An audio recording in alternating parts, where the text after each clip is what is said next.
Likes of the Fees, Nahid Rana, watch out for that guy, clicking 140 plus consistently. So yeah, it's a good bowling unit for Bangladesh. They would like to restrict them, get some early wickets and maybe put pressure on the New Zealand batters early on. And it's also good to see, as you mentioned, the Saif Hassan given another go. Afif Hussain, they're also giving him another shot. It's a good thing, and giving players a sense of maybe reliability, confidence. Yeah, it's also important for them to be assured as a player that I'm playing, I'm going to perform, and then my performance will be judged later, but you need to give him enough opportunity to show his potential. So good to see that they're backing their players. Shomo Shorka not playing this game, but still good to see him in the squad. I'm looking forward to him. But with the ball, I'm really looking forward to Nahid Rana, Taskin Ahmed, Rishad. Rishad, obviously, he's been the highest wicket taker for Bangladesh since 2025. He's matured a lot playing that big bash league. So now they have that variety in the bowling lineup, express fast bowler, good bunch of spinners. So yeah, it's a great mix. Hamish, it's pretty much the same,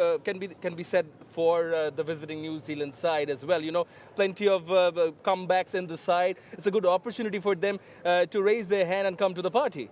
Oh, it certainly is. And like mentioned, Nichols, Latham and Will Young, they're your experienced core with bat in hand. So, you throw in a little bit of Foxcroft with the bat, Muhammad Abbas, and also Dane Cleaver. So it's great to see them involved, and they'll be looking forward to getting out there on what looks like a really good surface. First use of it, get a good score on board. What should be a good score, you reckon? Anything 270 plus, I think, today. I think that'll be a good total. The average first innings score here in the last two series has been 230 plus, but Bangladesh posted 275 and going to win the last third ODI against Pakistan. Yeah, Hamish is right. Anything above 270. Anything above 270, that's what our experts think on Ace Developer Presents Straight Drive. That's it from us. On the other half, we will have live action coming your way. Don't go anywhere.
Very good morning and welcome to the Sherabangla National Cricket Stadium.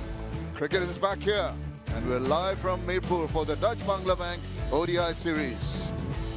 This is the first one-day international. It's a holiday, the crowds have started to come in and we're looking forward to a good day's cricket. Have a quick look at the weather holds for us. 32 degrees currently. Will get a little warmer, high humidity and not too much chance of any rain. The two skippers at the toss, Medias and Miraj tossing and calling correctly, was Tom Latham, who chose to bat. New Zealand with their young guns on this lovely track. This is played very nicely in the previous series against Pakistan. Looks to be a good one for both batting and bowling. So lots to play for in this first one-day international of the series. And the two teams lining up for the photographs, and I think also we'll have the national anthems and Andy Pycroft right there in the middle alongside the umpires. And we're almost ready to go for the anthems. Well, the teams, the youngsters from New Zealand trying to prove a point. Bangladesh sticking to some experience, which they've really done well in the previous series against Pakistan, winning it, and they'd like to go on in the same vein and assert the authority very early in this match. As the players line up, and so do the crowds in eager anticipation, because there's going to be quite a good series. All right, we're almost set for the national anthem. Let's go downstairs.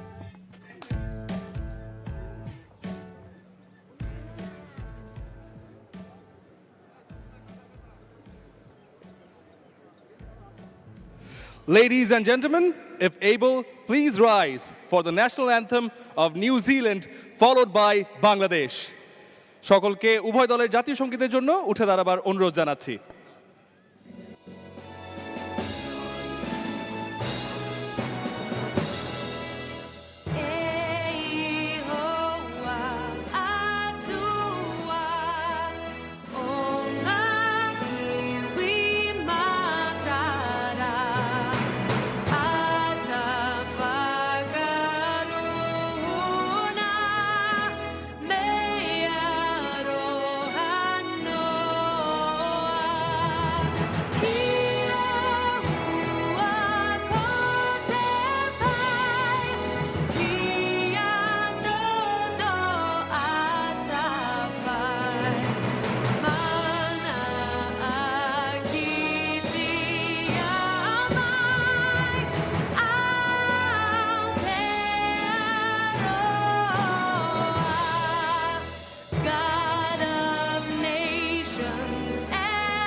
আমার সোনার বাংলা, আমি তোমায় ভালোবাসি,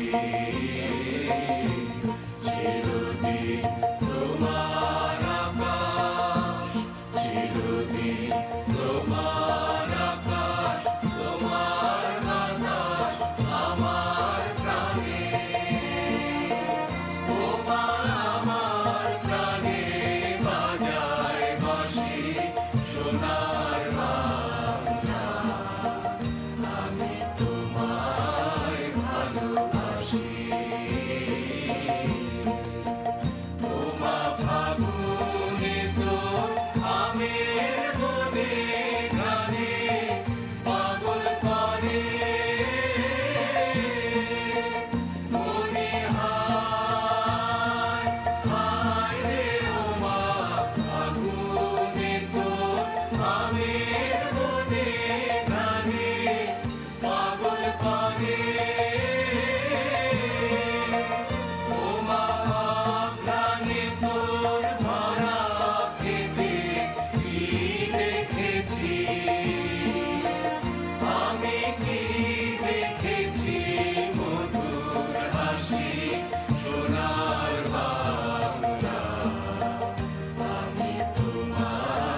That's the trophy that they're vying for. As we have a quick look at the two teams alongside me, HD Ackerman, good morning to you. Yeah, good morning, Shamim. As far as the visitors go, New Zealand, all the experience really there at the top of the order with Henry Nichols and Will Young. Their captain, Tom Latham, will have the gloves. Let's watch out for William O'Rourke, though. Big, tall, fast bowler. He should really enjoy bowling here in Mirpur after the change of surface. We've seen something that's got a little pace and a little bounce. Bangladesh, fresh off their series victory against Pakistan, will have plenty of confidence coming into this series, knowing that New Zealand have made all of 8 changes since the last time they played a one-day international. Yeah, Bangladesh will be looking forward to carry on from where they left off in the Pakistan series. They've had to make a last-minute change. Mustafizur Rahman was supposed to play, got injured at the last moment. Hope it's nothing serious, and in comes Taskin Ahmed in his place, or Shariful Islam, the other pacer. We've got lots of problem with Bangladesh is that middle order where they've really not performed as to expectations. Liton Kumar Das coming in for Tawhid Hidayat need to really put up their hand if they're going to do well and win this first match. It's a nice warm morning here. It's sultry, no question about that. It's going to be quite difficult for the players to have to conserve their energy, and hopefully they'll manage that, particularly the Kiwis. Alien conditions, but Bangladesh will fancy their chances, and the support they always have here at the Sher-e-Bangla is something they can be very grateful for. The two umpires today, Nitin Menon from India, and there is lots of experience, 63rd ODI match, and his partnered in the middle from the umpire from Bangladesh, Tanveer Ahmed. Just making last minute notes, standing in his 11th ODI match. And you know, the third umpire is Ghazi Sohail. Third umpire Richard Illingworth, and the reserve umpire is Ghazi Sohail. Richard Illingworth is there in the corner, just about seen behind the glass. Of course, our match referee is Andy Pycroft. There you go, out they come with some purpose. Got a point to prove. They want to get off to a good start, the youngsters from New Zealand.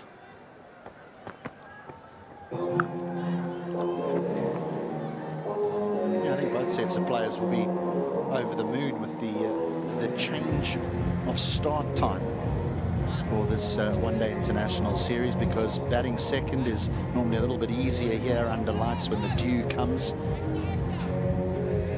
Now they'll just have to deal with the heat. Henry Nichols, he will open the innings for New Zealand, along with Nick Kelly. You mentioned, Shamim, the young side. What is young now? Because there's a number of players that are in their 30s, but the problem is the amount of one-day international cricket they've played. Quite a few of them have just played less than a handful. Nick Kelly 3. Well, it's going to be Taskin Ahmed, and you can see the field slip, gully, backward point, the cover, and mid-off and a mid-on. Short mid-wicket and a deep fine leg on the boundary, and there's also a deep third man. The two boundary riders allowed in the first 10. Here we go for the first ball of the first ODI. Just drifting down leg, and straight away it's been given as a wide. Ideally, Taskin Ahmed likes to bowl to right-handers up front, because he does swing the ball away from the right-handers. Had a decent clip. Now he's got a left-hander to contend with. But it's the bowling attack that was impressive against Pakistan. You've already mentioned, Shamim, about the middle order struggles with the bat. No struggles with ball in hand, particularly from the battery of seam bowlers.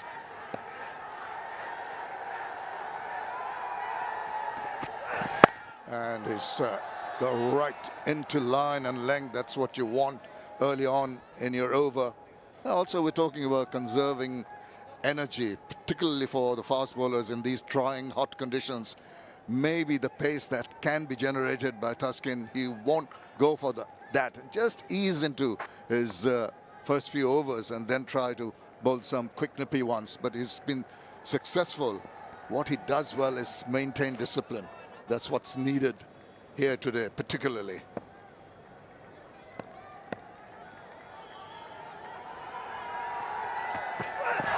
Oh, now catches the call. Was there a sound? No sound, because the umpire throws his hands wide open to say it's going to be another wide.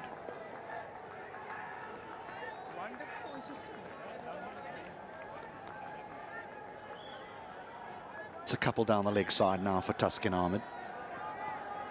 Just trying to find that line and length. There was a little noise as it went through to the keeper. But umpire Tanvir Ahmed says wide.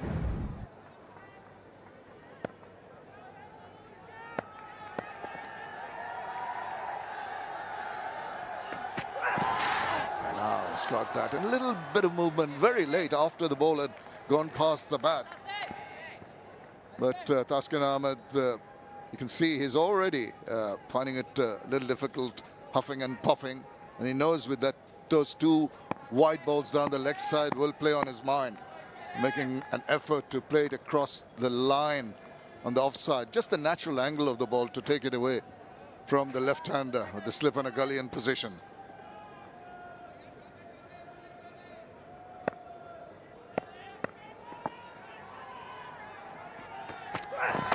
That's the line. Just a tentative little push. I think ball hitting bat rather than the bat making an effort to score runs.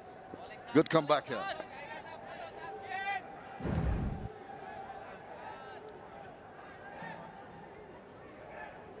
This is a very good decision by umpire Tanvir Ahmed to call wide, because there was definitely a little bit of a noise as the ball went through to the keeper, Litondas, but that hit absolutely nothing.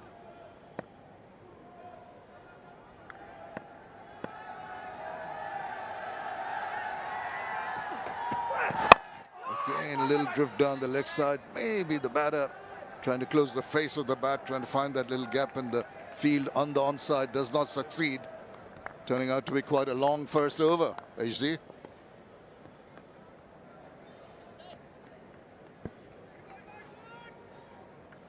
He really is an important cog in this Bangladesh wheel, Taskin Ahmed. If he bowls well, they generally go on and win games because he strikes up front.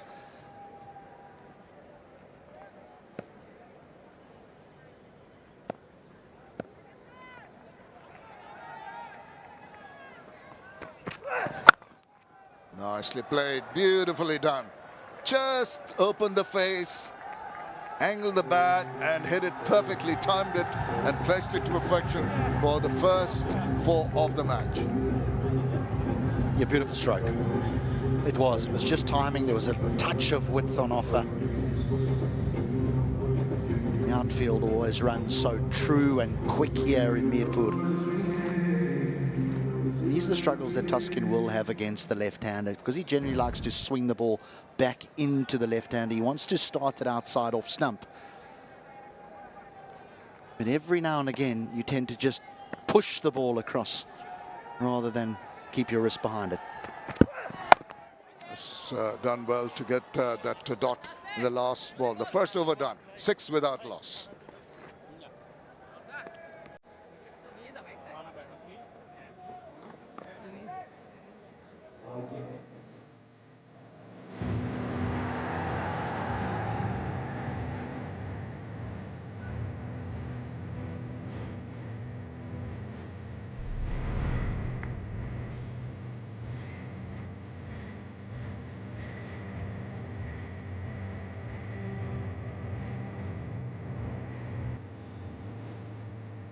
Bangladesh sticking to the tried and tested team that they've had recent success with.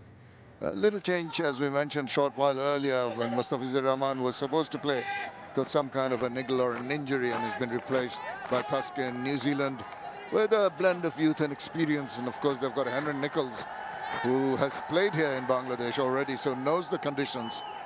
Should be able to adapt to the requirements on a hot, muggy day. Shariful Islam who's going to come on into his 41st match, 58 wickets, just back from a stint in the Pakistan Super League. A good economy for him.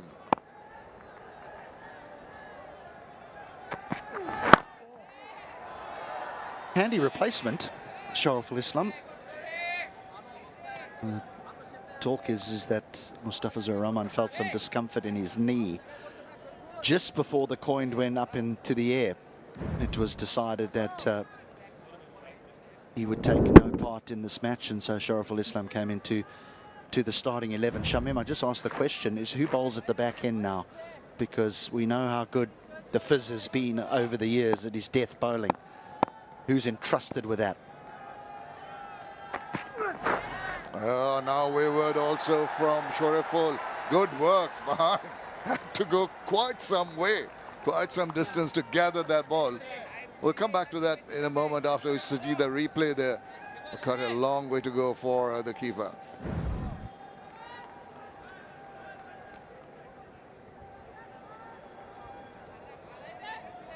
Great feet as well. How quickly he moved to his right-hand side and then to put in the dive, Little Das.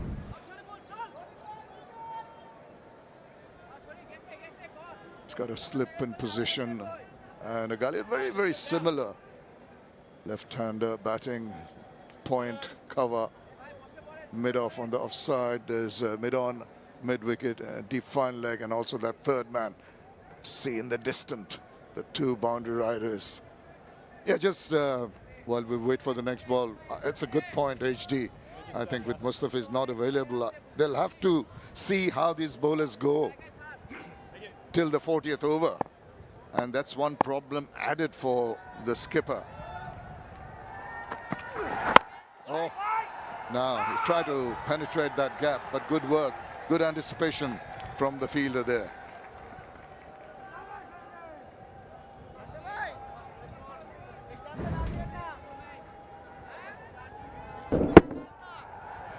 Just a little bit of bounce.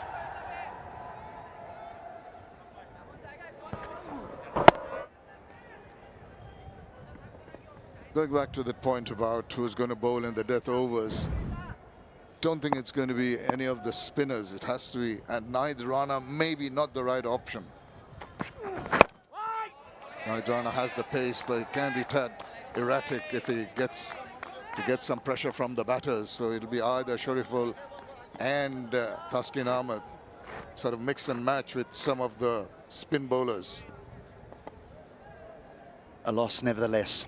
Mustafa Zur Rahman so handy in the middle period as well, where he takes pace off the ball, and then at the back end where he bowls such wonderful Yorkers as well as those cutters.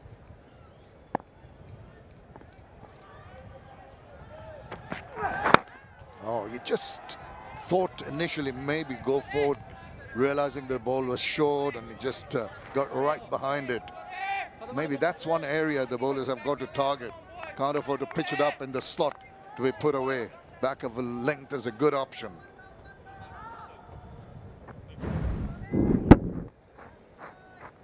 We've seen one bounce, and now we've seen one keep a little bit on the low side. Kelly yet to open his account.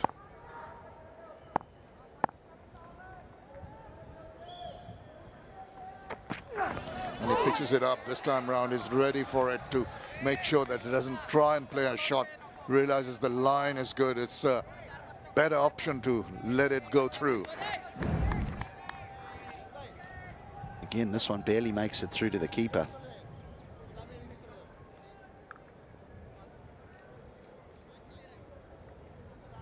The initial thoughts that there might be a little bit of pace, a little bit of bounce in the surface. It just appears a little bit on the slow side. Just a touch.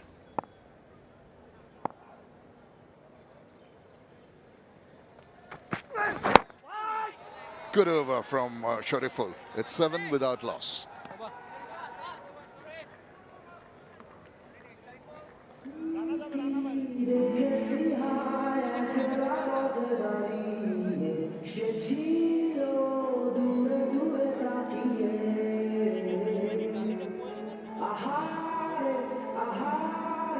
কোথায় পাবো তাহারে যে ছিল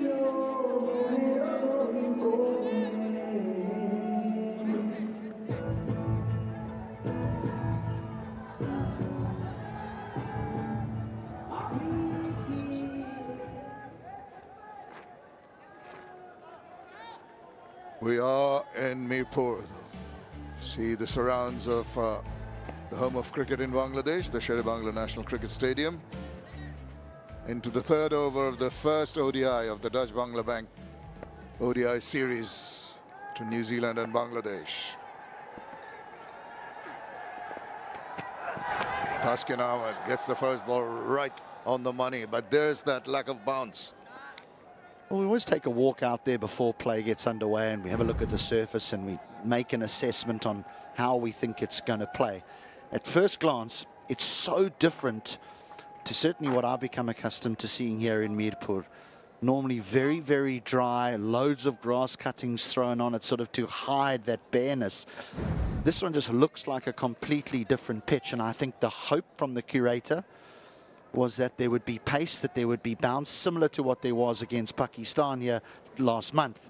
But so far, it seems as though there's a lack of it. Quick run taken. Nichols gets to 5. Yeah, just the point that might sort of confuse you and me and some of the others regarding the pitch. It's been hardly any rain. It's been a dry period. So perfect time for the pitch to settle down and be more compact, be more solid, and would have what we've seen in the Pakistan series.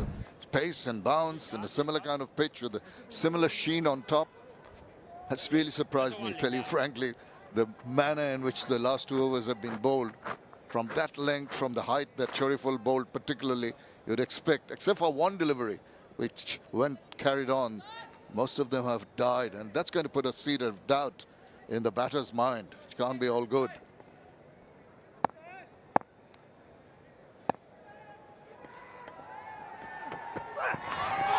Kelly has decided more often than not to let the ball go, still waiting to open his account. Must be very difficult though to be able to keep the moisture in the surface, to hold it together. We can see the top, we don't really know what goes on underneath, but it's very warm. I mean, has it been this sort of temperature for a while?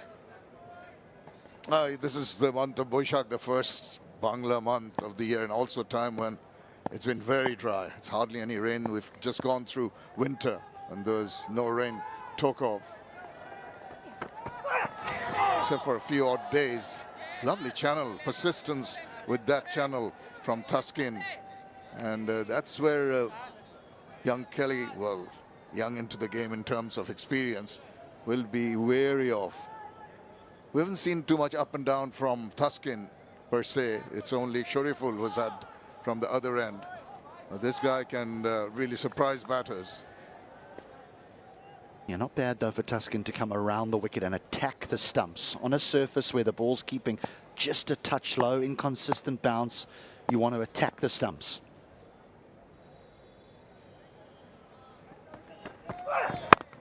This time around, he decides to play, but straight to the hands of the fielder. No problems there. Well, there might be some butterflies in his stomach. He's faced 9 deliveries without opening his account. And in the third over, they're just 8 so far.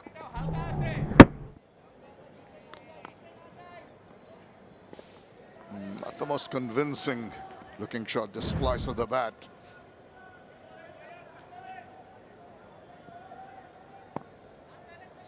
Coming around the wicket, you'd expect Taskin to just try and nip the ball away with the slip in position.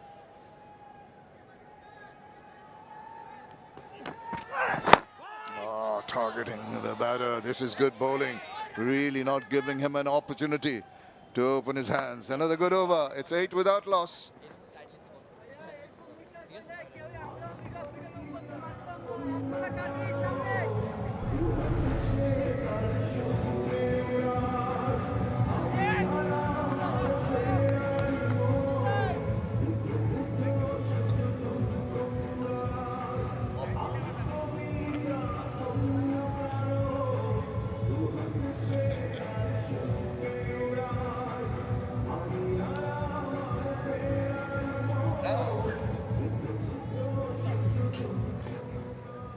That's the schedule for the Dutch Bangla Bank ODI and T20I series first ODI. We're here at the Mirpur Stadium. We carry on 28th for the second one. The third, we move to Chattogram. And then a couple of matches more, the T20s, and back to Dhaka for the final T20. Tentative. They have not really tried to get a move on and take advantage of the power play. The QE batters content to play a dead bat to most of the balls.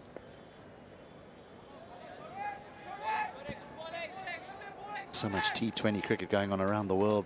Our expectation is to come out guns blazing, but plenty of overs here. Maybe they're a little bit surprised in that the surface is just a little bit inconsistent. Just having a look. Must take advantage of anything drifting down leg side. I think he missed an opportunity of scoring there. Just any tickle round the corner with the roll of the wrist could have found his way to the boundary. Only the deep fine leg fielder on the boundary.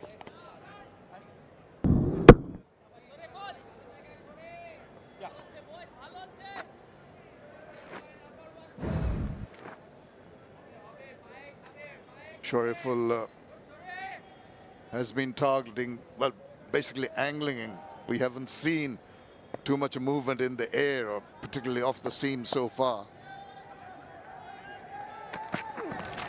And as I speak, there is a little bit of movement, too much for the umpire. He thinks it's another wide.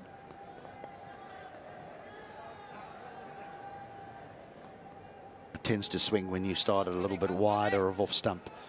As soon as you try and go straight, we spoke about the losing of the wrist sort of angles down the leg side because you're looking for too much, and it just drifts on past the left-hander's leg stump.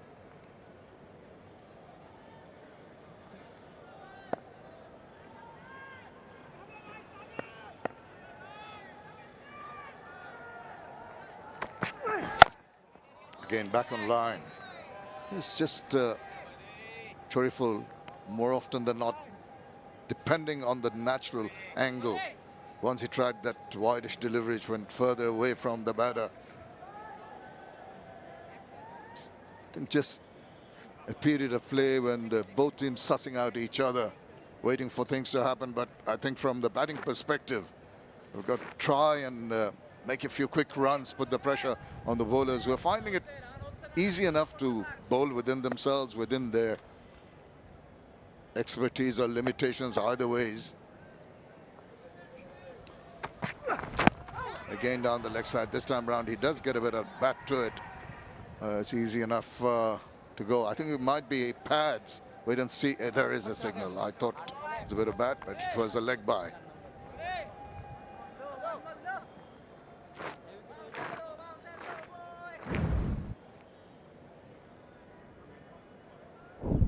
They've missed a few that have drifted onto the leg side. We've seen the thigh pad clattered into and the outside of the pad.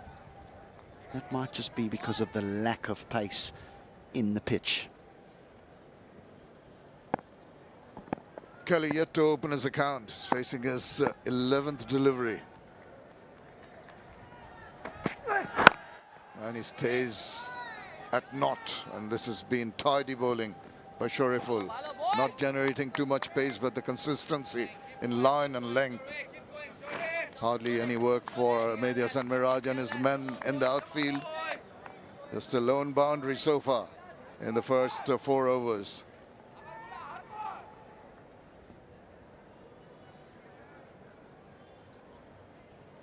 Just the one slip here for Kelly. And a gully. 2 catches.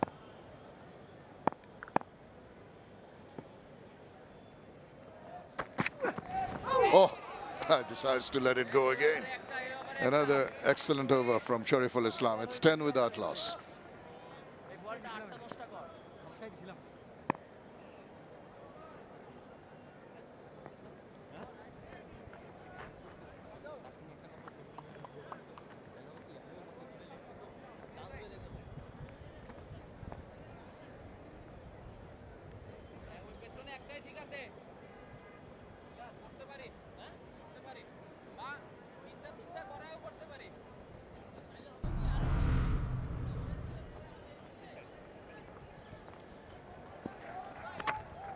New Zealand, the skipper, Tom Latham, winning the toss, deciding to bat, but they have gone on in a quiet manner, very circumspect in their approach, not taking any chances, not really taking the attack to the bowlers.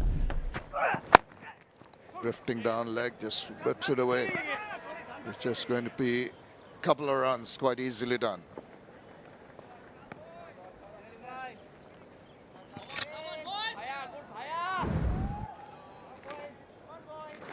Late decision to leave it alone.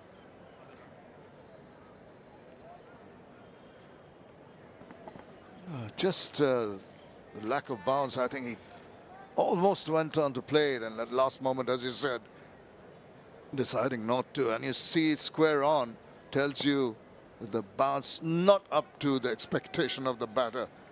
He was pretty happy about it.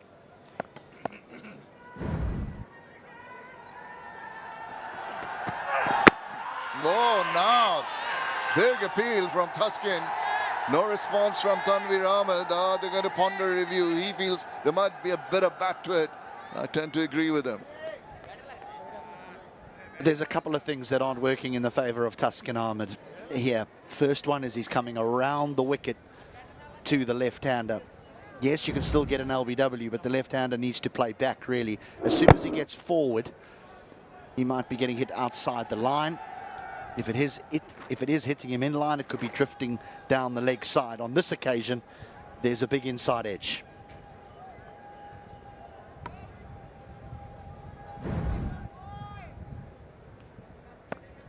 Not been easy going for the Kiwi batters here.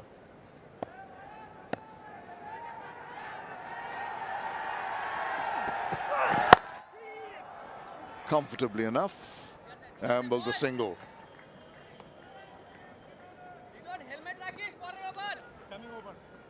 He's bowled a lot better from around the wicket, Thaskin Ahmed.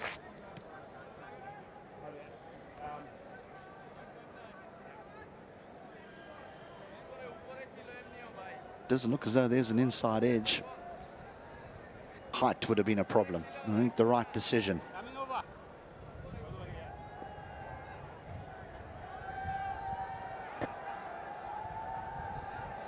Wow, that's a lot closer than what I thought. A lot closer than Mehdi Hasan Miraj thought. Also, he thought he heard a sound. So did we up here.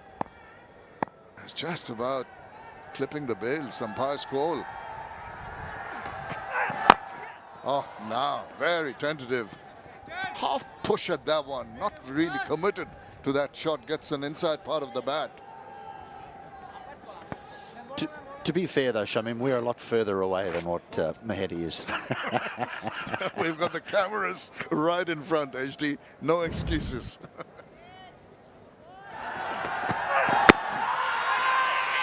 Gee, there are two noises, aren't there? There might be front pad, then back pad. What back pad? Just the front pad. It's a good thing it was clipping and was umpire's call. Could have gone either way. We carry on. Oh, this is exceptional bowling.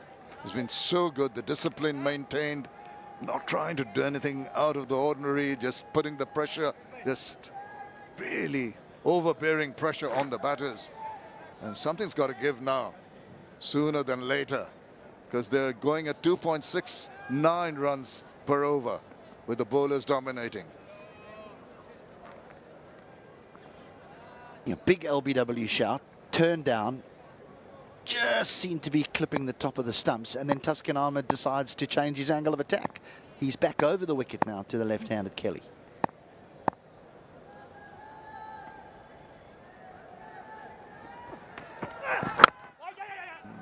That's nicely played between the two fielders. Chase on, and he does well to hold it back.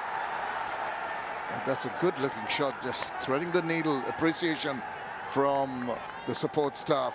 And we come to the end of the 5th over. 16 without loss.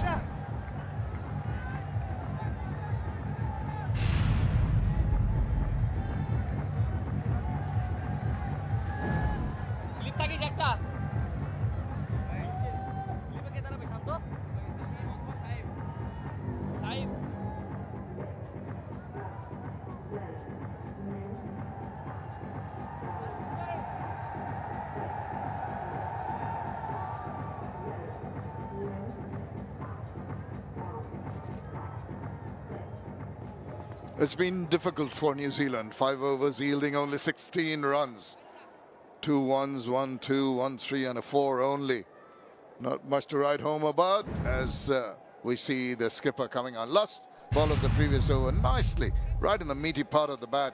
Pushed enough, and there you see just a mere push, maybe hitting the ground a little too early. That's why the momentum was missing and allowed the fielder to hold it in. Mediasan Miraj backs away, and it's a good stop. Quickly done, Rishad. Important little period here for both sides as the captain introduces himself into the attack. New Zealand might be looking to take on these last 5 overs, and Mahedi might be thinking, well, if they look to take me on, it's the perfect time for me to bowl.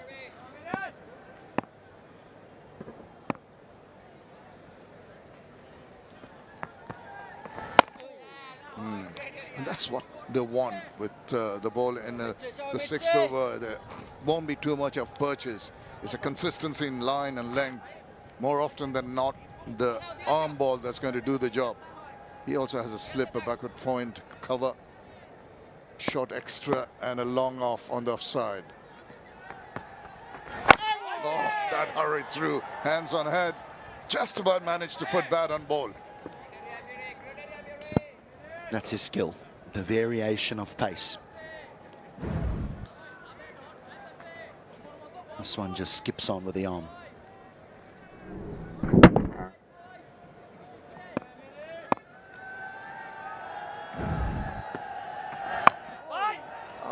In 2 minds how he is going to play it, eventually forced to try and cut that, but finds the fielder at backward point.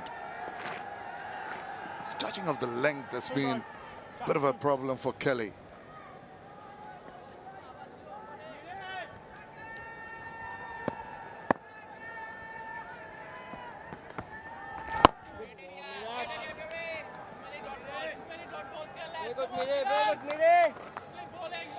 A lot of chatter around the wicket, round Kelly, trying to put some pressure on him.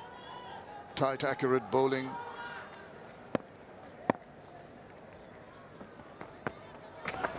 Oh, he leans back and tries to crack it away, does not succeed. It's a maiden over by Mediasan Miraj. It's 16 without loss.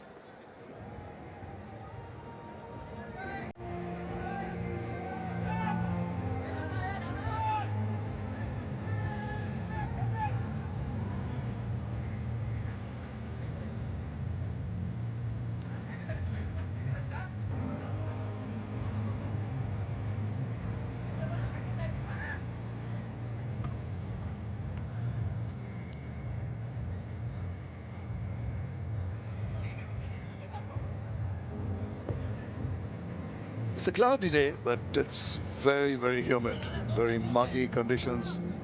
Difficult for the players, particularly the players from New Zealand. You'll see the rehydration will be going on at regular intervals. The two having a bit of a drink there. Quite understandable, draining conditions.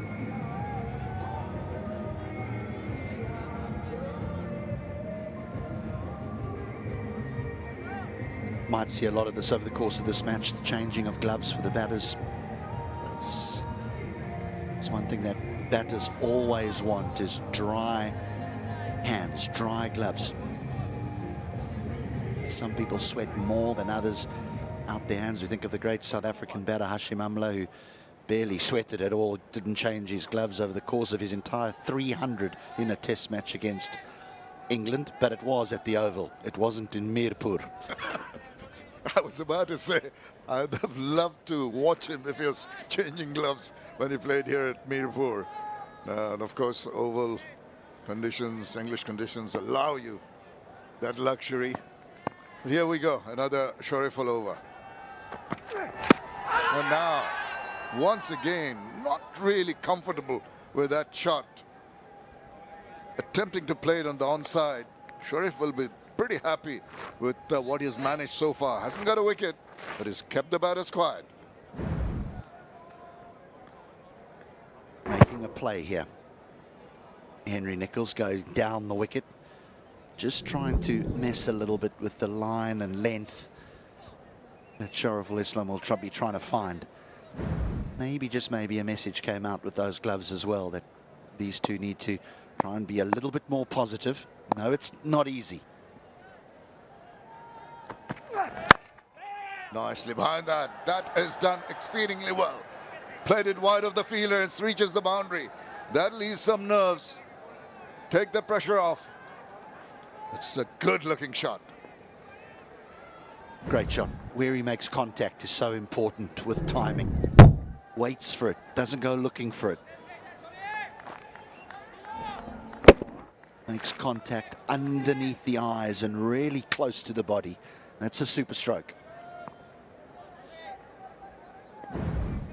Well, you said while they were having the drinks that there would be some instructions to get a move on. It's pretty evident with the approach. Change. Oh, it's got him! Went for the big one, wild swing across the line, knocked the ball to try and play that shot, got a little carried away, and behind him the death rattle, the first wicket down.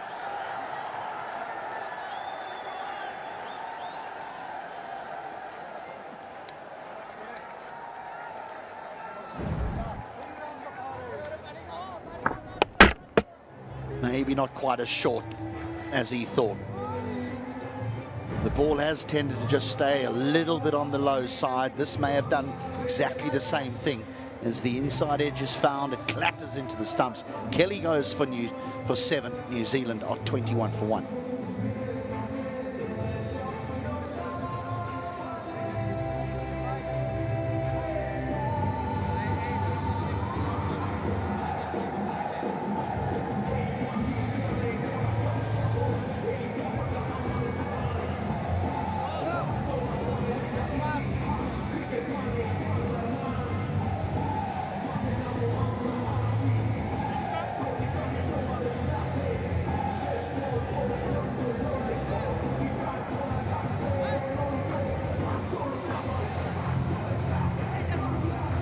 Well, the crowd have something to cheer about with the first fall of a New Zealand wicket. Brings in Will Young into the middle. He's in the middle because of this rather wild hoik. 56th innings from him, 1823 runs, 11 50s, no century to talk about. So that conversion may be lacking a bit from the 50s to the 100s. Really needs to batten down and play steadily. New Zealand are a little bit of a problem. He's in the middle because of this. Identified the length, the short, thought the pull stroke was on. But it just stays a little bit low. Just a touch. We've seen that throughout the New Zealand innings, just a little bit of inconsistent bounce. Just down the leg side. A polite inquiry more than a vociferous appeal from Shariful as it drifted down leg and allowed the leg bye to be taken.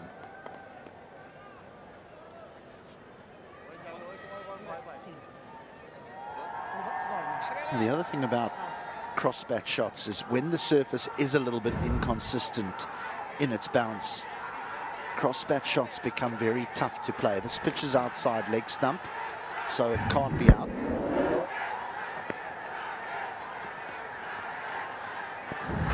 And so as a batter, the first thing you're saying to yourself is, I'm only going to hook and cut if it's really short.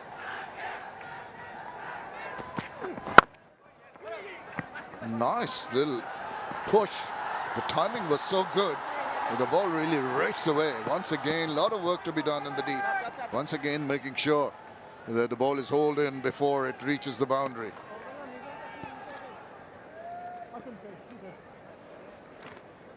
Yeah, only a couple for Henry Nicholls, but a lovely stroke, just a push down the ground. He's been in some very good form, Henry Nicholls, of late in domestic cricket back in New Zealand. His last few scores read 96 not out, 52, 44, 66, 68, 77.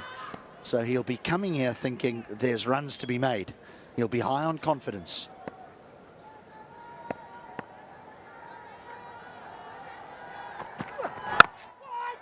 Right behind that to finish the over. 7 overs done, it's 24 for 1.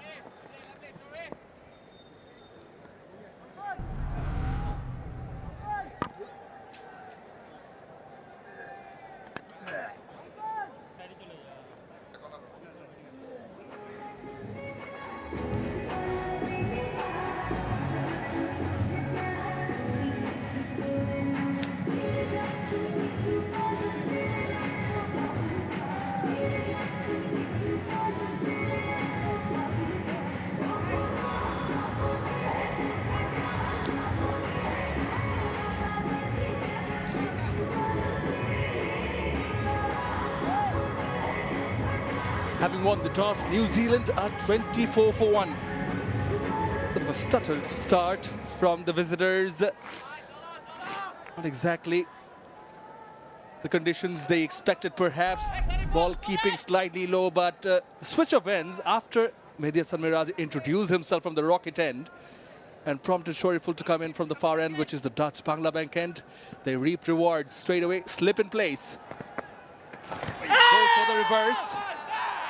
Bit of a shout.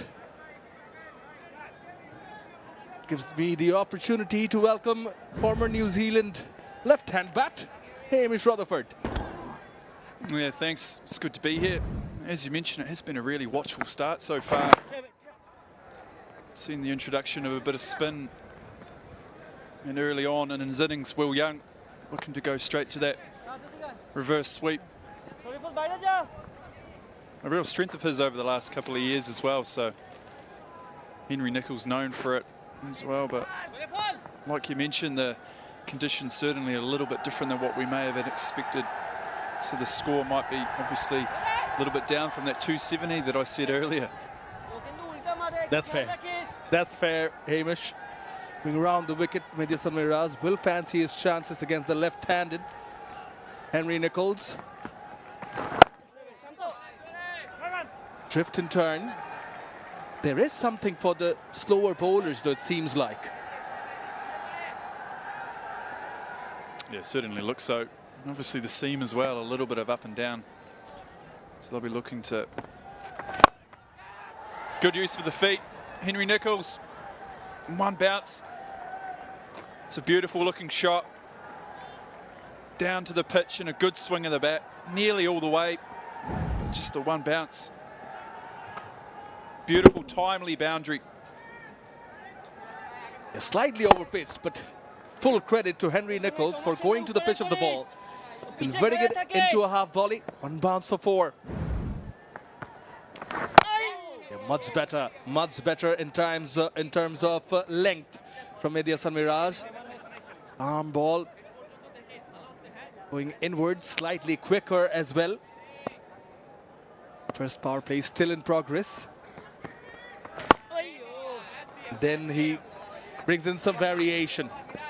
8 overs done, 29 for 1.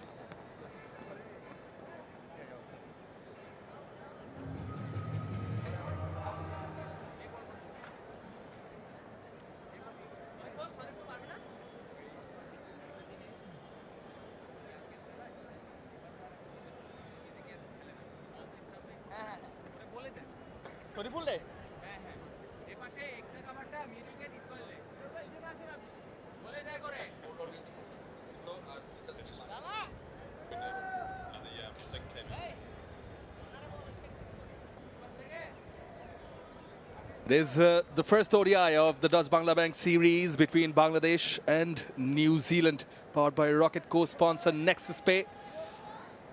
Both teams are in red-hot form, considering the previous series.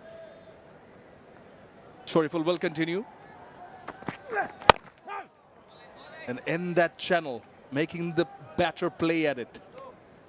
You mentioned we might have to correct the predictions from the pre-show, Hamish. You know, might not be entirely a 270 surface, but the New Zealand top order batters have been patient. Yeah, they certainly have. Nick Kelly took a while to get off the mark. And then unfortunately looked to almost up the gear a little bit. Dragged it on, but Henry Nicholls, he's been in such good form back at home in New Zealand. So he'll be looking forward to continue into a good score today. Ooh, just spilled.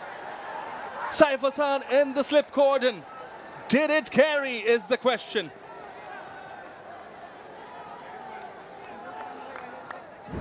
Fantastic piece of bowling again, going across Will Young, and has it carried? Oh, it has. It's got a good piece of it too. It looked like it almost hit the wrist as opposed to the good part of the hand, and that goes down. What a moment for Bangladesh. Fantastic piece of bowling. Shuraful, he wasn't going to be playing today, but gosh, he's put his hand up so far. 3 overs in. That could have been 2 in his name. Now using his feet.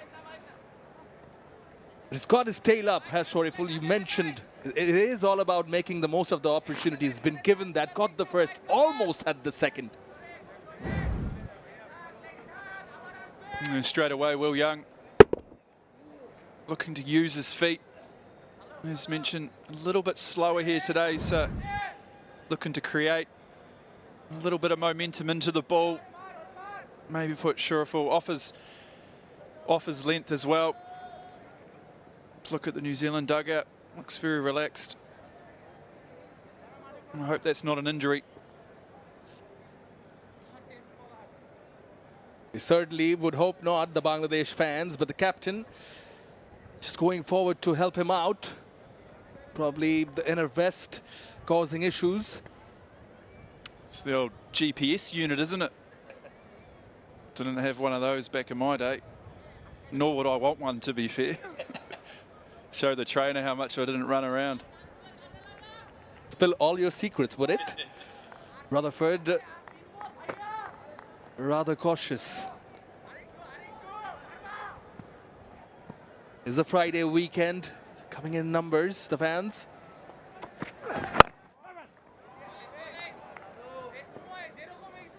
Can that channel? Approaching hot Friday afternoon. The Jummah prayers over an hour.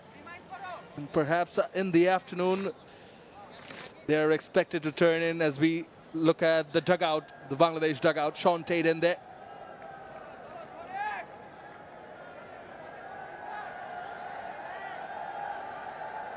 And with James Pement, fielding coach.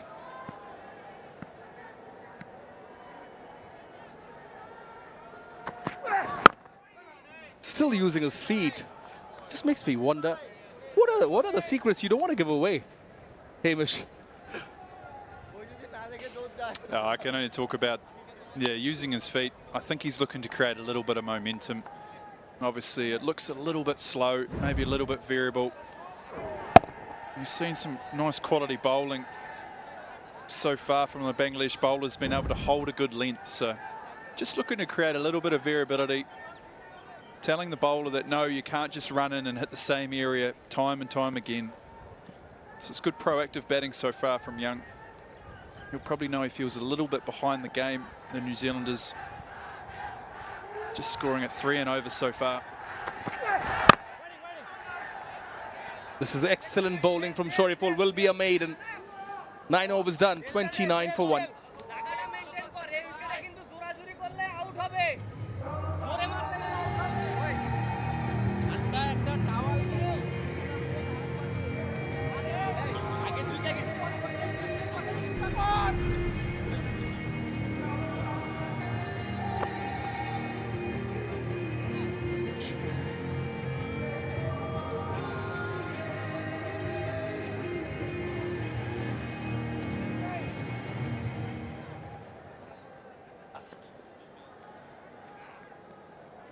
The 2 seamers and the spinner deployed by Mehdi Hasan Miraz, but Shoriful is bowling wonderfully well.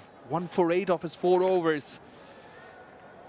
As we are approaching the last over of the first power play, we're going to see some serious pace in Nahid Rana. The irony is he's being introduced from the rocket end. 13 wickets, 9 matches. Slip in place for Nahid Rana. Deep third, deep fine leg. Offers some serious pace. Henry Nicholls on strike. Well, tucked off the pads, and that will run away for 4. It is a Nexus Pay 4. Yeah, welcome to the crease. And talk about that speed, the rocket end, very fitting. Left-handers, they love it there, don't they? A nice tuck off the hips. But as mentioned, that does look skiddy quick. I wonder if it'll play into the New Zealand batter's hands. The extra pace, maybe coming on a little bit better. But on that occasion, it flew to the fence.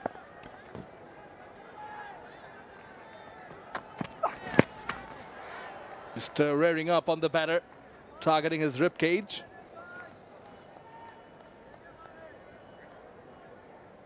The Dutch Bangla Bank is the first European joint venture in Bangladesh and a pioneer in the banking sector of Bangladesh in terms of customer trust and confidence through transparent and pure banking. What Nahid Rana offers is pure pace. He did most of the damage and played his part in that success against Pakistan last series here, but here greeted with a boundary. 5 runs already of the 2 deliveries, 140 plus clicks. That's what Nahid Rana is firing in.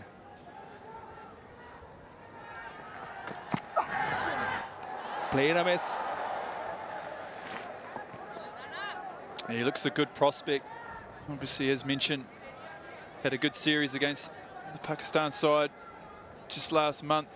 He's been over in the PSL and he's done some damage there as well of late. Looks good pace.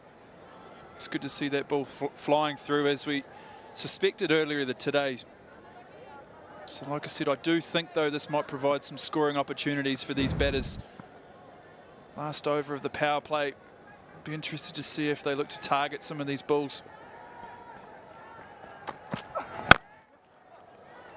That's nicely played. Crunched through the covers will be the second boundary in this Nahid Rana over. Nexus Pay 4 again.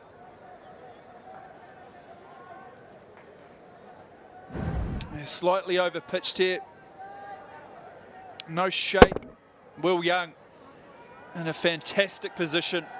Top of the bounce. Look at that. Found that gap beautifully. And away it raced. Second boundary. This over. And a beautiful shot. Get Will Young his first boundary this afternoon. Let's not forget, it was the catch of Will Young which was put down. He does have 4 centuries in this format. He can be destructive. Oh! Pulled the length back, and for a moment I thought if he had nicked it, but did not carry altogether. No reaction from the bowler either. This is the length, isn't it? Slightly back of the length, what players will call a heavy length. Looking to bash the wicket. I think there'll be a lot of learnings there for the bowlers this afternoon. That's where you want to be. Making the most of the last over of the power play. Already 9 runs with 1 more delivery to go.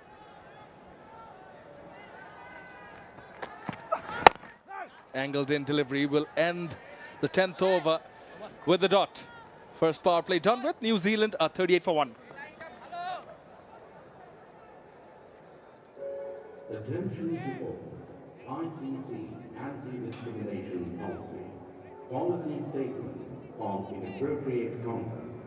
It shall be a breach of the terms and conditions of entry to the venue for any ticket holder to engage in any conduct, whether through the use of language, gestures or otherwise, which is likely to offend, insult, humiliate, intimidate, threaten. 5 boundaries in this power play. Here's the signal of the confirmation. First power play done with. Tanvir Ahmed signals on field umpires. One of them at least. And it will be Shoriful continuing from the Dutch Bangla Bank end.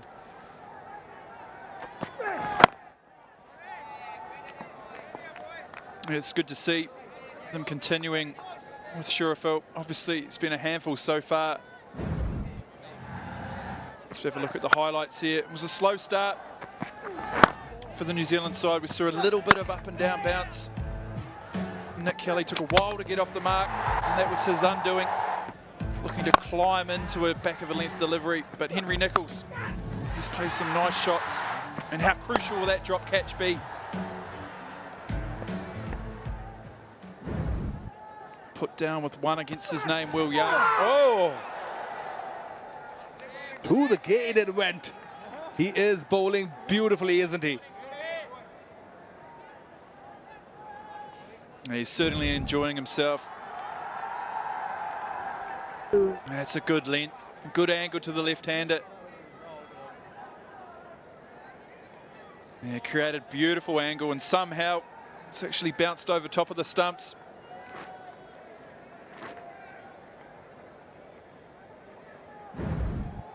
Above all, it is sort of the set batter in Henry Nicholls who he got the better of. He's been there for 26 deliveries. Through that window, still persisting with the slip, is Mehdi Hasan Miraz.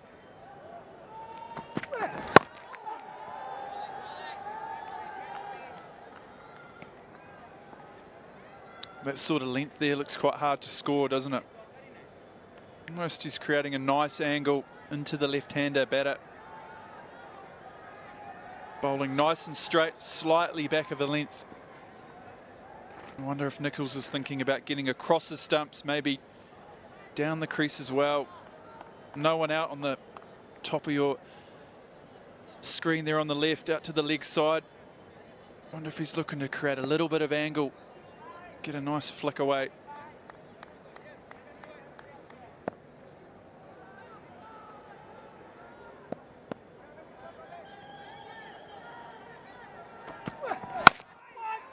He's been pretty consistent. He has. The two batters in the middle, though, they do favor this opposition, and Henry Nicholls and Will Young. Henry Nicholls was the player of the match, player of the series, beg your pardon, for scoring 143 runs in a 3-match ODI series here in Mirpur. It was back in 2023.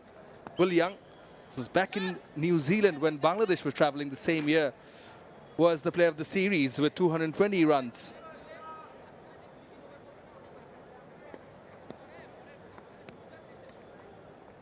Yeah, Young, he's got a good record against Bangladesh, as mentioned. But if you look at the New Zealand lineup, along with Latham, the three of them, they're your experienced campaigners. Slightly over pitching, inside edge, but no damage done. But he is the one who's created the opportunities. This is Shoriful, is bowled to a plan, stuck to his strategy, slowly built up, then got the better of Nick Kelly.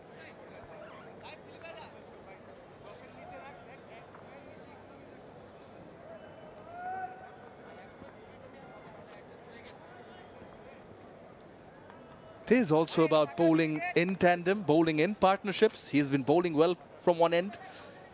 Needs adequate support from the other as well, does Shoriful Islam. Yeah, he's had that little bit of spin from the skipper. It's bowled tightly. But here, one more ball to Young. We have a slip in place. Just trying to get him in the right position.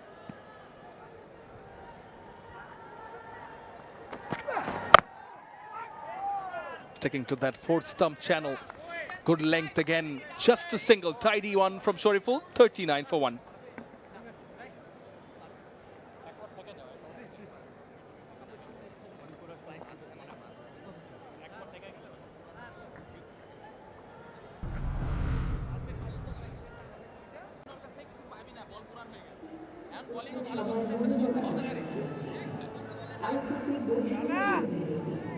উপরে ভালো লাস্টের দুইটা বল 4 number 5 number বলটা ভালো ছিল লাস্টের দুইটা বল টিকিটধারী কোনো দর্শকের কোনো আচরণ ভাষা তথা কথাবার্তা মন্তব্য অঙ্গভঙ্গি বা কোনো কিছু খেলা চলাকালীন 39 for 1 after 11 overs.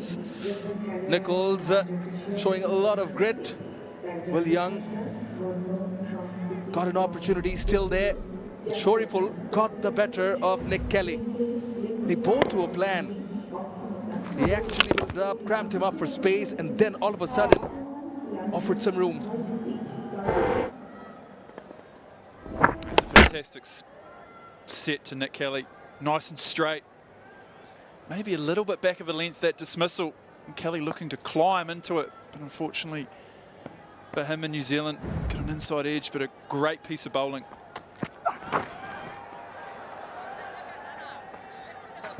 That will be a wide, but also the surface has looked on the lower side. He perhaps expected it to rise up a bit more, didn't he? Yeah, Nick Kelly loves playing off the back foot. Plays for Wellington in New Zealand, where he's used to playing with a lot of bounce. So it looked like, having watched his innings, he was looking for anything a little bit back of a length to climb into, and he did. But unfortunately for him, it was his undoing out here today. Rana here coming round the wicket, looking to cramp up left-handed Nichols.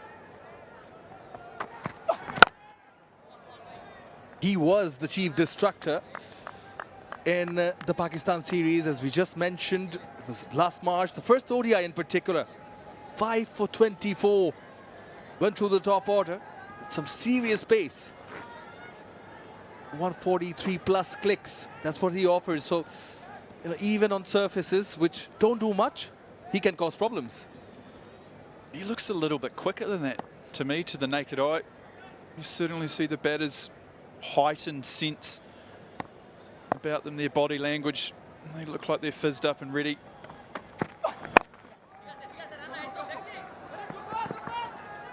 Looking for the second. Not there. The idea was right.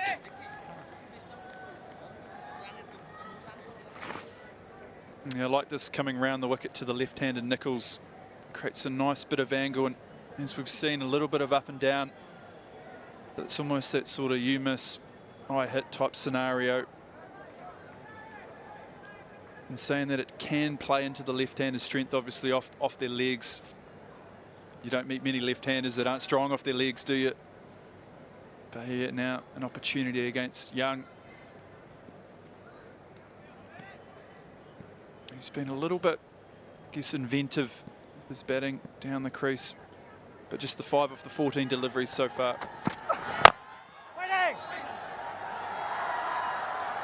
Speaking of left-handers, of course, has to be Hamish Rutherford, who'd know a thing or two about left-handers. Reminds me of a destructive left-handed batter. Would you fancy batting against Nahid Rana? He looks nice, but look at the action here. Big, long levers, isn't it? I think just watching that as a batter, you get a good look at it, though. But nice, cruising in, doesn't he? Gosh, almost gallops. Yeah, but certainly it's that snap, that whip at the end there. That's hit Young a little bit late. That's a good shot. Now to the offside sweeper for 1. It's important. These two New Zealanders continue to rotate the strike. Obviously now outside the power play, there are more gaps out there. And as mentioned, it does look a little bit tricky if you're straight and at the stumps. So they'll need to be creative. Look to use the angles of the ground. You see there 2 out on the leg side for the left-hander, Nichols. And we've got the 3rd man and the offside sweeper out. Just been praising him for bowling round the wicket, and he's not having a bar of it. He's back over. Potentially looking to go across Nichols, the left-hander, and bring in that slip. Changing that angle, not much of a bounce, but that is well played and well fielded in the deep. Shoriful again. Certainly saving a couple of runs. Yeah, it's out to the bigger side of this outfield. Gosh, it's hit the splice of the bat, hasn't it? Just tucked away. But yeah, good piece of fielding. 2 runs. He's having some day, Shoriful.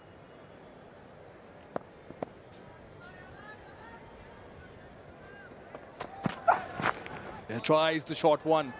Will be signalled a wide. Wayward. Pointed out by Nitin Menon, the on-field umpire. He played well in the ongoing PSL. He was there. 7 wickets in 4 matches. Late movement, seems like. It's good to see him try. Try and bowl that short ball. It's the first one today we've seen. It's back around the wicket now to close out this over.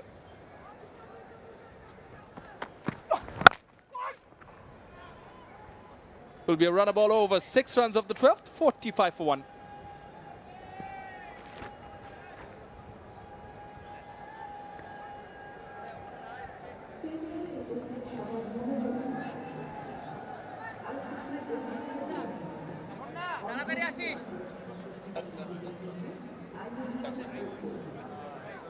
Point বাইরে যা, point একটা বাইরে যা, এই তাড়াতাড়ি যা, না last point বাইরে যা, এই না এই পাশে,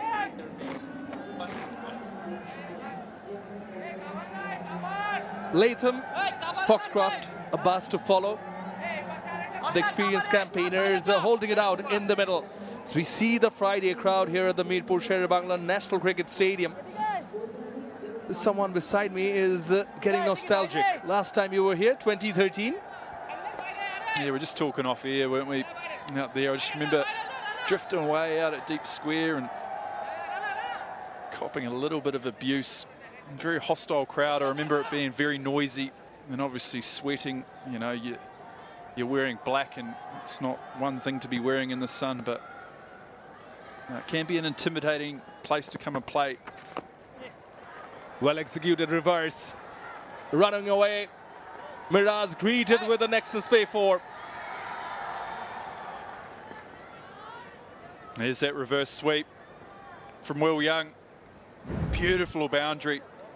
No point in play. They went for the slip early on. Beautifully executed reverse sweep. Got on top of it nicely. And with no point in, away it went. And after that, they've responded.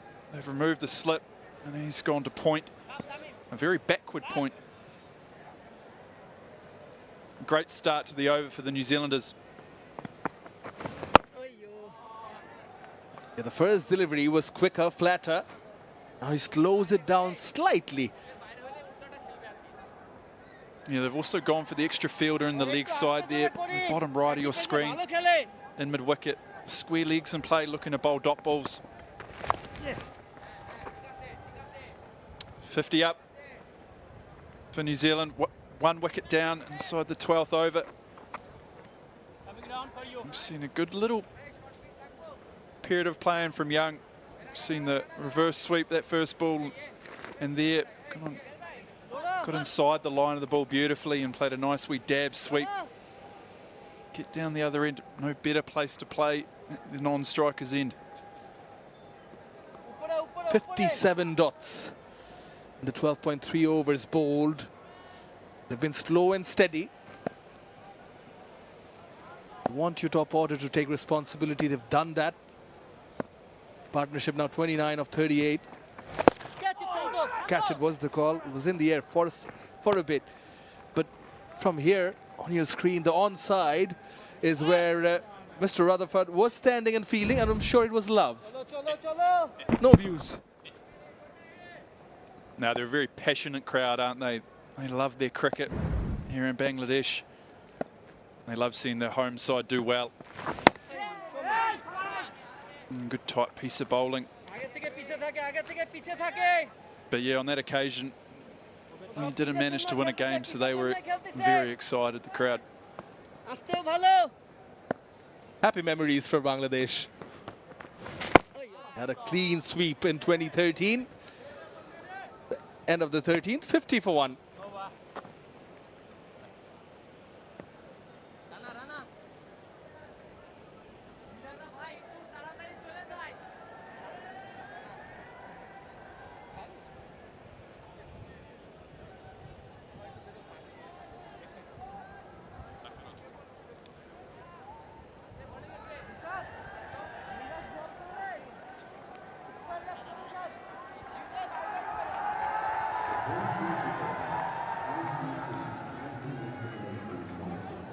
Policy statement on 2010-11, Bangladesh won 4-0. 2013-14, Bangladesh won 3-0.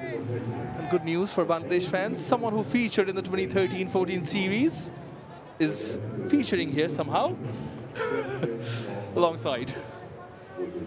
Yeah, bringing a lot of good vibes. Yeah, I remember those years. Left arm spin being a big factor. For the Bangladesh side.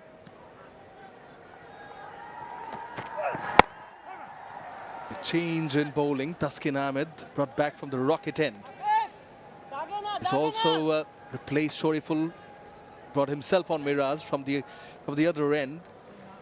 He does have another option in Rishad. I think he's going to take a few more overs before he thinks of bringing Rishad, the leg spinner, the tall leg spinner. He's thinking of off spinners.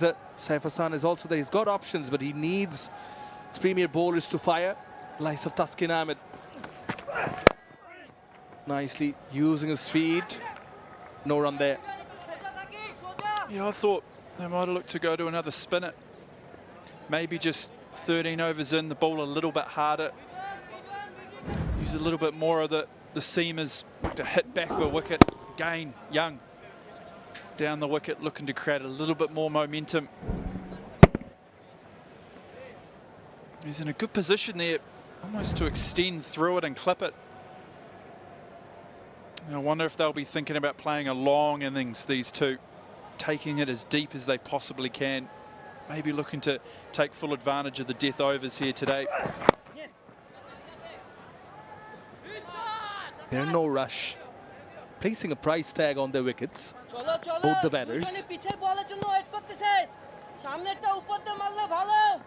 There's a very old school cricket feeling about it, doesn't it? Gives me butterflies talking about it. We're not seeing, as we see now, these big scores and a lot of aggression in these early overs. These two batters are really almost workmanlike going about their innings. It's good to see. As mentioned earlier, Mustafa went down early. Yeah. So who's going to bowl these death overs here today?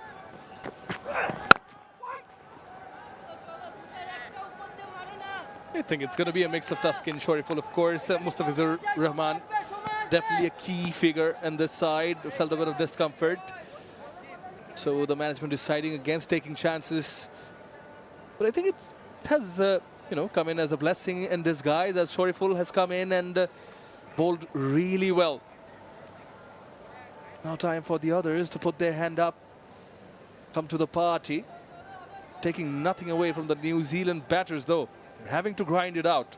As you said, it's got that old school vibe.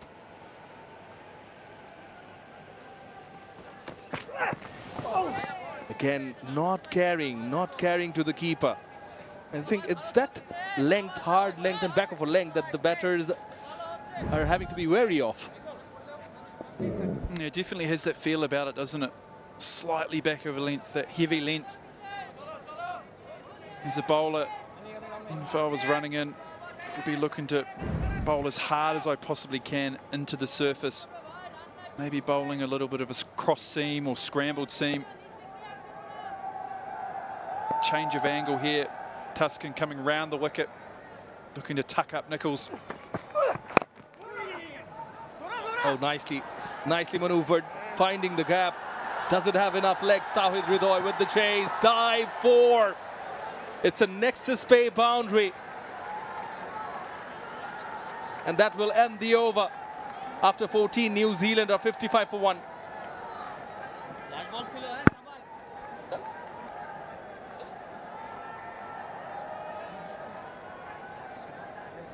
Jinx.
So 55 for 1 New Zealand after they won the toss a little bit earlier and decided that they would bat first. Nichols 27 not out and Young not out 12. The only batter to be dismissed is Kelly, where he chopped on off the bowling of Sharaful Islam. Alongside me for the very first time today, Atar Ali Khan. A fairly sedate start, but they've got going, New Zealand. Yeah, they lost just a single wicket, short delivery which wanted to pull inside edge and onto the stump. But since then, both these batters have looked good. Yes, apart from that instance when there was an opportunity for Saifasan to grab that catch. But some lovely drives through the offside. We saw a nice reverse.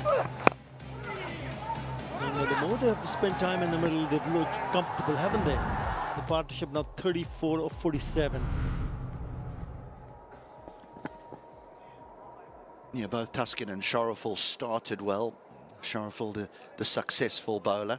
A late inclusion into the side after the injury to Mustafa Zurrahman. We're hoping it's just a precautionary omission from the side because he was feeling a little bit of discomfort in his knee before the toss of the coin, and then the spin of Mirage going for 10 in his 3.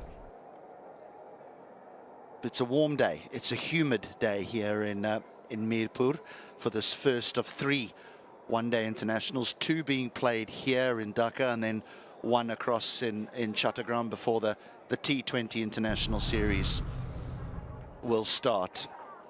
2 will be here in Mirpur and then 1 in Chattogram, and then the T20s, 2 in Chattogram and 1 in Mirpur. The tour coming to an end on the 2nd of May.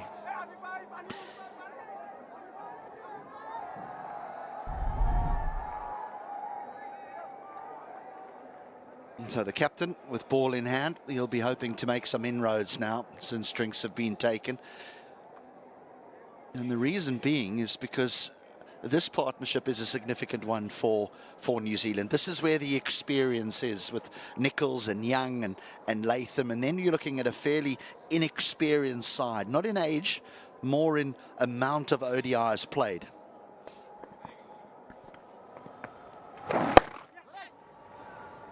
Just on the partnership, HD, these 2 batters, Young and Nichols, have had quite a few very good ones, especially 3 of them which has been 100 or more, and unbeaten 100 runs was against Sri Lanka. They added in Hamilton the year 2023. Same year in December, 128 versus the same opposition, Bangladesh. And their highest been at 162 run partnership, which was against the Netherlands, Manman Minguni, in the March 2022. And few more also. Shot. That is beautifully played. A reverse one more time. He's picking up the length quite nicely here. And he picks up another boundary. Nichols. Well, both have played the stroke particularly well. There's no real fear for bounce. We haven't seen enormous bounce on this pitch yet. So they're happy to get on bended knee and play the sweep or the reverse sweep.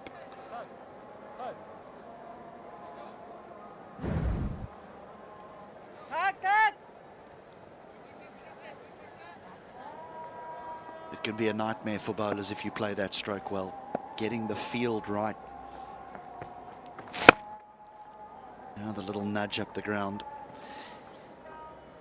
You know, Rata, the one thing that I really do need to commend Bangladesh cricket on is the fact that there's all of about 6 players have been playing in the PSL over the last few weeks.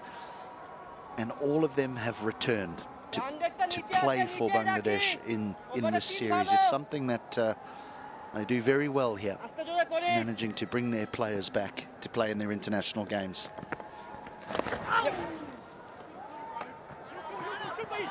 They'll run hard and get 2.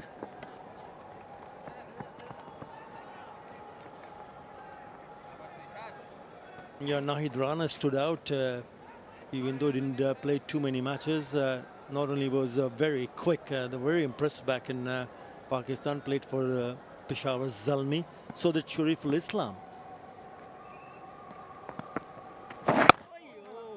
I think what was stood out was not only his pace, but he was so very economical.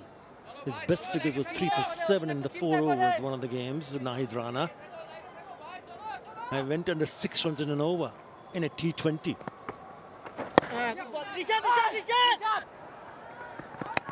Single taken and finished the over. 9 in that over. After 15, New Zealand 64 for 1.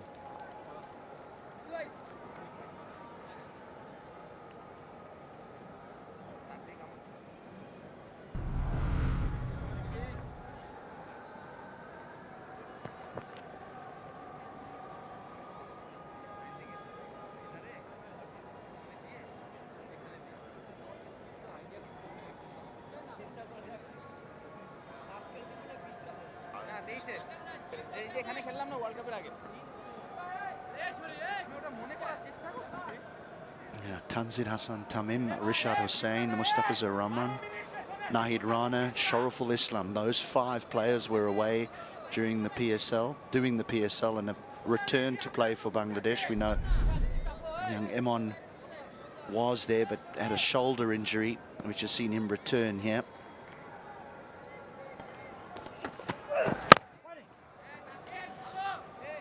A good series win for Bangladesh in that last outing here against Pakistan.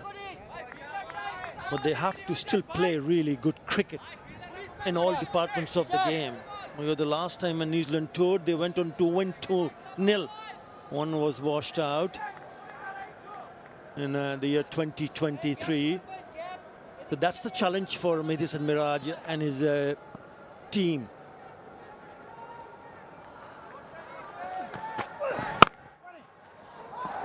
Fielded. Very good.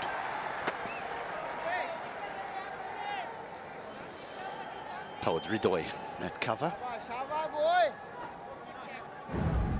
You're talking about that series against Pakistan. It was a good one. It was one that was really dominated by the Bangladesh bowlers. They bowled beautifully. Tuscan Ahmed, Nahid Rana 5 for in the first one-day international, Tuscan 4 for in the last. But there are areas of the team that Mehdi will be hoping are better, and I speak specifically about that middle order and maybe his form as well with the bat. Is that we've seen him drop himself a little further down the order, but there was a period of time when the skipper was an out-and-out all-rounder, but his batting has just let him down of late.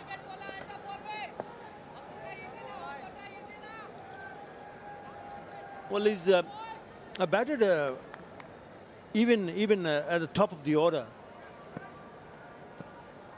They've given him opportunities to bat up the order, lower order, and also lower middle order. He has 100 against Afghanistan as an opener, Mehdi Miraj. So he's shown what he can do, is capable of. 126 wickets and closing in on 2,000 runs.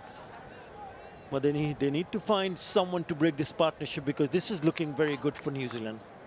43 now, and looking very comfortable, apart from that glitch, that initial outside edge, which was not taken. Young was only on 1.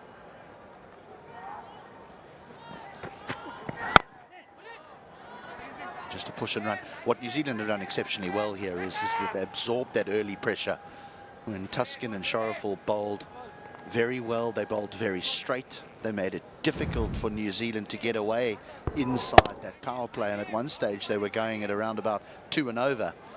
But they absorbed that early pressure. Now they've found a little bit of rhythm through these two, and that run rate has now climbed beyond 4. So often lip service is paid to the words assess the conditions. New Zealand have done it well.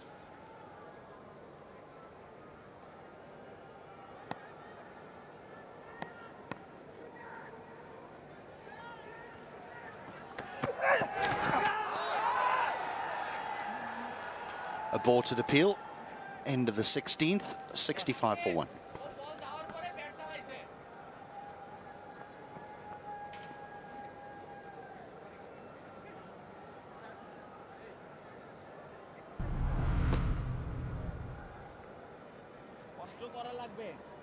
বল খালি করব আর হয়ে যাবে না bowling আসলে কষ্ট করা লাগবে জায়গায় জায়গায় জোরে জোরে বেশি কিছু চিন্তা না process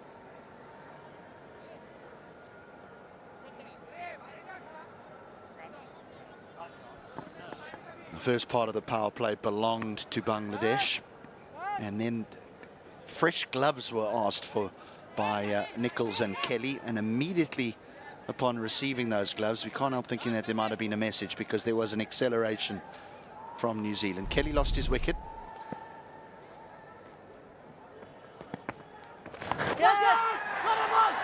A chance in the deep, no, just short.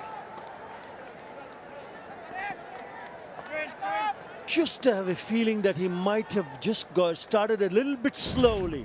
Nahid Rana. He went for the regulation sweep, gets the top edge. And he dies in front of him. Lucky, very lucky to get away with that.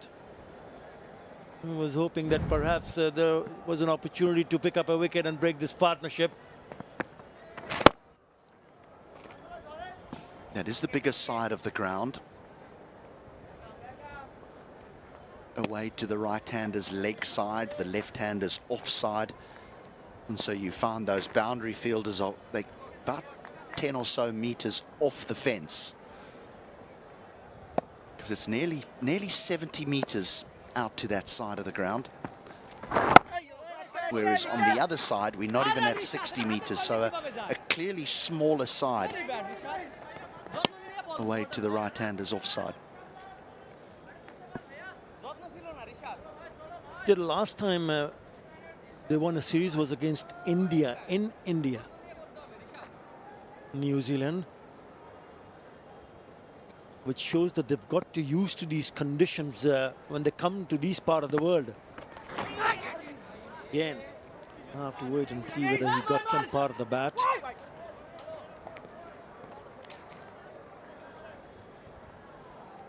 Bye is given. And when you talk about partnership, we mentioned that they've added 100 or more tries together. Nichols has got a one-day international 100. Oh, a bowl. Lovely delivery, beautifully bowled.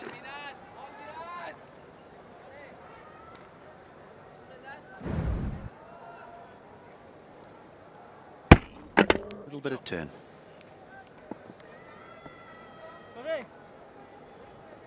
And Young has got 4 one-day internationals 100.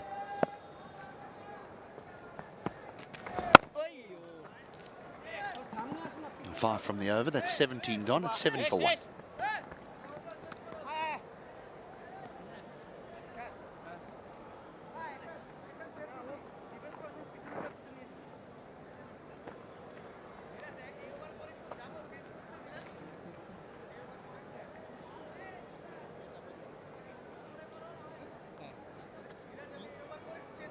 ঠিক আছে তাহলে এখনই যাইতে পারো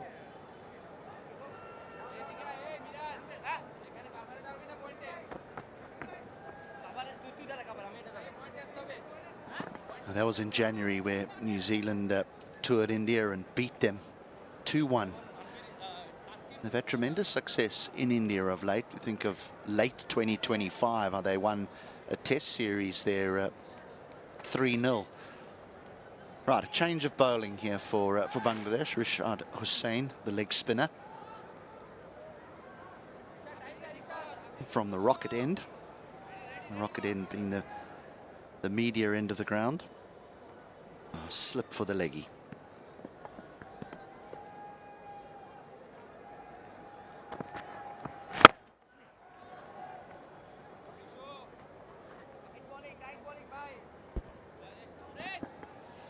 So that single brings up the 50 partnership, a good one, of just 66 deliveries between Nichols and Young. And this is exactly what Coach Rob Walter would have wanted, for the experience to say, we'll take care of things here at the top. Yeah, when you talk about experience, as we see Rishad Hussain in the attack for the very first time, these two also matter quite a lot for New Zealand. But the most experience is obviously the skipper, Tom Latham, who is most likely to come in next.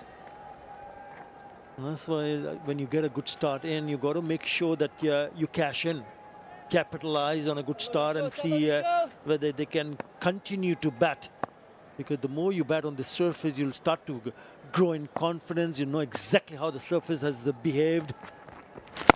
Let's wait and see how he goes on this surface. Richardson, right arm leg spinner.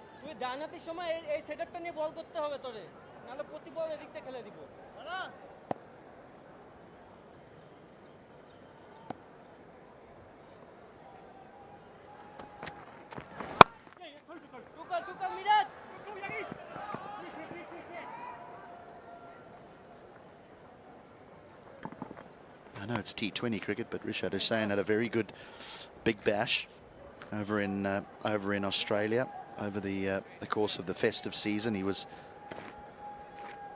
played for the Hobart Hurricanes. He had an exceptional tournament.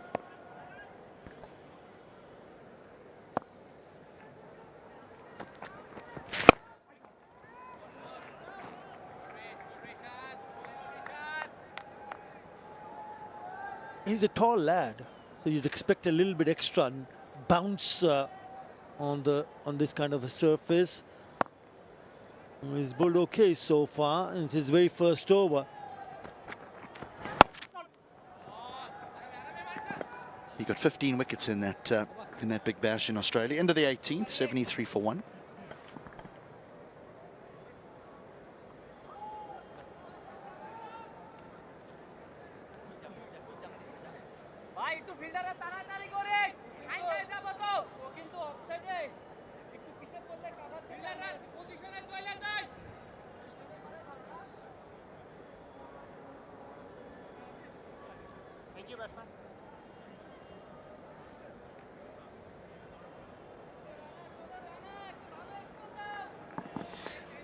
Don't be fooled by the overcast conditions. It's hot, it's humid, but these two, Nichols and Young, have played well for their unbeaten 50 partnership. Some very good looking shots. I love that one through the covers. We saw him playing the reverse also. Off the back foot that time around. It just suggests that this is a good pitch to bat on. You might be on just a touch slower, on a slowish side. But if you're willing to spend time in the middle, you will be able to score runs. Short ball, just a single. And they're not taking any chances at the moment, HD, and they don't really need to, because they just want to carry on with this partnership. Again, change of ends now, this time around, Nahid Rana.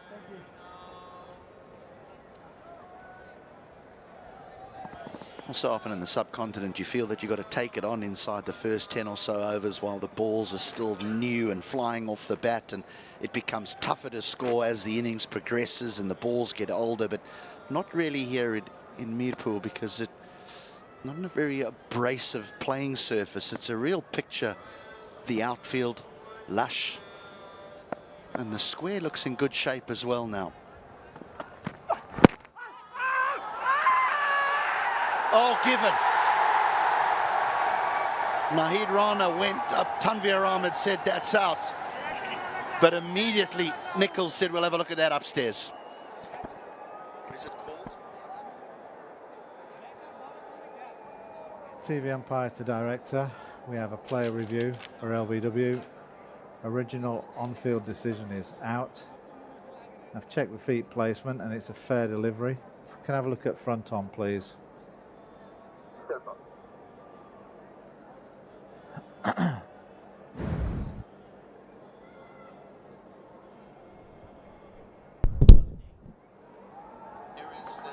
Okay, this is close to the inside edge. Can we have a look at ultra edge when ready, please?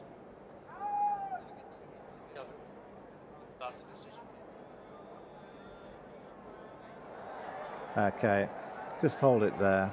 I've got a spike and I've got no gap between bats and ball. So he's got an inside edge on it. I'm going to go back to Tanvir on field to ask him to reverse his decision. Tanvir, you're on screen now, please signal. Nichols went upstairs straight away. Straight away there was the appeal, the finger went up and Nichols said, I'm not having any of that, I'm reviewing it, and he was right, because there was a little inside edge. And so the correct decision has now been made.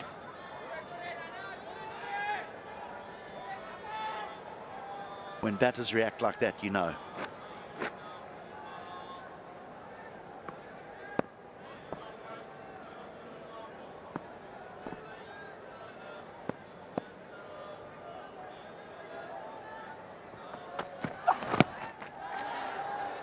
That's gotten fine. Too much work for fine leg to do. Here's the appeal again.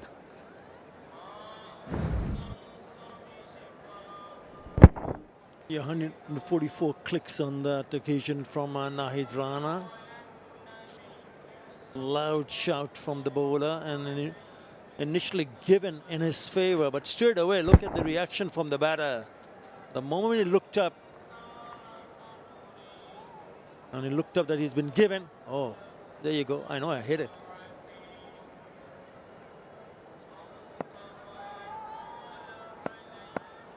Confirmation.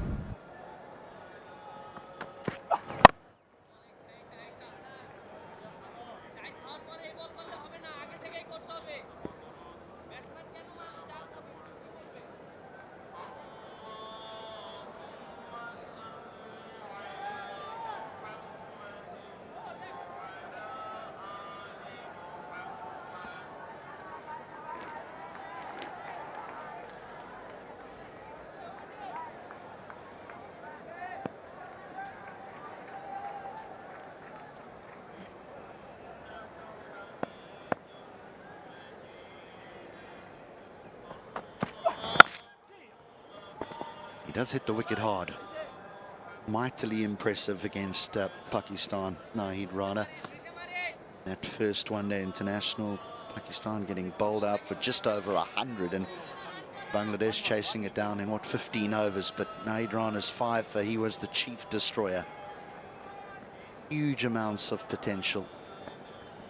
Yeah, the first thing that caught my attention when I came in here was the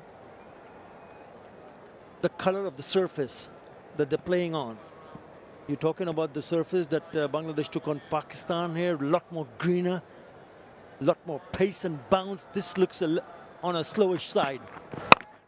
He's coming on nicely onto the bat. Yes, you have to time it nicely because you don't want to play it a little bit too early. 6 in that over after 19, New Zealand 79 for 1.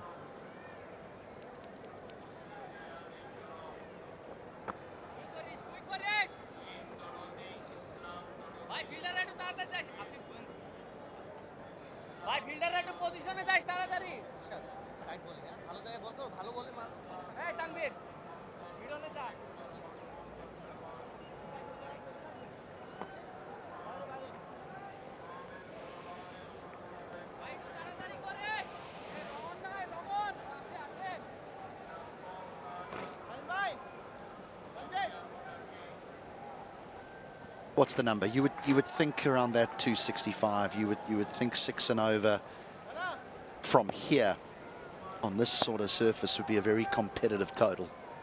Very competitive.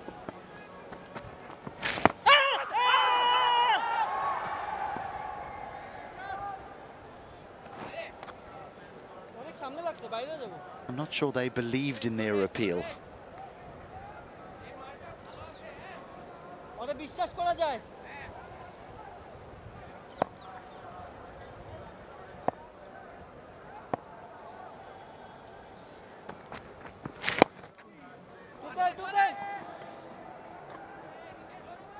New Zealand, off the back of that wonderful one-day series win against India back in January.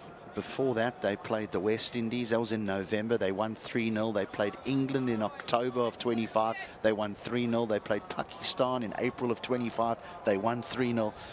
They were a red-hot one-day country, ODI country. They're ranked number 2 in the world. Nicely bowled.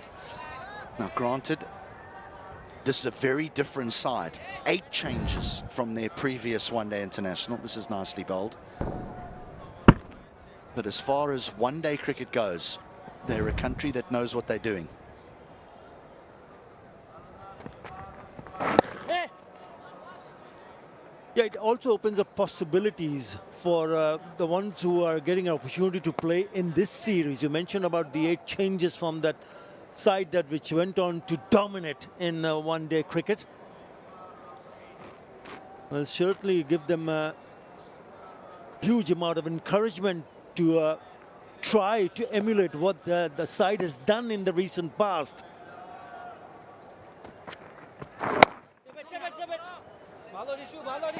Well, Rob Walter, their coach, has been quoted as saying that all of around 54 players from New Zealand are around the world playing cricket at the moment in the subcontinent. There's an A side in Sri Lanka, there's a side here, and then there are a number of players in the PSL as well as the Indian Premier League. Into the 20th, 82 for 1.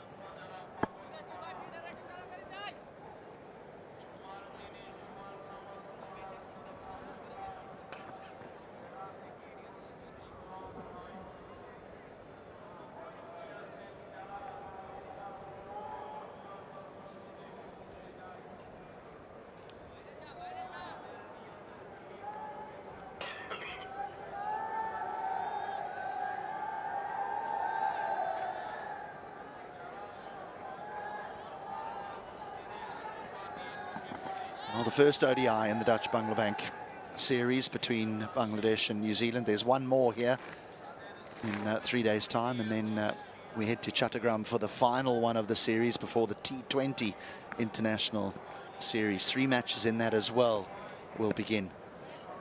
2 in Chattogram, and then we're back here for the final one in Mirpur.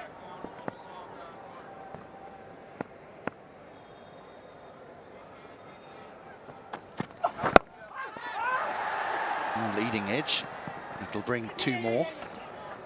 You're just going back to those 54 players that Rob Walter, the New Zealand coach, speaks about that is playing cricket in the subcontinent.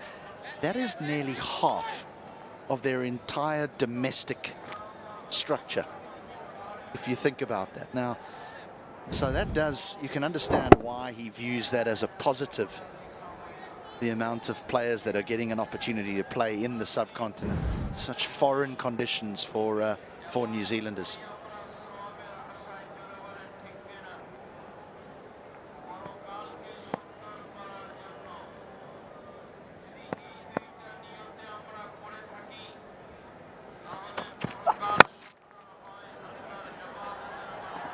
Work to be done, work to be done.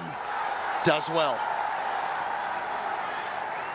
Tawad Ridoy down at deep third. That's the second time you've seen him doing something special. Had to run to his left and had to dive in the end to ensure the ball does not get past him for the boundary. We saw him diving to his left earlier on when he was fielding in the covers. A sensational stop. This is a very good one. Yeah, in the end diving and pulling it back. Very good from Ridoy. 100% for the commitment shown here. Interesting that he finds himself down at deep third. Just wondering whether it's because it's the big side of the ground and he does cover ground quickly. Should be just a single. Shariful Islam does the fielding. Yeah, Tawad Ridoy down at now what will be fine leg. It's not really a position that you find him in very often. One of the better fielders in the side. You usually see him especially inside the circle, but that is a very good effort. Maybe that's one of the reasons why he's there. Perhaps maybe others might have just struggled. Yes, applauded by the bowler. Right, Bangladesh in search of a wicket. Partnership looking good. 66 now of 86. Bill Young has taken a bit of a time. 24 of 39, but he's well set now. Nicholas doing a pretty decent job.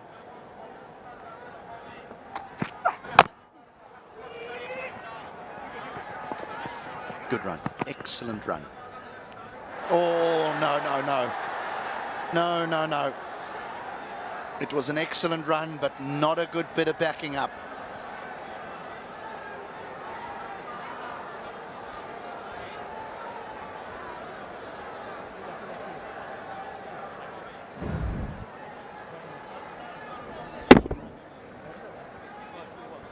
You know, just got stuck in the pads, and that allowed the batters to go to pick and shy. The stumps has just gone through the fielder.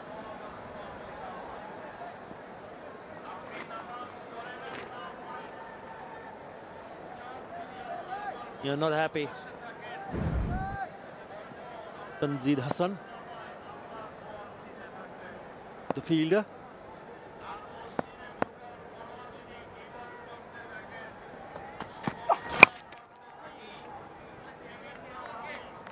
Squeezed away. Been a nicely paced innings by Nichols. Just continuing the good form that he's brought here to Bangladesh. Granted, it's been in domestic cricket, predominantly first-class cricket. That's his career.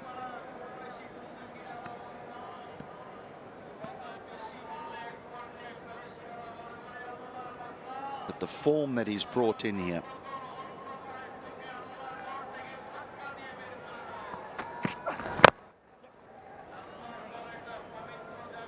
And a single to end the 21st. 12 coming from that over, courtesy of some lazy fielding. 94 for 1, New Zealand.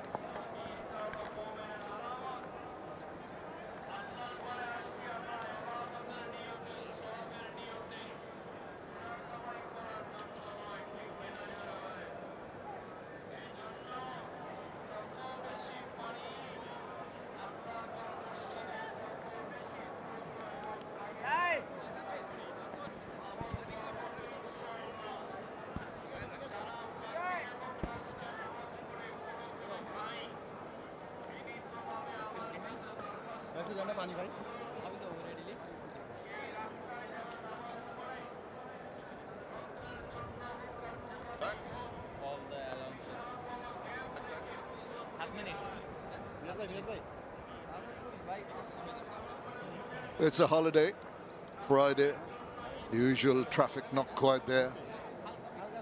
It's been pretty good going from New Zealand. Just have a look at the power play, 38 for 1 and 56 in the next 11 overs. What a tremendous comeback. Sensible cricket, realization of the fact that it's not an easy track to play on. It's a little bit on the slow side. So wonderful adjustment done here by Nichols and Young in compiling 73 runs in 89 balls. And Bangladesh have now got some worries and need to break this partnership. Hamish Rutherford alongside must be pretty relieved after the initial problems. Yeah, as mentioned, they've built beautifully, haven't they? Oh, and on cue, a wicket. That reverse sweep, Will Young. They've got the slip in play. He's hit it straight to them. Yeah, well, that does happen, doesn't it? All the commentators goes just praising the work they were doing, and he goes for the reverse. And simple enough. Pretty easy for Tanzid to snaffle that, and elation from Rishad Hussain gets his first. An important breakthrough. Will Young goes for 30. It's 94 for 2.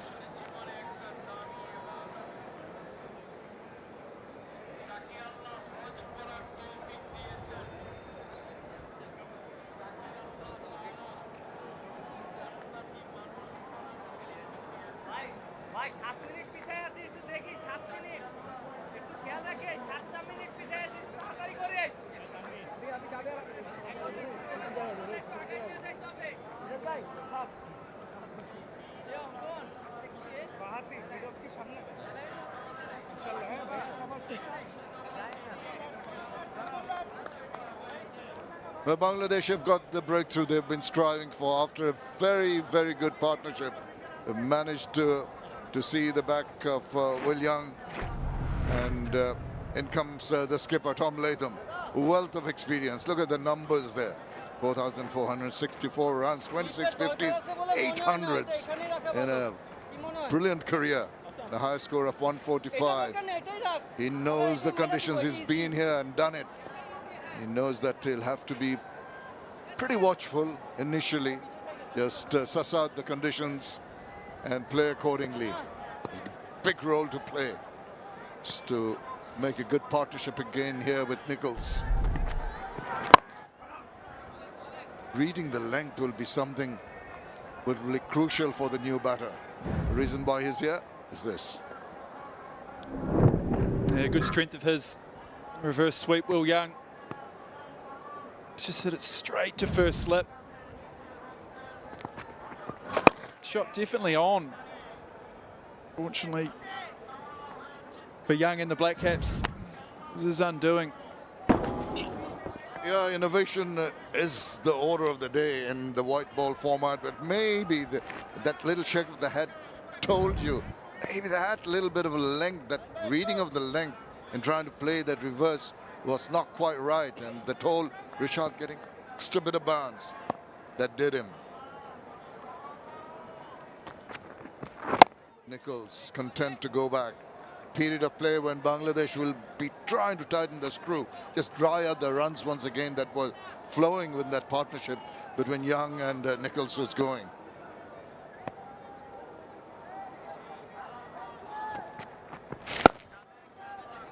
Eases into that one very nicely for an amble single. It's important Nichols continues, get down the other end, rotate the strike. But very well together, these two, Nichols and Latham, both play for Canterbury, their domestic side. New Zealand scored a lot of runs together, not only for Canterbury but for New Zealand as well. They're the experienced heads today for New Zealand, so they'll be looking to slightly consolidate here, rotate the strike, maybe tick the scoreboard over and then look to launch a few overs. Does nicely, just a controlled shot there to get him another single to finish a wicket taking over for Rishad. 97 for 2.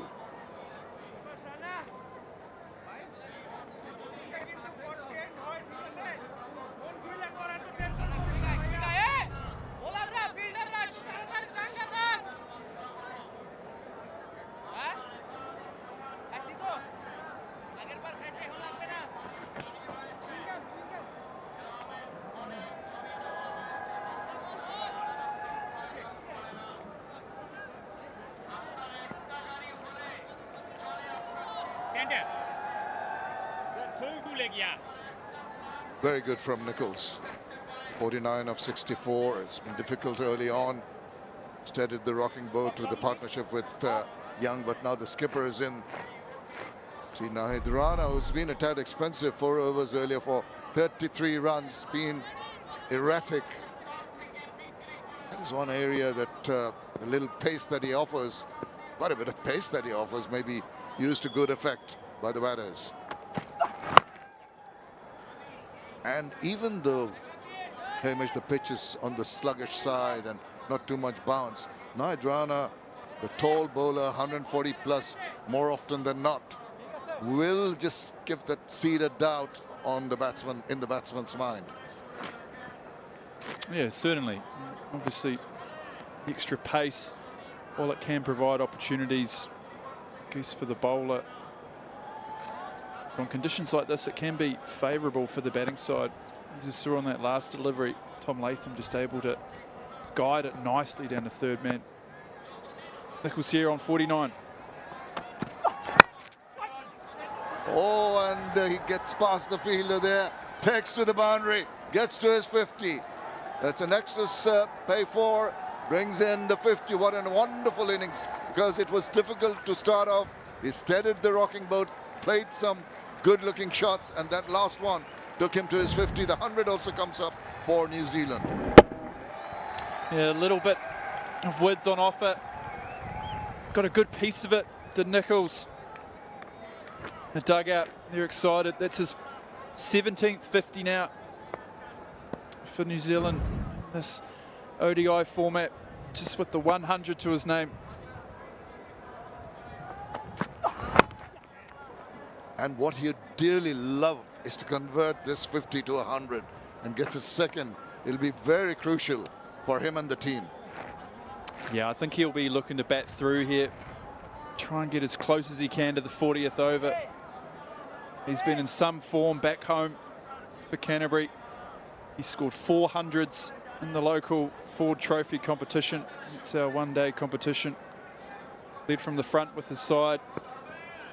He's continued that form. 54 not out here.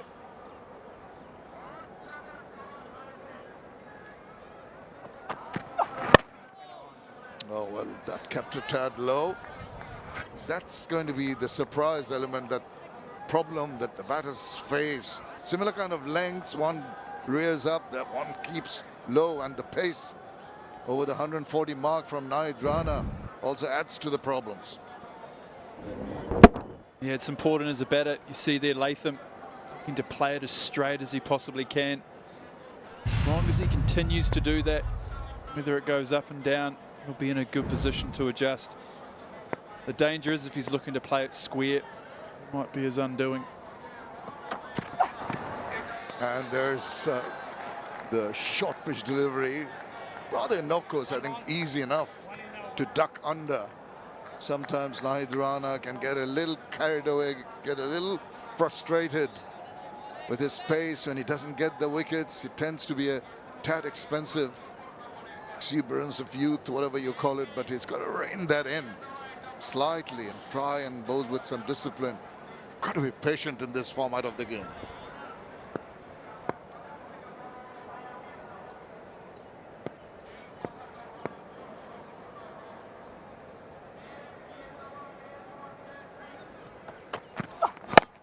Another good delivery to finish that over. 23 done. It's a 1-0-3 for 2.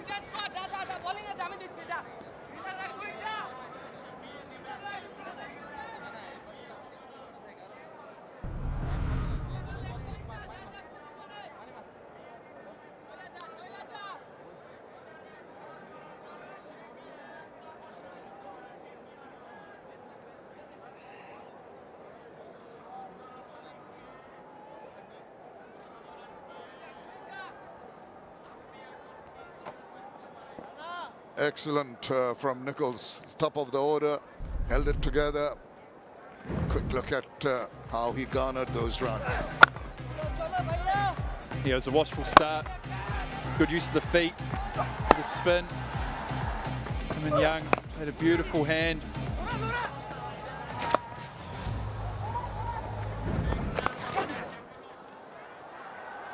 And onto the sweep there. Beautiful shot. Created a nice angle in behind square. Beautiful shot from Nichols. Yeah, starting to look very comfortable. And every time this just erring in line, he's ready to pounce on it. Getting his 8th boundary, Nexus Bay 4. And Rishad Hussain, who's coming to bowl his 4th over, is under a bit of pressure early on. And he pays respect to the next ball, so not getting carried away. Here's another look at his 50 package. Good use of the reverse sweep. Good strength of his, and that's what brought it up. Very well played 50, his 17th in this format. Teammates know how important their knockers here today. And just into position very, very quickly. Play that sweep shot. They make that important, mention the important word important, because it's so crucial. Situation of the game, the realization, that's how he's got his run, his wagon wheel right down the ground. Very, very good, and you can see 24% there, but also little reverses and backward of square shots, compiling quite a few percentage of the runs. That has gone past the diving fielder, so he's getting into rhythm, he's getting the boundaries at regular intervals now. Another Nexus Bay 4. This time Latham onto the reverse. Very strong, these two. Sweeping conventionally and reverse sweep. Just the 1 point in. Dove across that. Yeah, a little bit of disappointment there, but a good shot nonetheless. It's partnership up and about now.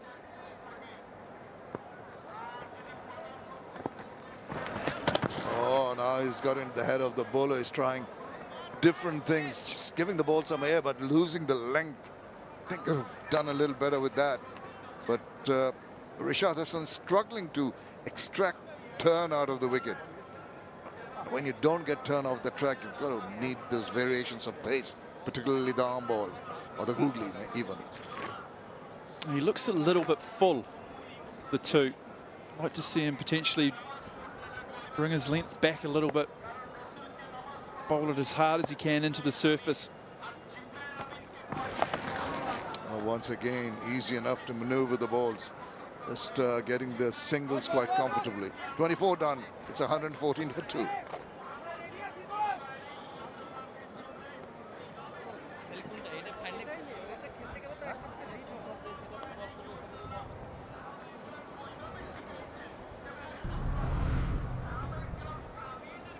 ভাই ফিল্ডাররা একটু তাড়াতাড়ি যা ফিল্ডাররা দেখিস না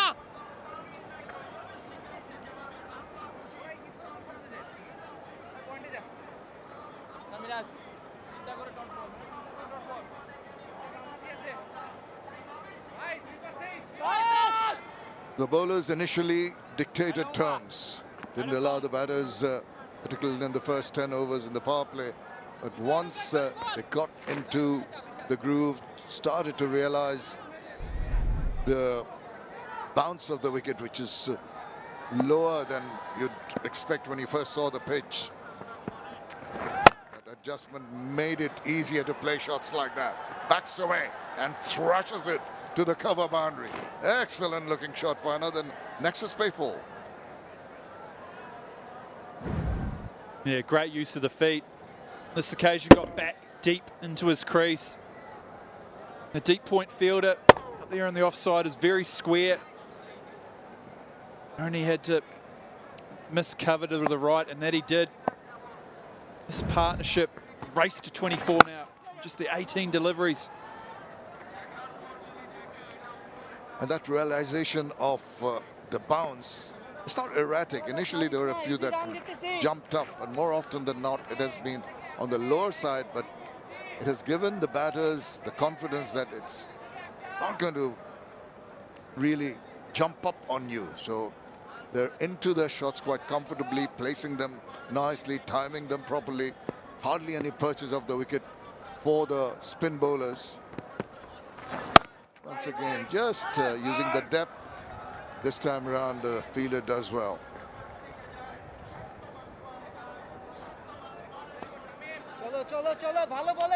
The skipper bowling now will try get another wicket quickly. Off-air Hamish, we're talking about just looking at the wicket, initial thoughts maybe 280 plus or even 300, but once you go down there, see the first 10 overs, your whole thought process changes as to what a good score is. Yeah, we said it in the build-up, didn't we? It looked a good surface. Maybe a score of 270 plus was going to be a good one. But certainly, after the first 10 overs, it didn't look that case. Oh, really tight as we look at the projected scores. I guess a runner ball actually gets New Zealand to 270, so maybe it wasn't too far off, but they've definitely looked to change their attack. Oh, we see more of that. Might be tricky. Into the over here, 120 for 2.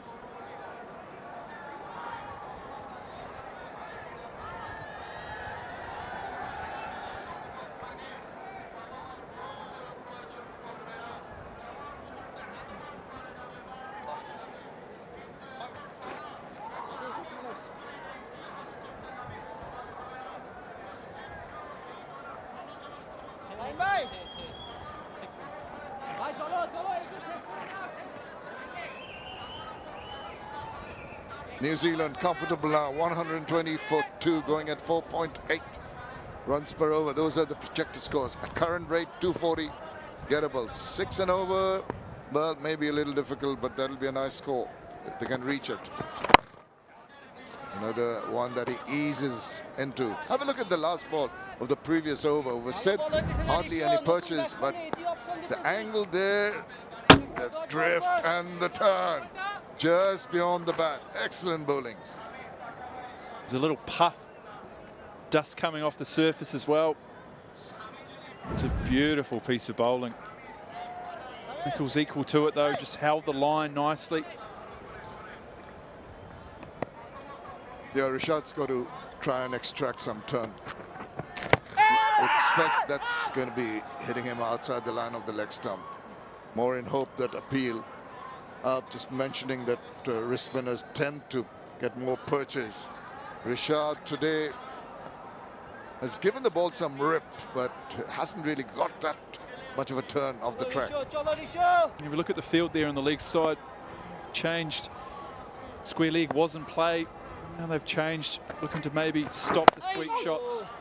So far it has changed the approach from Nichols. Got that 45 in there. So if they do look to play the sweep, it'll be a harder sweep shot, looking to hit it in front of square as opposed to that sort of lap that we had seen from both batters.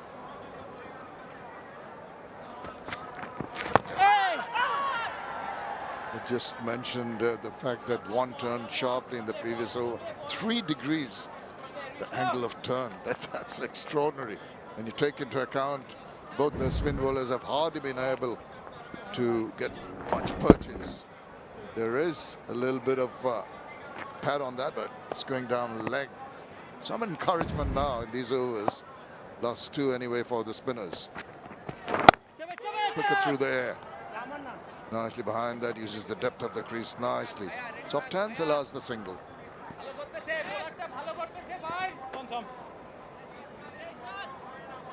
Trying to outsmart each other now. 28 of 28, this partnership going great guns. Run a ball can always be good in this format. And plays defensively. Dead bat to the last ball. 2 runs in that over. 1-2-2 for 2.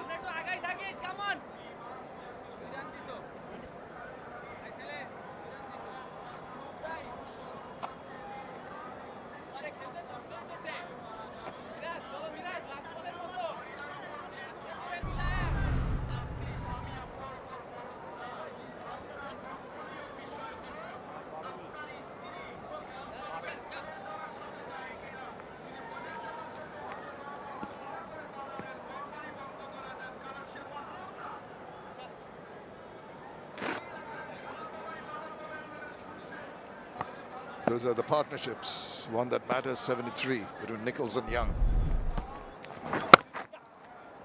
That length is going to give the luxury of the batter backing away, using the depth and finding anywhere he wants to put it. This time around, finding the fielder though.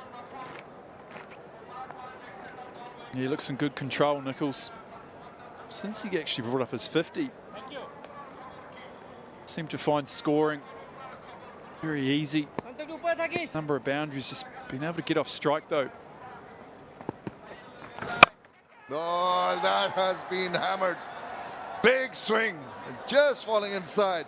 For a moment I thought it might be going over the line, but short, asking for punishment, and he is not going to miss out.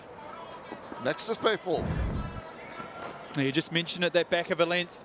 Latham in a great position. Leg side fielders up inside the ring, able to loft it up and over them. And as you mentioned, we thought that would have been the first 6. Oh, he's bowled him! Unbelievable. After a massive shot, the quicker delivery, I think that was the arm ball. Possibly an inside edge. Did it deflect off the pad? Doesn't matter. It's the big wicket of the skipper, and it's the other skipper's got in. A little bit quicker on this occasion. Kept low, created a nice angle. Latham sort of dragged it on, looked to come off the bat and onto the stumps. He has to depart for 14. New Zealand 127 for 3.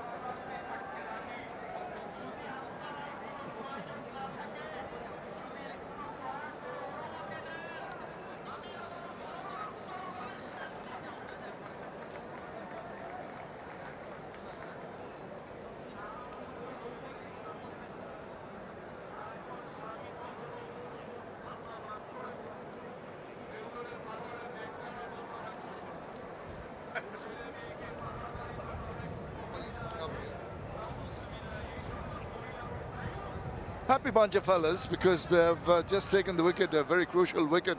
Tom Latham, the skipper of New Zealand. Mohammad Abbas comes in, the right-hand bat. This is ODI career into his 4th innings, 150. 104 runs. He's in the middle because of this. A very, very quick delivery. No turn, just angled in. Look at him, he's just shaping to go back. Low and deflected off the pads, I suspect, to the wicket.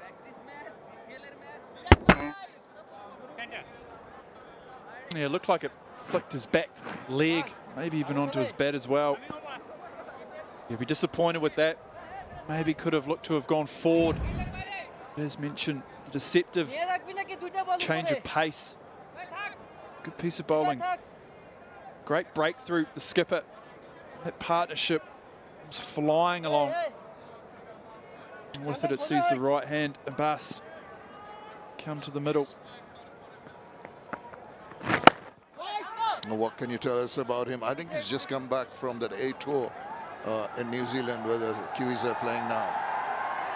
He played, this is his 4th game, he played a couple of years ago, series, I think it was against Pakistan back home. It's been out, mixture of injuries, can bowl a little bit of left arm seam as well. He's had a promising start to his domestic cricket. But he's a good young player, 22 now. Nice player of spin, so he'll be looking forward to these conditions. Well, catcher is the call, but it's past the fielder there. And good work, covered a lot of ground. This opens his account with a couple of runs, ends the over. 129 for 3.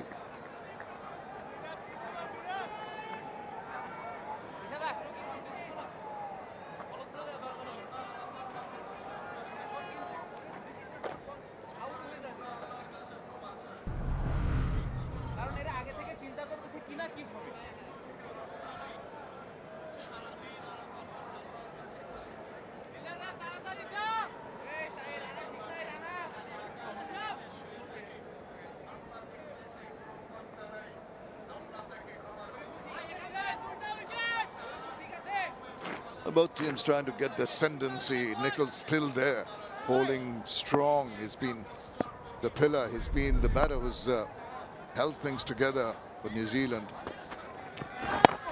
And now the turn. It's becoming a little more regular. Yeah, it certainly has. I think that field placement change as well. Haven't seen a sweep yet from Nichols. Looking more to glance it into that leg side.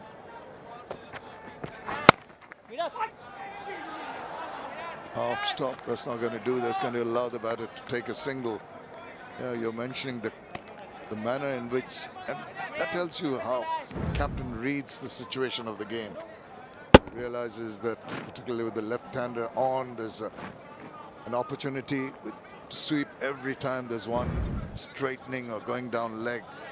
Got that blocked, and now with the right-hander in, Mohammad Abbas on strike has got a slip in position. So Rishad Hussain should try and give the ball some air, get some purchase. A little bit quicker through the air, depending on the line rather than trying to extract turn.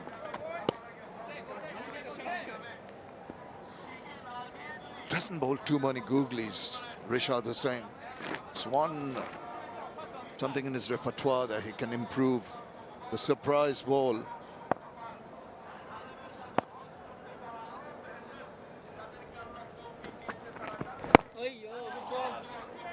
It's quite rare that, isn't it?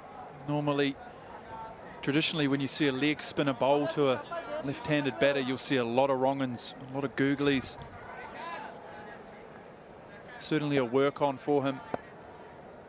It's definitely spinning a little bit more. Now, reverse attempted, and he pays the price. Not the right ball to choose. Rishad is all smiles. And once again, a batter in form tries that premeditated shot, and the easiest of takes for Liton Kumar Das. Big wicket. Back-to-back wickets here for Bangladesh. Looks to that reverse. just got a top edge and a nice simple catch. He's excited, and why not? They lose their fourth, New Zealand. It's the informed Nichols. He's got to go for 68, 131 for 4. The players are just taking a breather now with the drinks break.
Well, the drinks breaks are going to be a little longer than usual because of the conditions. They're having a break because of this big wicket. Very important wicket, trying the reverse, getting the edge. Diton Kumar Dash sees it slowly flying away, times his little run to perfection and gobbles it up. Talking you and I. What's that little deflection of the shoulder too? Yeah, maybe it wasn't a top edge as mentioned. Looked to get it quite fine, but unfortunately for him, fine enough into his back shoulder and up it popped. They bowled nicely, the Bangladesh bowlers. They dotted him up. As we look at Dean Foxcroft, the new batter. Funny enough, this is his second game, one-day cricket. His last game was here at this venue in 2023. Got a first bowler on that occasion.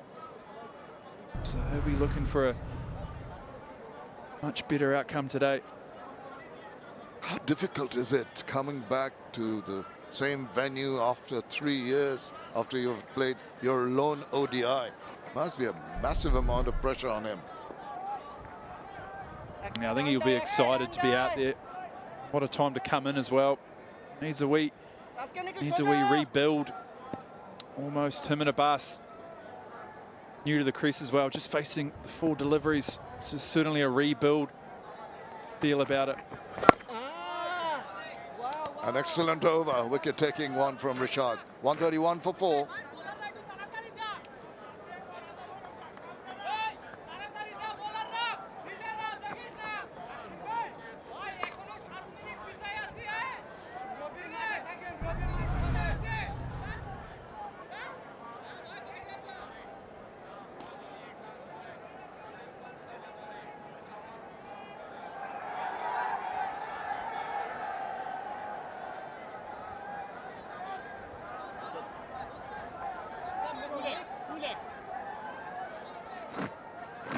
Five bowlers used by Mehdi Hasan Miraj, but it's the spinners who've done most of the damage, particularly in the middle overs.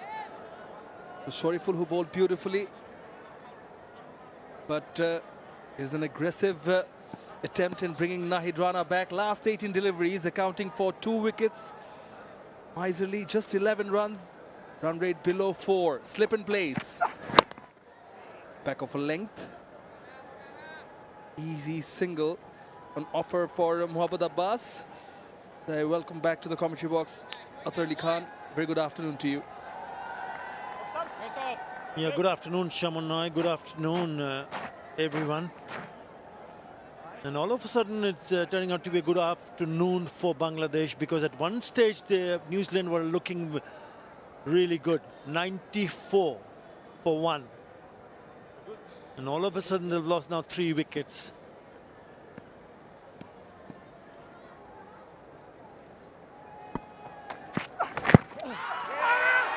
Is it sliding down the leg would be the question. I think that was the only thing, only point of doubt in Tanveer Ahmed's head. Nahid Rana thought it was pretty close. He's having a bit of a chat, but if looking at the reaction from the keeper, he says it's down the leg side, but he still takes it. Does Bangla Bank decision pending? Has been referred.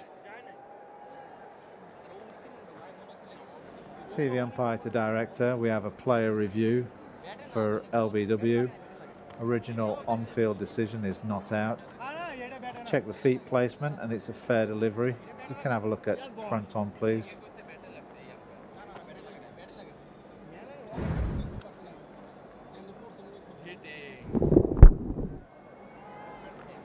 Okay, just rock it back. Okay, I can't tell if there's any bat there, but let's have a look at Aldridge, please.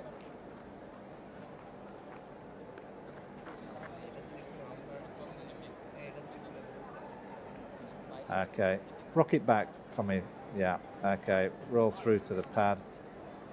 Okay, clearly no bat involved. We can go for ball tracking when ready. Gap between bat and ball.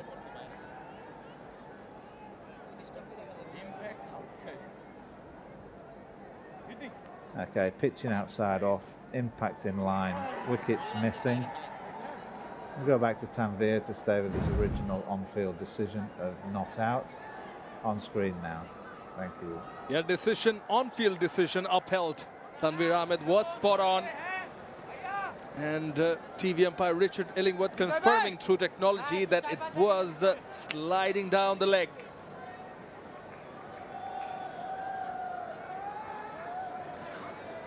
Yeah, initially he did indicate that would have gone down the leg side, Litun Kumar Das. 148 clicks the last one, very quick from Nahid Rana.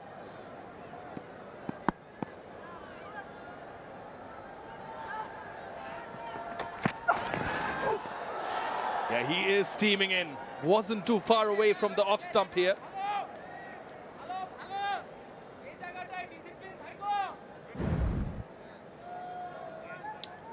This was the appeal. And if you look at the what Litun Kumar Das is doing, is just sliding down to his left, going down the leg side, but he was begging, pleading.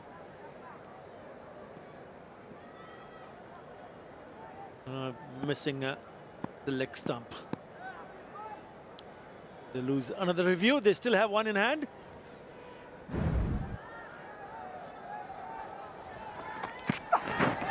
Oh, that's a great delivery. He certainly got his tail up. Second delivery, the leg before shout, 148. You mentioned 146, the previous 2 deliveries.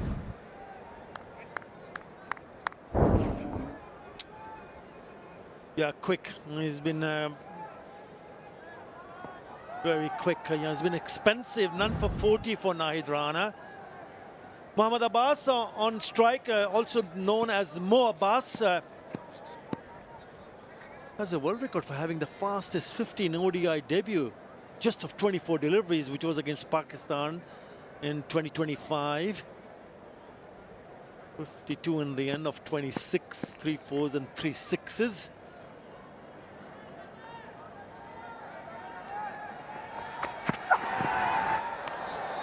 Tries the bouncer. Yeah, penalized by Tanveer Ahmed. Mentioned Mohammad Abbas, and he also is in good touch because he was representing the New Zealand A side recently in Hambantota versus Sri Lanka A, where he's got an unbeaten century. Then he's been called for his services here. But Nahid Rana surely sniffing something. Two fresh new batters in the middle. The experienced batters already back in the hutch.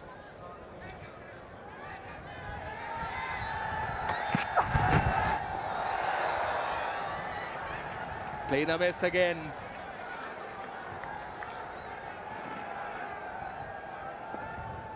Yeah, Mo Abbas started really nicely. We mentioned about his world record, 52 on debut, the quickest in terms of balls.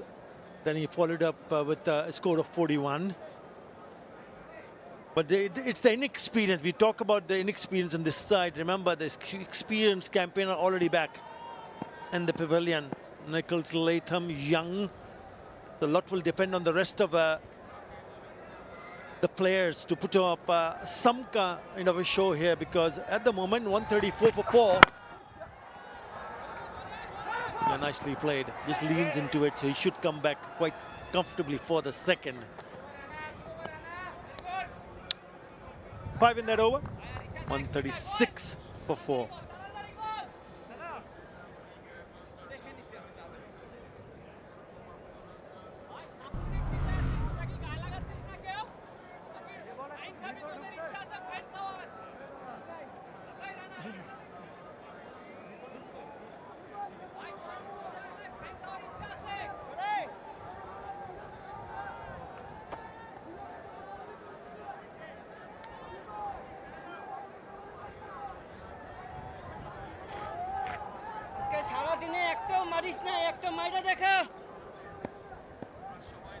Just a couple of skyscrapers, the middle phase. Reshad continues. That's a nice looking drive. They're coming back for the second. This is good running between the wickets. The partnership of significance for the second wicket was 73 runs between Nichols and Young. Yeah, first runs for Foxcroft in one-day internationals. Yeah, he's been excellent, hasn't he? Rashad Hussain, he's been very impressive. He's maintained a very good line and length, and is asking questions every time he comes into the attack. Yeah, even after that partnership of 70-odd, they lost those last 2 wickets in space of 9 balls for just 4 runs. Again, misfield. They should come back for the second. They do.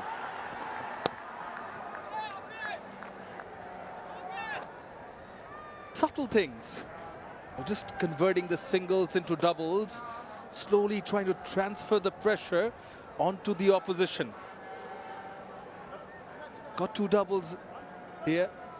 Speaking of, Dean Foxcroft, born in Pretoria, South Africa.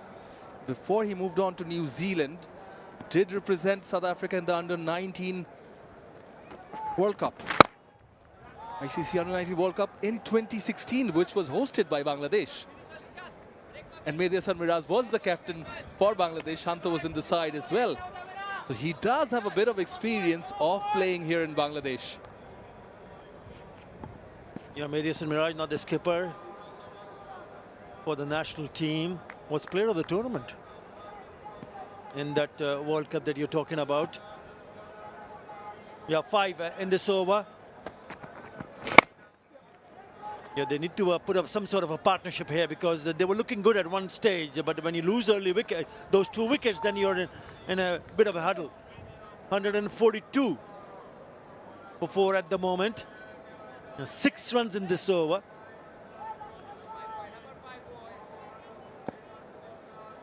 He's keeping the scoreboard ticking. Watchful of the last delivery. 30 done, 142 for 4.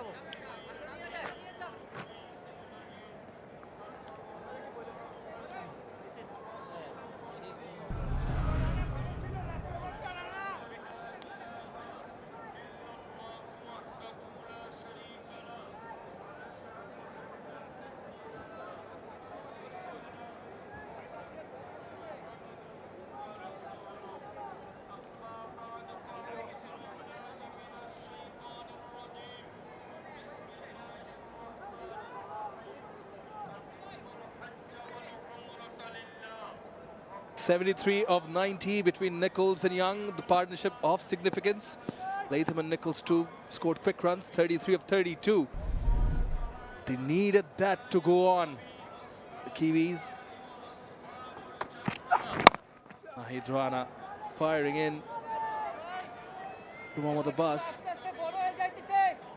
Speaking of Dean Foxcroft, he has also visited Bangladesh last year as a part of the New Zealand A side. Now these players getting a run.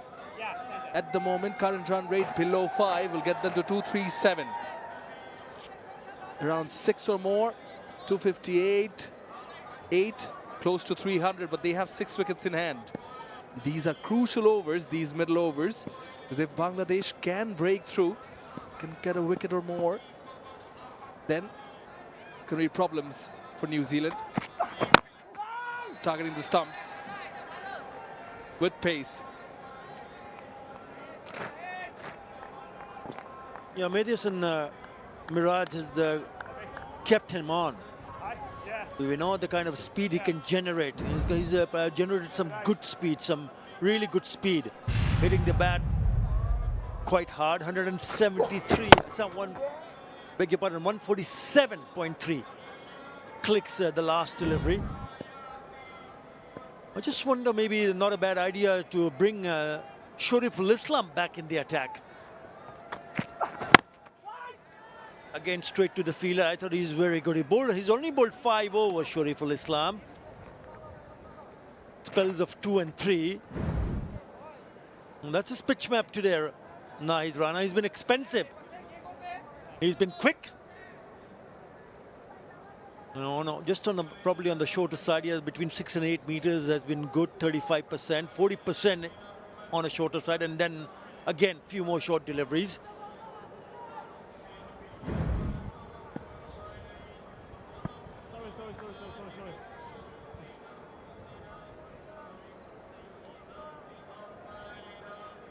Wondering whether time for Shoriful Islam to come in the attack. There you go. The quickest being 148.6.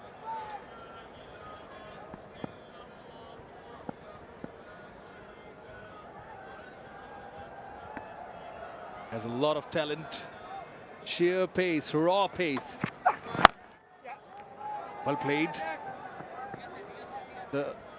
Importantly, made sure that he was on top of it to keep the ball along the ground. But speaking of Nahid Rana, he's won hearts in the PSL as well. You were there recently. A lot of talk about him.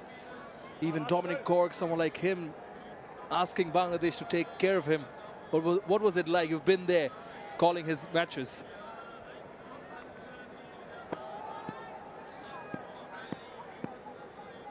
Very impressive, Nahid Rana in PSL. He's been very impressive right from the word go. I've been a big fan of him.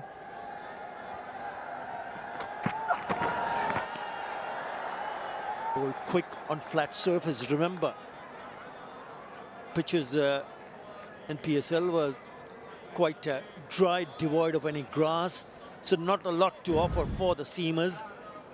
But he really bowled quickly, and also, most importantly, he was very economical. He hardly gave anything away. I mean, that really caught my attention, and others as well. His best figures were 3 for 7, I said it earlier. Economy of under 6 runs in an over on flat decks. Is quite menacing with the white ball. Down the leg side. Yep. Good stop from Litun Kumar Dash.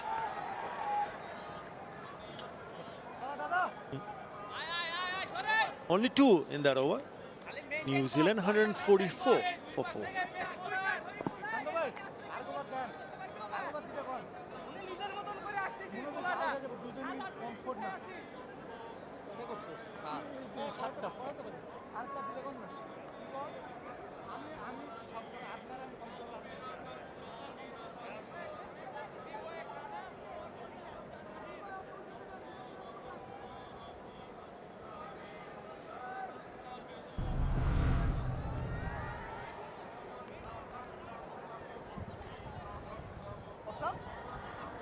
Taskin Ahmed and Shoriful both have 5 overs remaining.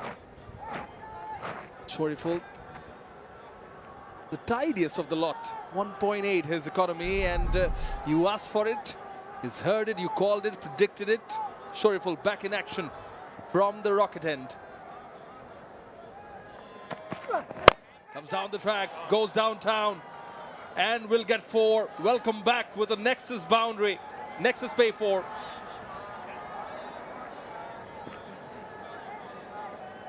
Yeah, didn't have a look straight away. Shimmy down the wicket, or the first delivery from Shoriful Islam, who just come on into the attack. That's a cracking shot. Down the ground. Fielder inside the circle at mid-off. Went straight. Yes, it was aerial, but struck quite nicely for the boundary. Then nudges it on the onside, will get a single. The contest is on. They're taking this challenge and counter punch from Foxcroft in the very first delivery. Here he's just reminding his partner of the angle, to be wary of that. Yeah. Shoriful coming around the wicket to these right-handed batters. For that, he's got a deep square leg and deep fine leg in place. Might see a short one, the odd one. Targeting the off stump here. Yeah, Foxtrot has a bit of an experience, 65 games with that single 150 up on the board. He averages 33 in List A cricket. Best of 138. He's got the 300s and 1150s. He showed what he can do with the bat. I know it's still early days, but to be able to go down the wicket and then smash it down the ground of Shoriful Islam will certainly give him some sort of confidence. Important, really important for this pair to go on. Now they've had a 20 of 24. They need to just go on. It's still a long way to go. 75 for the first 50, 59, and then it gets a little bit quicker. 55 for the third 50. It shows that they've shown intent to accelerate. It's key that they have some wickets remaining before they move on to the last 10 overs, New Zealand. Odd one keeps low. Change of pace on this sort of a surface will be key. They're going to miss out on the services of Mustafizur. He would have been quite handy on these kind of a surface. 15 fours. No sixes yet.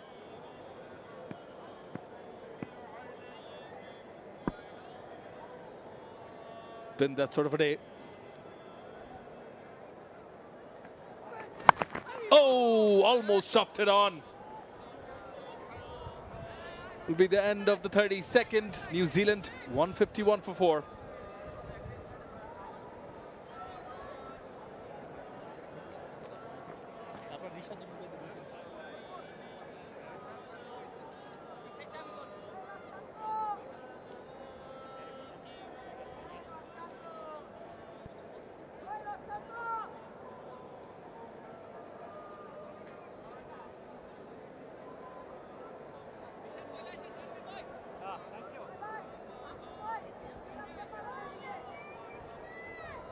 Slowly stitching another partnership together. 20 of 26.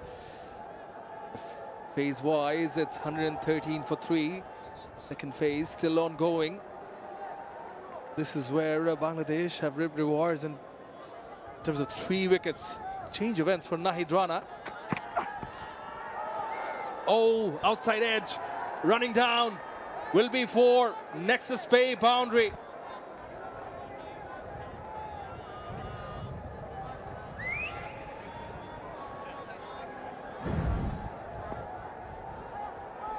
Yeah, it was short, intentionally played, just opening the face of the bat. And then getting it fine to the boundary.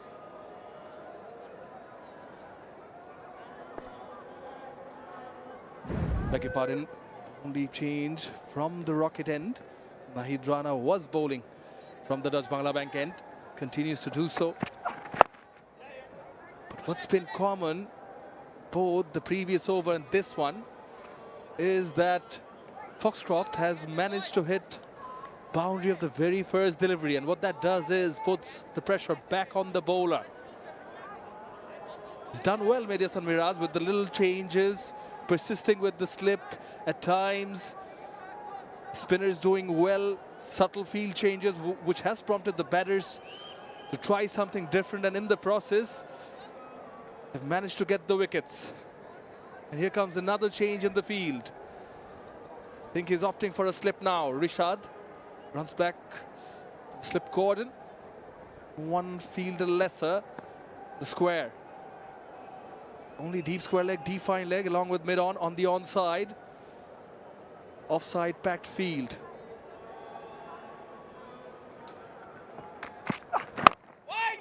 Well bowled.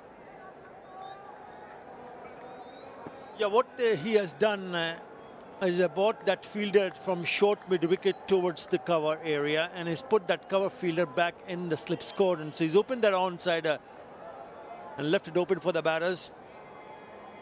But it's important for Nahid Rana to continue to bowl around the off-stump line. That's one of the reasons why he has got that slip in place. Remember, the boundary came, it went fine, it was aerial, catchable height, but there was no fielder in the slip cordon. Rishad Hussain, a little bit wide on that occasion at the slip cordon. This is pitched up a little bit fuller. Yeah, he's got a couple of hundreds as well. They both have similar kind of averages in List A cricket. Mo Abbas, born in Lahore, Punjab, Pakistan. They'll be hoping that they can add on to this partnership, which is worth 25 of 30. This has been a quick over, 144, 144, 148, and then 147 clicks.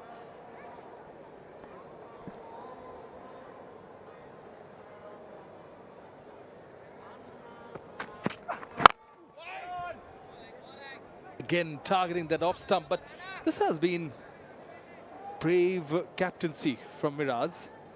Again, taking that fielder off from the onside and putting it, off from the onside and putting it on the offside. Also, maybe prompting the batter, maybe try to lure them into playing a shot on the onside. Try to manufacture something against the express pace of Nahid Rana. He's looking for wickets. We will see more of Taskin. He's got 5 overs remaining too.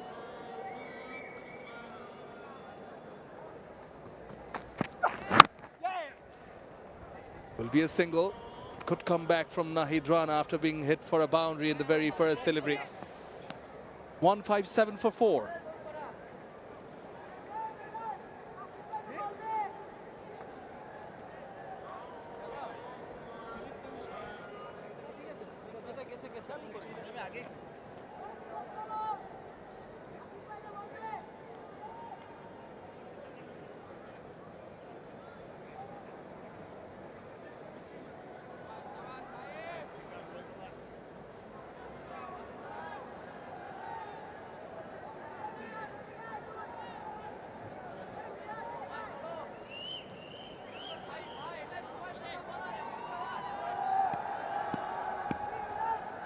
Run rate below 5. Sorry, full. Oh, not too far away, just past that outside edge. He's been the pick of the bowler. Should have had 2. Drop catch of his bowling. Bill Young when he was on 1 and going past the bat. Beaten. A good start from Shariful. Mehdi Hasan Miraj will be hoping that they can break this partnership. Again, get a slip in place. That's 2 and 2.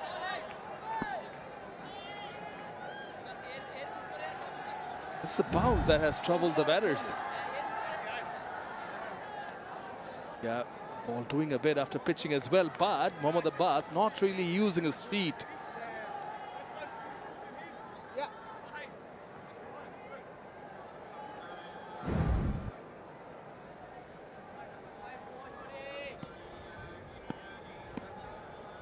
Short cover in play, short mid-wicket as well. Shoriful running in. Time he gets the drive on. Will change ends with a single.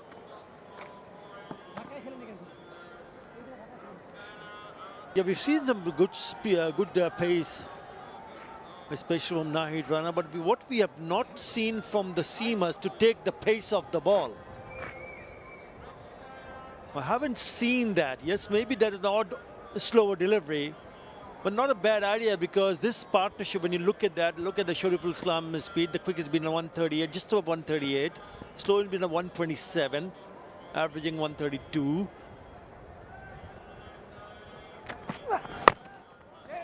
So not a bad idea if you can try to take the pace off the ball, vary your pace, and surprise the batter, because if you bowl at a certain speed, then they know exactly what is happening. You've got to caught them off guard. That's the reason why we see so many seamers taking the pace of the ball, not bowling at one pace all the time.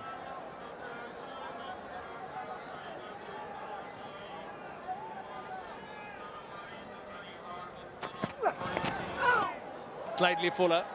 Result the same. The dot ball yet again. Another interesting fact, Athar bhai, which I notice is, with that dot ball, the number of dots will compile up to 122 now. I'm sure most of them belong to Shoriful, his economy being 2.7 only. Yeah, he's been very good. And that's the third time he's gone past the batter trying to play that big booming drive, and still no slip in place. The root of fact is they managed to get an outside edge and it goes past the keeper.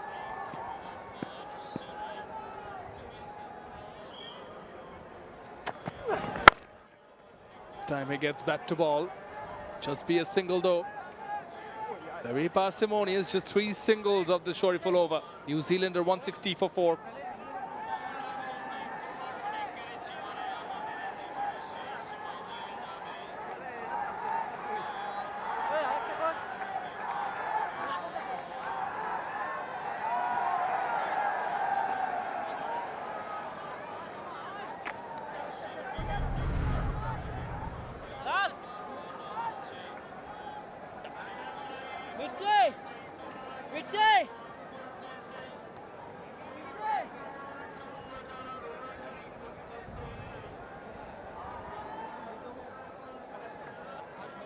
Well, the pillars have been fluctuating. A couple of them pretty tall, came in the middle overs, 21st, one of them. However, no sixes in this innings yet. To be the captain taking the ball again, 34 overs done. It is the time when the bowling side chooses one ball to carry forward with. Till the 34th, 2 different balls operated from the 2 ends. For the remaining 16 overs, that's the ball in Miraz's hand that will be used. See a change of pace. Not exactly the way you said it, Athar bhai. Trying something different. He does have 3 overs remaining. With Yasan Miraz. Deep mid-wicket, long on, in place. Batter just manages bat on ball.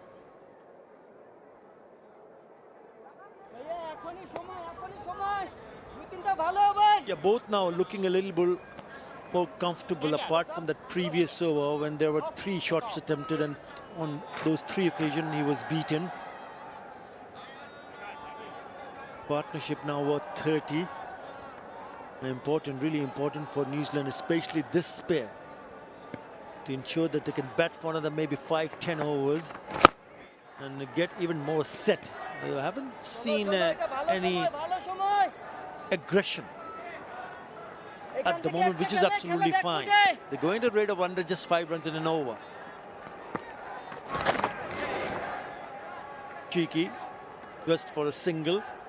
They go at this run rate, the projected score is 234. But if you have wickets in hand, 6 wickets in hand, then it can go beyond that much quicker.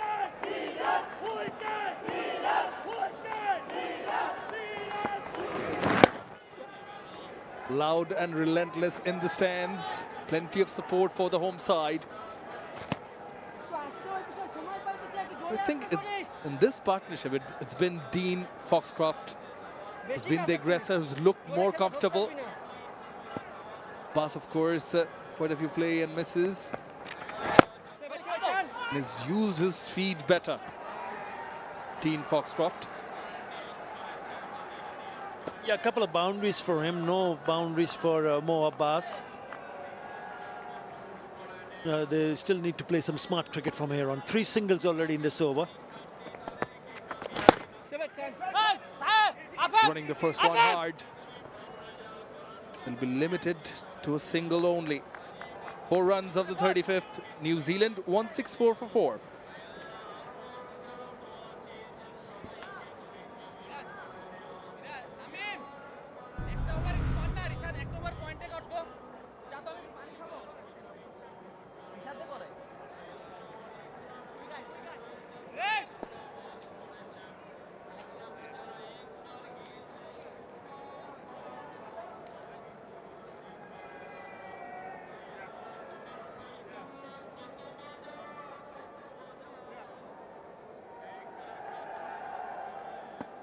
We'll look at the ICC all-rounder rankings in men's ODI cricket. Azmatullah Mirza, Afghanistan, 329. Mehdi Hassan Miraj, number 2, and 280. Sikandar Raza, Zimbabwe.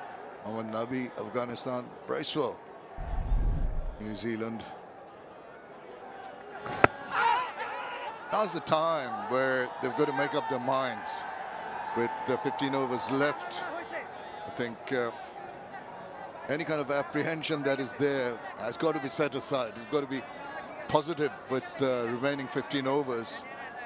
And they're having a little bit of a chat whether they want to take a review, striking on the pads.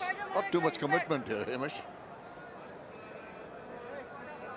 It was a long consultation, wasn't it? Almost looked like everyone in the outfield was inside. As you see there, Foxcroft a long way down the wicket. It looked as if it might have hit him adjacent, but a lot of doubt.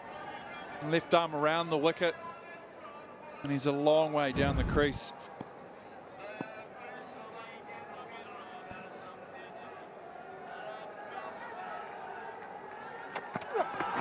Oh, just a very tentative little sort of attempt at the drive down the wicket. Smiles all around. It's not too far away from the bat.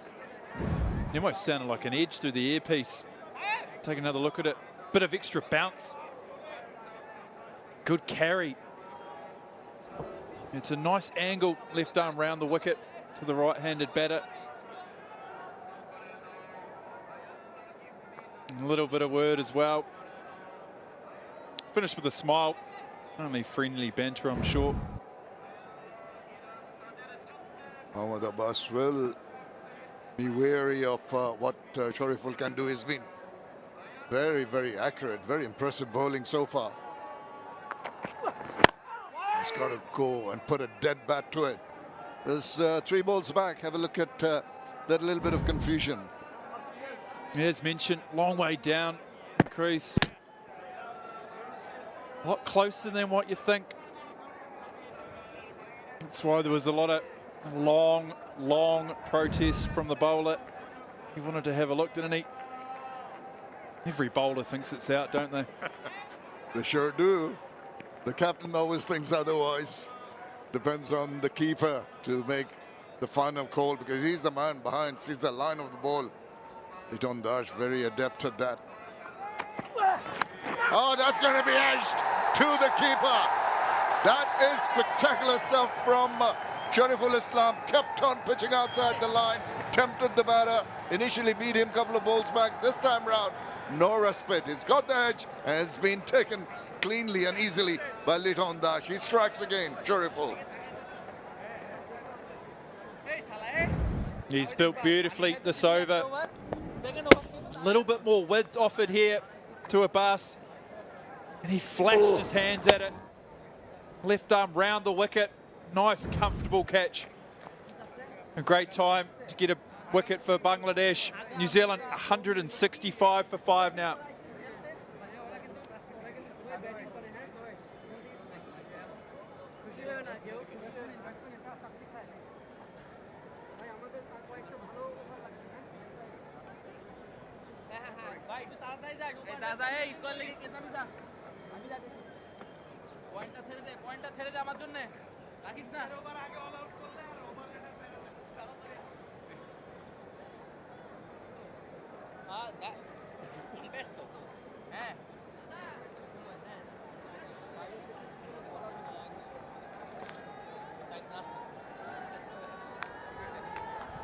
Bangladesh back in control again.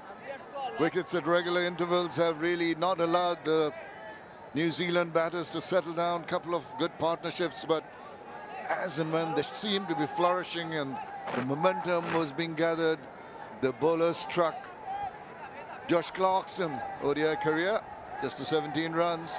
He's in the middle because of this. Yeah, left arm round the wicket. Created a nice angle. And an important time to grab a breakthrough as well. Bangladesh, he knows how important that is. The fans, they're up and about. It's building nicely, the crowd today. Slipping for the new batter, Clarkson. Good move from the skipper. Bowled with a lot of heart. Shariful Islam. Right on the money. And Shariful has been not only impressive in getting wickets, got a maiden economy rate of 2.43. That is exemplary. He hasn't bowled a bad ball, has he? It's bowled wicket to wicket. It's come back here. Not really the death overs, but the middle to late overs. That ball potentially, is it maybe reversing? Certainly be looking to try and do that. Nice bit of angle to these right-handed batters.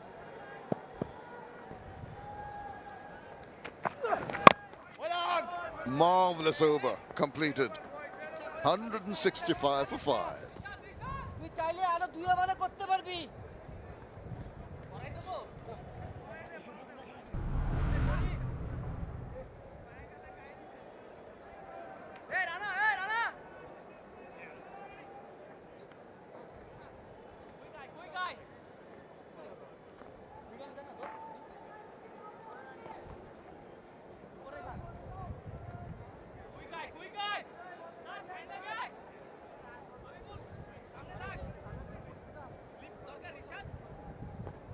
.68 for Nichols, and when he was going with Young, they seem to be looking to a bigger score than what they've achieved so far.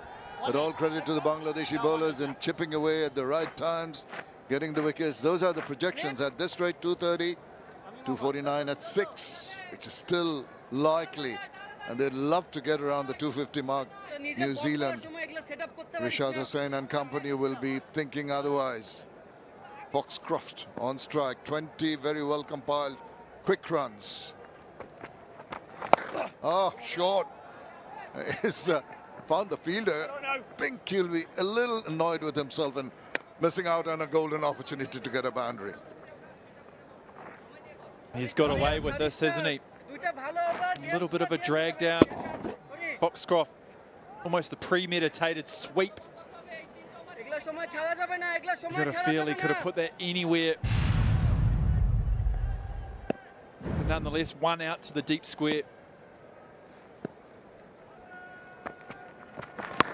No, bowling short, that's not right. And that's also lucky on the part of the bowler in finding another field, a couple of runs. Tell you what, Rishad Hussain, despite the fact that he's got a couple of wickets, just feel tad erratic.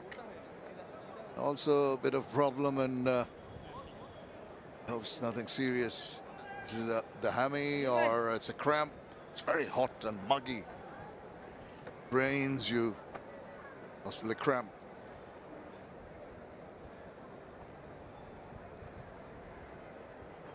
Yeah, maybe we get that pickle juice out there.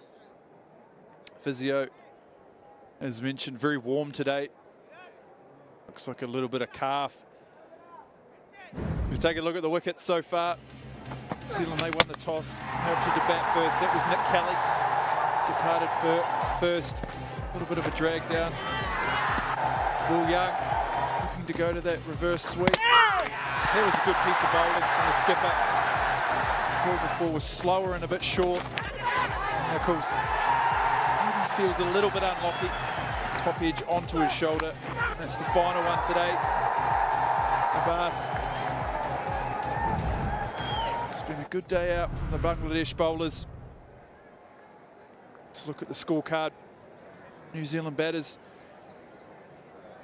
Nichols and Young, they came together for a very good partnership. But apart from Foxcroft, no one else has really got going so far. Yeah, a couple of partnerships that promised for New Zealand, but really couldn't compound on them and build on them. As we see the bowling figures, as we mentioned, Shariful has been very impressive. 2 for 19. Just got the 2 overs left. 2 for Rishad. Miraj has bowled well. 5.1 to his economy for a lone wicket. Just talking about the partnerships that matter. There you go. 73 between Nichols and Young. They seem to be really comfortably settling in when that wicket of Young fell. Then the skipper came in, quick foul 33 with Nichols. And the last one, Foxcroft and Abbas, 34 or 48. But nothing really in big numbers what was required by New Zealand in putting the pressure back on Bangladesh. At the moment, pause in play is Rashad Hussain getting a bit of treatment for cramps. Seems to be ready now. And this is where he pulls up Rishad, and he just not quite sure what happened. There you see he has a bit of cramp just behind the calf. Immediately lays down trying to do some stretching to ease that. Had some replenishment, some rehydration badly needed, some salt tablets. Yeah, cramp really gets you, doesn't it? His teammate looking to help him out, picked up the wrong leg. Everyone raced out. Yeah, maybe the pickle juice, maybe some electrolytes and a little rub. Hope it's nothing too serious. Get back there. Yeah, we mentioned that there has not been consistent turn in the wickets. And there you see Rishad Hussain. You'd expect the leggy to extract more punches. 3.4 Miraj on average, 2.8, but he did turn one. That turn square was almost a 3-degree turn. It beat the bat.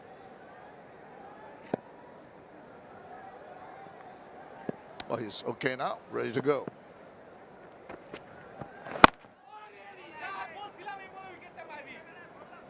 It's a great time for Josh Clarkson coming to the crease, known for his power, long levers, likes to hit the ball long and straight. Enjoys a slog sweep also. There's no fielder out there at deep cow corner. Wonder if he's against the turn. I wonder if he'll be eyeing that up. You're talking about long levers. If he's aiming straight, he's got a long on and a long off. Mentioned the fact cow is open, but with the turn, the bowler is bowling in line. You'd have to go straight right over the top of the bowler. Can't go either way. Temptation given there with the widest delivery. Half stop allows the single and the second run to be taken.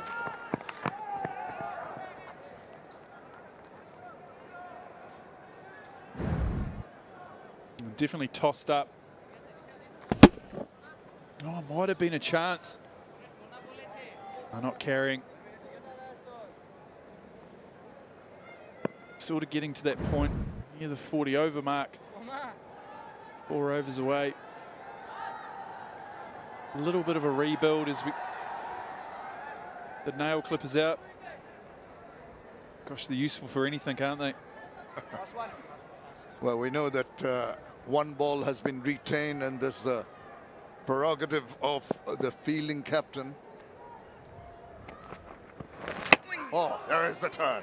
Quicker one, still gets quite a bit of turn out of that track. 37 overs done. 170 for 5. Quick guy, bhai.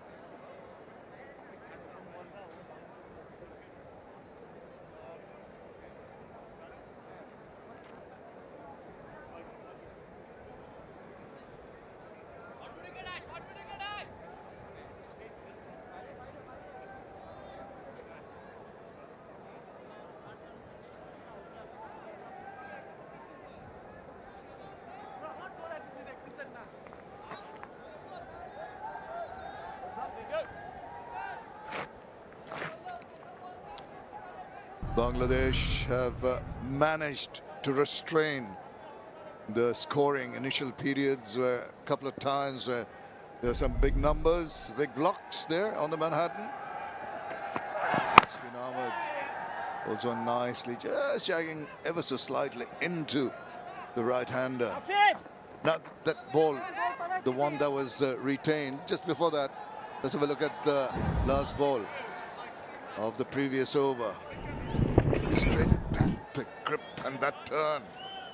Oh, that can be so confusing for the batter. Not quite sure of the length. He decides to play at it, but inside the line, it kept turning away. He knew it. He knew that he had the batter in a spot of bother there.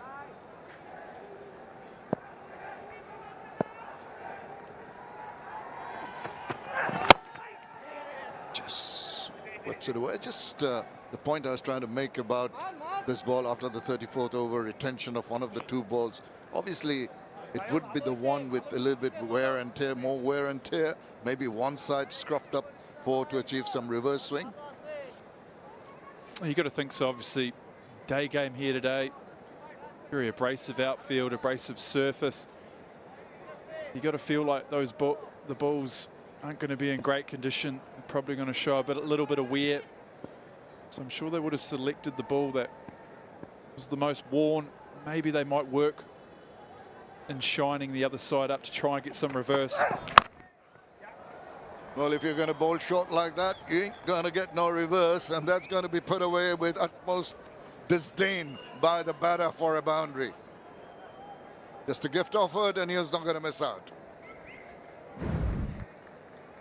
No, he's certainly not going to get reverse swing from that. Foxcroft in a great position. Got the hands up on top of the ball. He's hit that miles in front of square. And a beautiful boundary. He's firing along here. 26 now, just off the 24 deliveries. That's better. Gets the inside edge. Tentative little push, trying to play it away on the offside. Lucky. Might have just gone on to the wicket, but that's what Taskin Ahmed needs to do with this old ball. He can't afford to bowl them short. It's not going to rise up. If you pitch it up, maybe not in the slot, just kind of good length area, that's perfect.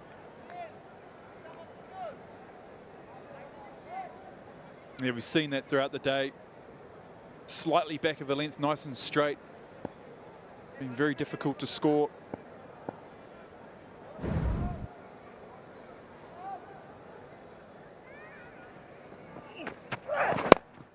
Just the line left it a little wanting, allowed the batter to close the face and get the singles. They've mixed the singles with that odd boundary quite well in this partnership. 12 of 13 balls. Crucial, the play through right to the hand. Little kids coming in alongside their dads. Come and enjoy this. Prayer times are over on Friday, so we expect a lot more people. It's in the second half. A holiday, and Bangladesh doing decently enough. Will encourage more people to come in and watch this. Width offered, and a compact looking shot. It's found the fielder in the deep. 178 for 5. ICC anti-discrimination policy.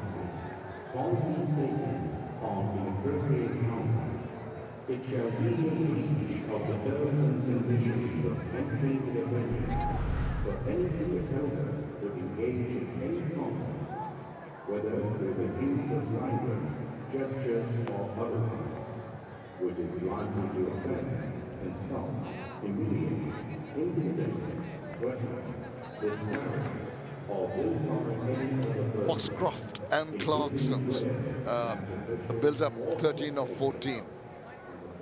Another partnership, prime importance for New Zealand. Playing out the 50 overs is just not going to be enough. They need to ensure that the runs come at regular intervals. Rishad Hussain has taken 2 for 35 into his 9th over, getting some turn now on a regular basis, and gets the thick outside part of the bat.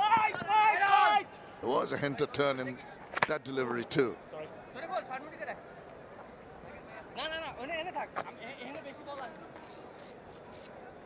He's almost built into his bowling, his set of 10. Rashad started a little bit expensive, but certainly the back half of his 8 overs have been very good. Now taking the 2 wickets as well. Seeing a lot more turn, which will encourage the New Zealand spinners. Goodness, another reverse, another almost wicket. We've seen 2 wickets going down on reverses attempted this time round. Tanzid just dying on him as he dived to his left. Very close call.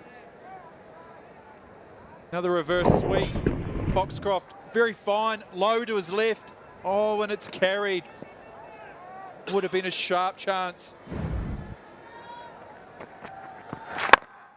Oh, that's pitched further up, easier for him to play it into the deep. He would have had his heart in his mouth when he almost managed to snaffle that. Look at this, dying on Tamim, and he should have got that. Had ample time to put his hand behind the line. Obviously disappointing for Rishad Hussain.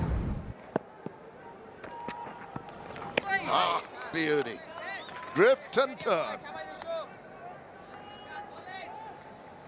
It's a carbon copy. The delivery completed his 7th over. Beautiful spin. Puff. Dust from the wicket.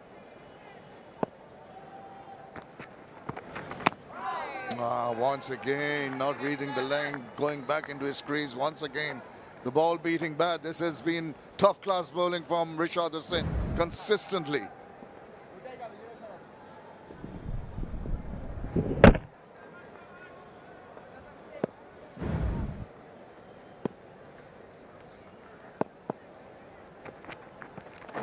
Oh, that was the armour.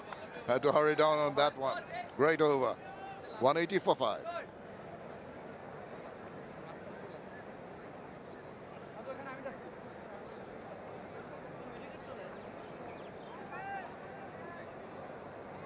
যেটা অনেকক্ষণ থেকে খেলতেছে ভাই তাড়াতাড়ি করিস, এক over পিছায় আছি, come on. অনেকক্ষণ থেকে খেলতেছে, ও পেছনেরটা ভালো খেলে, মোটামুটি একটা লেন্থে 6-এ মোটাটা তাড়াতাড়ি যা, তাড়াতাড়ি যা। আস্তে করলে যে জায়গায় যাইতে পারে, তুই অ্যাডজাস্ট কর। 2 for 37 at 4.11. Rishad Hussain.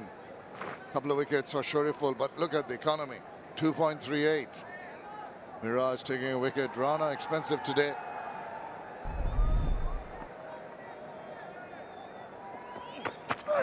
Down the wicket. They're going to try and take the bowlers on.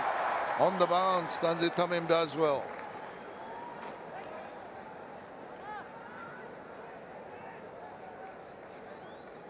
Both fielders inside the ring. Straight, Foxcroft looking to use his feet, create some momentum and go up and over the offside. Length wasn't quite there for it. We're getting into that near-death phase.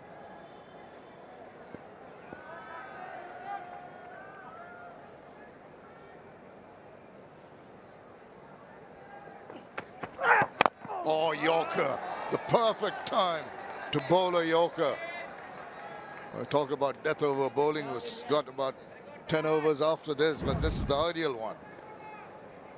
He looked there as if Foxcroft gestured, and it might have reversed a little bit.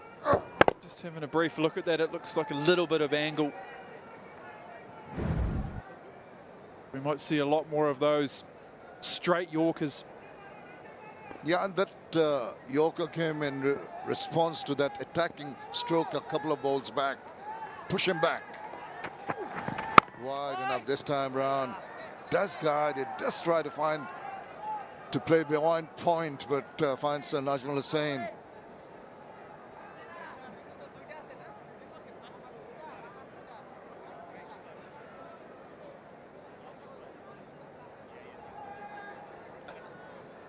Three dot balls, pressure building. 4.56 the run rate. Taskin Ahmed not amongst the wickets yet, but the lion-hearted bowler he is, more often than not, he's going to get you a wicket.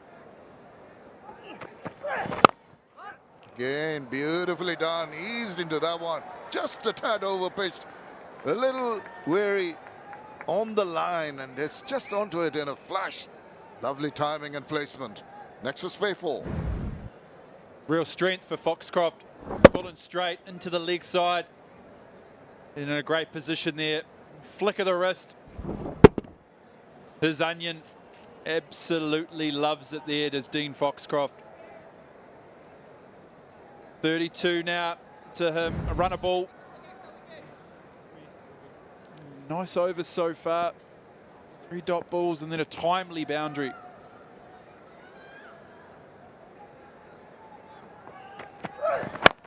Oh, now just initial thoughts of going full hog and just maybe hurried down on him, maybe kept it that low and had to adjust quickly. But that is very good. You can see his mindset now. He's going to go after the bowlers. As you said, run a ball. This is the time to go charging.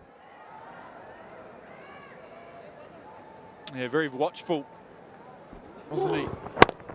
A good position to play the shot, just adjusted. Wasn't quite there for him. Maybe he feels like he needs to be there at the end, get his team to a good total.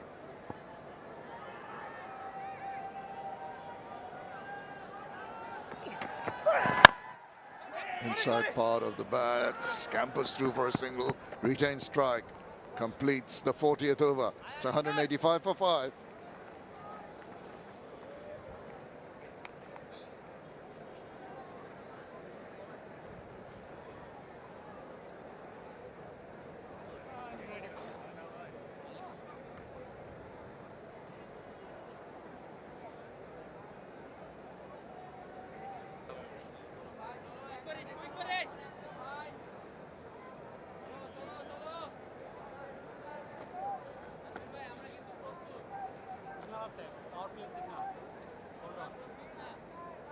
The last 24 balls have been pretty decent for New Zealand. Got 20 runs at a good strike rate without losing a wicket, and that's been the crucial thing.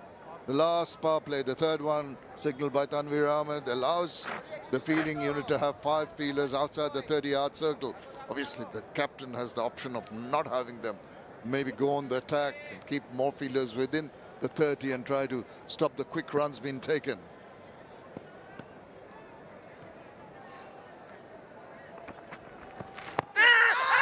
Another reverse, another big appeal, and another wicket.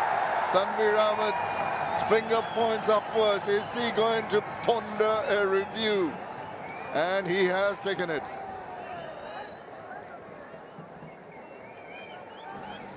TV umpire to director, we have a player review for LBW. Original on-field decision is out. I've checked the feet placement, it's a fair delivery. If we can have a look at front on, please.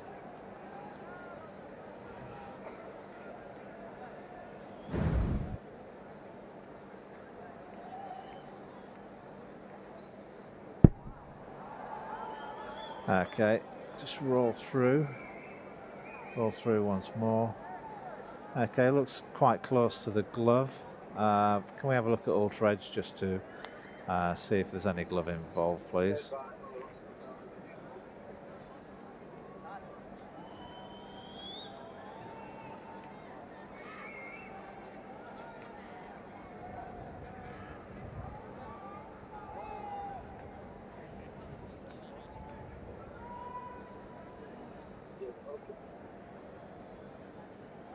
Okay, nice and slowly. Roll through nice and slowly. Okay, we've got a spike when the ball is on the glove, and I've got no gap between the bat and the ball, the glove and the ball. So I'm going to have to go back to Tanvir on field to reverse his decision. Tanvir, thank you. He has to reverse his decision. Just a faint touch on the gloves. Hands on heads for the supporters. Once again, that reverse, which has been a huge problem for a lot of the New Zealand batters. Has lost his wicket. Can't afford to do that. Foxcroft is needed in the middle. He needs to play out the 50 overs. Rashad knows he's been keeping the batters on edge. Tensed up, bowling well. Just the line now. He goes straight up. Big appeal. This time round, umpire says nothing doing. What does Liton Kumar Das think? Are they going to take a review now?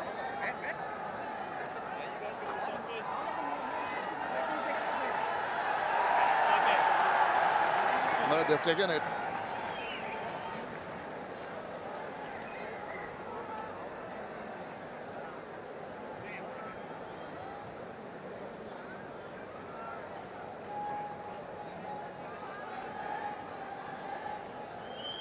Original on-field decision is not out.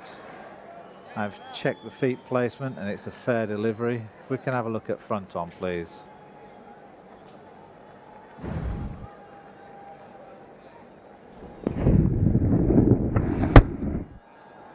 Okay, pass is close, but looks like it's thigh pad.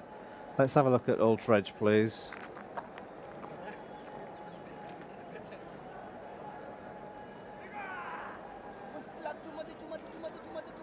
Okay, roll through, no bat involved. Roll through, yeah, clearly come off the thigh pad.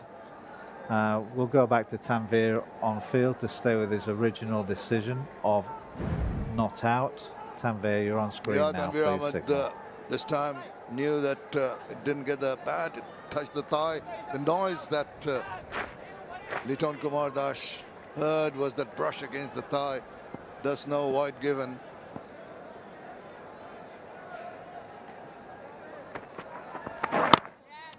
Quickly through the overs, the dots are building up again and the pressure keeps on building.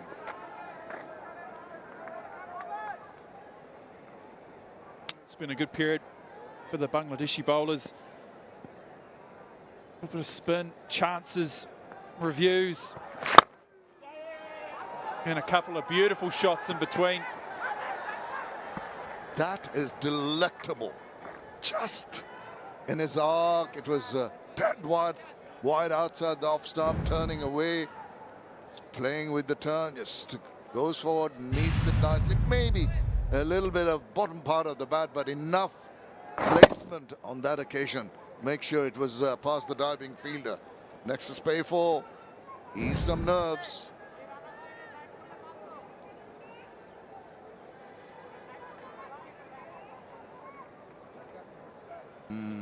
Just maybe some mind games, maybe genuinely lost his grip on the ball.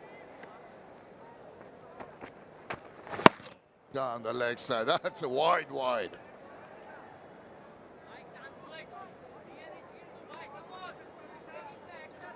Yeah, big couple of balls here to close out Rashad. Been a good return so far, 2 for 42. A bit of pressure on these two deliveries. Gives the ball some air, enticing the batter. It did go for it, but didn't quite middle it, thus going slowly to the fielder in the deep. Just Foxcroft and Clarkson building up 26 of 32 balls. Got to tell themselves, it's under 10 overs to go. Stay there. Stay there, the runs will come. Don't do anything silly. Clarkson hits it over the top. Trying to be silly, but he's survived. 7 runs in that 41st over. 192 for 5.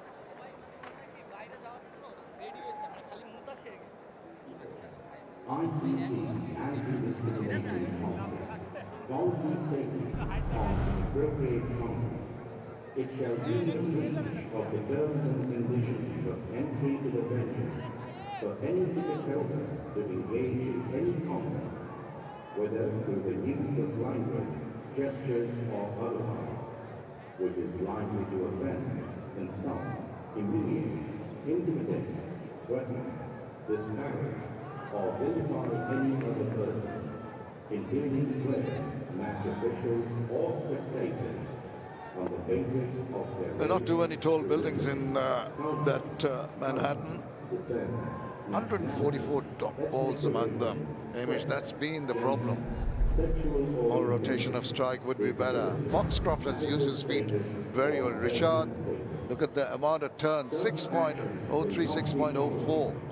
And is likely to result in ejection from the venue, the imposition of other sanctions, such as... Here we go, have a look at him using his feet down the wicket, meets the ball. Once again, getting to the pitch of the ball, reading the length very well. That's very good. It's not only just going deep into your crease. Once in a while, you go and meet the ball, smother the spin, or even when pace bowlers are bowling, ready to take them on. That was short, missed out on that swivel pull. Yeah, it's something Foxcroft's brought into his game over the last couple of seasons, using his feet to both spin and pace, looking to create a little bit of momentum. A strength of his is down the ground, as I mentioned earlier, preferably through the leg side. He's been able to change up his game with the use of feet. You see a long on in place now to Clarkson.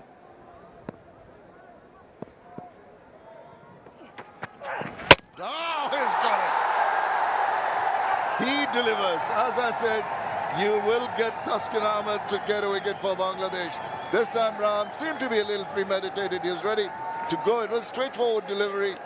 Nothing difficult about it. Just the wrong shot attempted, and he pays the price.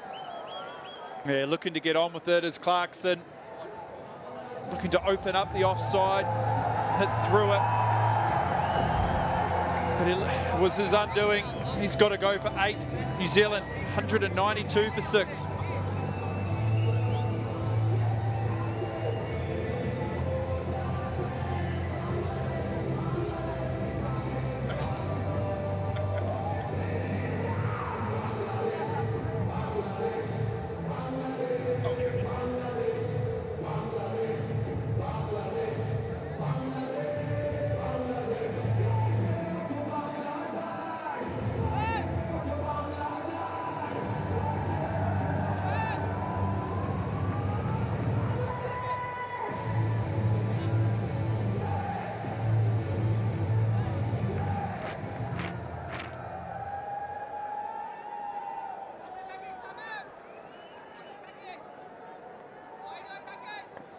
New batter in Nathan Smith.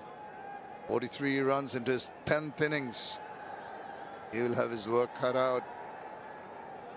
Genuine batters really not living up to the expectations of New Zealand team, and Bangladesh have got their tails up.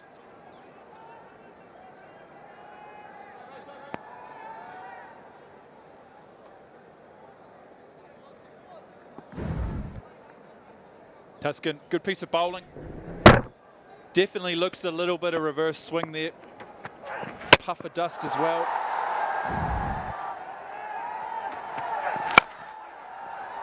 Oh, that went sharply to the fielder.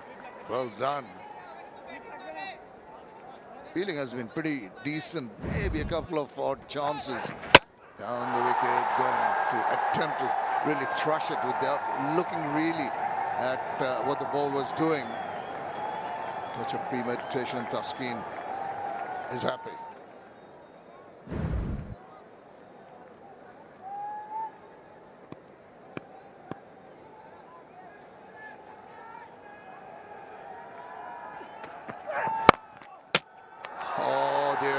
get a good shot in, and it goes and hits the wickets on the other side.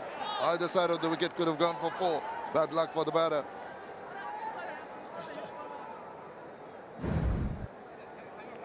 A fantastic shot, Nathan Smith. Unfortunately, 2 straight into the stumps. Fielder, he hit down the striker's end stumps. It's all going on. Important here, he can get Foxcroft on strike as often as possible. Limit these dot balls if New Zealand are going to get to a competitive total. We are talking about a lot of puffs of dust when a pace bowler is bowling or the spinners are bowling. That might give some kind of encouragement to the spin bowling unit, in particular of the Kiwis.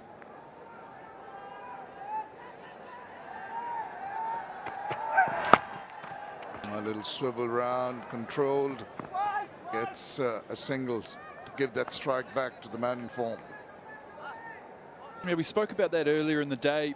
Obviously a day game here today, and what's that going to mean? You know, winning the toss and batting first, and potentially the sun might dry out the wicket. It might become difficult for scoring later on. We are seeing a little bit of variability. There's the projecteds there. 6 and over from here gets to 242. I think they're going to have to play a very good knock here to get there. Be looking any closer to 240 for me.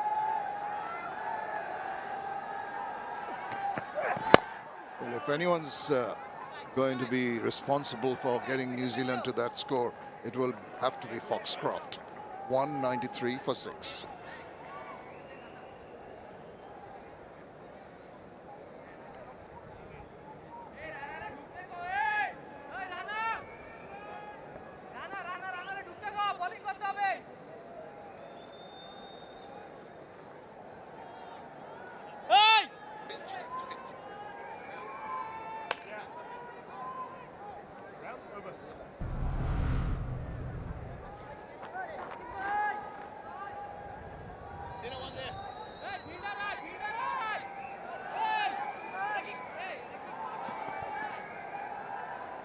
Nichols played well at the top of the order for his 68. Now Foxcroft has got to hold things together here for New Zealand. Try and get them around that 250, 260 mark, and that would be more than competitive here in Mirpur.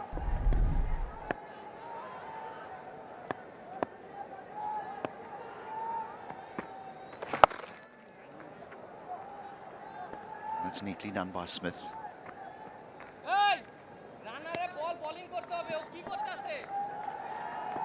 Well, there's still 8 overs to go here, Atta, and we said 250, 260 would be more than competitive. Bangladesh, surely they eyeing out these last 4 wickets here. They don't want to chase 260. Yeah, absolutely. At this rate, 230 on the board. He's been impressive, isn't he, Foxcroft? He's been busy. 5 boundaries, he's been again. And they've just been a bit sloppy, haven't they, in the field, Bangladesh? The extra single will take him to 40. Yeah, he's been very impressive. He's played it late and he's picked up the gap nicely and put the pressure on the fielders, but taking the first one very hard and then a wild throw.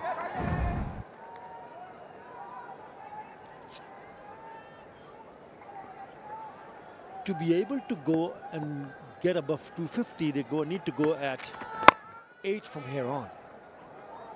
So when you're thinking about scoring 8, maybe you're also thinking about boundaries. You're looking, because now he's well set.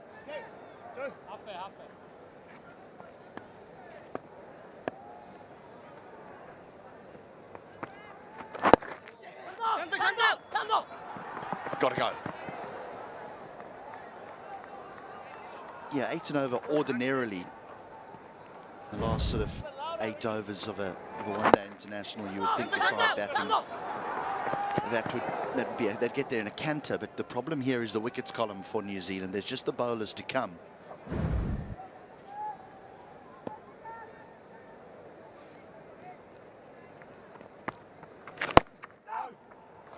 Hence the reason why Foxcroft has such a big role to play here. He's 41 off 43. But he's got to shepherd this tail.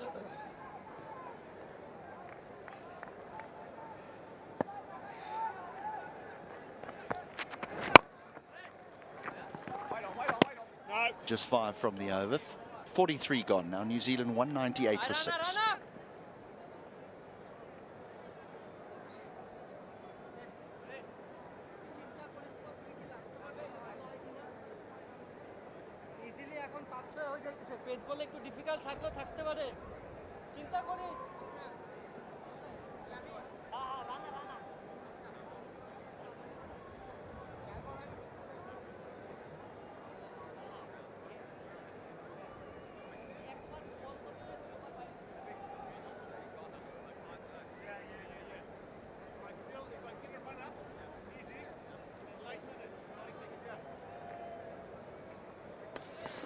Just the 38 runs scored inside the power play for the loss of 1 wicket.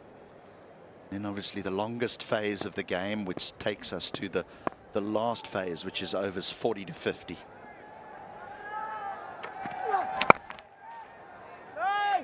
Still the inconsistent pace. Some go through, some hold in the pitch. And just by looking at the behavior of the surface, which prompts us to say that maybe 250 can be a challenging total for even Bangladesh when they come back for the chase. But you can still score runs here. You need to adapt quickly. Just the way he has batted at the non-striker. Foxcroft, 41 of 44.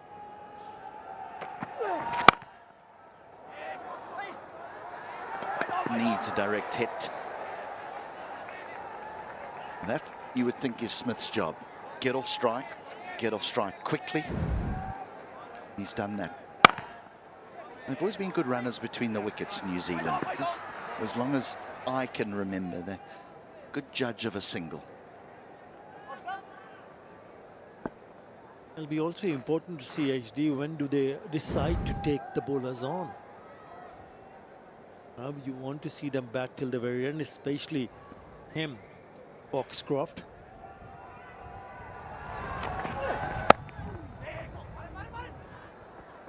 That single brings up the 200.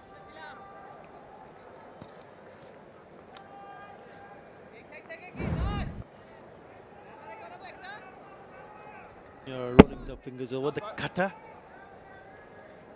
Plays it nicely. Haven't seen that from the bowlers, seamers, on a consistent basis. So once in a while, see them bowling in that fashion.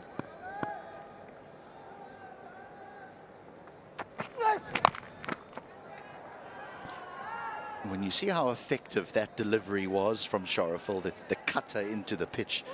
Now, I know that he's done a sensational job and he's gone for just 22. He's nearly completed 9 overs, but that's when you think how effective Mustafa Zurrahman would have been on this pitch, because that is a skill set that he does have.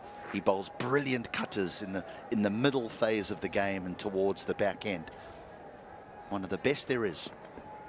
And he's the one who replaced Mustafizur Rahman at the very last minute, didn't he? And he's done wonderfully well with the ball, Shariful Islam. Now you need to put that away. You need to put that away. He's batted for a while now and hit that straight to the fielder.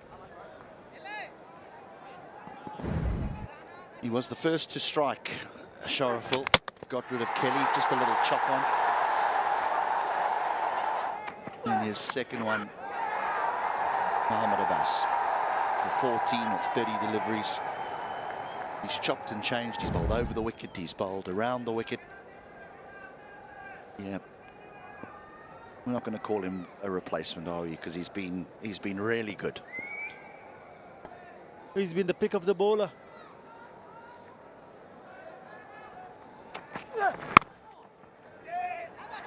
No. They might have just let themselves down a little bit in the field here, Bangladesh. Granted, a direct hit would have taken some doing, but that was a long way off. 44 gone, 202 for 6.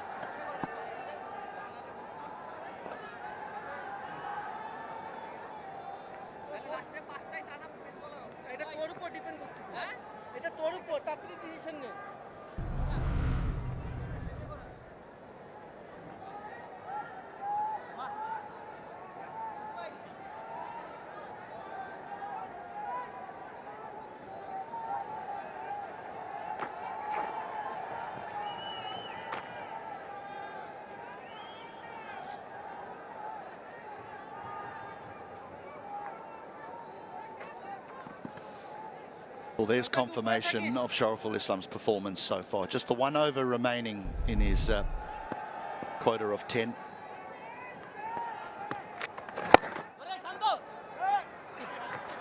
And he'll already have his name as a candidate for player of the match. I know only one innings is, well, one innings hasn't been completed yet, but he's right up there.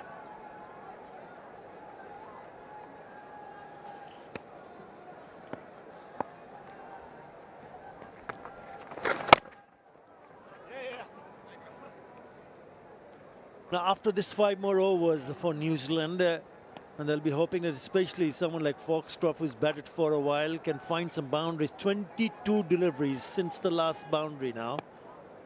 Yeah, they managed to score 19. No sixes yet. Again, straight to the fielder, and then a quick single. Missing out on hitting the stumps from the throw. He's not happy.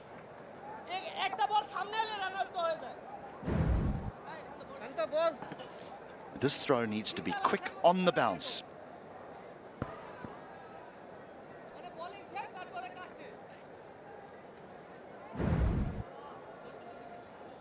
He's at the edge of the circle, Shariful Islam. And allow the batters to take him on for that single. Finds the gap, finds the boundary. Beautifully struck.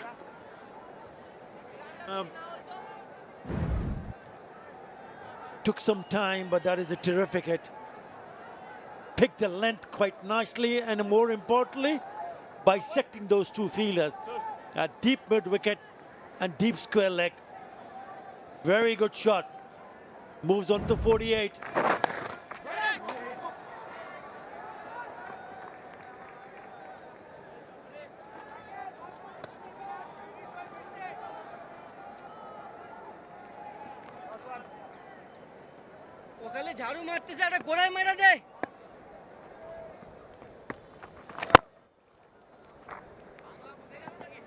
He'll nick the strike.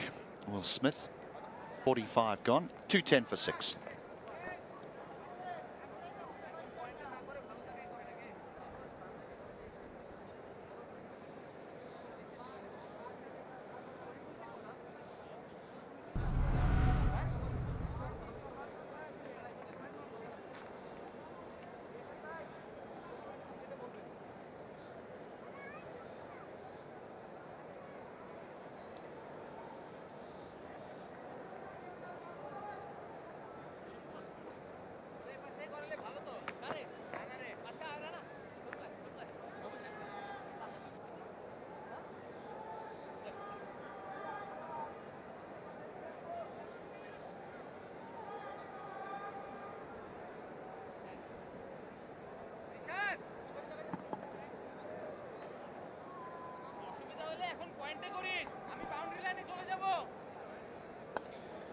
So in just his second one-day international, Foxcroft is poised. He'll be at the non-strikers end, but he's 49 not out of just 51 deliveries. That's following on from his first one-day international, where he was dismissed first ball by Shariful Islam back in 2023.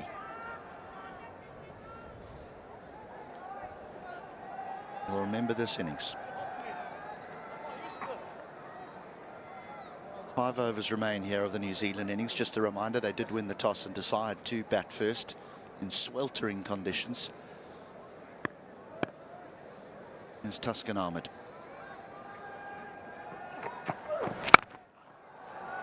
And it's belted through mid-wicket for 4.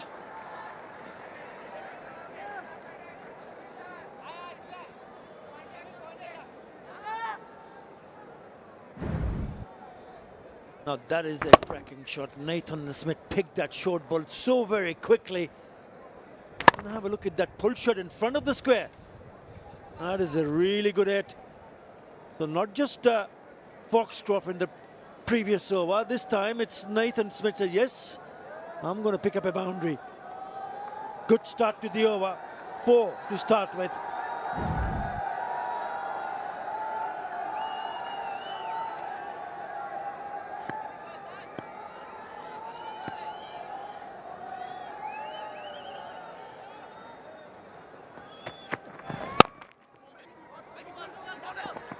Push hard, but it'll just be a single, and it'll bring Foxcroft on to strike now on 49. Yeah, you could sense it that they're now decided to take on the bowlers and play a few shots, and rightly so. On the last couple of occasions when they did decide, they've picked up boundaries on 49. Now he's played a really good role with the bat. Coming at number 6. He's gone to score 49.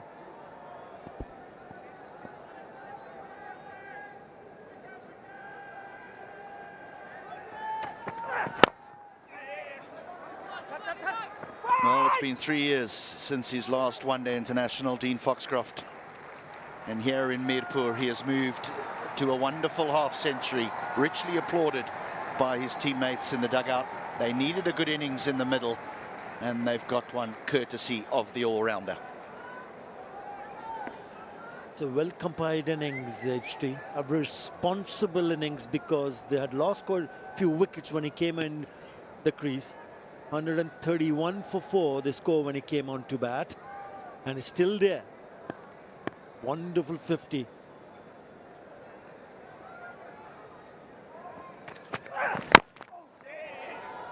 Bowled a little bit of tail in. He was put down on 27 by Tanzid. Might prove costly.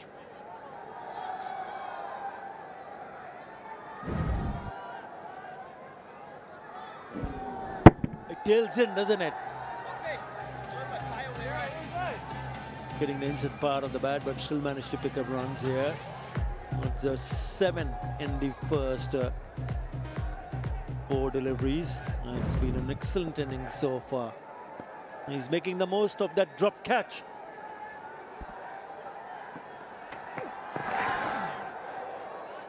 Well, that's gone underground. Pace taken off, but it hasn't bounced at all. Had it been a little bit straighter,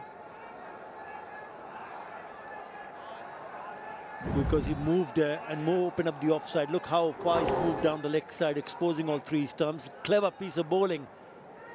A slower delivery, taking the pace off the ball. Lovely, lovely disguised delivery. And doesn't really get up. With mid-off up in the circle, you can understand what Foxcroft is trying to do. Give himself a little bit of room, outside leg stump, to get the ball through that offside. That's what he's trying to do, but straight to mid-off. So he keeps the strike. 46 gone, 218 for 6. I was so dialed in, it's like, oh, the cycle was white.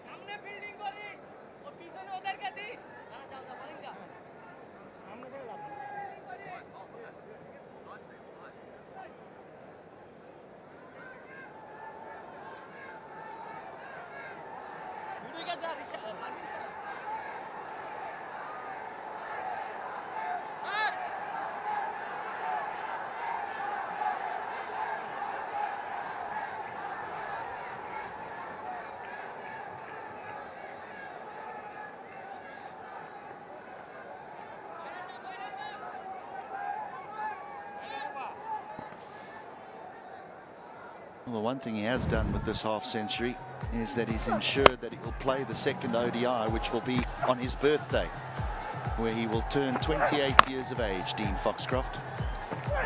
This has been an important innings for his country. Watch it! Boundaries on both sides of the ground and done at a decent clip as well.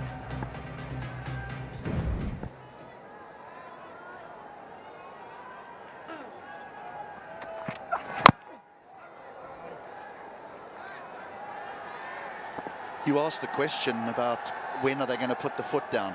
And I think they've had to wait and wait and wait because the wickets column reads 6, but there's a clear indication now that Foxcroft wants to start taking it on. And there's an indication of boundaries on both sides of the ground.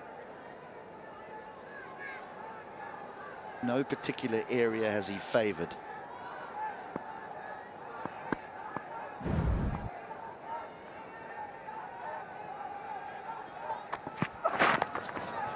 Very clever. Very, very clever indeed. Yeah, just been the last couple of overs, you can see that both the batters are eyeing to play a little bit more aggressive, trying to take few chances. This is a good one, going inside the line of the ball because it's moved so far away towards the offside. It's easy to scoop it away from that fielder at short fine. Another very good shot from Foxcroft. He gets going. If he can, and his partner can pick up a few more boundaries in the last stage of the game, then maybe 250, 260. Very much a possibility. Partnership decent, 30 of 30.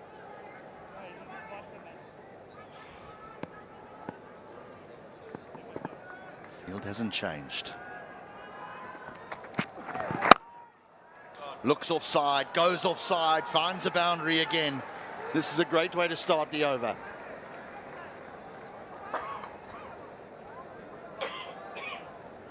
He looks a different batter all of a sudden. Again, gets an opportunity to free his arms, and he smashes it this time around on the offside.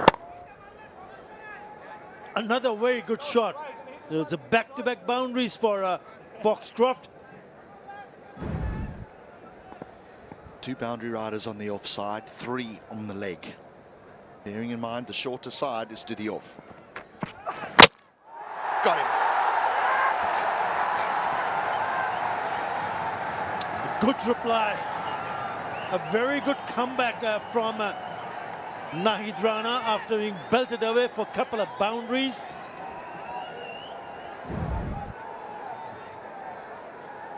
In the ball, yes, just an inside edge and on to the stumps. A slower delivery, and it does the trick. 144 the previous one. This one was 116 clicks.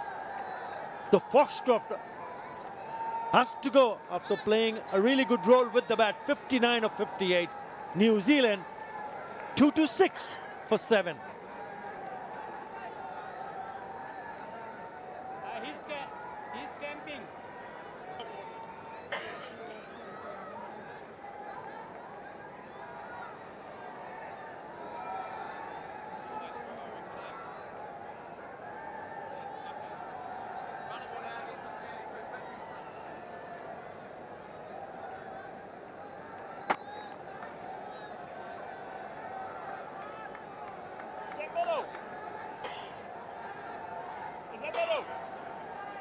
You know, fans are quite happy. Right, in comes Blair Tickner. But what a good knocker that was from Foxcroft, because the way he was going, it looked like that had he stayed on, there would have been a few more. That's a really well-disguised delivery from Nahid Rana. A slower, fuller, straighter. And does the trick. Yep, he chops it on.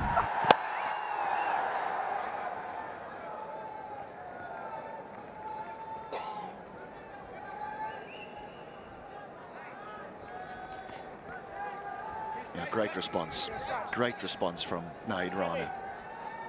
Couple of boundaries to start the over, needed something special and he produced it. Got 2 fours on the trot, and then he produces a wicket-taking delivery. Right, the last one was 148 clicks from Nahid Rana. And in he comes once again.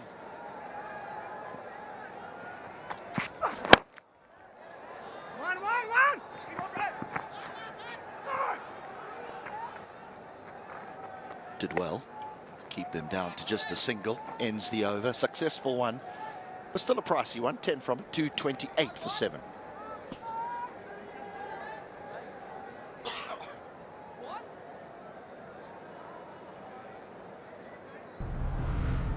That's last over, huh?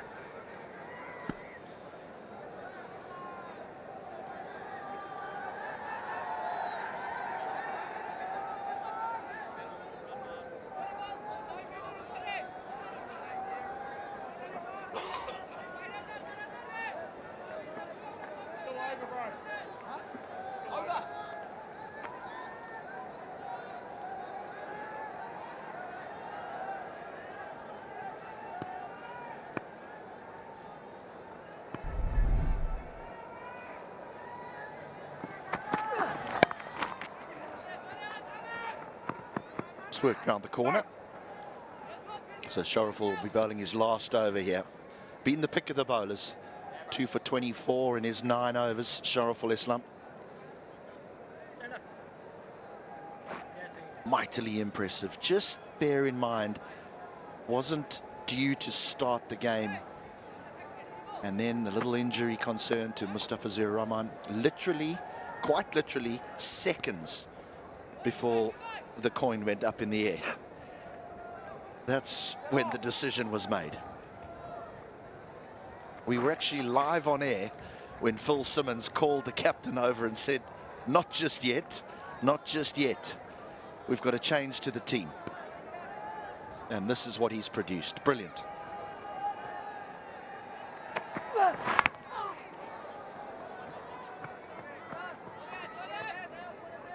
Could have easily, again, could have chopped it on the stumps.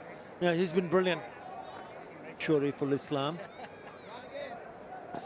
Out in the middle, ready for the coin toss. The two captains are there. We've gone live. And all of a sudden, the captain had disappeared from shot. And Phil Simmons said, we've got to make a change. Our floor manager is irate. He's saying, we live, we live.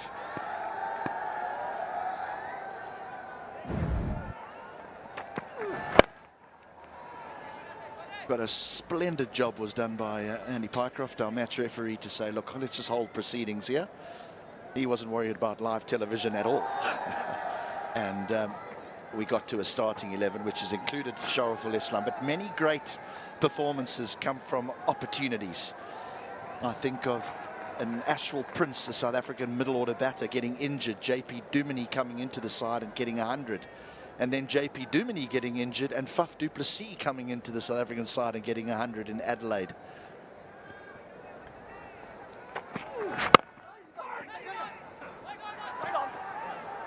Maybe this is Shariful Islam's moment. The opportunity's been taken.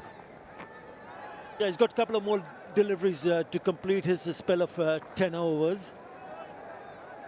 And if he can knock one here, then he'll be mighty pleased. He'll still be very happy with what he has done so far. 2 for 26 and 2 maidens also.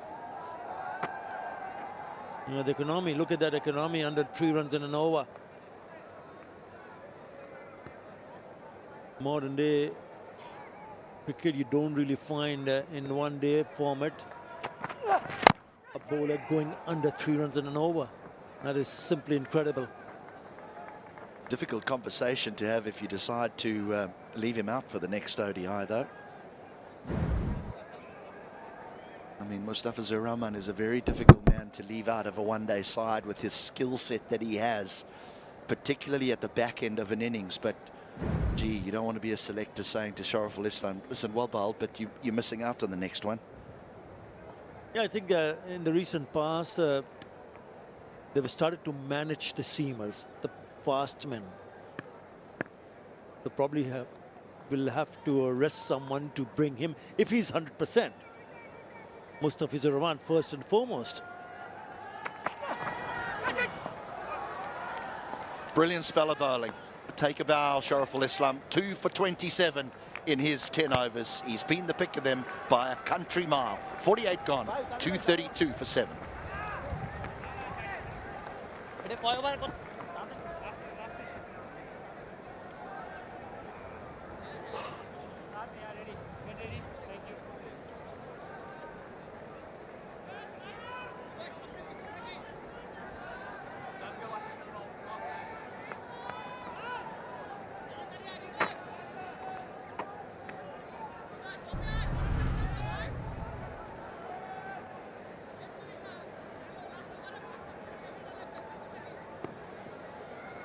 Well, they've all been good, but he stands head and shoulders. Sharaful Islam 2 for 27 in his 10. Right, 2 overs remain of the New Zealand innings.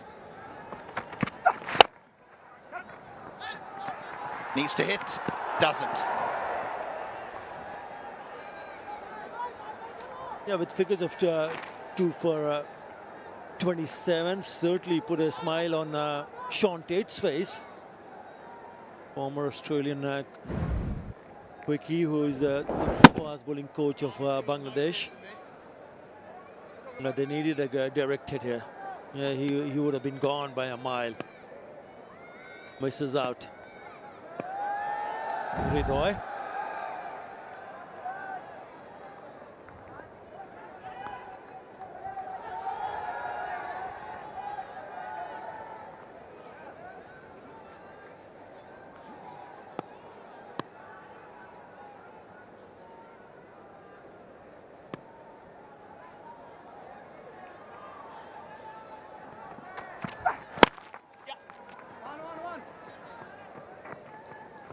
We're in the 49th over, and he's still got some pace, doesn't he? Yeah, he's been expensive, 146 clicks the last delivery. And he can bowl quick, I mean, out and out. Would you ever ask for anything else from him? Because he's been expensive, he's only picked up 1 wicket. What would you have done if you were in the middle with him?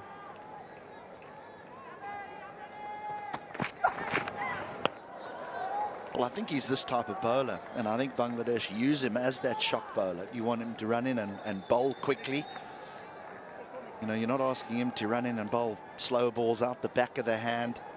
You've got raw pace, and you can't teach that. And there's no batter in the world, no matter what they say about, you know, he plays fast bowling well. No one enjoys it, particularly tail enders. So there'll be days where it doesn't go right for him. Outside edges are found, inside edges, and they go down to deep third or fine leg for 4. Oh, we'll go upstairs here. Or we might have to go upstairs to see Litundas a direct hit.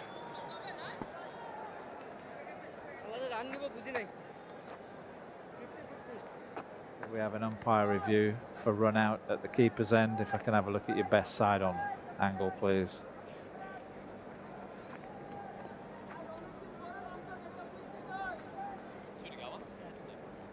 Sure, stand by.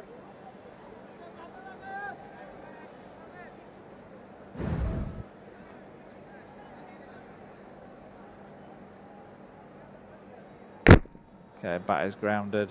Just rock it back. Yeah, bat is clearly grounded. Roll it through. Okay, we can go to the big screen. Okay. Yeah, okay, lovely.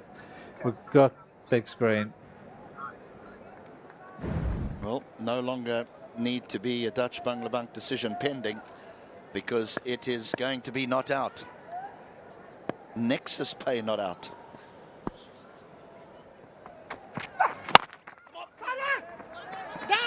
Again needs to hit. Again Bangladesh miss. They've had some opportunities.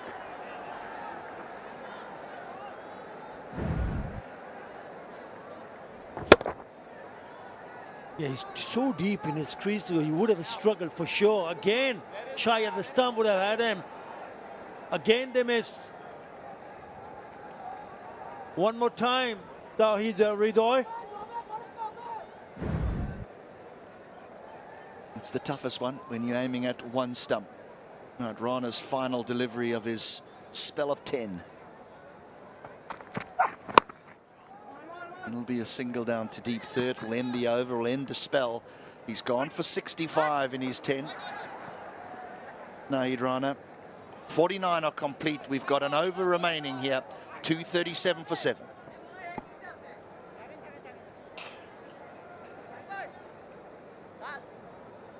Quick eye.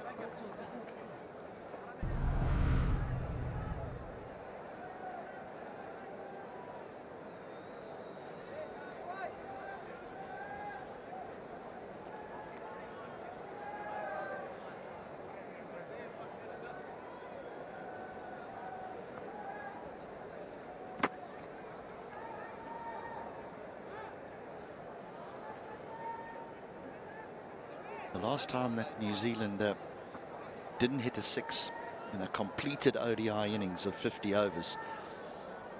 It's back in the 2019 World Cup, the group stage against England, not in that famous final. They've got an over to rectify that. Tinkner on strike. Won't be that delivery. It's excellent. Excellent running.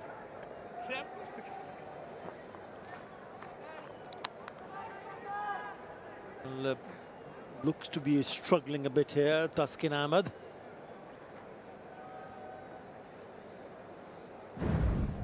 It's about putting the pressure on the fielders. We've seen that happen quite a few times. You know, just a niggle and it comes back for the second. 239 already on the board, HD. And this somehow managed to go 250.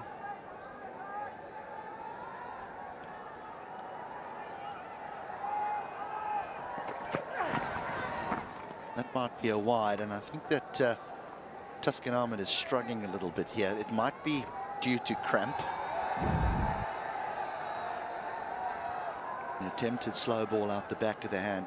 Highly difficult delivery to bowl. And to control. Bowled wide. The other things that the bowlers tend to try is, especially at the death, is try to bowl the Yorkers and the block hole. Straight, and Tinkner swings and Tuscan has his man.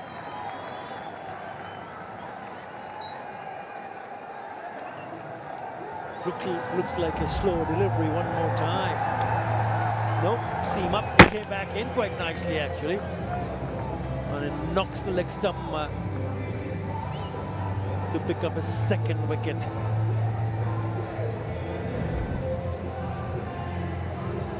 Big swing. Tinkner goes for 7. New Zealand 240 for 8.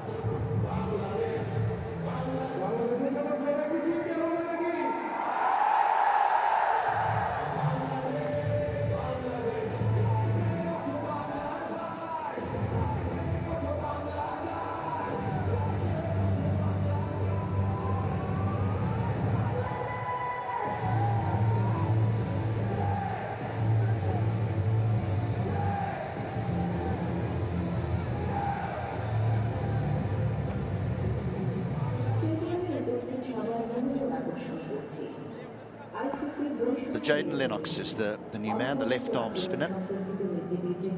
A couple of balls to make an impact here.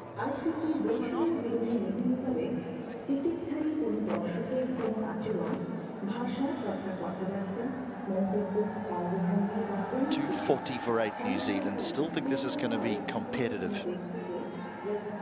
Brave delivery to bowl here from Taskin Ahmed. Seam up with fine leg and third up inside that 30-yard circle. But he got it perfect.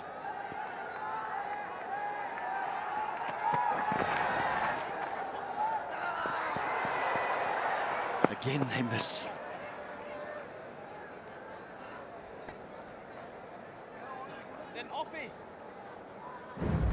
Yeah, another look at the last wicket.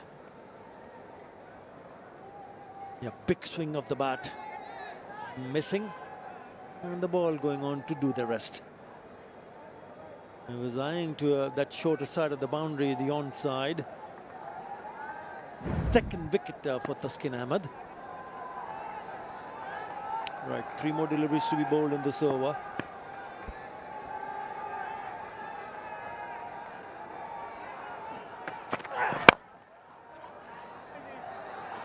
Does well to hold on to it because there was plenty of boundary riders away on the leg side. If Rishad throws that and misses the stumps, they get through for 2. So he just holds on to the ball.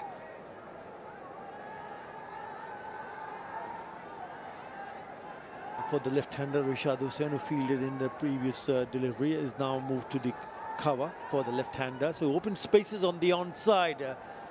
Short fine, and then the 3 protecting the boundaries on the onside. Where does he go? If he tails away from the left-hander, he's got to be careful that the ball doesn't beat backward point. It's very nicely bowled. He stayed away from that offside. That was missing leg stump.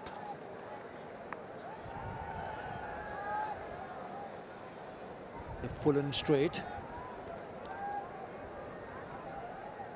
One more ball to be bowled. Not a bad over. The last over. Yes, he did bowl a wide, but still with that wide, he's conceded only 6. So he would want to... Oh! Well, it is a no ball. They were having a look at it. And he has just overstepped. Tight. It's going to be a free hit. The line belongs to the umpire. So the field can change because the batter's changed ends. This should tail into the right-hander. That might be a wide. Bowl it again. Still a free hit.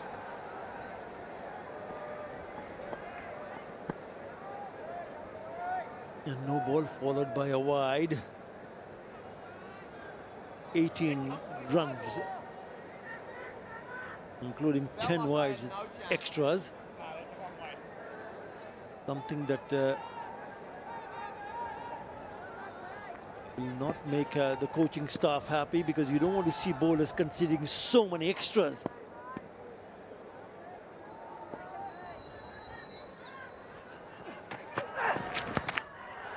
Pace taken off. So gets away with it. Right, 1 ball remains of this New Zealand innings. 245 for 8 they are. Taskin Ahmed showing all his skills here in the final over. He's bowled some in-swingers with the reverse swing. He's bowled some back of the hand slower balls, none better than that one. He's bowled some off-cutters as well. It hasn't been a bad outing for Taskin Ahmed. 2 for 48. 1 delivery remaining. Backward point, extra cover, short third. And a short fine leg. Those are the 4 men inside the 30-yard circle. The short boundary is away to the leg side of the right-hander. Taskin will want to hide this away from Smith. He does. He forces him to go offside. It'll be a single down the ground. They might try and get 2 here. It goes to the keeper's end. That's good running by the New Zealanders, Lennox and Smith. And New Zealand will end on 247 for 8 after their 50 overs. A brilliant performance with the ball by Sharaful Islam. 2 for 27 in his 10 overs. He was well supported by the leg spin of Rishad Hussain with his 2 for 44 in 10. And for New Zealand, well, it was Nichols at the top of the order with his 68, and Foxcroft in just his 2nd one-day international for New Zealand, 59 or 58 deliveries. The wicket hasn't played quite as well as what we thought as far as stroke play is concerned, so this total might be very competitive, Atar Ali Khan. It can turn out to be a tricky total for the chase. But Bangladesh will still be hoping that they are good enough to go and chase 247 playing at home conditions, they should know that what the surface will offer when they come back for the chase. But it's a decent total. One must not forget the fact that 247 is 247 on the board. Fans have turned out, today being Friday, the holiday, they will come in big numbers because that's what Bangladesh require. 248 is the target for them.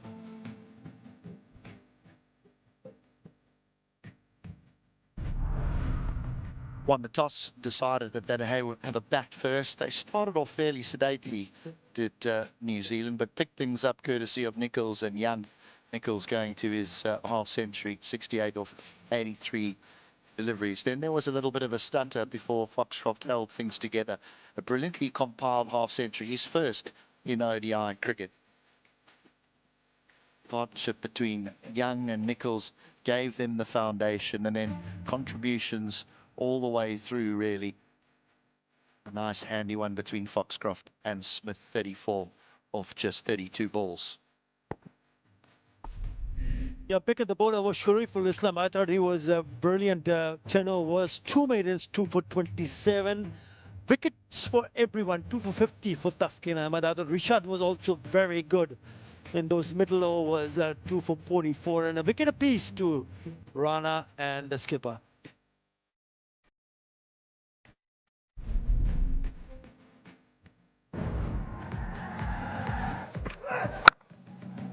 Kelly and Nichols got them off to a solid start. Nothing quick before Kelly chopped one on the bowling of the impressive Sharaful Islam for 7. Young was put down early. Then both him and Nichols compiled a very useful partnership of over 70 before Young hit it straight to Thompson and slip off the bowling of Hussain for 30 off 42.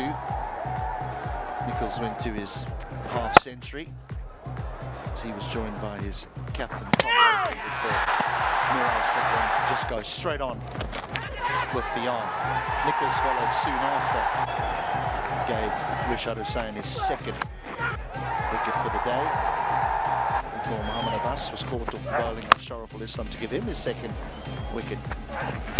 Clarkson joined Foxcroft, soon departed for 8 of 16 balls as Tuscan got in on the action. Foxcroft went to a very well compiled half century in his second one-day international. Boundary off the first ball, boundary off the second ball, and then Nahid Rana bowled the perfect work to get rid of the man Foxcroft in his second ODI. It was Smith and Lennox who were left to finish the innings, and in the end New Zealand ended on 247 for 8. So Bangladesh will need 248 to win this first one-day international of 3 here in Mirpur. We're off to a break, but don't go too far. The action will continue on the other side.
Hello and welcome everybody to the mid-innings show. Ace Developer presents Straight Drive. Turn your investments into a lifestyle. It is the Dutch Bangla Bank series between Bangladesh and New Zealand. First ODI here in Mirpur Sher-e-Bangla National Cricket Stadium, where New Zealand won the toss and decided to have a bat first. It was an interesting contest and it was well, swinging like a pendulum to say the least. Couple of 50s. Henry Nicholls and Dean Foxcroft batted really well, and Nathan Smith in the end, a quick-fire 21, ensured that they reached a total, a respectable total of 247 for 8. And well, they managed to stitch together partnerships, quite a few of them, but the one that stands out is between Henry Nicholls and Will Young of 73 runs. That came pretty early in the innings, and that made sure that it laid the foundations for the New Zealand batting side.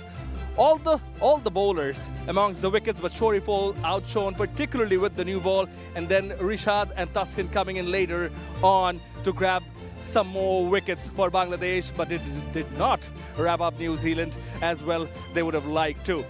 So total on the board and a target to chase for Bangladesh. Promises to be an exciting match of cricket.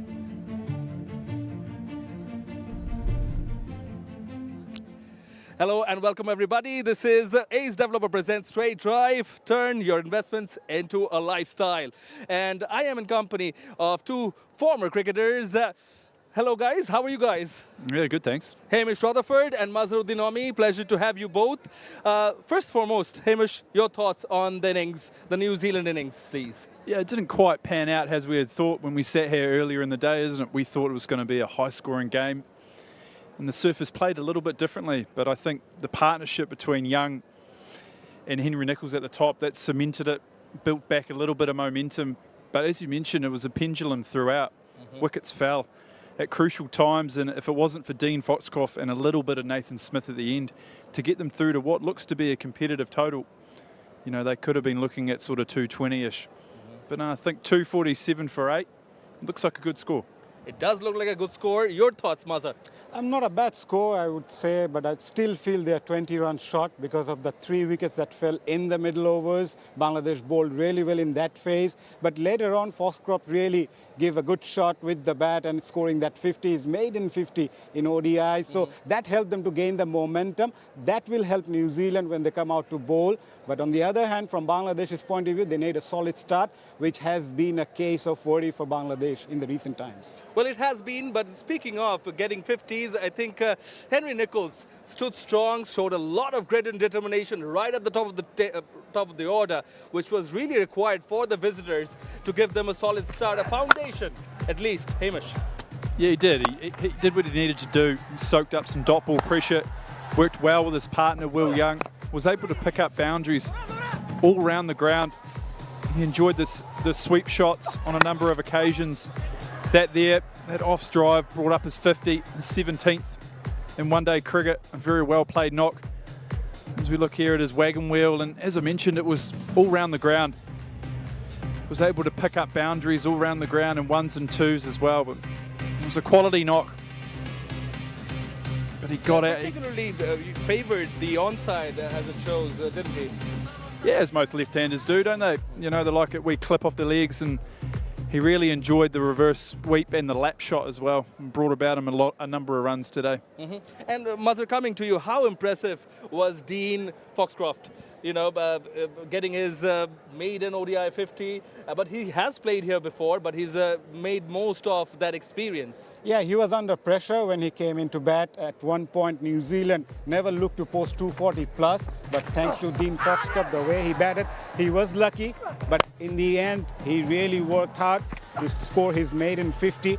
Played all around the ground, used the pace of the bowler, played the pull shot very well, also very strong on the onside, and also played to his strength. He's played in Bangladesh before. Last year he was with the A team, so he's got that experience and adaptability, how to adapt in these sort of conditions. As we mentioned earlier, it's never easy in this hot and humid condition, but he played all across the ground. Good to see him scoring his maiden ODI 50. Hamish, coming to you, I think he used his feet particularly very well, didn't he? Yeah, he's brought that into his game over the last year or so.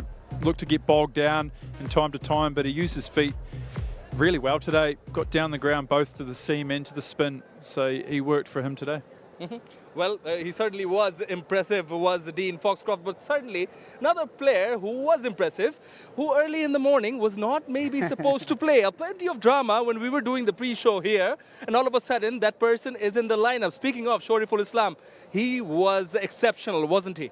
That is called making the most of the opportunity. At one point, he knew he was not playing. Even during the warm-ups, at the last moment, Mustafizu just had to pull out from this game. And the way he started, not just with the new ball, he bowled well in the middle overs and also in the dead overs. Two bowlers were expensive, Nahid Rana and Mehdi Hasan Miraj, but thanks to Shoriful, the way he handled things in all the three phases of the game, that was phenomenal. And the way he pitched the ball up initially with the new ball and then back of a length later on in the innings, using the surface really well and asked the questions to the batters, which was more often against the New Zealand batters. That is the reason why they were not able to convert their starts into a big one, apart from the Henry Nicholls at the up. Hamish, what stood out for you as far as Shoriful's bowling is concerned? It was just the way he was able to consistently hold a length and bowl nice and straight. It looked really difficult early on in the batter's innings to get him away. And as mentioned, throughout the innings, he sort of brought that length back as the surface got a little bit older and bowled heavy into the pitch. He was really impressive considering he wasn't going to be playing. So, you know, a lot of mental sort of energy obviously gone into that, switch himself on, and he was ready for it. Well, initially we thought, you know, in the pre-show we mentioned 270 odd, but seeing how the pitch played out, 240, 247 looks like a good total, does it, Mazhar? Yeah, this could be a tricky target to chase on for Bangladesh. They had to start well, and one from the top three has to score a big knock. Not 100, maybe an 80-run knock and maybe some help from the middle orders, then maybe they can chase the target, but it won't be easy, Shaman. It will not be easy, certainly not, because it's a hot and humid day here in Dhaka. We're still here in Mirpur. We'll take a short break. On the other half, we'll talk more about the next innings.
You're watching Ace Developers present Straight Drive. Turn your investments into lifestyle. In company of Hamish Rutherford, former New Zealand international and former Bangladesh first-class cricketer Mazharuddin Omi, and commentator, of course. Thank you, gentlemen, for being with us. Hamish was just talking to Mazhar right before we went to the break. 247 looks like a good total, but who are to be the key figures with the ball in hand for New Zealand if they are going to defend this total? Yeah, I mentioned it earlier in the day. Will O'Rourke, for me, he's been out for a wee while with a wee back injury. This is his first outing for New Zealand in probably 8 months, I think it is. So I think his tool, you know, he's tool timber. He gets good pace, a little bit of swing away from the right-hander as well. And I think Jaden Lennox, left-arm spinner, earlier in his career, international career, he did really well in India earlier in the year in the one-day format. So those two, for me, are going to be the pick of the bowlers. Yeah, and if I'm not wrong, Jaden Lennox featured that A side that visited Bangladesh last year. Yeah. You were there? Yeah, Mazhar? he was. He's bowled really well, and he knows the condition. He's not afraid to toss the ball up. That's his strength, and he knows where to bowl. It's more of a mold of Mitchell Santner. So he's some bowler who can pick up wickets in the middle with the new ball. Even you can bring in him using the power play. So yeah, he can be trump card for New Zealand, and we have seen the spinners doing the tricks for Bangladesh with the ball, so spinners will surely play a big role. And as far as batting and chasing the target down is concerned, well, the top order needs to fire for Bangladesh. For sure, and someone like Saif Hassan, who has had lean patch in the last series, must be looking to utilize the opportunity he's given. He scored 100 in the practice match, and someone like Tanzid Hassan Tamim, he scored 100 in the previous series as well. He was the player of the series, so he's someone to look for. He can play those shots. In the middle orders, Shanto, Liton, they are two solid batters alongside Tawhid Ridoy, so they need a good start. Hamish, you being a batter yourself and seeing the surface, how do you think is the way forward to go about business on this kind of a surface? Well, I think we saw a good example from Henry Nichols and Dean Foxcroft. Took their time throughout, picked up the ones. Yes, there was a lot of dot ball pressure, but they were able to find out the boundary throughout. No sixes, which is very odd, isn't it? Very, very odd. So be interested to see if the Bangladeshis can put one into the stand. Last time it happened against Bangladesh as well. New Zealand never struck a six in a 50-over match, was against Bangladesh back in 2017 in Dublin. And it's been a while when New Zealand traveling have won the first match here. It's been some time, so we'll see if they're going to turn it around or not. Well, the next innings is knocking. Which way are you going, Mazhar? Bangladesh has to play sensible cricket. If they can start well, they're going to win the game. Hamish, in hindsight, it was a good toss for New Zealand. Your thoughts? Yeah, I think a good toss for them to win, and I think they've got a good score on the board. I think they'll win. All right, so Mazhar, I think opting for Bangladesh, Hamish opting for New Zealand. What are you opting for? Well, we'll get the answer in the next half. That's it from us here at Ace Developer Presents Straight Drive. Thank you for joining us.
Welcome back to the Sherry Bangla National Cricket Stadium for this first one-day international of the Dutch Bangla Bank ODI series, the first of 3 between the hosts Bangladesh and the visitors from New Zealand. Just a reminder, it was New Zealand who won the toss and decided that they would have a bat first, and then their innings compiled 247 for 8 half-centuries for Nichols and Foxcroft. It was Foxcroft's first in one-day internationals, his 59 coming off just 58 deliveries. A big partnership at the top of the order between Nichols and Young, 73 of 90, set a nice foundation for the rest to just chip in on what proved to be a difficult batting surface, not conducive to stroke play, but made in with a couple of 30s to set them on their way to the 247. The pick of the bowlers, Sharaful Islam, 2 for 27 in his 10 overs. Very nearly didn't play this match. In fact, was left out, but then an injury to Mustafa Zur Rahman just before the toss of the coin saw Sharaful come in, and he certainly took his opportunity. Brilliantly supported by the leg spin of Rishad Hussain, 2 for 44 in his 10 overs.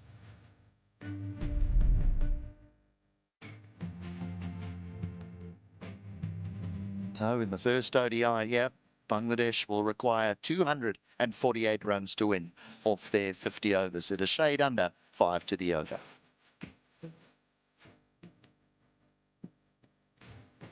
It started off as an overcast day with the early start of 11 o'clock has turned into a lovely afternoon. Plenty of heat around. We saw a couple of the Bangladesh bowlers just struggling with the onset of cramp. We saw change of gloves many times by the New Zealand batters as they struggled to keep their hands dry. Our 2 umpires, Tanvir Ahmed from Bangladesh and Nitin Menon from India. Our 3rd umpire is Richard Illingworth from England. Ghazi Sohail is the reserve umpire, and Andy Pycroft from Zimbabwe is the match referee. Alongside me is a former Bangladesh international, Attar Ali Khan. Attar, 240 on the face of it you would think would be a comfortable run chase in this modern day 50 over cricket, but it might prove a tricky one on this pitch. Yeah, it just might, or it might not if Bangladesh goes and start well here. We've seen Bangladesh doing well, and when they do well, then they do chase easily.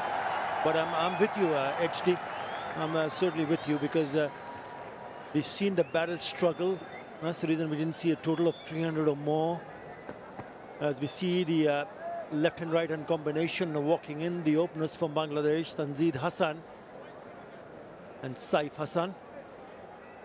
Well, first and foremost, they would need to just take some time, because we've seen the ball just at times not coming on to the bat, just a little bit on a slower side. So important to take time, but on the other side of the coin, the Kiwis will be hoping that they can knock off a couple of early wickets and put them straight back on the back foot. Tanzid Hassan, the left-hander bat, 31 innings, scores of 550s and 107. So he'll be hoping that he can get in.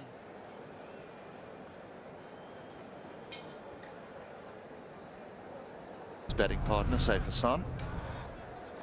It's the highest score of 80. Just the 10 innings in his ODI career. Will want some runs at a pretty barren time.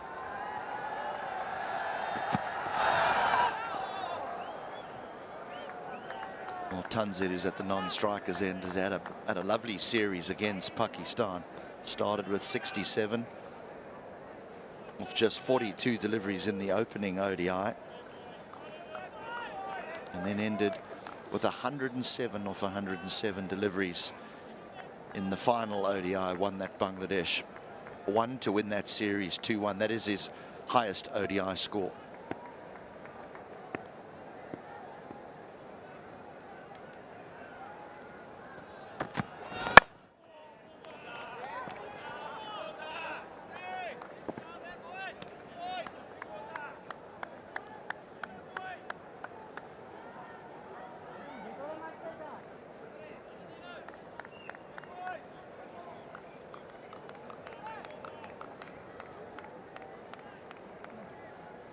Yeah, we'll probably see him bowl a little bit quickly in the first few overs. William O'Rourke, he'll get some bounce also, because he's tall.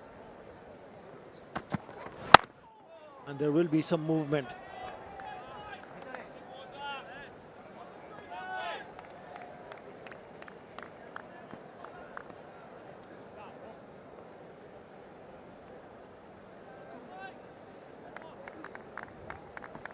Decent crowd in here at the Sherry Bungalow National Cricket Stadium for this opening ODI.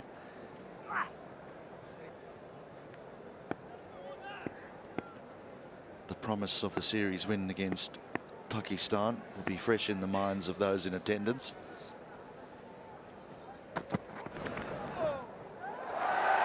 That'll be a wide, and lots of them.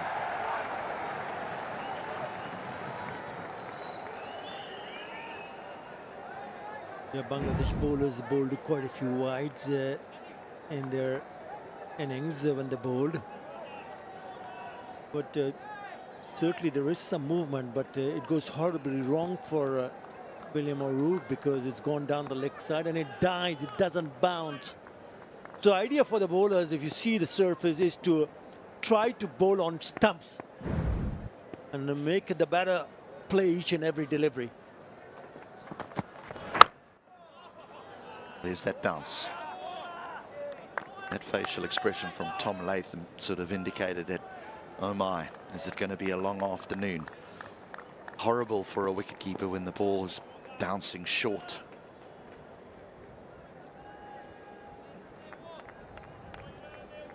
One slip in a gully.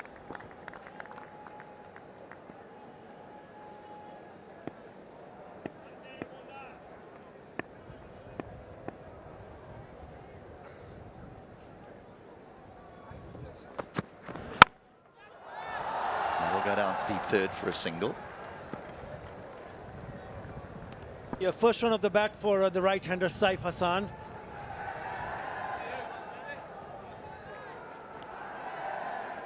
Both the batters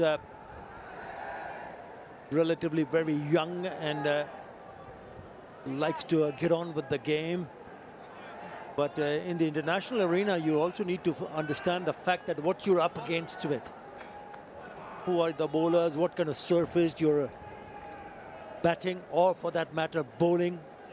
That's where your adaptation and adjustment will need to come and come quickly.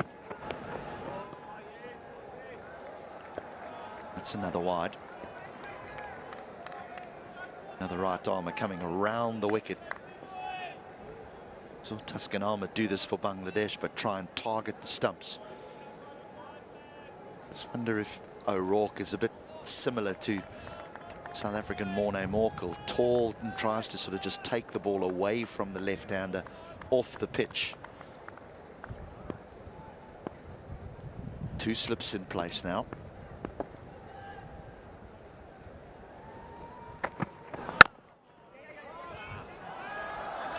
Nicely pushed into the covers for a single. That gets Tanzir off the mark. The first one is done. Bangladesh 8 without loss.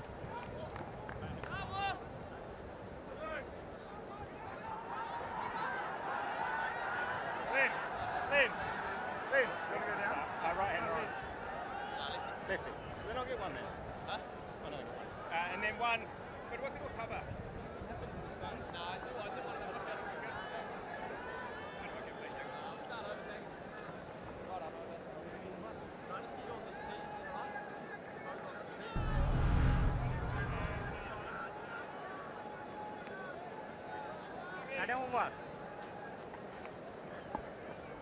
And the first one completed, 8 without loss, and Dutch Bangla Bank is the first European joint venture bank in Bangladesh and a pioneer in the banking sector of Bangladesh in terms of customer trust, confidence through transparent and pure banking.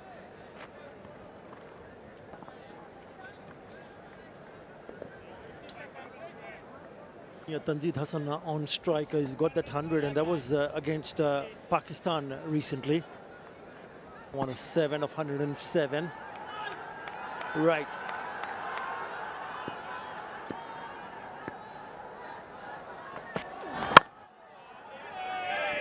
A little bit of swing back into the left-hander.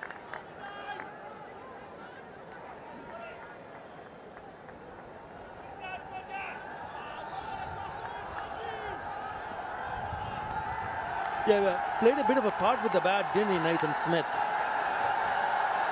21 and then beating 21 of 22. Now the crowd getting behind. We'll be expecting a few more to come in to see the home team chase.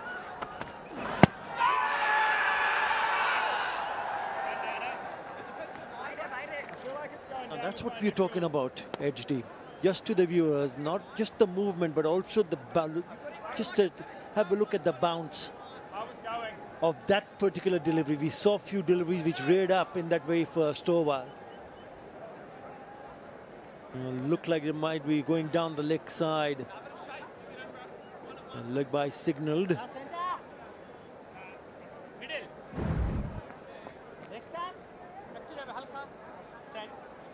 Yeah, pitch outside and just kept a bit low. And that's what they need to deal with it initially. So that's the reason why I felt I spoke a little while earlier about the bowlers targeting the stumps. It might become a little bit more valuable if it's on stumps. Out!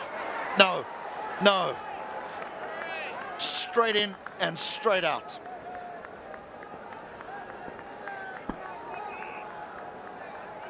Straightforward chance, wasn't it? In and out. Henry Nicholls in the first slip, a regulation catch. And doesn't hang on to it. Saif Hassan fishing and surviving. His balance looked all over the place there, standing at slip. There is definitely a little bit of shape here for Smith.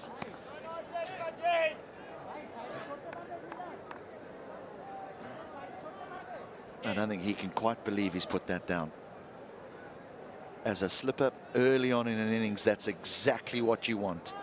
A nice, comfortable height, around about waist height. But you need to have a strong base when you're catching at slip, and his balance didn't look good.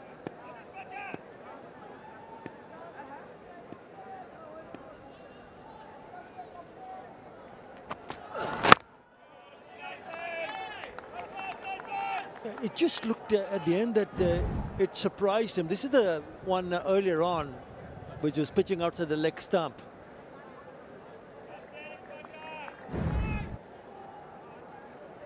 And the right-hander nicking one. Lucky to be there.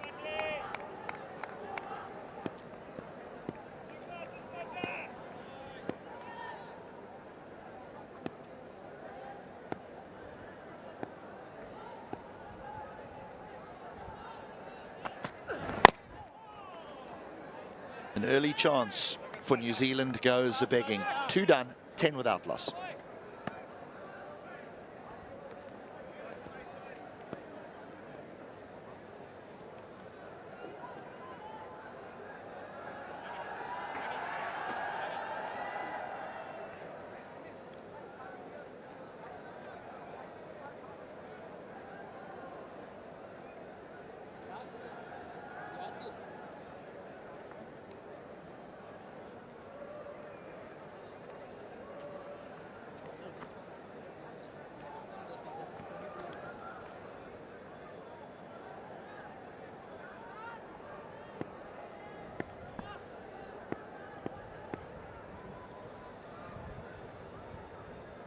Not happy. Well, it wouldn't be a cricket match if someone didn't walk in front of a side screen.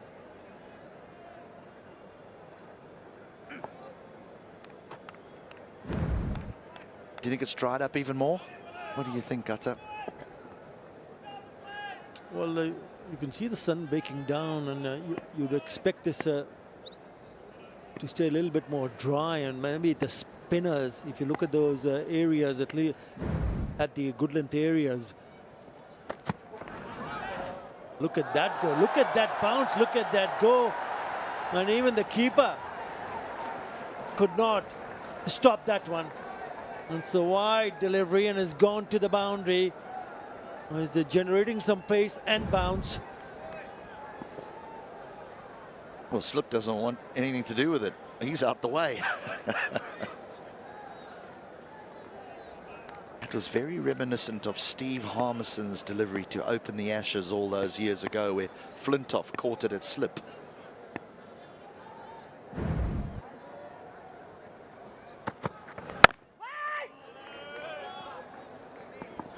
Good follow-up delivery.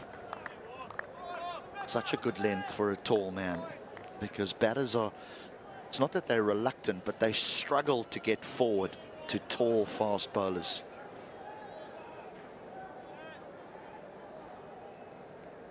Yeah, in the third ODI against Pakistan, these two added 105 for the first wicket, where Tanzir Hassan went on to pick up his first one-day international 100.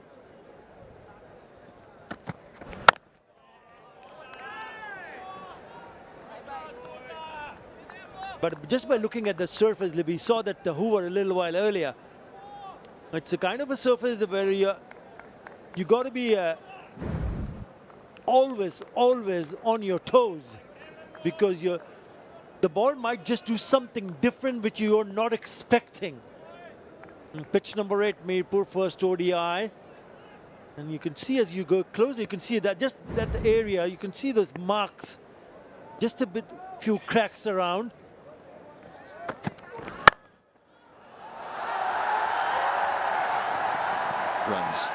Runs. We might have to have a little squiz upstairs to see if any part of the body has hit the boundary, but he has seemed to have done well in the end. Got through for a couple. It's all about for the batters to trust the bounce. And he's hit that on the up. Good piece of timing, not good enough to go, but they'll have a check.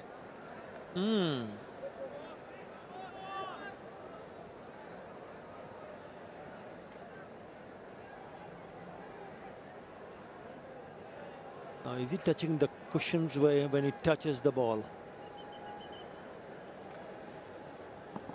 Clark's in the field. Yeah, I think that's 4. I think that's 4. I think the trailing foot has hit the boundary rope. Yeah, boundary.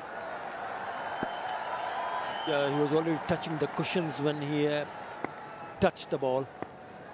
So 4 for Saif Hassan.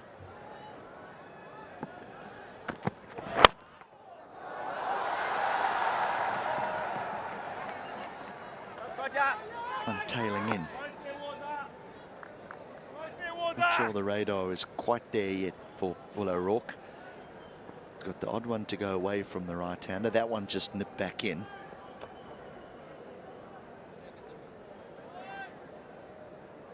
Change his angle of attack here to the left-hander. Yeah, round the wicket.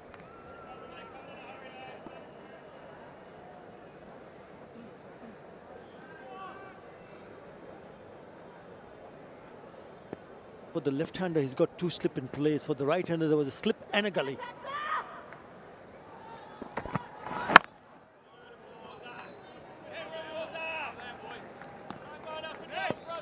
These big, tall right-armers, they like to come around the wicket to the left-handers and just try and straighten it or get the ball to hold its line. Angle it in, and then if it holds its line, it can challenge the outside edge, and then the slip cordon comes into play. Very difficult for the left-handers.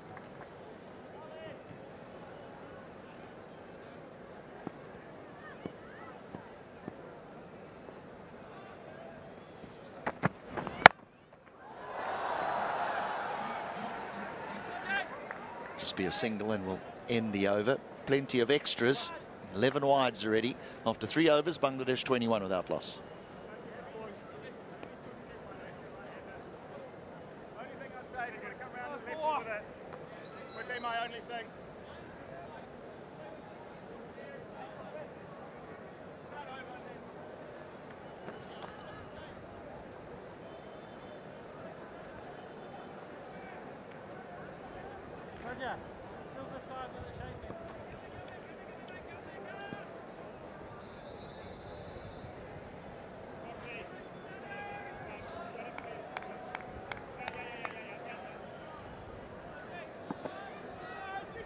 248, that's the number that Bangladesh are after. Smith's first over was a good one. Skiddy and a little bit of movement through the air. And now he gets a wicket.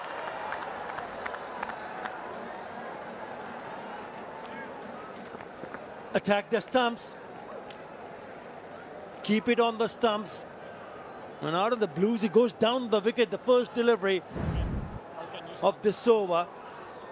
And I wanted to smash it out of the ground, completely missing it.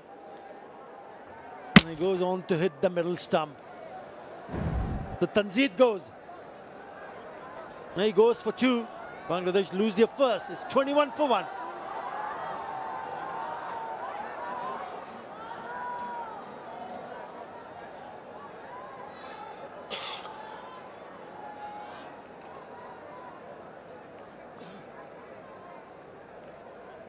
Coming, he's coming.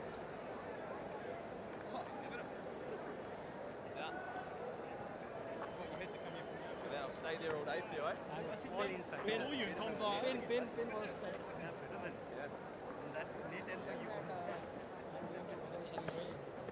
I don't think Tanzid will be very happy with himself when he looks back on that stroke, and I know it's easy to be critical after the fact, but after 3 overs, Bangladesh already have 21 runs. So there's absolutely no pressure on you as a batter because runs have been handed to you. We saw how difficult New Zealand found it to get away in the first few overs. But now, Najmul Hossain Shanto walks to the wicket.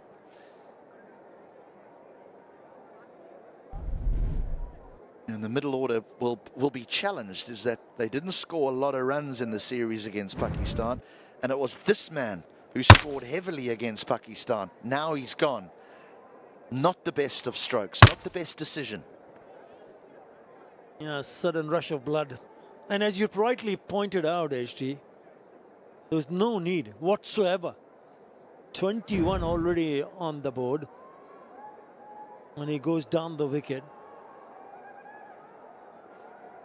My credit to the bowler. No, that's the idea. I still feel that the bowlers, whether you're a spinner or a seamer, you gotta try to bowl on the stumps. Now that's the kind of a surface, because you don't know whether there will be variable bounce. And if that is the case on a consistent basis, then bowling on stumps will be the prime objective. Gone one more time on a hat trick. Would you believe it? It's what inevitably happens. Someone plays a poor stroke and gets out, and the next batter walks in and gets a good delivery. A little bit of shove, just enough, back into the left-handed Shanto. The bounce will always be questioned, but it was full. It was full. In his last ODI, 4 for 42, Nathan Smith against the West Indies back in November 2025. He's got 2 already. Shanto goes without scoring first ball. Bangladesh are now in trouble. 21 for 2.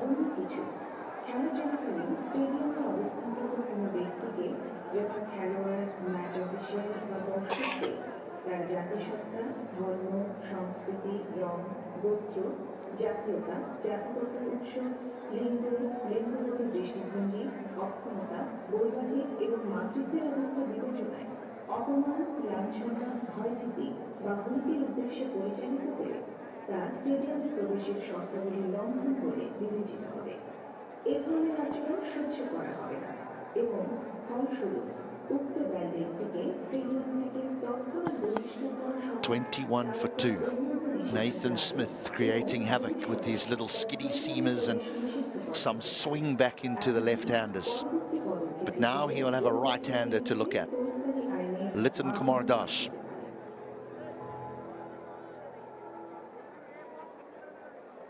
Decision for Latham will be 2 slips or 1 in a gully. What does he do?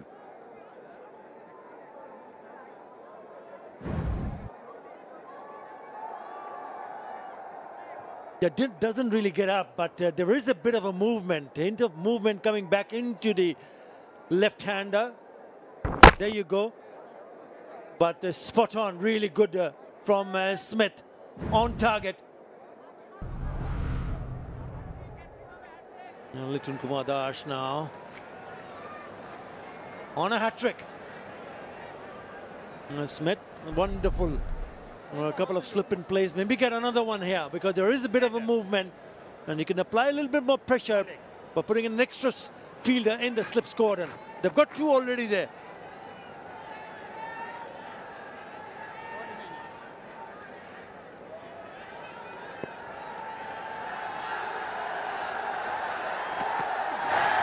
Oh, what a beauty that is. Doesn't find the outside edge, but Nathan Smith couldn't have done anything better. That is a beauty.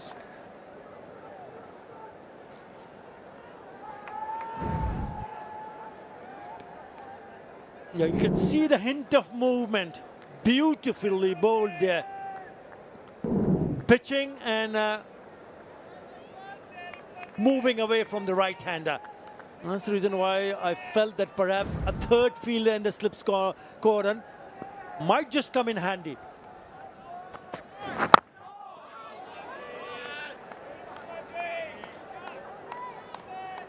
Just looking at Shanto's wicket again. Now this ball is clattered into middle stump. Watch where he's trying to hit this. Watch his batch face. That's trying to go through mid-wicket. As a left-hander, he should be trying to hit this to mid-off. Mid-off, if you're looking to hit it at mid-off, you can keep your balance right. As soon as you're looking to hit that leg side, your head's falling over.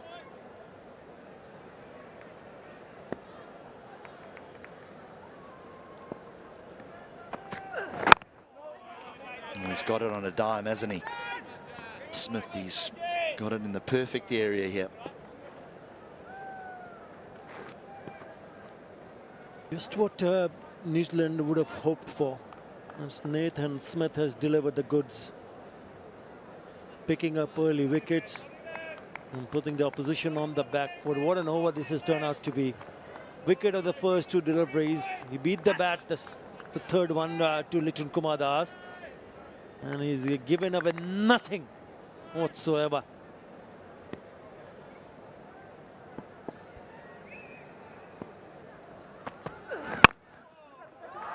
Just a little push through extra cover will ensure that it's not a double wicket made.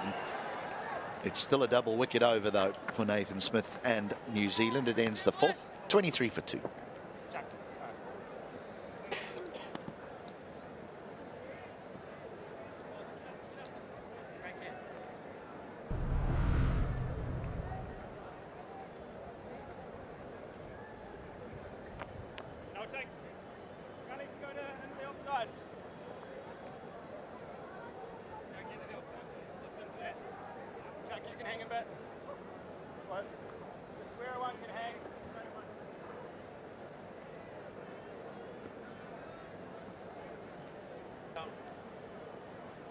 Tawad Ridoy due to come in next, then there might be a shift in what you see there because Afif and Miraz will certainly bat ahead of Rishad Hussain.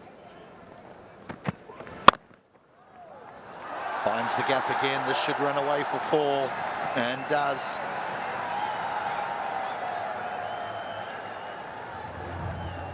Yeah, he picks up his second boundary in the same direction.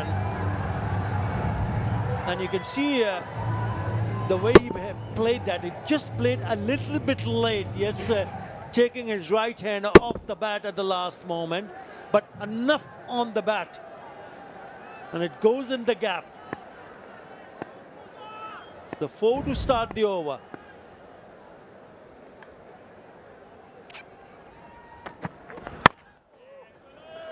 Nicely bowled. We saw Naid Rana have a similar problem. And this is when you've got pace.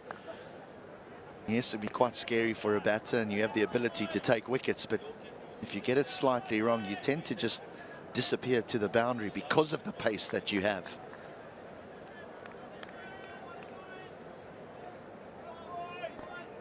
And you can already see the reaction from the batter in that previous delivery when he faced that. It just surprised him because it might have just stopped, or maybe the bounce, what he's anticipating, was a little bit more. better. Straight to the fielder.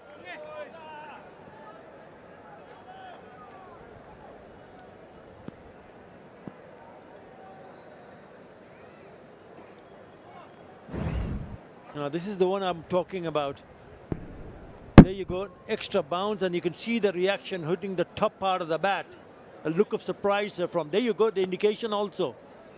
And straight away, we went and had a chat with Lichun Kumar Das. That's what they need to deal with here at the moment. Well, it's the very reason why we think that 247 is going to be competitive, more than competitive. It's because of how the surface has played, and it hasn't played badly. It's just that there's been inconsistent bounce. We've seen some really go quite low, not carry through to the keeper. We've seen others hit the splice of the bat. So you have to work hard. Gettable, but someone's going to have to play well.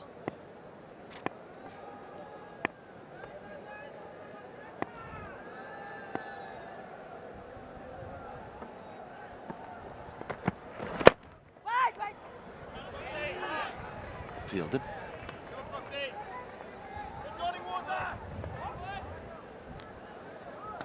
Yeah, to be able to start feeling comfortable, they would need a partnership here, HD. Because they've lost 2 quick wickets in 2 deliveries. So these two would need to require to repair the damage. Both right-handers.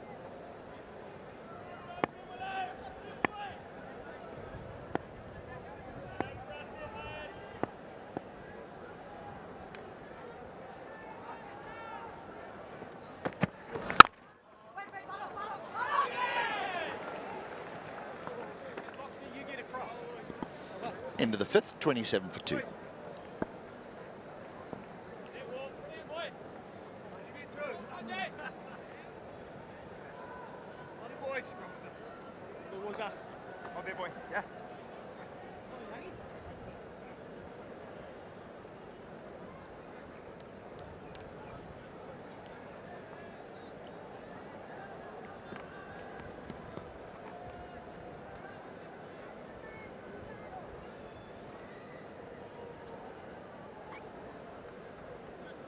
Well, Bangladesh were 21 without loss until Nathan Smith in his 2nd over got Tanzir Hassan to unnecessarily dance down the wicket. Then a good one to get rid of Shanto first ball, and all of a sudden Bangladesh find themselves 27 for 2.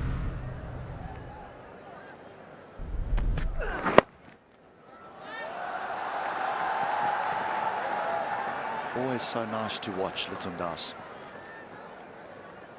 Arguably, I say arguably, technically, Bangladesh's best batter. Technically. He's got this touch of elegance. Yeah, those 2 dismissals also shows that both the batters were trying to be a little bit aggressive. Tanzir going down the wicket and then facing his first delivery, Shanto trying to flick it on the onside, closing the face of the bat, as you pointed out, HD.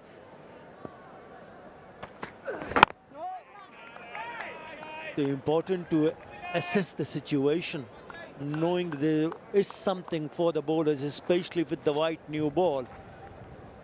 Do you need to go and take some time there? I know they would want to score and score quickly, but you've got to make sure that you hold yourself back according to the situation.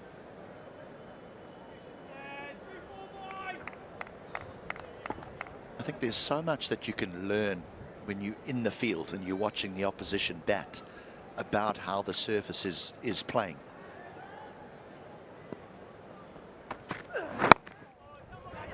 And for Bangladesh, they could have seen that New Zealand only got aggressive in the 2nd half of the power play, the last 5 or last 4 overs. Because the first 4 or 5 overs was tough going. Really was. Just having a little look at the front foot here to see if Smith's overstepped the mark. He has. He has, and this might just be a little bit of momentum that Bangladesh are looking for.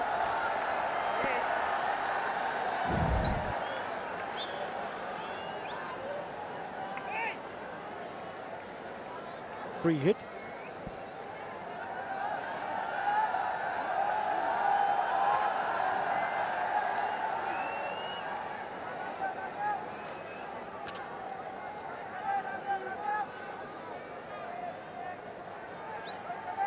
Change in the field, HD.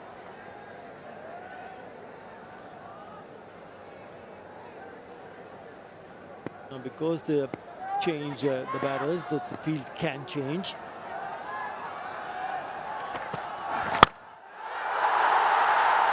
Full use of it all the way and the first maximum of the match. And a huge roar from the crowd.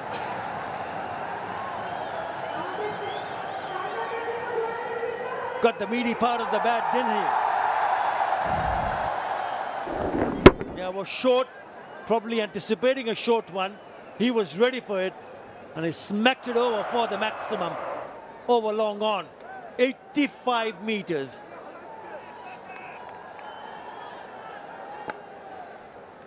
Big part of the ground. Away to the leg side of safe. Big part of the ground.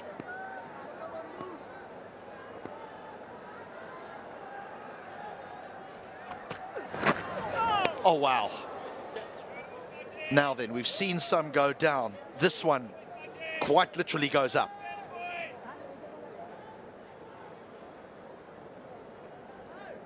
He's facing some chin music for sure. Now, where did that come from? On the good length, and look at that bounce. Ooh! Well, Summer managed to miss it. Puff of dust also. That flew out of nowhere.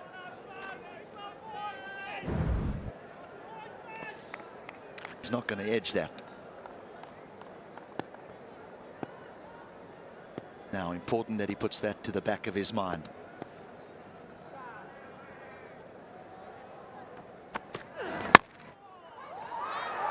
Does well. Does very well. Yeah, I was talking to you off air what the kind of length that needs to be bowled on this surface, whatever we've seen so far, HT. Whenever they've pitched it up, batters have looked a little bit comfortable. Yes, he's picked up 2 wickets by pitching the ball up.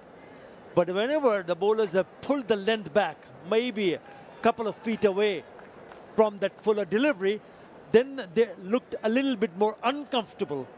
So that's the idea from the bowler, is to make sure the batters are uncomfortable when they're facing you. So maybe just pulling the length back is the key.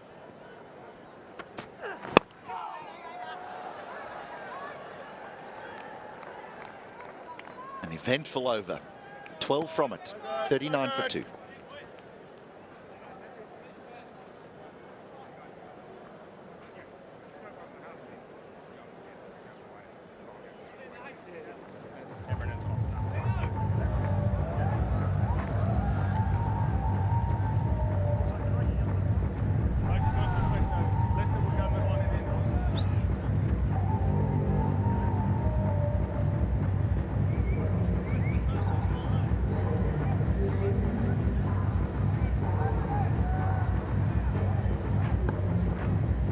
Nichols and Foxcroft with half century. Shariful Islam, brilliant. 2 for 27 in his 10 overs. Bangladesh, they've lost 2 already. Change of bowling. Blair Tinkner.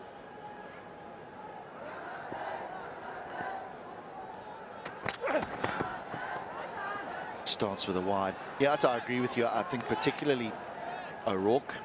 I think his length, big, tall man. I think you can hit the wicket and ask the surface to play the games. Maybe one keeps low, maybe one bounces. I can almost understand, though, why Smith is trying to get the ball a little fuller. While it's still new, he relies on swing. He wants to swing the ball. But I do agree with you. I think the length can be a little bit shorter than what you would be accustomed to bowling.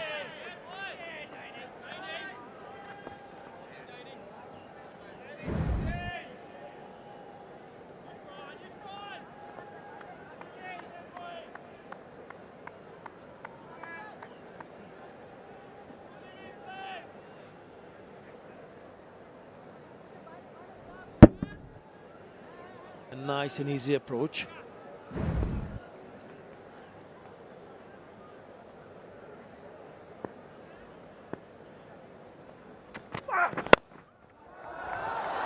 That's clipped away over square leg and away for 4. It's too full and straying down the leg side. Yeah, the batters will not mind that at all. Onto the pads, it's full. So easy pickings for someone like Lichun Kumar Das. Yeah, over the fielder at short mid-wicket. Enough on the bat. Easy. Too easy.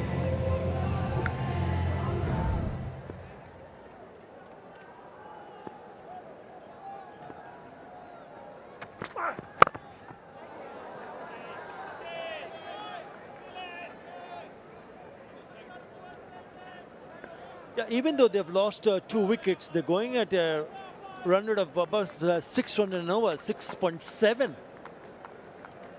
So the runs are coming thick and fast. So they would need to find a bowler to, if they don't manage to pick up wickets, to at least try to contain the batter.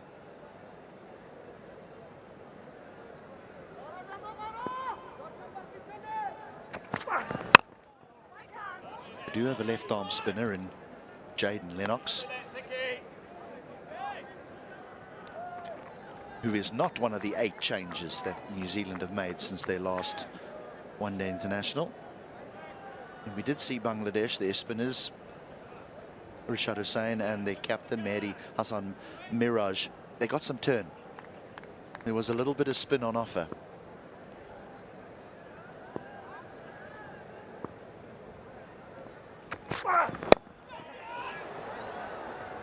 Could so easily have gone to hand.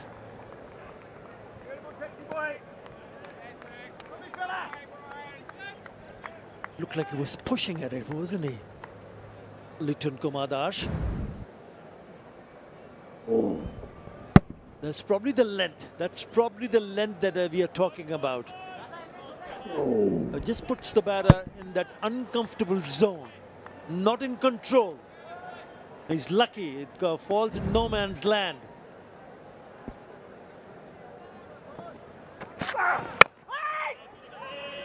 Good finish. Hit the wicket hard. Tinkner, 7 gone, 45 for 2.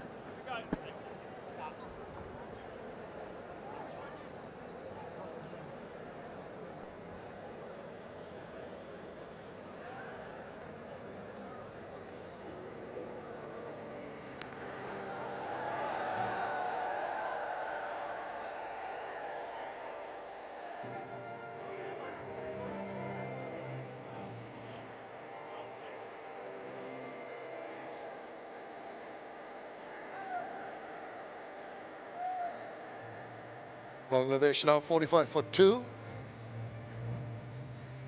In the reasonable control, but just 2 little blips. 2 wickets falling back to back. Really have not been beneficial for them. Comparisons 24 for 1 New Zealand. At this point in time, they're going very slowly, but eventually managed to garner some runs to take them to that 247 for 8.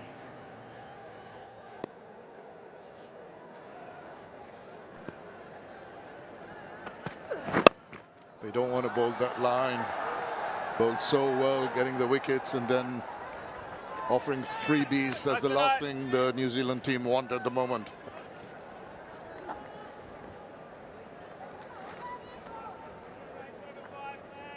Yeah, we look at the New Zealand dugout there.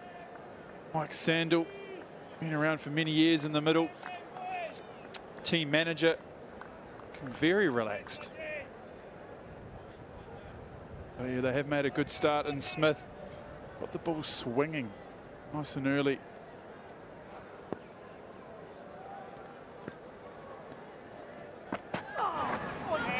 He does manage to get those short balls once in a while, but it's too high, well over the head. Another extra, another wide, and that's been a bit of a problem right from the word go with New Zealand giving away too many extras.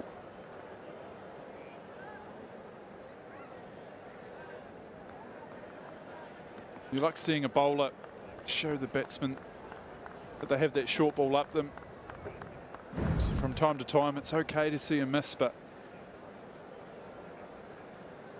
yeah, Smith, he's been bowling a really good spell.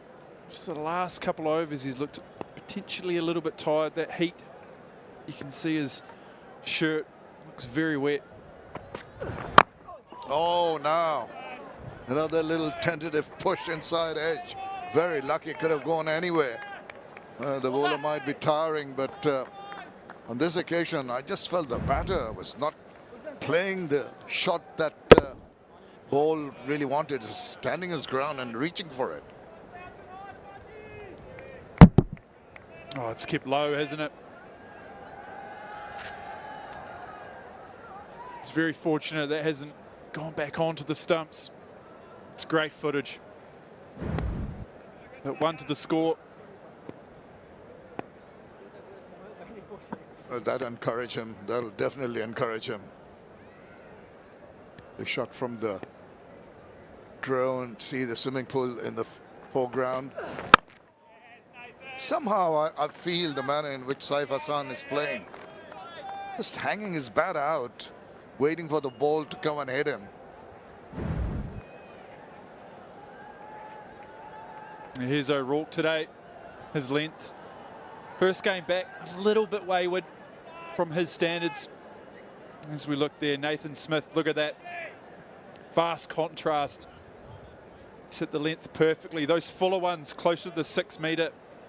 Very good. And Tickner only early into his spell. Looked a little bit wayward early.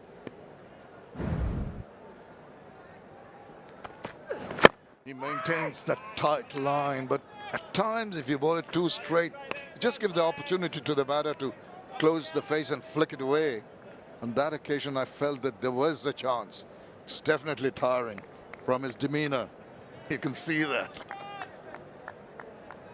As mentioned, he played a crucial knock at the back end of the batting innings as well, so probably only had a quick shower back out there, but he's putting in a good shift here.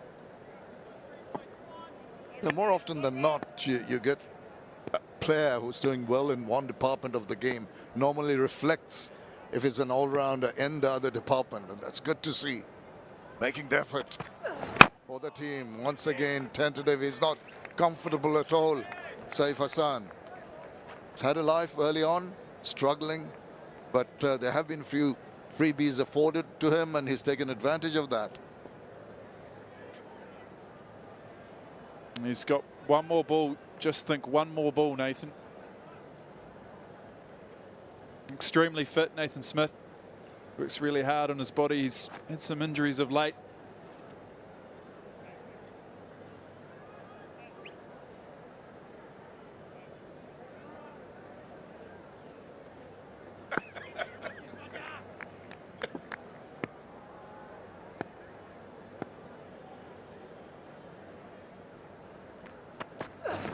Good ball, good finish. Had him fishing, lucky not to get an edge. 49 for 2.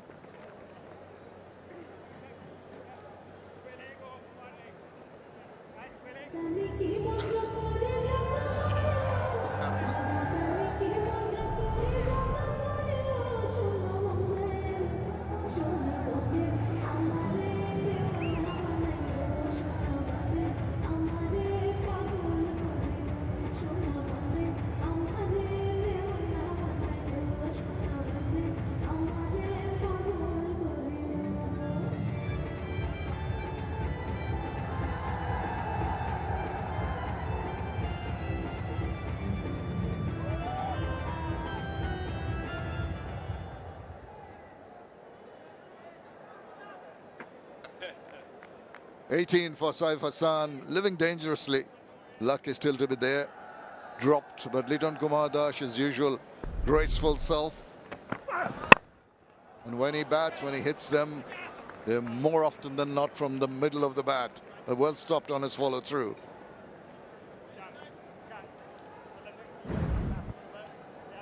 Well, we thought he was tired, but look at the last ball, what he comes.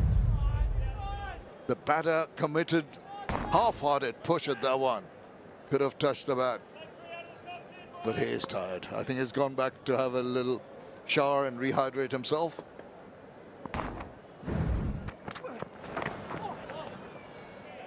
What was that? Very unlike Liton Dash. Trying to just angle the bat and guide it through the slips, but it just seemed to just tuck into him. Kept it tad low too.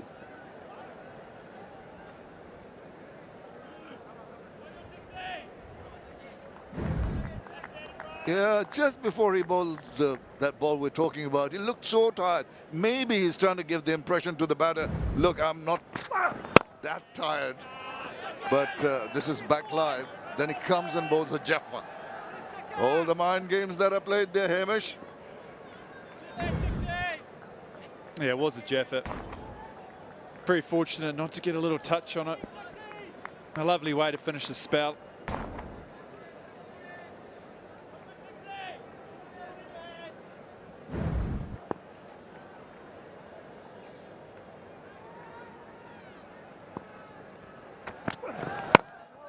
Tickner has bowled a tidy line and length, and that is what's needed. The previous commentators were talking about the requirement of the back of length deliveries. It's always understandable, the back of length delivery on this kind of track, and that's the faster off spin, if you can call it the cutter. Rolling his fingers over, slowing the ball down to 118 Ks.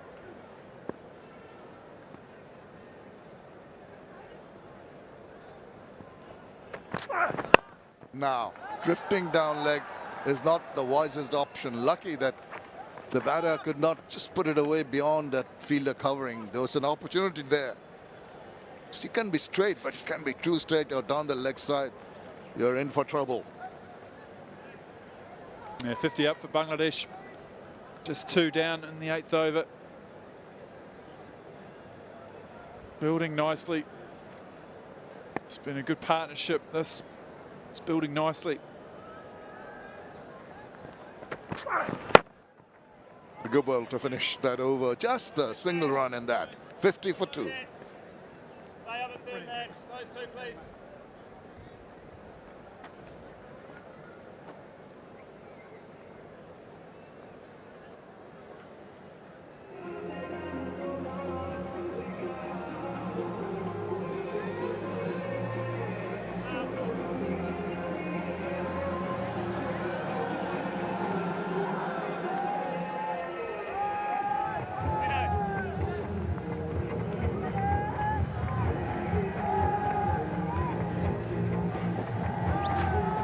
Last over before the end of the first power play. The two fielders outside the 30-yard circle are positioned at deep backward square and deep fine leg. They've got the protection for the straighter balls, the ball down the leg side. Maybe an inside-out shot from Liton Kumar Dash, who's on 15. Josh Clarkson comes into bowl and bowls a good one to start off with. Yeah, Clarkson, all-rounder. There's a number on show here today for the New Zealanders. He's worked in his bowling a lot over the last couple of years, and New Zealand this year in the domestic season bowled a lot of overs for Central Districts. Managed to pick up a number of wickets. Looks to bowl a little bit of swing away from the right-handers. Bowls good change-ups as well. Seen that on a couple of occasions so far in the last overs. Tickner used his change-ups well. Either he's maintaining his speed, controlling his speed. Seems to be military medium to me. But what is important is the discipline.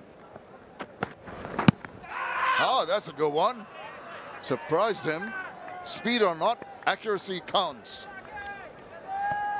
Yeah, I think he had some troubles with his back, trying to bowl a little bit quicker, and I think now he's just decided, this is me.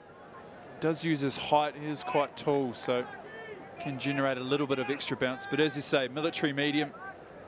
But if you can put the ball in a consistent spot, the odd change up, you still can be effective.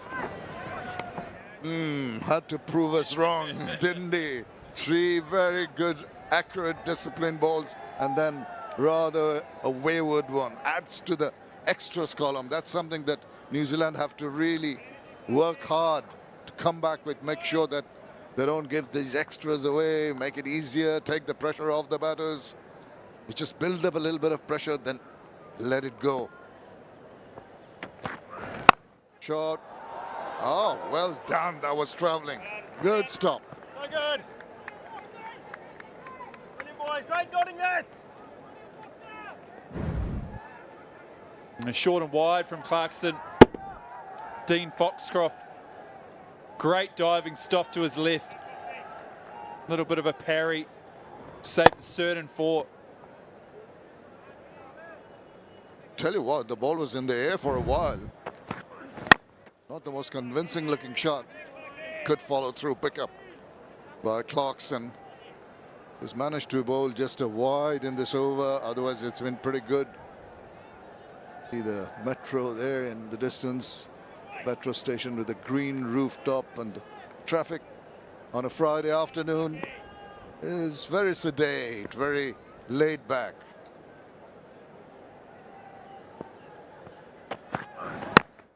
Nice, excellent bowling. That's what you need to build up some pressure. Power play 1 done, 51 for 2.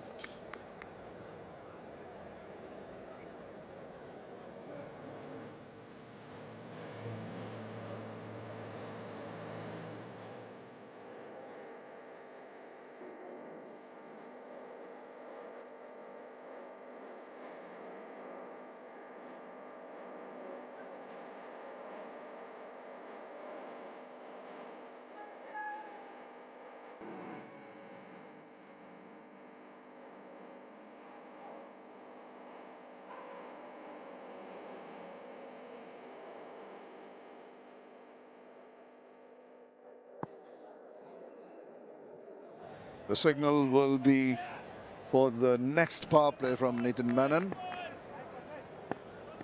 More protection, 4 fielders outside 30 now.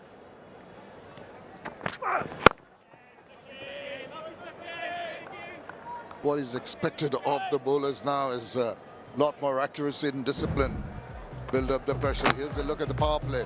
That was the drop early for Saif Hassan that allowed the batters to get a move on, but this was rather uncalled for. And 2 in 2. Melissa Enchanter didn't know very much about that ball tailing in. And after that, some freebies were offered. They're taken advantage of. Nice little touch cricket from the wicketkeeper Liton Dash. And has taken Bangladesh to a position of strength here.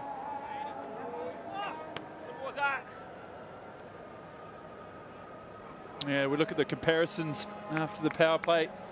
New Zealand was certainly sluggish in their approach. 38 for 1, and Bangladesh picked up the boundary with ease at times as well, responding to some slightly wayward bowling, but they have lost that extra wicket. Just to build up this little pressure scenarios for the batters. Not that, because you just mentioned the comparison, they're in such a comfy position. No need to do something unnecessary or risky. Just play the good ball to its merit. And once in a while, the bowlers will tire, will just give you that opportunity to score runs. And then you pounce on it. It's a question of patience. There's the opportunity, and he's really collared it and has gone racing away to the boundary for Nexus 4.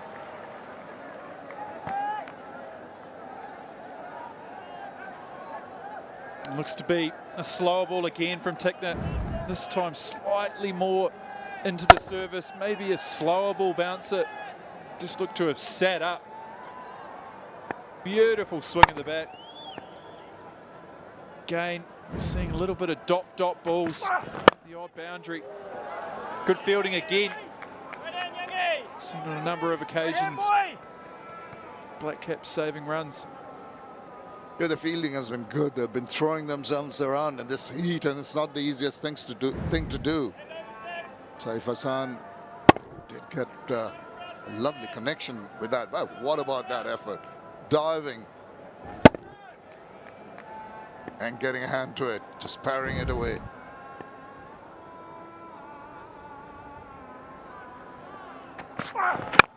Another good delivery to finish that over.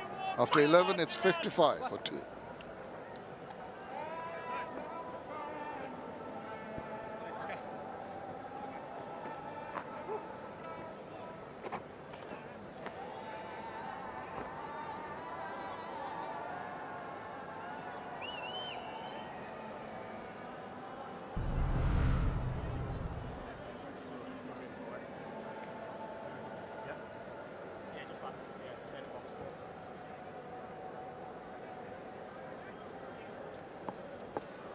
It's been some impressive bowling by Smith.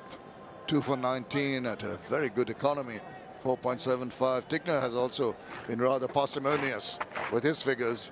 11 runs in his 3 overs. Clarkson just a single over for 1 run. O'Rourke in tad expensive. Good here, lads, good here. Jaden Lennox. 3 wickets into his 3rd match in his short ODI career. Needs to make an impression, needs to get some purchase of the wicket. We saw the evidence of that in the Bangladesh bowling innings. Should have been encouraging for him.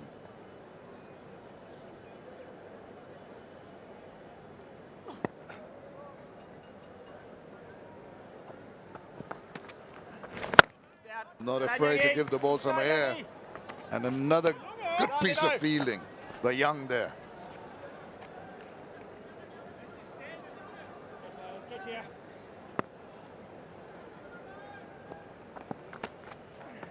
Oh, Leno. Beautiful boy. Jaden Lennox. Beautiful, Leno. Early in his international career. We started well. Another great piece of fielding. Will Young certainly stopped a number of boundaries. Oh, Leno, so good. But Lennox debuted in India earlier in the year and the historic one-day series win. Beautiful, Leno. A key part of it. Bowled beautifully. Changes his pace nicely. Might not be known for spinning the ball a great deal, but bowls nice change of pace. Yeah, it's lovely. I wonder if he bowls the arm ball. That's an integral part of the repertoire of left-arm orthodox bowlers. Yeah, typically maybe more so in just to open the bowling in 2020 cricket, he would look to bowl almost like a way swinger from a left-handed batter.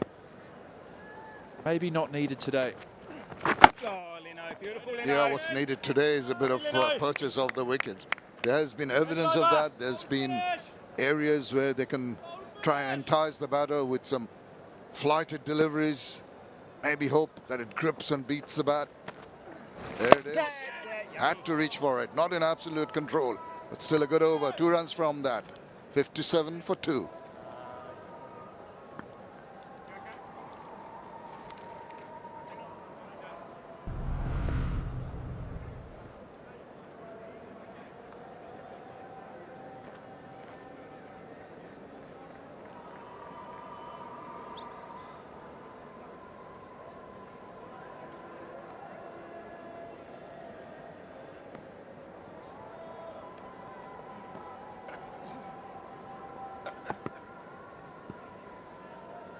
We have 3 games apiece in the white ball format ODIs in the Dutch Bangla Bank series. We're at Mirpur now for the first one, back again on the 20th. And we go to Chattogram for the 3rd. That's 2 straight. It's not the first time it's happened in this match. Same thing to happen to one of the New Zealand batters. You play a super shot straight as you like. It's the wickets at the other end. That'll give him good confidence, though. So, as mentioned, maybe hasn't looked as fluent as he would have liked so far this afternoon, but nothing better than a straight drive. But unfortunately for him, it was a dot ball.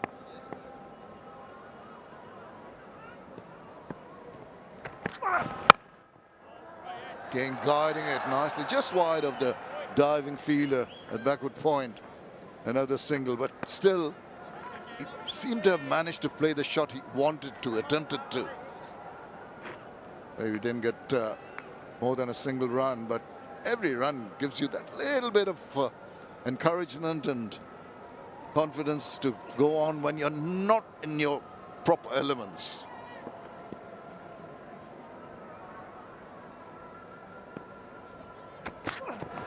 Different scenario with Leighton Kumar Das. He knows exactly what he's doing. A little bit of a fumble, but recovers quickly enough. Stop the run. Yeah, batting's a funny thing, isn't it? The classic case of the longer you're out there, the easier it becomes. The more time you spend in the middle, you know, you can find that form. And people say, you know, you spend time in the nets and try and groove things out, but you can't replace time out in the middle. And 37 balls in is safe. And it's starting to look a little bit better. Oh. Easy pickings. That asked for trouble. Hit me ball. Shot right up to a very comfortable height and smashed away.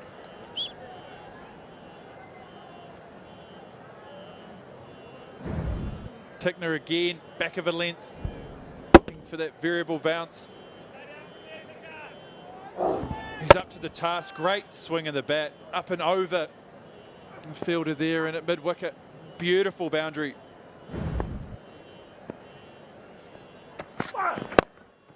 Again, just a little too straight. Again, that tumble take. I think talking about the fielding has been exemplary. They've been guilty, the New Zealanders, of giving away a lot of extras. I think the fielding has more than made up for a lot of runs that could have been given away. Yeah, we are early in, 12 overs in here, but it certainly feels like a little bit of rust out there for me. With the bowling a little bit wayward, not as consistent as they would like to be. Oh, that kept low. Quite sure of the line of the ball. 13 overs done, it's 62 for 2.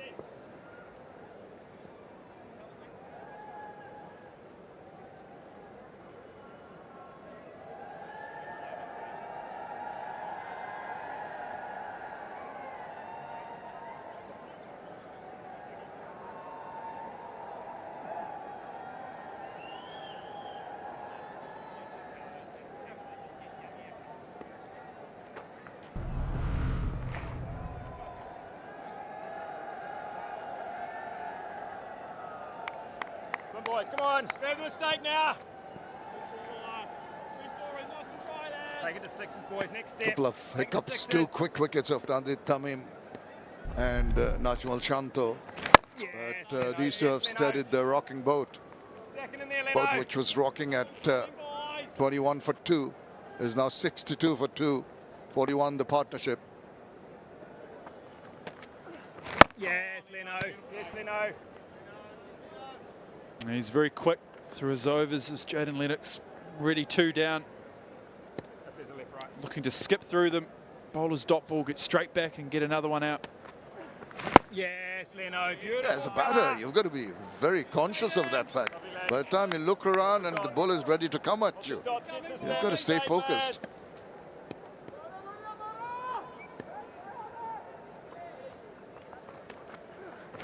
Yes, Leno. Turn and bounce. Beautiful delivery. That is the ideal ball for left-arm orthodox bowler. You see the drift in and then the grip and the turn. Just past the bat and that extra bit of bounce. All the ingredients of what should be a wicket-taking delivery, not on that occasion. Someone needs a stopwatch on him. I feel like we've bowled this over in 2 minutes.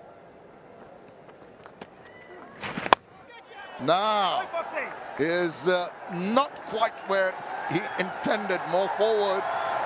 He's got himself 4 rather fortunate runs and he'll take it.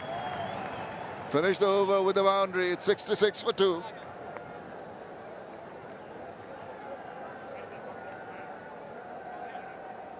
All right.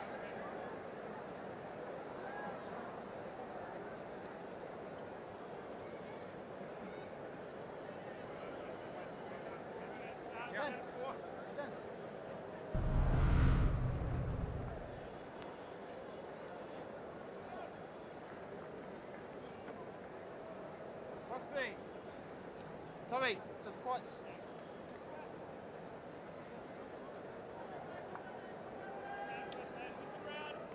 66 for 2 Bangladesh, chasing 248. Saif Hassan and Liton Dash gelling together, putting up a partnership of 45. Just 68. Much needed one. So they had lost 2 quick wickets. 2 for 21 at one point in time.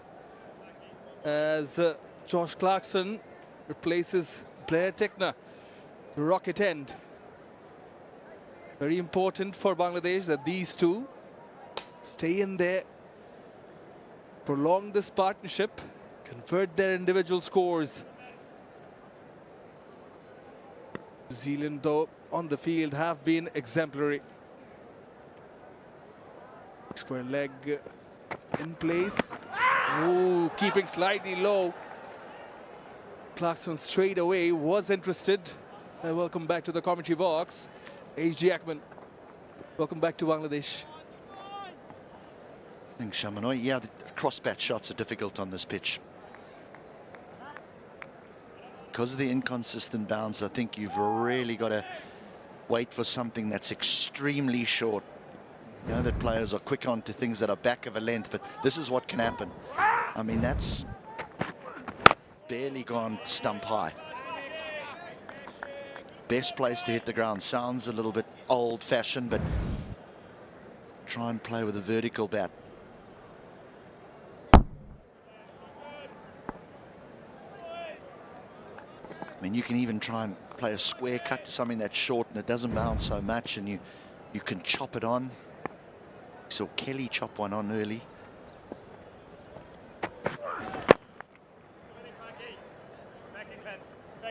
Spot on, HD, when you mentioned inconsistent bounce, because when New Zealand were batting, it seemed, and Bangladesh were bowling, there were quite a few instances where the ball was not carrying to the keeper.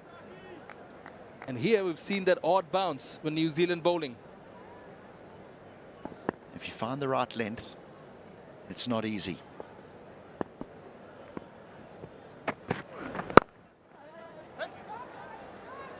That's too full.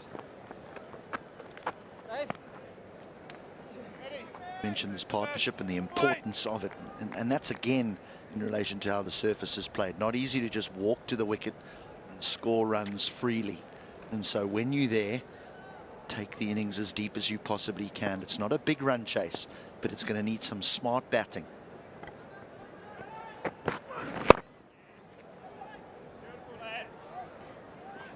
Surely needs the batters to be smart, sensible.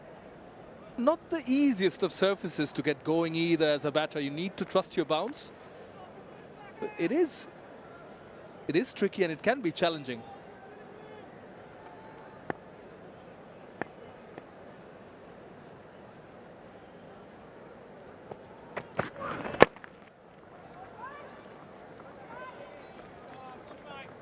Four singles of the 15th. Bangladesh 70 for 2.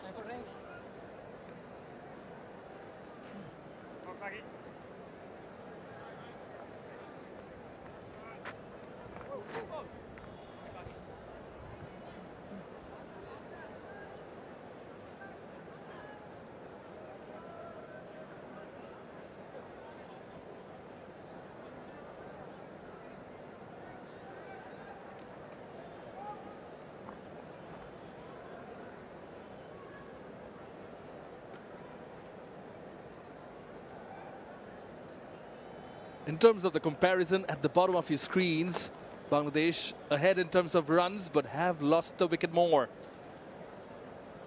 An uneven bounce has caused trouble throughout the day. Firstly, when Bangladesh was bowling, the ball did keep low. This is what it's done mostly through the day, is that the ball's just kept a little bit low. Only the odd one has bounced. That one in particular. Now that's nasty. If it's just keeping low, batters will say to themselves, right, I'm looking to get forward. I'm looking to get forward. But when it goes up as well, that's when there's a lot of doubt that starts to creep in the batter's mind. But in saying that, the bowlers have then got to be relentless. They've got to be relentless on a good area so that the pitch can play a few games with them. That was a poor dismissal, that, for Tanzit. He's been in such good form. But to Smith's credit, Nathan Smith, he got the ball up to the bat, looked to swing it to the left-handers, and it was a fairly decent delivery to get rid of Shanto. But Tanzit's 2 of 6. Shamano, you and I were talking a little bit off air about his dismissal, and he's been in such good form against Pakistan. A half-century in the first ODI, a match-winning 100 in the second ODI, in the third one, excuse me. You never want to abuse form, because this game has a nasty way of bringing you back down to earth. And what tends to happen is you throw your wicket away in the first ODI and you get a good delivery, or you get run out or something in the second one. So when I say don't abuse form, just keep running with it, because it's not with you forever.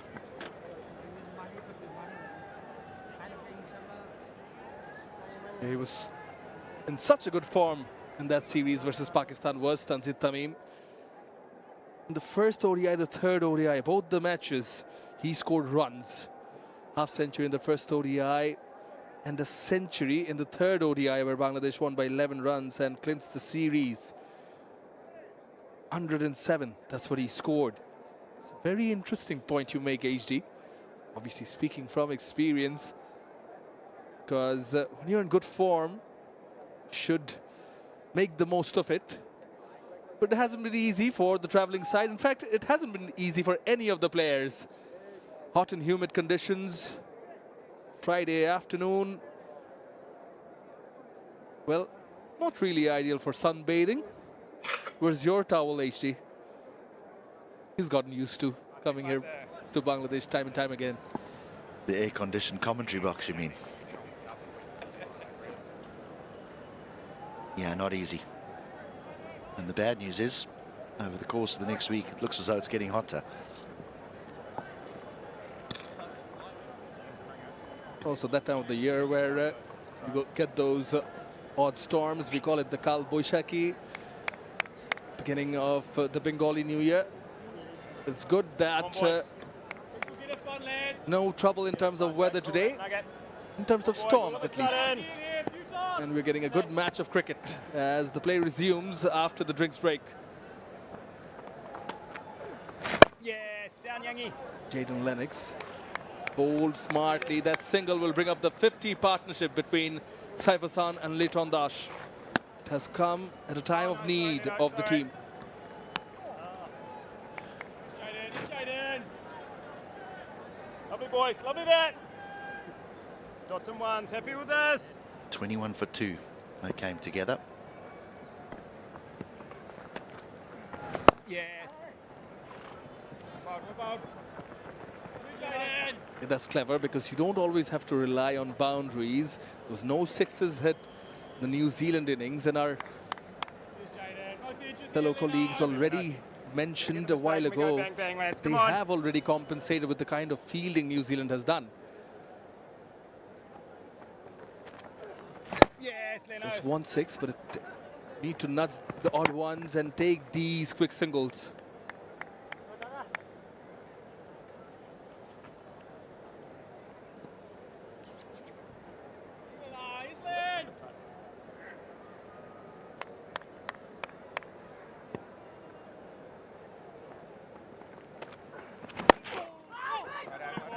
And from a New Zealand perspective, you just want to hang in here.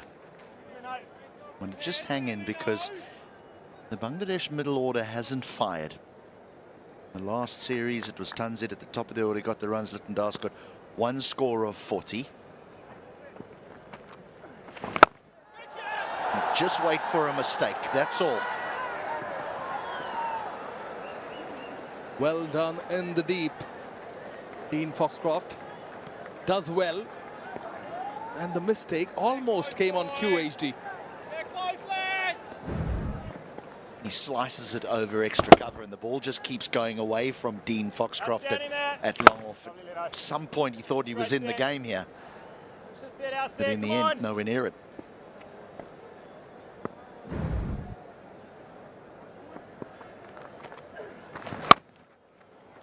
Much better delivery.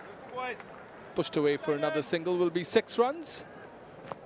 Bangladesh 75, 76 for 2.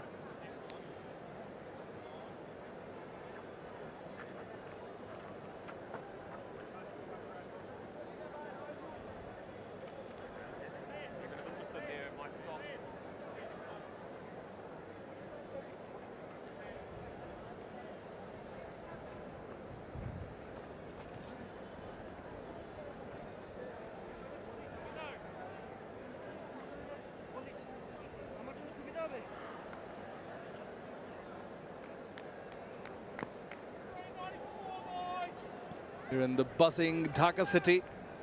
First ODI of the Dutch Bangladesh series. New Zealand winning the toss. 247 on the board. 248 the target. Picked away. Aerial. Fielder coming in. Falls short. Fortunate again. He must have his heart in his mouth, but he survives again. Such small margins. Little flick of the wrists from Lytton Darcy, almost helps it down fine leg's throat, but gets away with it. The warning signs have been sent.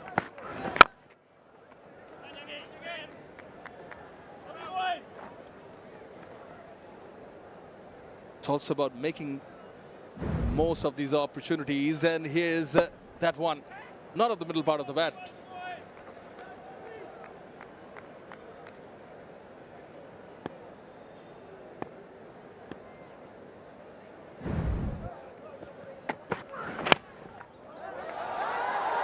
Going fine, and will be a fine boundary for Saif Hassan.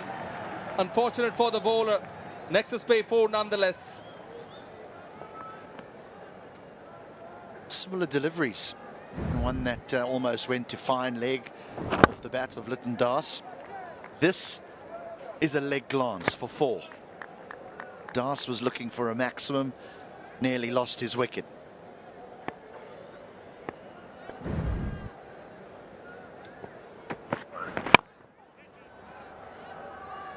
Saif Hassan too is a player who likes to flick the ball. Hence, that field at fine leg was slightly squarer after that opportunity, wasn't he?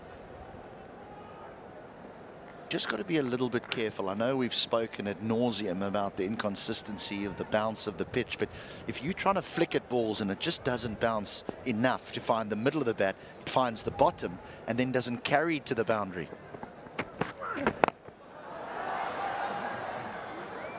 Much more calculated on this occasion. Tell me one thing. If you get the middle part of the bat, it does carry to the boundary and there's the fielder there. But unless you get it too good, then it goes all the way. It can be an opportunity. If there's boundary fielders out on that leg side and you are trying to get it in the air, you are wanting to hit it over their heads into the stands. But again, I think it's difficult. The history of the game tells you that hitting the ball for 6 is hard. New Zealand didn't hit 1. There's another clue on how to play on the pitch.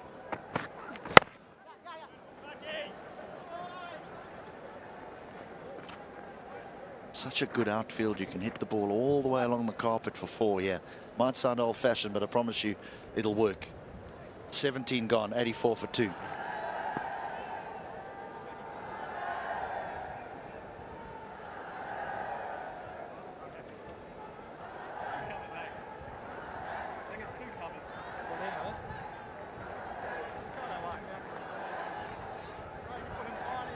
We're not at the desperation point.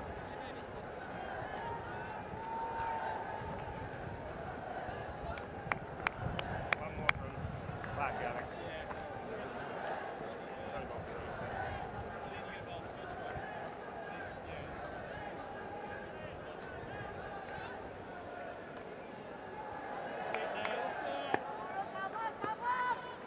164 required. Left arm spin to continue from the Dutch Bangladesh end. Ticking away is this partnership. Hasn't been entirely smooth though.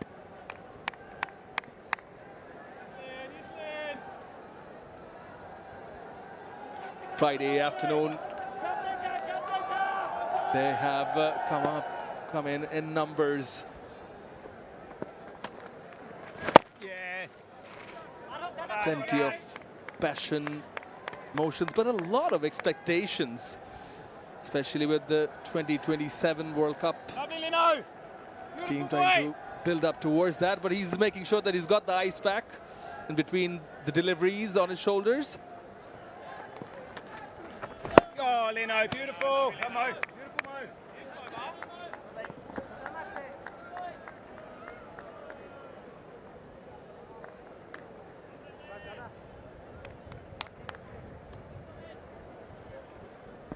Yeah, never easy traveling, coming in and Yes, Lino. playing in High such class, conditions, hot and humid as Beautiful, mentioned boy. earlier, Get the especially mistake when now it's there, come on. quite the opposite to where you're coming Beautiful, from. Lino.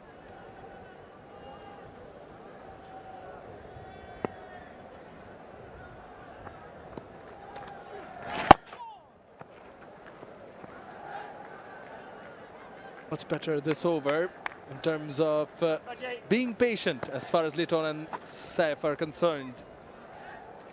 Both right-handers and left-arm spinner and Lennox coming around the wicket. Vacant region, the cow corner, deep mid-wicket area, deep extra cover as well.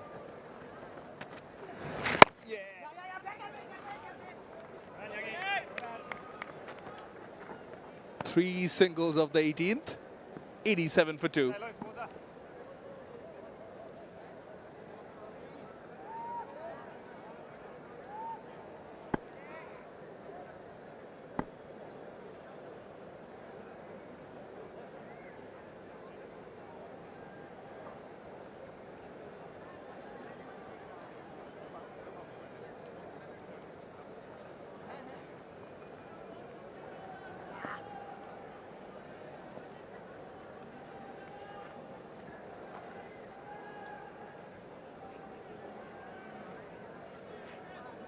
For the ones who are not here, here's the proof how difficult the weather is. 50% humidity with 33 degrees Celsius. The chance of precipitation is 25%. He's on course for completion of a game. Appointed ad hoc committee member of the BCB, but no one to miss out on the action. Enough for the game, wear the jersey, be on the rooftop, catch live action. Makes room for himself and hits it hard. Will get 4, will Saif Hassan. Next to spay boundary.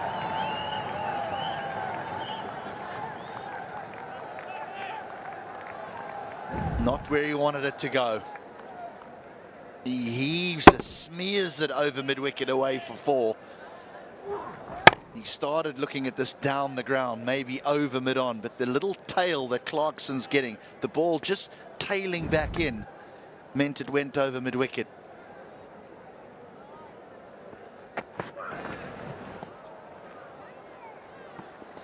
Now, Henry Nicholls is at short mid-wicket. He's saving one, he's almost catching.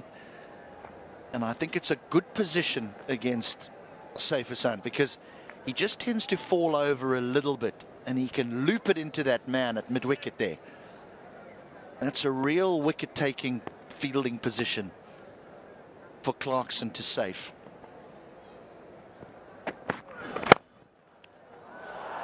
Much better. Nice punch down the ground. Will be the second boundary in this Clarkson over. As Saif Hassan, he moves over to 48. Lovely stroke. Arguably the pick of his innings so far. Balance much better here. And it's just a punch.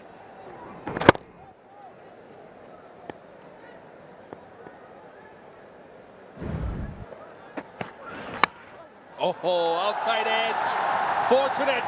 Will be the third boundary. Who will get to his 50, will Saif Hassan. His second 50 in one-day internationals. Also brings up the 100 for Bangladesh.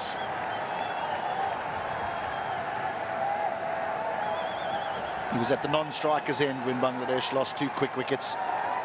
They were reeling at 21 for 2. And it's been a mature half-century.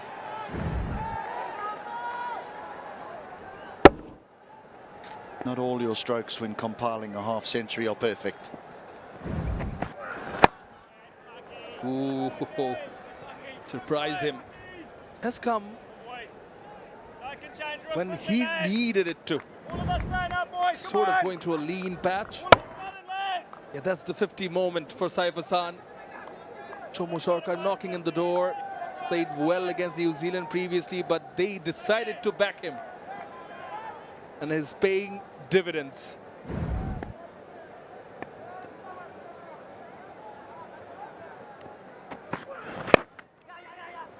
This is the face of the bat. Takes a single. 14 runs of the 19th. Bangladesh 101 for 2.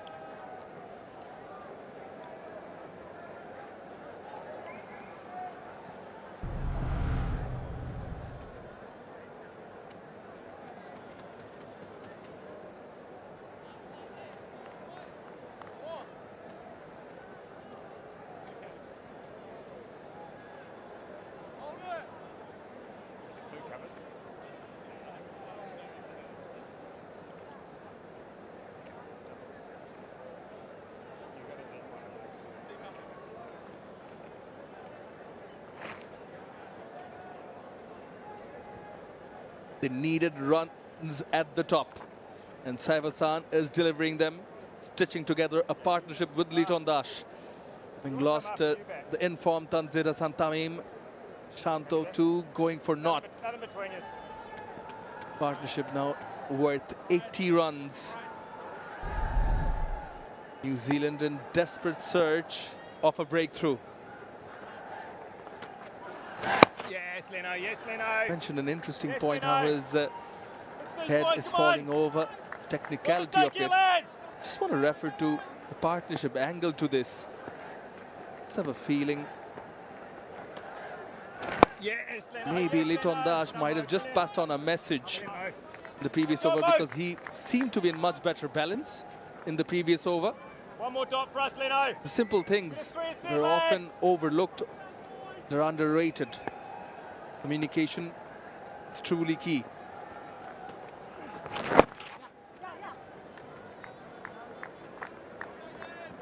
That's why they refer to it as a partnership. Not only because you're batting together, but it's really the two of you against the rest that are on the field, and the communication between the two needs to be important. If the non-striker feels you're just getting a little bit ahead of yourself, that your game is loosening up.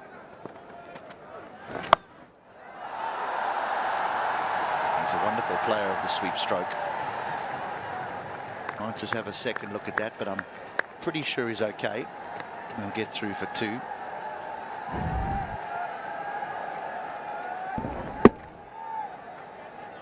Nice stride forward and then sweeps it away from the fielder. So Nick Kelly had some work to do. Does well to save it, but the question would be if his feet touch the ground. This is a much better angle. Yeah, he's fine. He's done a phenomenal job in the deep. Nick Kelly surely saving 2 runs.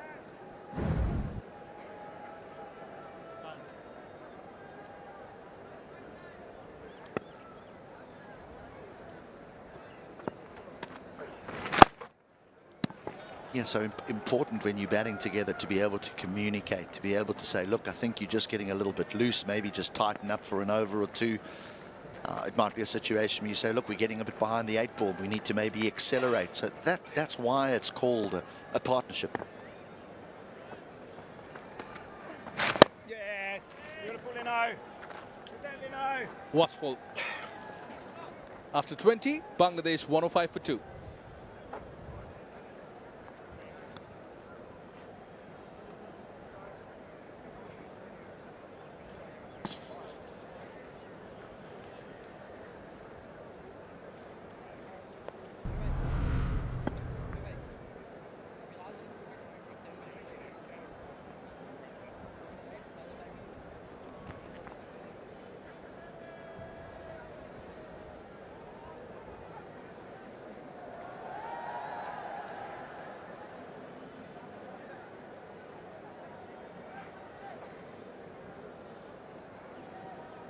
The red worm of Bangladesh quite ahead of the green one that represents the New Zealand innings. More of throughout this innings, they've stayed on course. Not only that, but stayed ahead of the green worm. That is courtesy of these two in the middle. O'Rourke brought back into the attack from the rocket end. Run rate, current run rate above 5, required below 5, and as long as it doesn't go above 6, should not worry Bangladesh. It requires a controlled run chase, and apart from the hiccup at 21 without loss to take them to 21 for 2, it has been a controlled run chase. You don't want to lose an unnecessary wicket here and an unnecessary one there, and then put the middle to late order under pressure.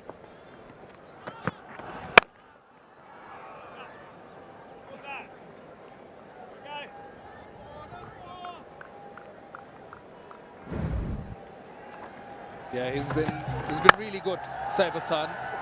One end when he was losing partners, 2 cut shots initially. He's played the short pitch deliveries quite well. Go, Foxy!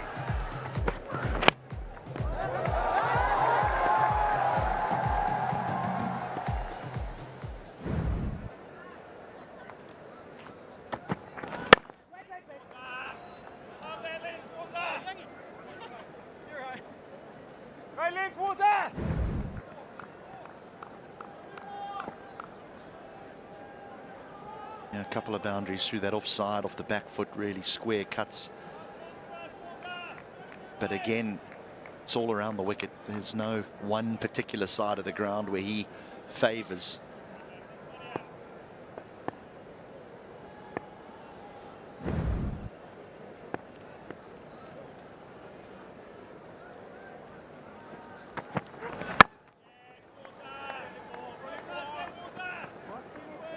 Here's that uneven bounce again. They are communicating.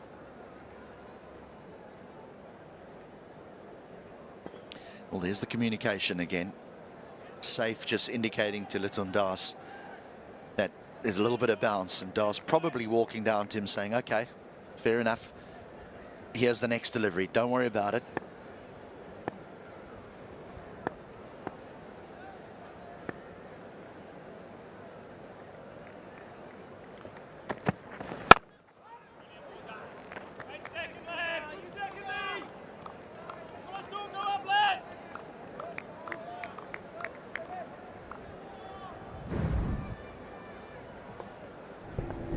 Talking about the ones that keep low, those are the ones that just hop a little, hit the splice of the bat. They jar the hands. You get a little bit of like an electric shock through your hands.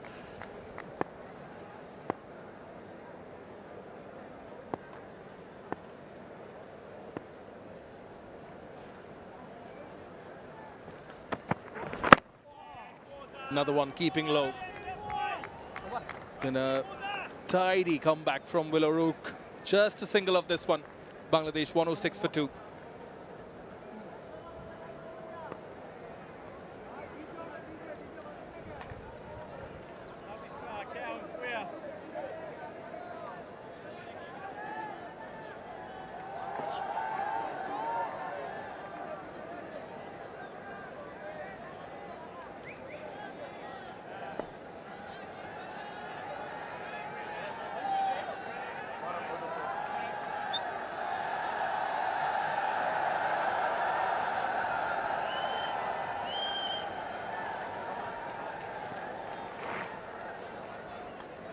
This has been a very impressive partnership between Saif Hassan and Litton Kumar Das, coming in 111 balls, set to work hard on occasions to just steady the little bit of a problem created by a fall of 2 wickets back to back. Since then, they've been sensible in their approach. They've been selective with their shots, and they've taken advantage of anything loose that's come their way. Foxcroft coming in. Oh, he wants to take him on, but again, straight to the fielder. The fielding has been very impressive from New Zealand. And they had to have some good backing for the bowlers because they've been guilty of giving some extra runs. Oh, now not quite there, trying to innovate, not middling that and getting a run nevertheless.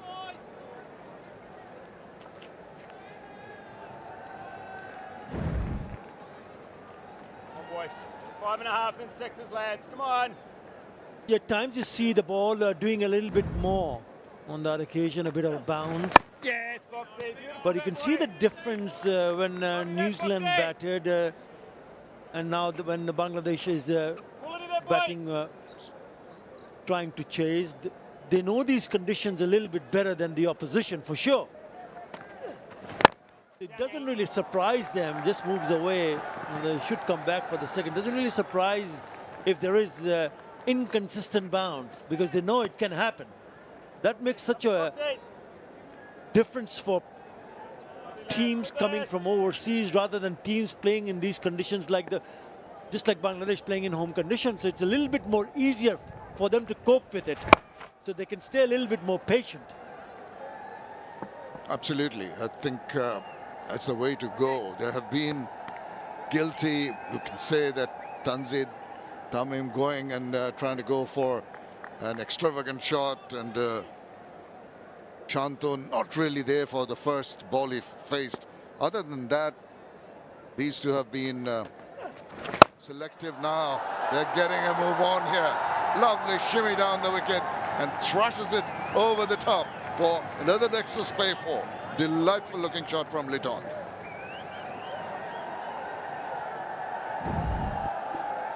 It's 114 for 2.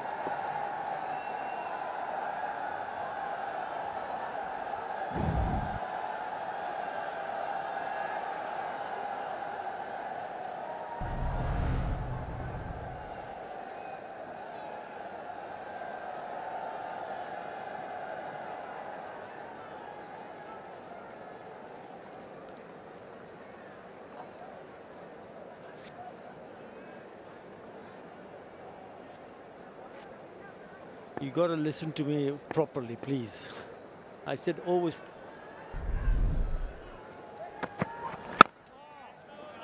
Right on the money, O'Rourke. Need to bowl with a lot of discipline because Bangladesh are really on the move at the moment. The current run rate 5.14. Look at this wonderful shot. It covered a lot of ground. 2 steps forward onto the perfect position for that lovely full swing of the bat.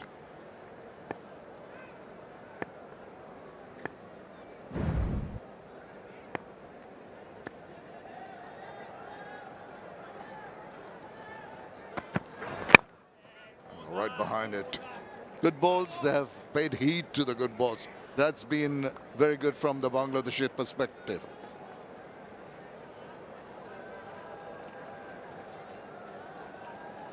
$114 for 2. The partnership getting better and bigger.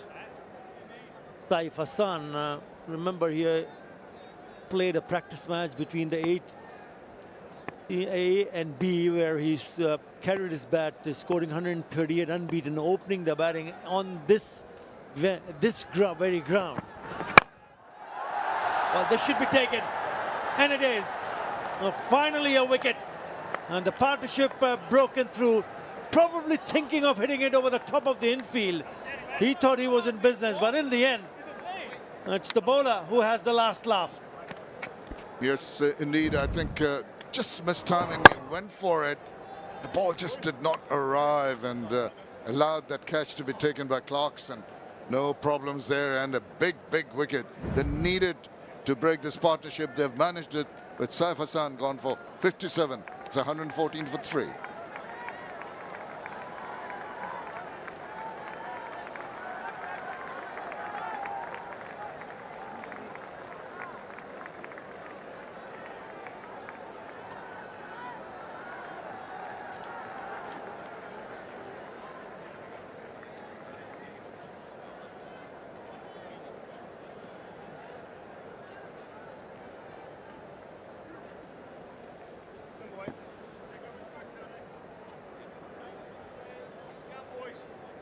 keep eyes on me, eyes on the bowler. Thank you. So the partnership that was looking very threatening has been broken. In comes Tawhid Ridoy. 43rd innings for him, 1341 runs. He's got a century. The conversion rates from the 1150s, not quite there. Needs to play big innings. This is the opportunity to play himself back into form. Bangladesh need another 134 runs. They've lost the third wicket. So the wicket early from the New Zealand perspective would augur well for them. You know, never in control. You could see the right hand coming off the bat. I mean, the big heave on the onside, and in the end, it's pretty soft dismissal. Really didn't needed to play that at that stage of the game, because partnership in the making, well set on 57. That is where you need to be a little bit more responsible, to be able to go and try to finish the game instead of trying to go and score quickly. Right, in comes Ridoy now. And on that point, particularly with Saif Hassan, despite that century in the practice match that you're mentioning, I think he was not really in his 100% in control of the innings. Had a life earlier. It's a nice looking little push down the ground. Back to Saif Hassan. I absolutely agree with you. The fact that he could have avoided trying to play that shot, because they're going so smoothly, really putting the pressure on.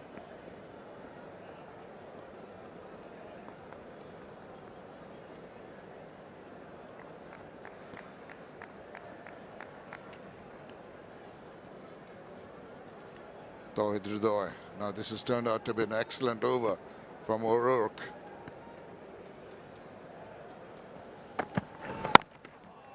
He managed to get the inside part of the bat, a run, but there has been a wicket in this over, a good one, 115 for 3.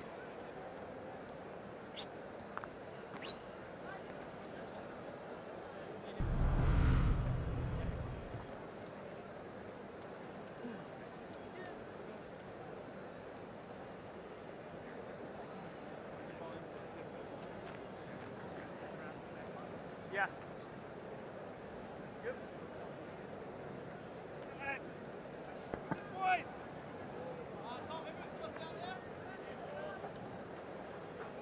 Bang, bang, lads. No Saif is back in the hutch, 57 he scored, and there's an opportunity to come and get some more wickets. Mr. Mohammad Aminul Haq in the middle, the Honourable State Minister, Minister of Youth and Sports, is here enjoying the cricket.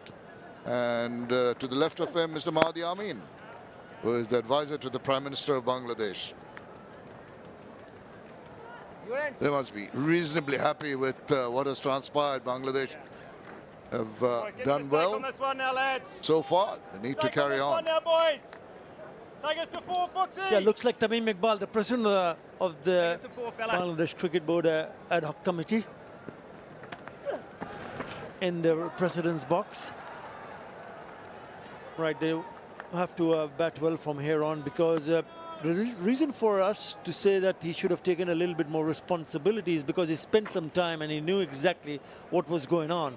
Not that easy for Ridoy, because he has to start all over again. Yes, Liton is well set, so he will now need to shoulder the responsibility a bit more.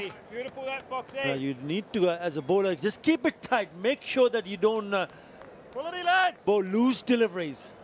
And dry up the runs and ensure that you put a little bit of more pressure to force the batter to play a false shot. He's got himself some runs. He had to back away. Maybe the intention was playing it a little more square, but got the thick outside part of the bat for rather fortuitous runs. But he'll take it, no question about that. And he's very annoyed with himself. Not in control, but he'll still take it. Bottom part of the bat, he's trying to cut it, and it keeps low, and it goes fine. So no chance whatsoever. He knew that that would have gone, or would rather go to the boundary. So 6 of the first 4 deliveries. Yes, Foxy. You're mentioning the fact that Tawhid Ridoy needs to just play the ball to its merit. And when you have someone in the caliber and the presence and the level that Liton Kumar Das is at the moment, should be reasonably easy to just tell him, just play safely. I'm here to take you through for a good partnership. 121 for 3.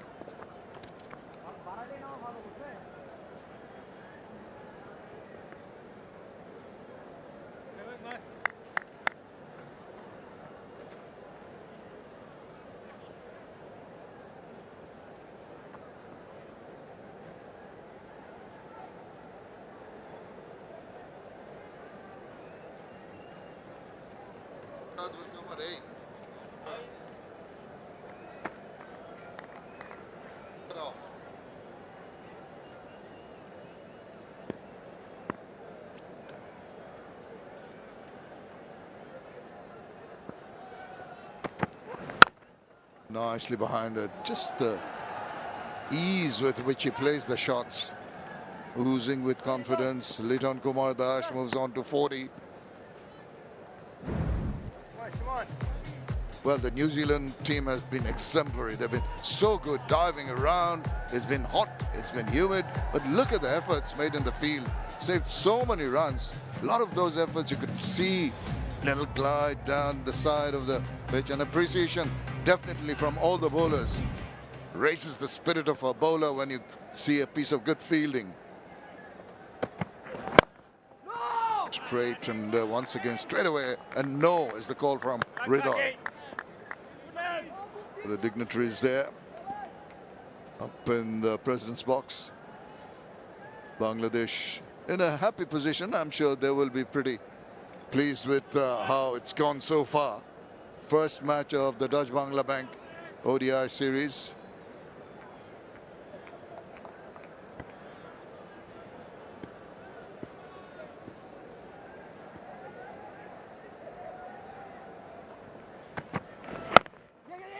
This time round it's controlled. He knows he's just closed the face of the bat, played it softly enough to call it on for a run, and he responds.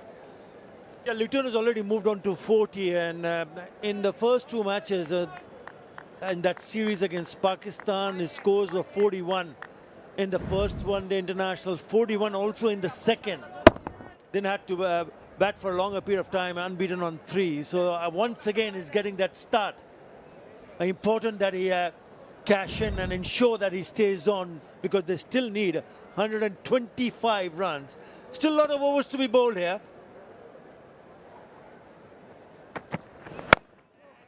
So you don't want him to go to 41, maybe straight to 42. Avoid that number. Not really, Shamim. What I meant was just carry on, just bat through. Just joking. It's okay. It's important for someone like Liton Kumar Das, who's batted beautifully. Of 40 or 56 deliveries with 3 boundaries. It's important that he carries on, and he carries on in such a manner that he can score heavily. And if he does, then things will be easier for Bangladesh. Nicely done, worked it away past the infield. Once again covering the dip. A single is all they can muster. Well, the Dutch Bangla Bank is the first European joint venture bank in Bangladesh, and a pioneer in the banking sector of Bangladesh in terms of customer trust and confidence through transparent and pure banking.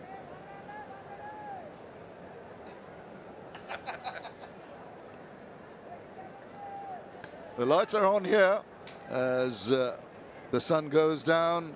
The artificial lights take over.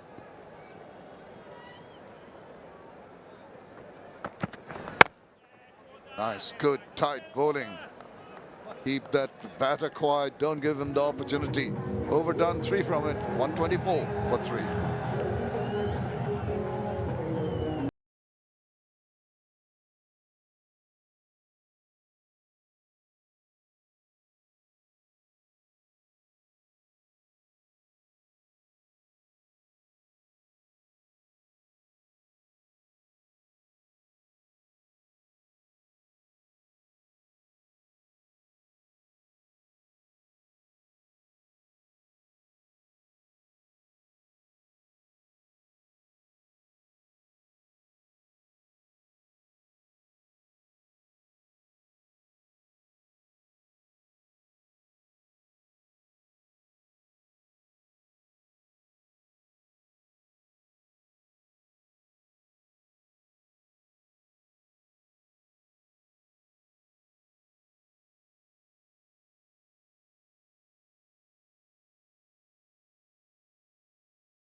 coming in.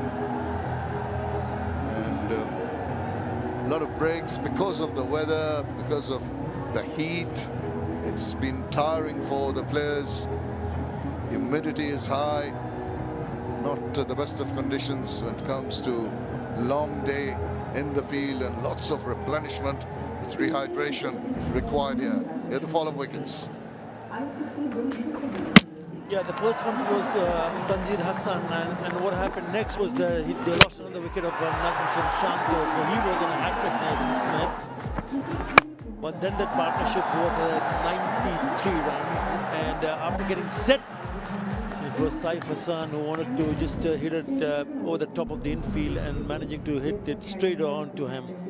Now this is the score so far, 57 from Saif Hassan, gave them a start, but it's nice to see that Litun Kumar Das has got himself in with an attractive 41 of 57. With him is Ridoy, who's unbeaten on 7. They still require 124 from 150 deliveries.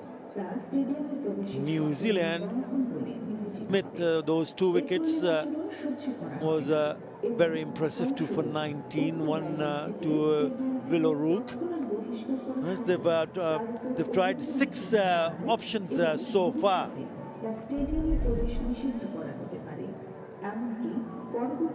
Yeah, that's a what a sight. That is a really good shot there. Very good. Stunning, isn't it? The sunset. And that gives us a chance to tell you once more about what's on in this series, the Dutch Bangla Bank ODI and T20 series. Second ODI after this one on the 20th, 23rd. We move to Chattogram for the third and final ODI. Chattogram continues to play host to 2 T20 internationals on the 27th and 29th. And we're back here in Dhaka for the last T20 on the 2nd of May. Oh, that is so nice with the sun setting, with the natural light ebbing, the Bangladesh flag flying proudly. Color, descent, nationality, A little bit of breeze to ease gender, the heat and give some comfort to the spectators as the players get ready to get back into action. Unscheduled stops being allowed because of the weather conditions, and the innings gets a little longer, thus the floodlights already up. Come on, Foxy. Come on, boy. There's going to be Foxcroft for his 3rd over. Lovely, Foxy. Lovely, boy. He came at number 6 and make a good contribution with the bat. Foxcroft. See there, right? Go to 5.5. 59 or 58 now in his 3rd over. Down, Foxy. Well done, well done. Litun Kumar Das would love to go on to a 50 mark at least. Last time he had a 50 was against India in the World Cup in Pune in 2023. So it's been a while. It's time that a batter of his caliber gets some runs under his belt. Catch it, Foxy. Lovely boy, lovely Foxy. This is also his highest versus New Zealand. He's got 500, Shamim, and the last 100 that he scored was against Afghanistan in the year 2022. So it's been a while. 49 innings since that innings, where he hasn't picked up 100. 500s already. Yeah, in that time, since the 2022, he's got 9 50s, but no 100s. Best of 176. Average of just above 30. Yes, but Foxy, he's a class act. So good. He's the one who a lot of people and fans believe that he's probably the best batter in the team, but he would need to show it off with some good scores. Oh, that kept low. Did well to just come down quickly on it and tuck it away for a single to retain strike. Lone run, single run from the 26th over, 125 for 3.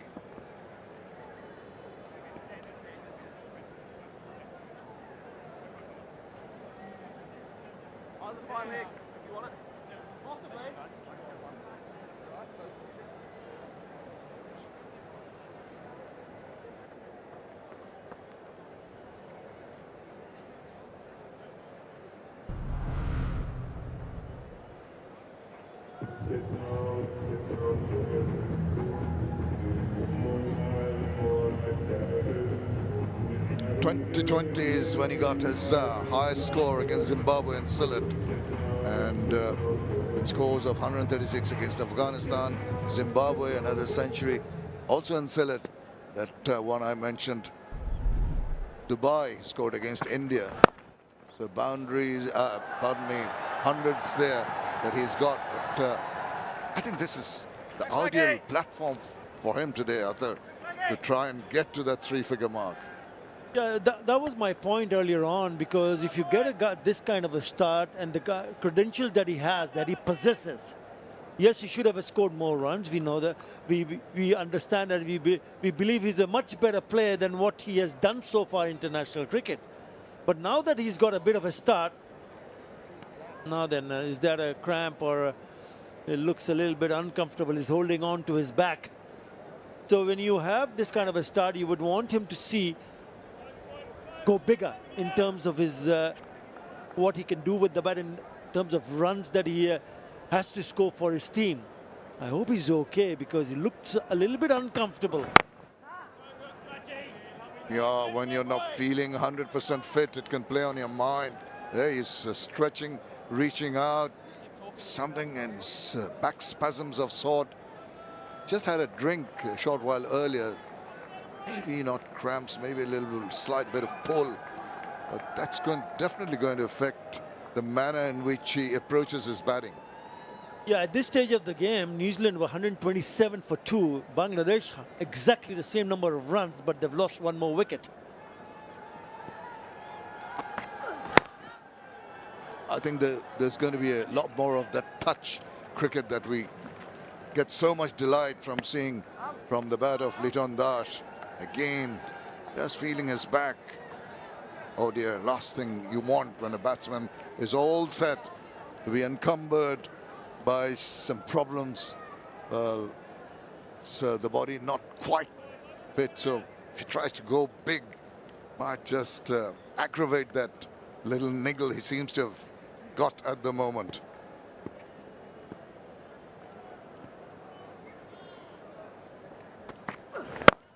Nice. And even nicer from the fielder. They've been so good in the field, throwing themselves around, saving a lot of runs. I think this is a good move from Tom Latham, the skipper, to bring back his most successful bowler in terms of wickets here. We've picked up 2 and 2. Remember, Nathan Smith, good cricket all around. So to be able to come back and figure out whether they can squeeze a couple of wickets here, then there will be trouble for Bangladesh. So I reckon this is a very good move.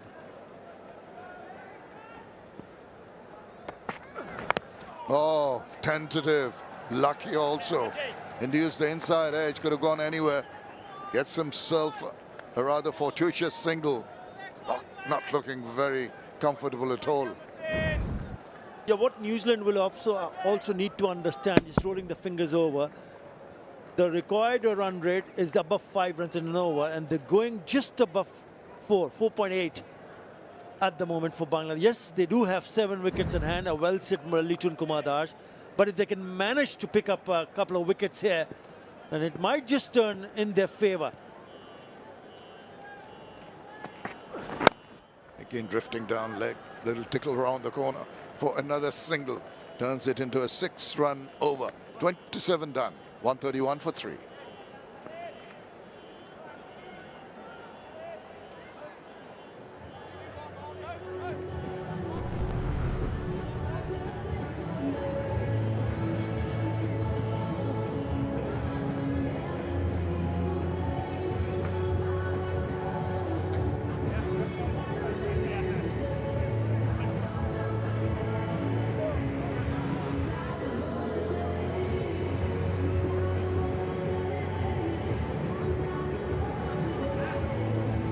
Neck and neck.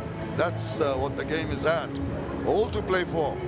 New Zealand can take a lot of heart, despite the fact that they haven't been really able to post a massive score. The wicket augments the fact that scoring is not the easiest thing. There are a little up and down bounce. The ball is kept a little low. Bangladesh supporters a little pensive at the moment. Bang, bang here. 2 good pieces, lads. Foxcroft into his 4th over. He's been quite economic, 5 and over so far in his first 3. Come on, boys. Still good pieces here. We bang bang. We bang bang. So good, Foxy. Another easy run taken down the ground. Boys. And now he's in his 4th over.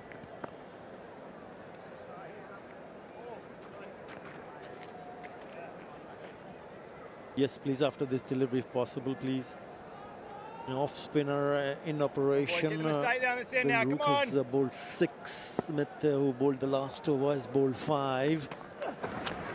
Oh, what a delivery! Sharp turn, and it goes through the defence. And Liton Kumar Das, would you believe it, gets out again in the 40s. He just cannot believe it. What a peach! Fantastic delivery there. It was pretty wide off the off stump. Look at the sharp turn. Liton Das not quite sure.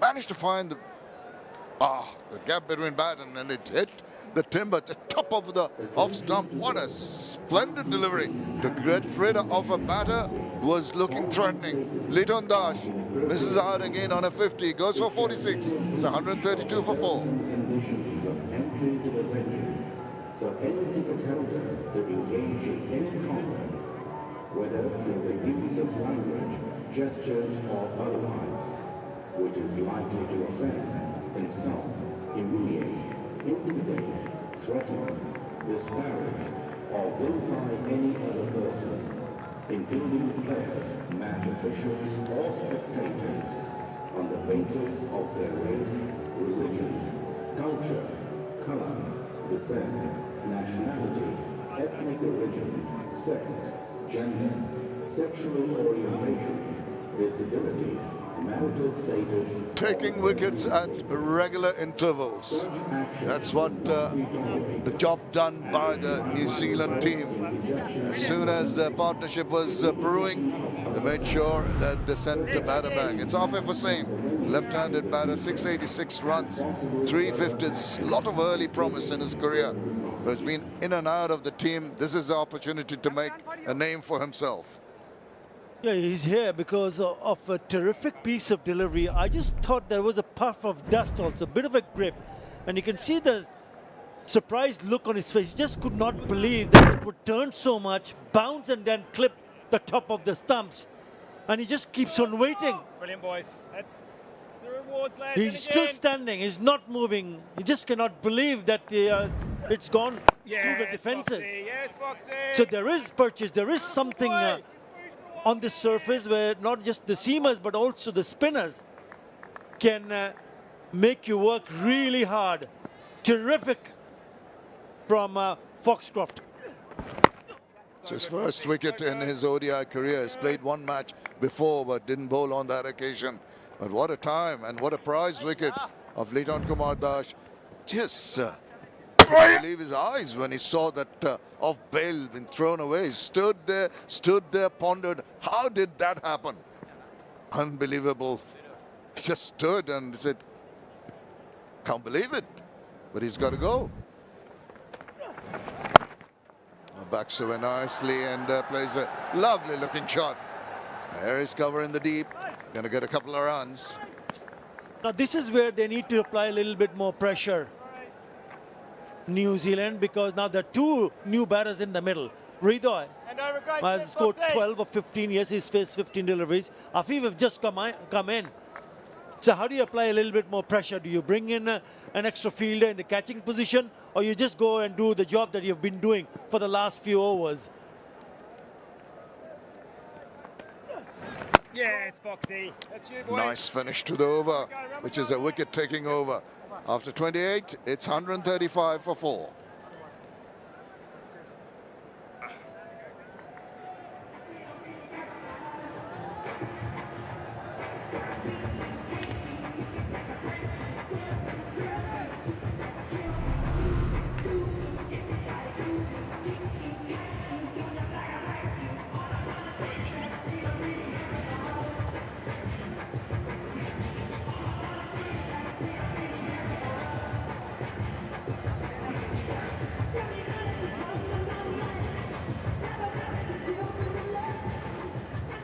Two set batters already back in the dressing room in Saif Hassan and Leighton Dash.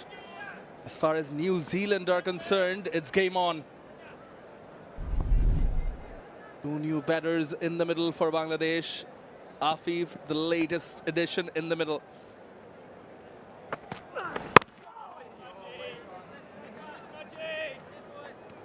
They're ahead in terms of runs.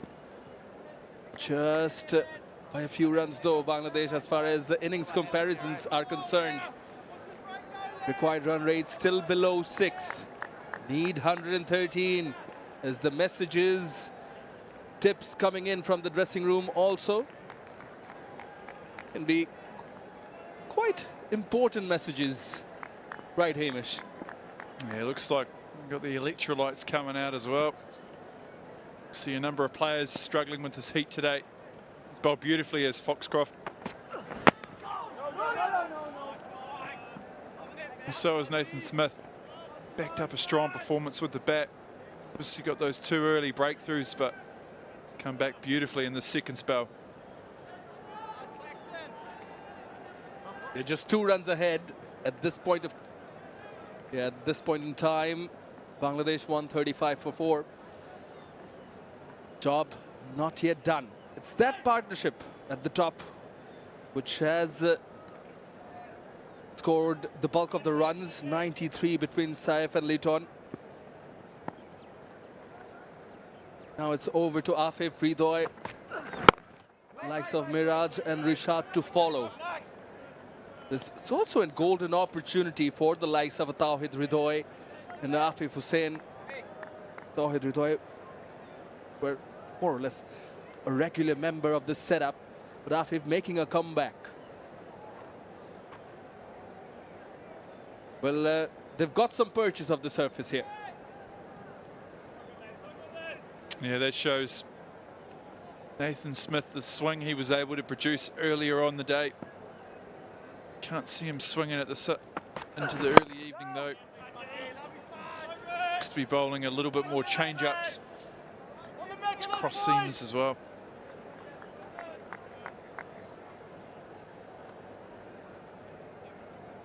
What's good for Bangladesh though is they've got a left and right hand combination persisting the center now.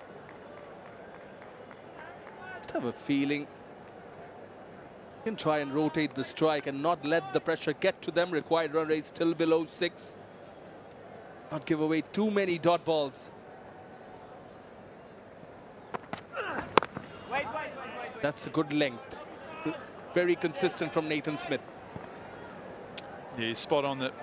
Dot balls building. Obviously, we've seen here a good over so far from Smith. 5 dot balls. It's important these 2 to rotate the strike.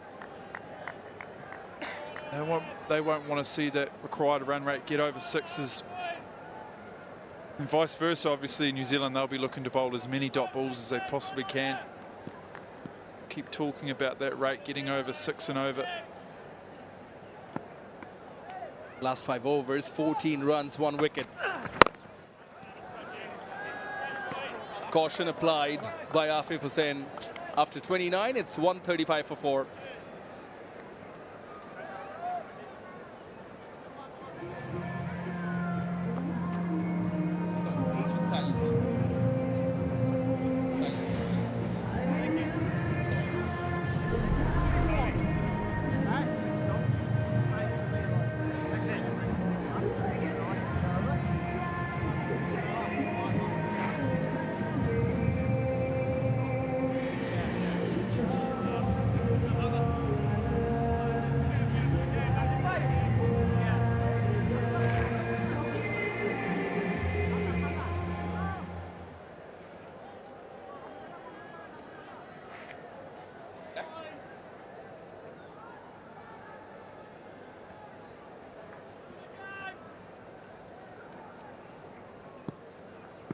Six bowlers used by Tom Latham. Yes, Nathan Foxy, Smith yes, Foxy. bowling a maiden at a crucial phase in this innings, which was the previous over. Spinners have been quite handy too. Now they've been able to keep this crowd. It's building as the day's gone on. Very quiet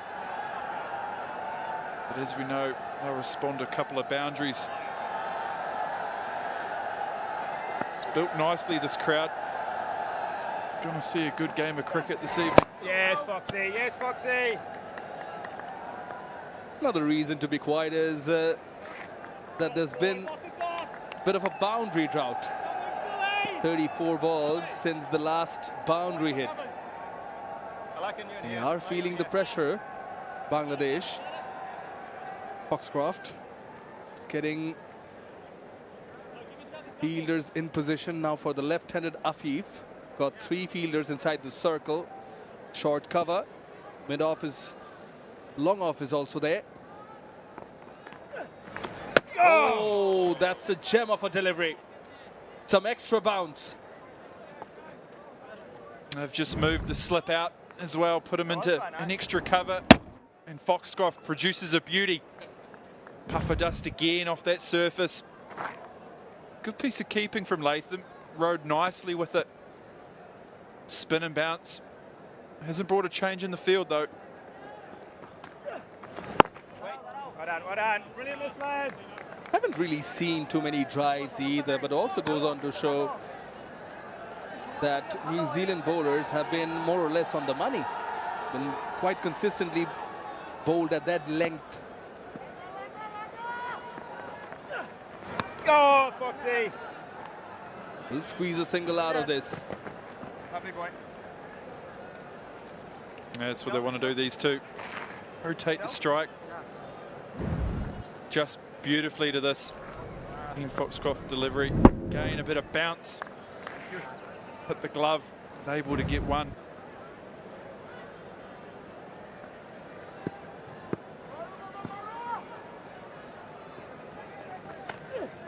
Yes, Foxy. Gives it a bit yes, more air Foxy. on this occasion.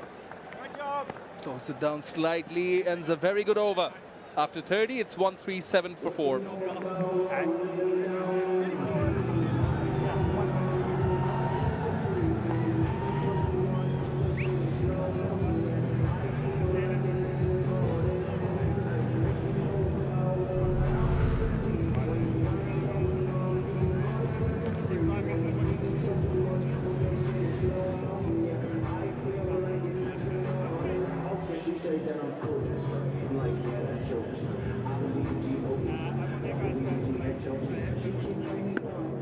The tallest building in the middle came around the 19th over mark. Since then, sort of went downhill as far as this Bangladesh innings is concerned.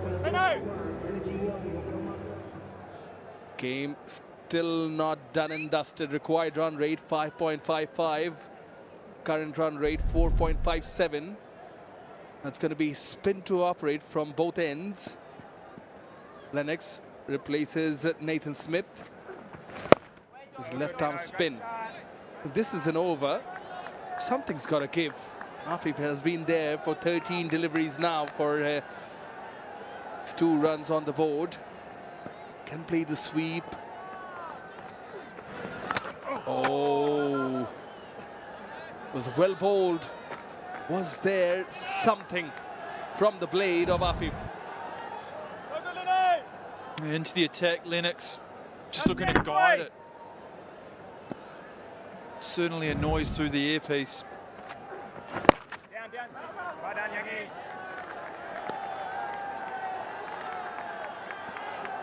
But you're spot on. A lot of dot balls in this partnership so far. For me, there just looks a little bit of lack of intent. They're not busy enough. And the crowd, they're getting into him now as well.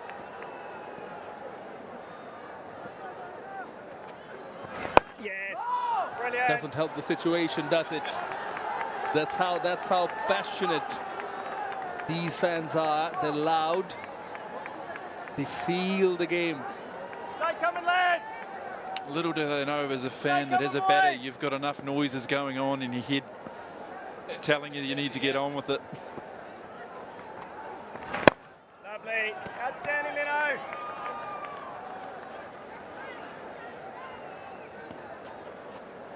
He's bowled well. There's something. One across, please. that line till now. No spike. No spike. Was very close to the bat though. Very, very good point you bring in, that there are enough noises in a batter's head, and particularly if he's trying to make a comeback. It's a single so far in this over. Lovely length, Leno. Should be the second single. Just 2 runs of this Lennox over. Bangladesh are 139 for 4, and it's time for the players to hydrate. It's a drinks break.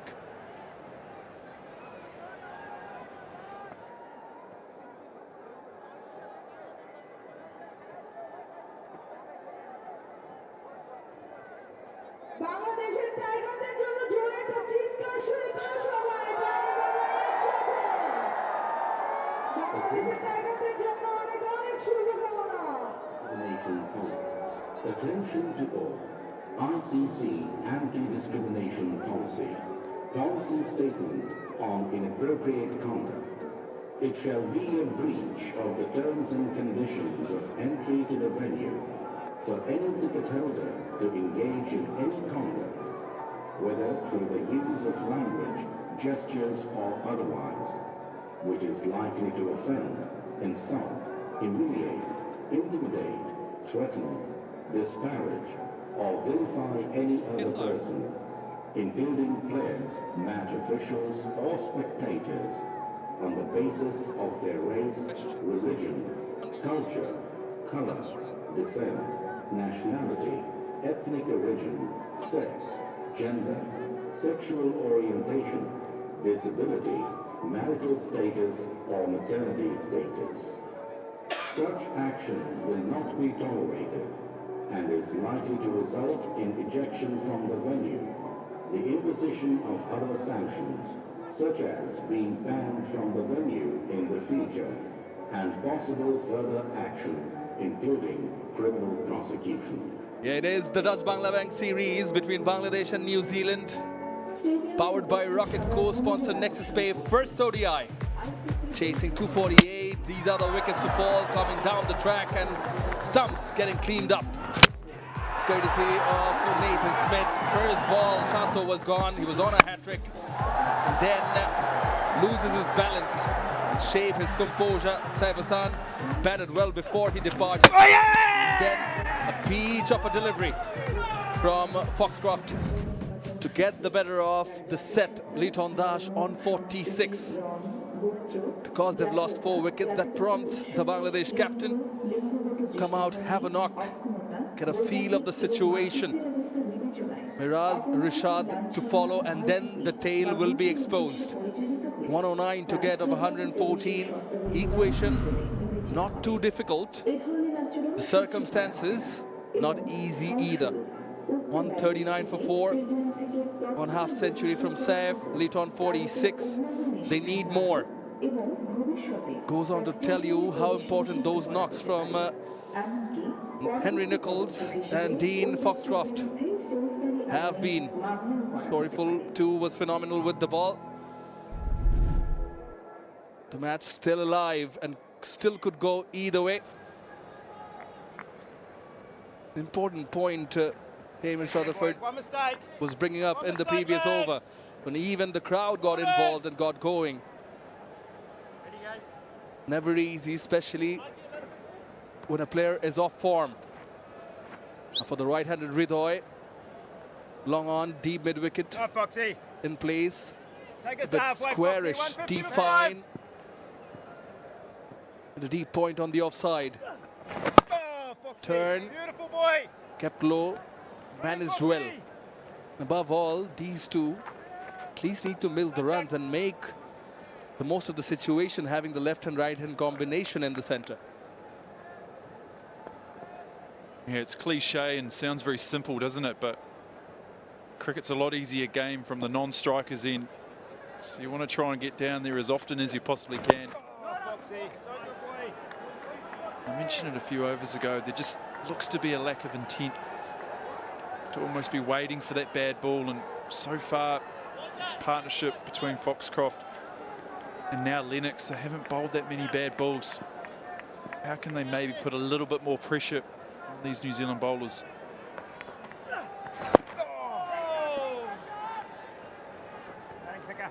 Well, we've also seen instances where there was no scoreboard pressure and there was a shot out of the blue. The batter ended up giving his respective wicket away. Required run rate still below 6. If you start taking the singles, try and convert the singles into doubles, you start putting a bit of pressure onto the opposition. Slowly ease in to the comfort zone. Easier said than done, of course. See that proactiveness in Hridoy's batting, though. Yeah, You can see he's using the depth of his crease nicely. Looking to play Foxcroft off the back foot. Open up that offside. Seen a boundary earlier in his innings. So good. They're getting nicely inside the line. Working into the leg side.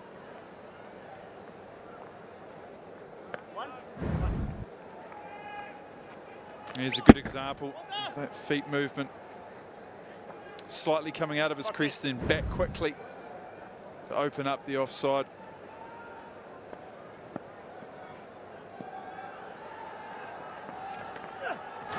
So good. Great set.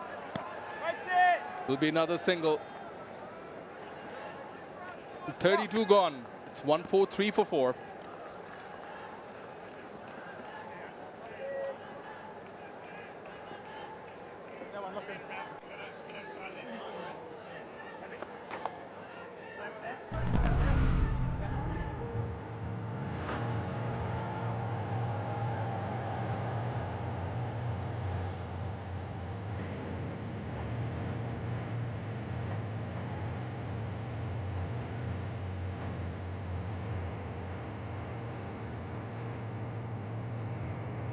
It's in this phase where the red and green worms have coincided. In fact, the red worm gone below. Wayward delivery. He's got bat. Enough on it. Doesn't take it through to the boundary, though. Get a couple of runs.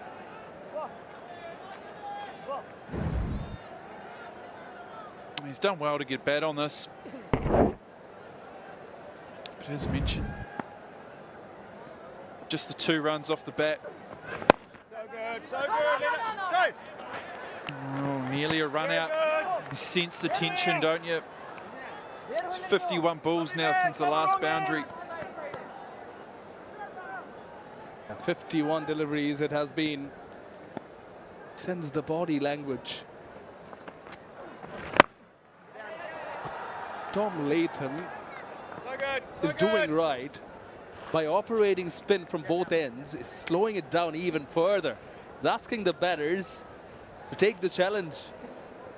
Outstanding this, boys. Yeah, but also, as you say, slowing down the pace, but they're quicking up the game with spinners bowling their overs super quick. All of a sudden, you look up at that scoreboard and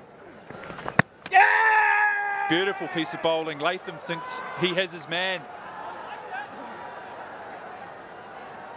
That was a peach of a delivery from Lennox, though. Left arm spin coming around the wicket. Drift pitches, turns away from the defense of Hridoy. Latham was quick. Sure, will be referred upstairs, so some work again for Richard Illingworth. Director, we have an umpire review for a stumping. I've checked the feet placement and it's a fair delivery. I can have a look at your best side on angle, please.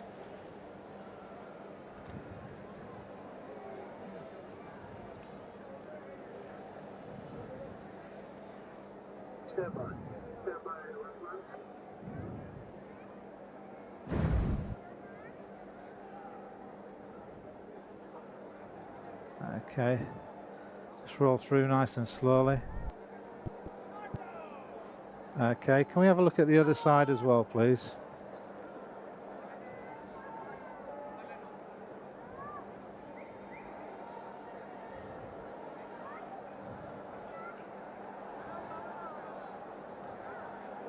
Okay. Yeah, okay. I've just got a little bit of his boot grounded behind the line on that shot, so I'm ready for my decision to go on the big screen.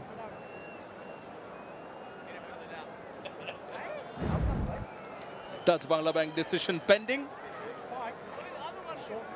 TV umpire has given it a nexus pay, not out. Feels just enough of Tauhid Ridoi's boots behind the line. Bit of a exchange between Tom Latham and Tauhid Ridoi. Well, Ridoi indeed looked astonished. Both players were confident. Innings though bowling very well. Slightly quicker.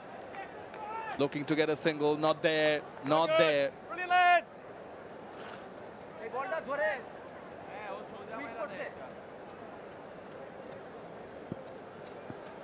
94 kilometers per hour the previous delivery was.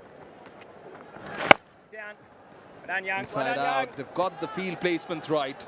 That's it.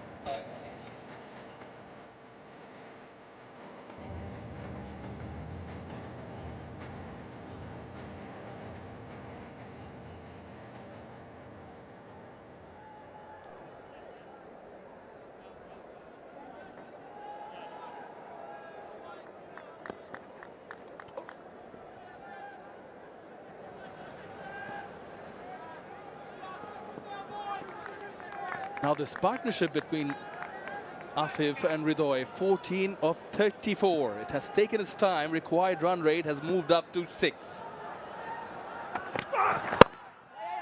Pace introduced, coming around the wicket. Quick single, scampered for it. Thinking of taking another run was Afif, but not there.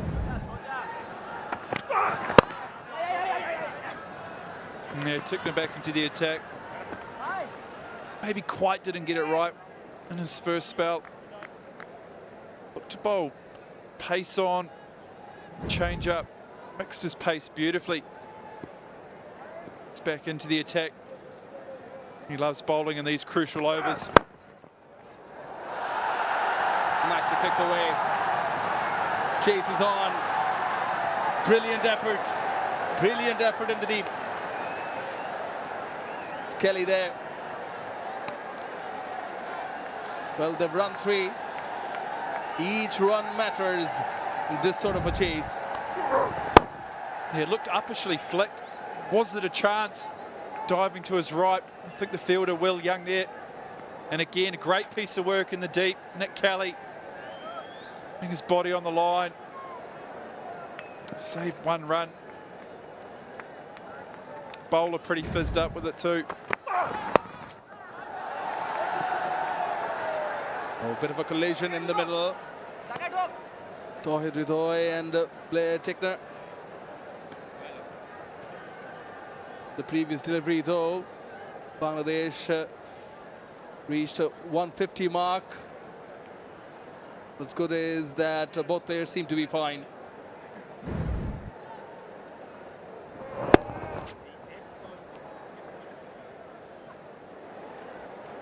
Ooh. With his height, contrasting heights rather, not the most ideal. Thankfully, no damage done. Yeah, I'm not sure I'm going to be taking Blair Tickner on in a collision. He's a rather large human.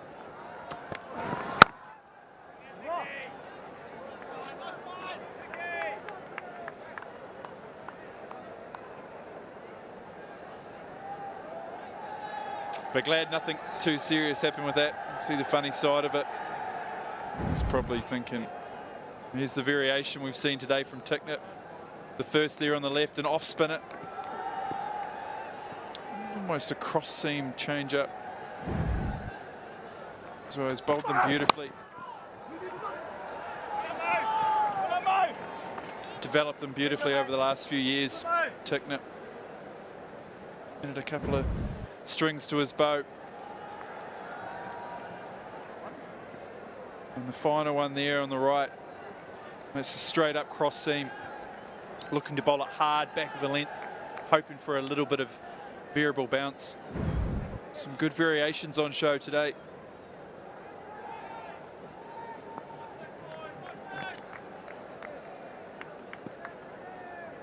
Six runs of the over so far.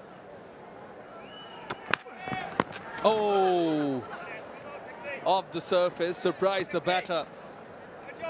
Did pop up. Might have just hurt Afif in the process. 34 gone, 153 for 4.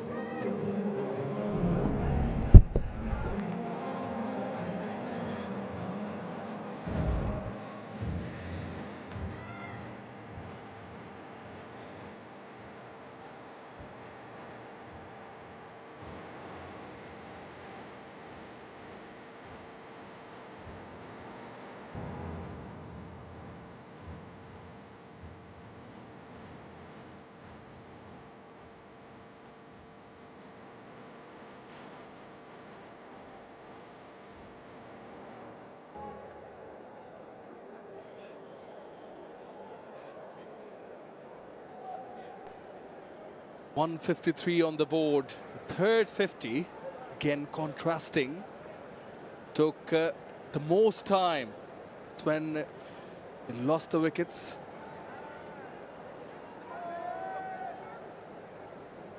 Lost the wickets, they lost that partnership. The partnership between Saif Hassan and Leighton Das that was cruising along. Pitch did play its tricks. Here again, rising up, rearing up the batter. It looks like he got the thumb. You call it the chainsaw. Hand comes off the bat. Bowlers love seeing that. That worm, the red worm, looks like it's been trending a little bit north, close to the green one. This game's evenly poised. Runner ball needed now for Bangladesh. And sevens, boys. Bang, bang for bowlers. 62 balls since the last boundary. Been over 10 overs. Quite a bit of time. Innings continues. Happy. Just rotate. Feel that tense. Boys. Emotions running high. The fans. It's just calm before the storm, it feels like, here at the Mirpur Sherabangla. Oh, down, Lino. Right on, Again, boy. good fielding. Right on, Lino.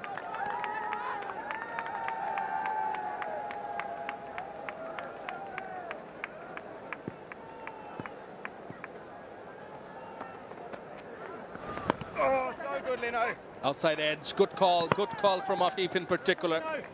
Dixon, boy. Kemper for a single. Run a ball required from here on. Yeah, it's a good run. Oh, so good, Lino. Good piece of bowling. But equal to it. Scamper through. Stand up here. Tickner just bowled and over, maybe slightly on his heels. Why don't they keep doing that, rotating the strike? Brilliant, Lino. Brilliant, Lino. Good boy. They're all tensed.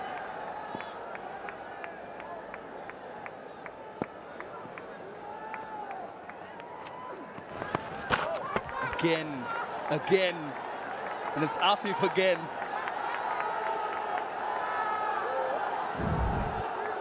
And the crowd again, getting into it, straight in the glove. Good piece of bowling, Lennox.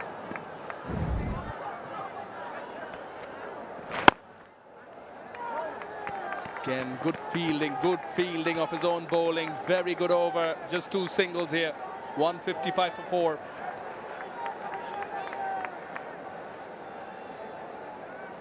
Let's get those guys square.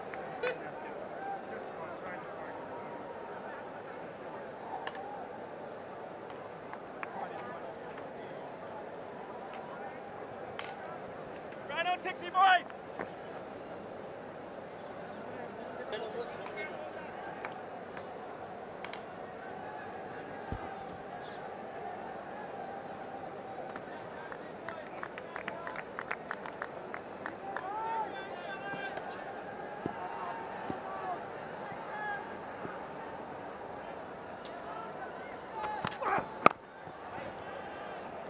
93 from 89, another dot.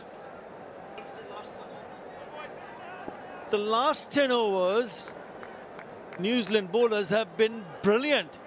They've just given away 39 runs. Correction, 31 runs in the last 10 overs. And they also managed to pick up a wicket. That's why things are getting a little bit difficult for Bangladesh at the moment.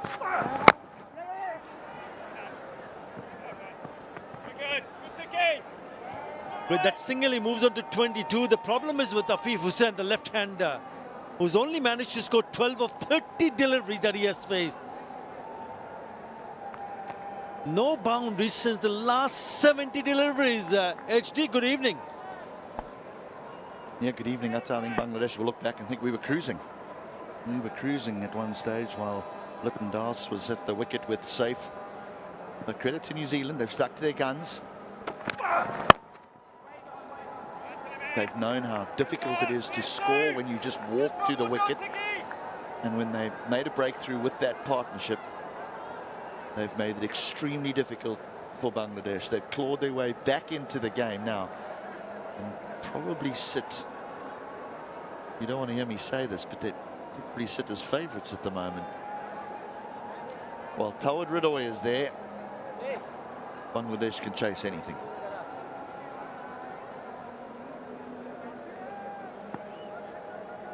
Yeah, provided if they can stay on, especially Ridoy can stay on, because the pressure will build up.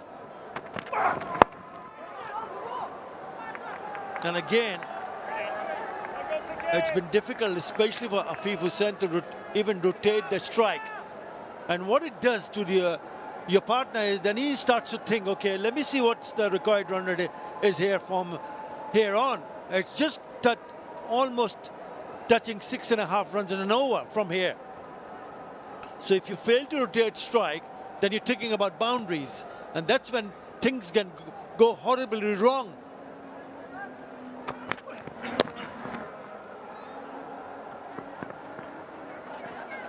Yeah, I'll come back for the second. This is good running. Yeah, they need to find some kind of rhythm in terms of running in between the wickets to apply a little bit more pressure. I know it's been difficult. It's been very difficult to find the boundary. So if you don't, when you don't find a boundary, look to put pressure when the ball goes in the deep. Try to put pressure by taking the first one as quickly as possible and think about the second one.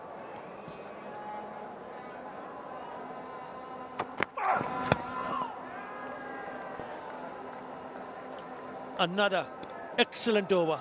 Only 3 in that over. 158 for 4.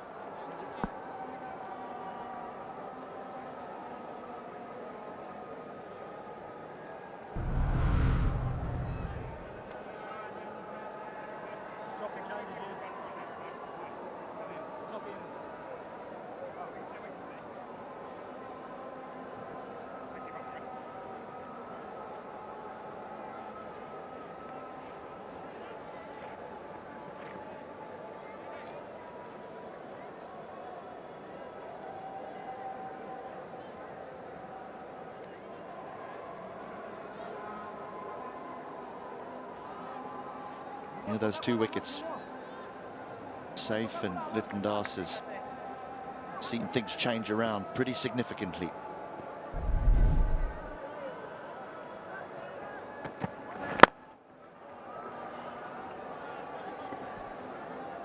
What I like about what New Zealand have done is, in particularly their inner ring fielders, the fielders that are inside the 30-yard circle.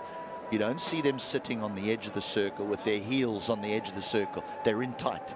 They're saying, you're not going to just nudge it and run a single. You spoke about the value, Utter, of rotating the strike. Well, that's what New Zealand are doing. They're making it tough for you to rotate the strike because of how tight mid-wicket, an extra cover, and even backward point get in at point of delivery.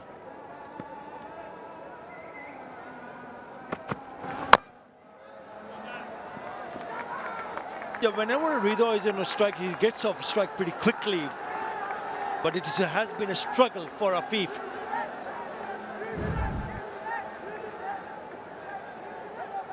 Your cross seam.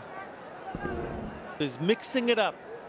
Seam up, cross seam, rolling the fingers over, slower delivery, the cutter.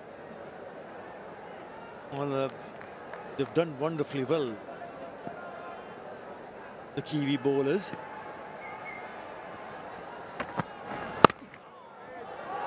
And nicely played. But will he come back for the second? No, he wants good fielding in the deep. They're alert, aren't they? Inside the field, and also the fielders at the boundary ropes. And at the conclusion of the 34th over, we saw the New Zealand fielding unit get the opportunity to decide which of the two balls they wanted to keep. And often the question is, how do they decide on that? Well, I think in New Zealand's case, they would have looked for the ball that is the softest, not the hardest ball, because they wanted to not come onto the bat. They want to make run scoring and shot making extremely difficult.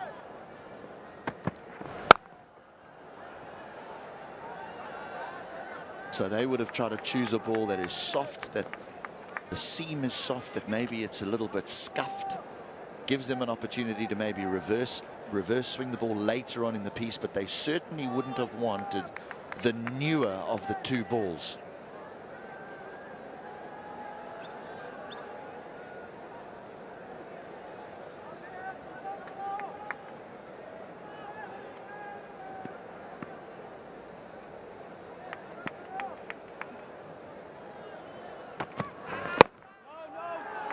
Once again, you've got to give it to the bowler here. The crowd just getting a little bit agitated here, because they know that the scoring required run rate will get higher and higher if he keeps doing that. We saw a little while earlier, last 30-odd deliveries, they're going at less than 4 runs in an over. Not a single boundary. 79 now. Delivery since the last boundary.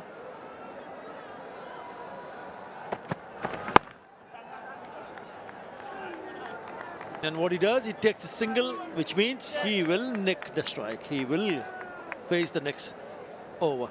162 for 4.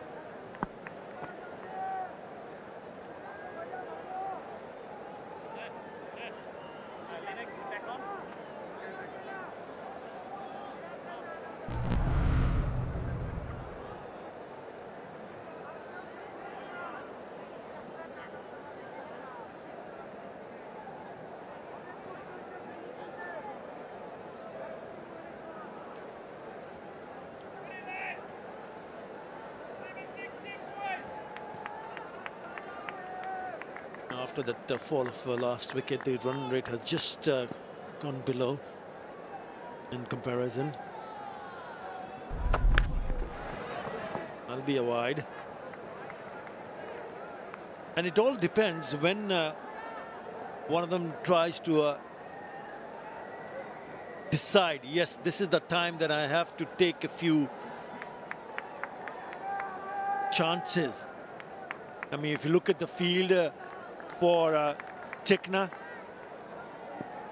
mid-off, mid-on, inside the circle. So there's an option, if it's there, you hit it over the top of the infield, back past the bowler. But for some reason, forget about boundaries, for some reason it's been a serious struggle to even get Ridho on strike. First one was a wide, second a dot.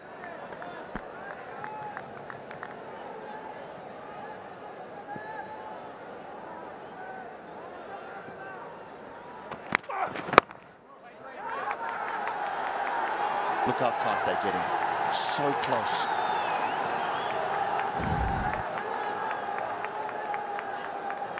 Well, one or two you're not going to lay a bat on because they've been cracking deliveries, but just looks so uncertain. There's no trust in the surface for Afif, and it's getting into his head. Yeah, good point. Because you can see that inconsistent bounce, especially when the spinners were on. And he's pulled that away. Oh! Nearly into the hands, but he managed to somehow ensure the ball does not get past him towards the boundary. That is more important for him, the fielder.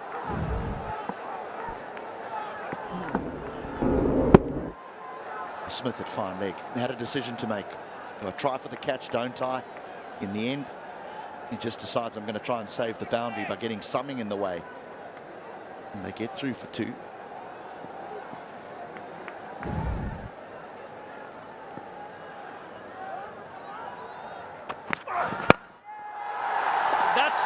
That's the one I was talking about.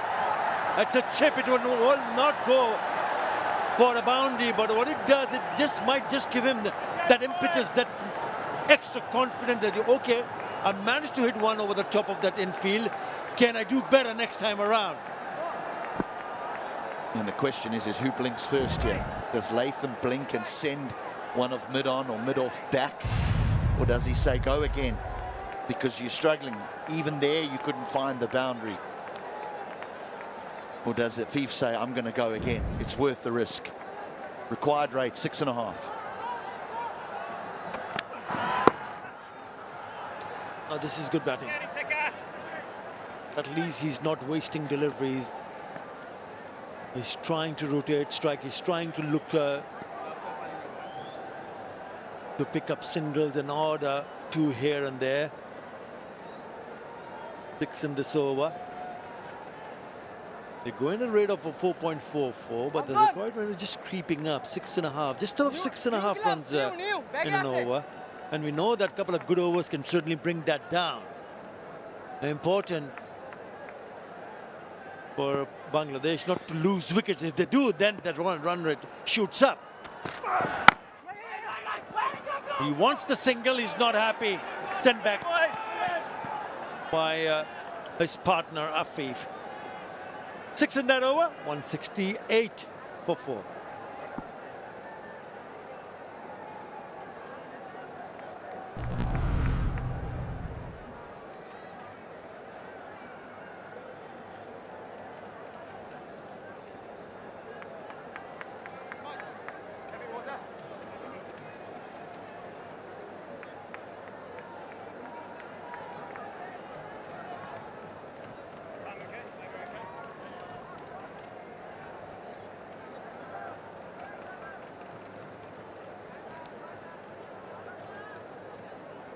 Right, 6 in the previous over. So at this stage of the game, Bangladesh 168 for 4. New Zealand were 178 for 5 in terms of runs above.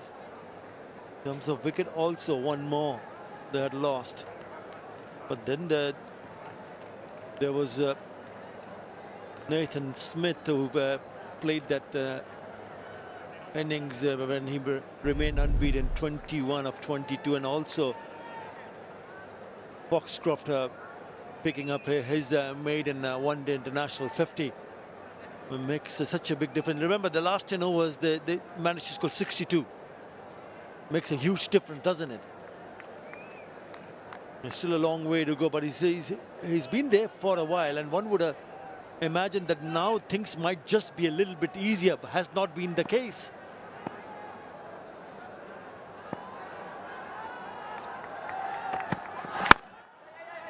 They're nicely struck. So just to the left of the fielder, off, ricocheting off the stumps. They will come back for the second.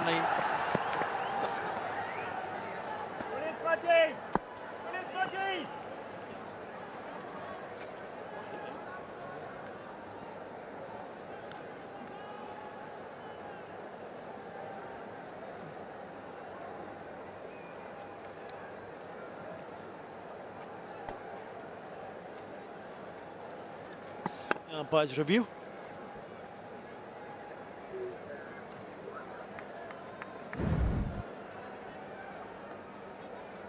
Okay, batter's grounded. Good. We can go to the big screen. Going to be a nexus pair not out. He was well in.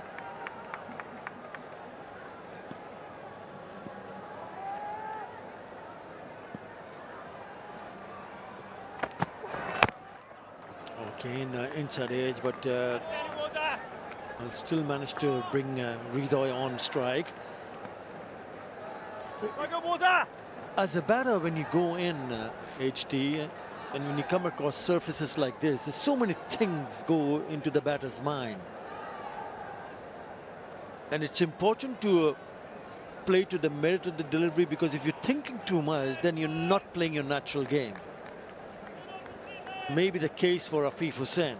We'll have to wait and see. 24 to 45. 77 is what they need. Onto the pads, flicked away. Straight away he gets off strike whenever he gets a chance. Hridoy, partnership of 40, 68 deliveries. Well, the first thing that I would do if I walked to the wicket is I would look for the scoreboard, and I would look for the Duckworth-Lewis pass score. No, it's not on that board. It's on the other one. Oh, it is there. Right, 167. So I'd look at that, and I'd go, we're ahead of that. So I don't need to feel any pressure. It's a great indicator of where we are in the game. And so we're ahead of the game when I look at that score. That might ease a little bit of pressure for me as a batter. And what I know is, and then I also look and I say, right, there's the Duckworth-Lewis pass score at the conclusion of this over. And Bangladesh sit on 173. So they're ahead of that. They're ahead of the game.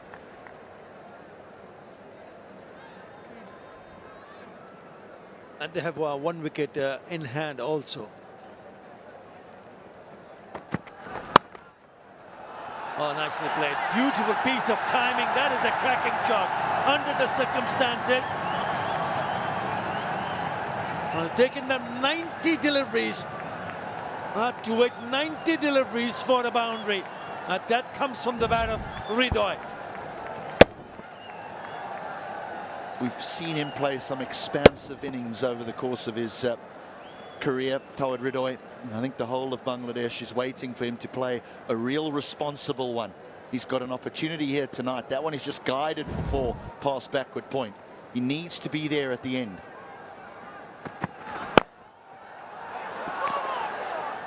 Now then, he went down the wicket. It looked like he might have just chipped it straight to the fielder. On one bounce, so that means they've taken 9 runs in that over. 177 for 4.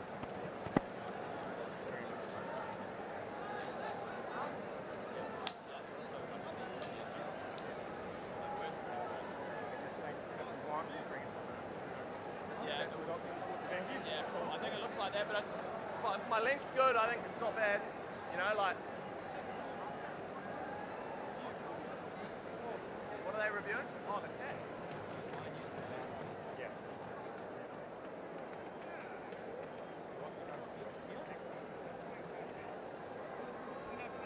Yeah, the last ball of the previous over. The director, we have an umpire review for a bump ball. Or a bump ball. So if I can have a look at, I've checked the feet placement and it's a fair delivery. So if we can have a look at the shot first, please.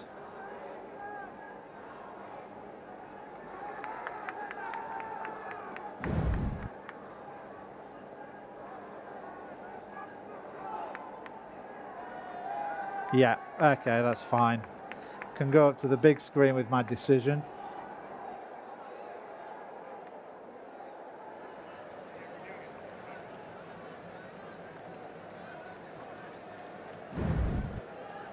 And the Dutch Bangla Bank decision pending, but it will be a nexus play, not out.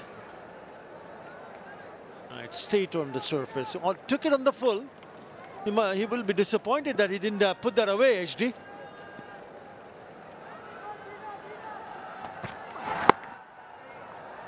Oh, that's neatly played. Well, I think maybe the umpires saw Tawad Hridoy's reaction, because he's punched his bat in disappointment that he didn't hit that for 4. But it might very well have been, well, hang on a second, is he disappointed because he's chipped that to mid-wicket? Let's have a look. He wanted to just nudge that between mid-on and mid-wicket and let the outfield do the rest. Does all the hard work, gets it into a full toss, but doesn't find the gap he's looking for. And now the reaction. No!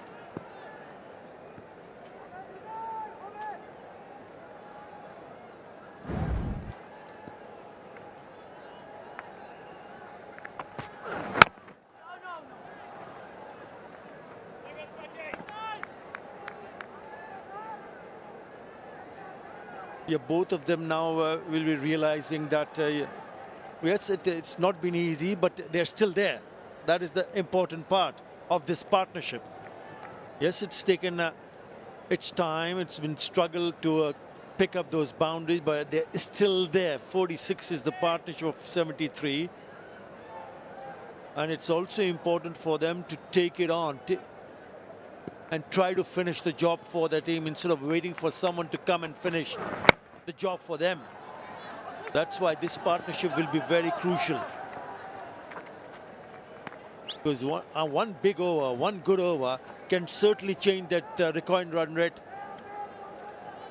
So they'll have to play smart cricket from here on. Yes, New Zealand will be hoping that they can find a bowler to bowl a wicket-taking delivery, which will apply a little bit more pressure because new batters, again, pressure on. So that's what they'll be looking forward to. 2 for 27 in his 7th. Again, they wanted a single, but they had to run all around him at the non-striker. And for Afif, have a look at this. A direct hit would have been interesting.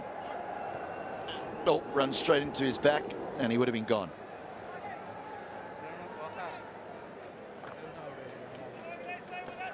Yeah, would have been gone for sure. Straight away, he bumped into him. Lucky. Very lucky. Unlucky for the Kiwis. Yeah, they needed a direct hit.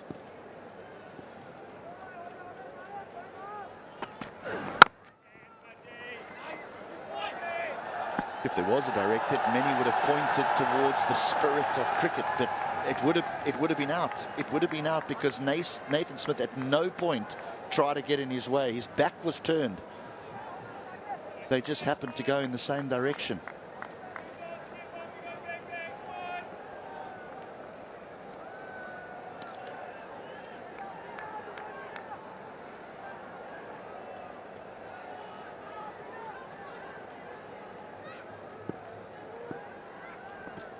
Josh Clarkson was the fielder. Again, this time it's towards the mid-on.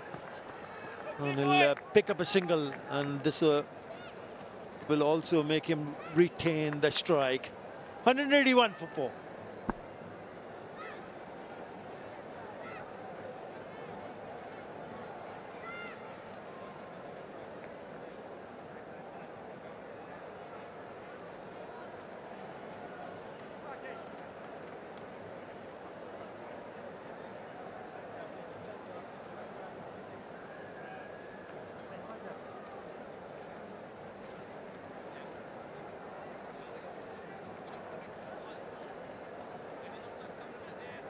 Then I get round for me, mate. Come on, boys. 185 for 5 is where New Zealand were at the end of the 40th over. Bangladesh 181 for 4, just 4 runs in difference, but they have one more wicket in hand.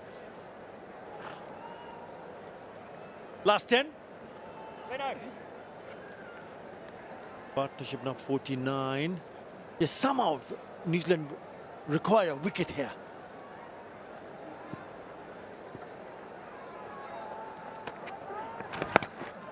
Nicely played, nice little cut, beautiful touch, deft touch from Radar. That's a 2 more. Brings up the 50 partnership. So good, Lino. Close there. Bounce me, Lino.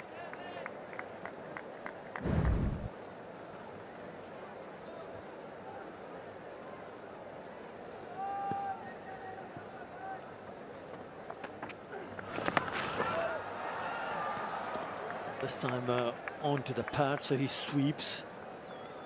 So 3 of the first 2 deliveries.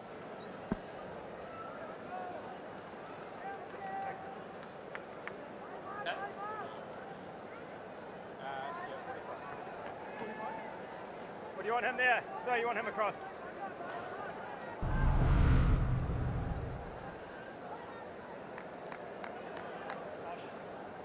Yeah, the importance of being together. It's been a struggle, but they're still there. Divided 52. He goes down the wickets, it's in the air. Feel it coming in underneath it. Take it!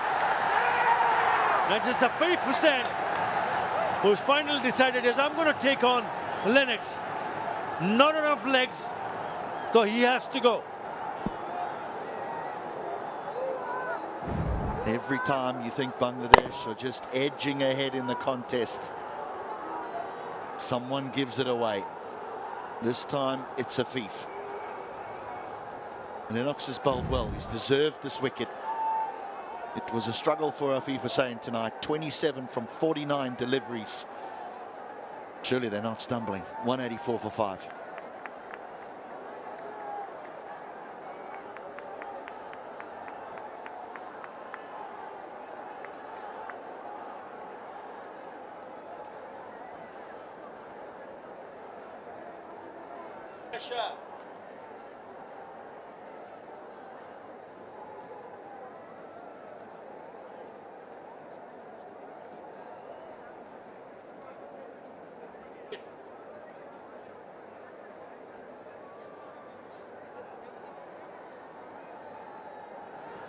As a skipper who's in at number 7. 750s, a couple of hundreds, but he's coming at a time when there will be a little bit more pressure. Don't require 10 and over, requires 6 and over. And with the left-hander facing a left-arm spinner who's bowling over the wicket to you, there's ones aplenty. But instead, Afif Hussain holds out. Bowled well, Lennox. Bowled really well. Crucial wicket at this stage of the game. They needed desperately to break this partnership. They needed a wicket, and he's provided them exactly that. And then straight away he goes past the bat of Mehdi Miraj. Turn. Plenty of it. Dry. Pitch is so dry.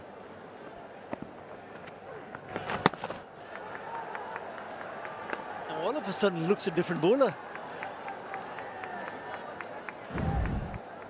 This is why it was so important for Bangladesh to have a left-hander at the wicket. Now you expose 2 right-handers to the ball, spinning away prodigiously. There's also puff of dust once the ball pitches on the surface. Very good over. A wicket taken over comes to an end. After 41, Bangladesh 184 for 5.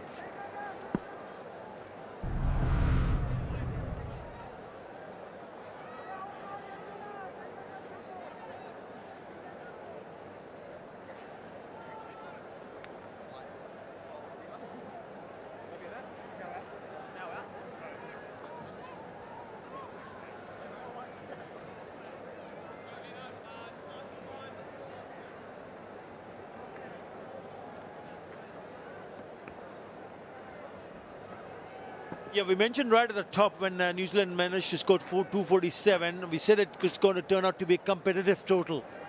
A tricky chase for Bangladesh, and at the moment they have 5 wickets in hand, but still require 64 from 54 deliveries. New batter in the middle. Hridoy holds the key. Yeah, we know there is Rishad Hussain who likes to play aggressively, but I'm not sure whether this is the kind of surface where he'll back himself to play those big shots. Hridoy's got to take this as deep as he can. 47th, 48th over before he starts looking to play the expansive strokes. He's just got to knock it around here. Not the worst shout. A long way down.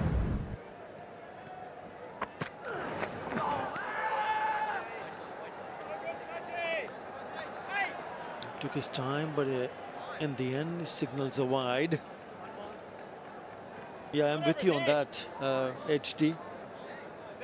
Hriday holds the key for Bangladesh. Surely. 34, unbeaten. Yes, they added 52, Afif and Hriday, but he has to somehow just stay there. Still going above the head. And soft inquiry.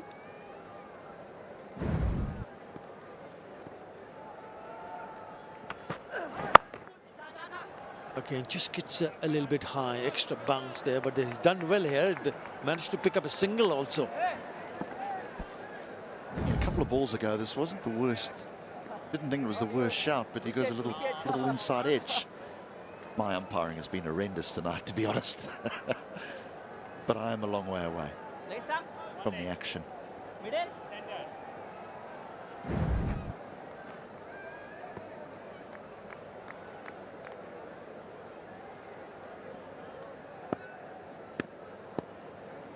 There he is, Rishad Hossain. There is Fiz also, Shumo Sarkar in the dugout.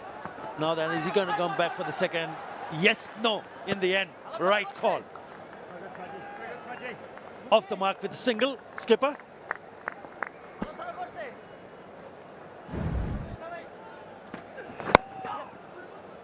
Urgent running.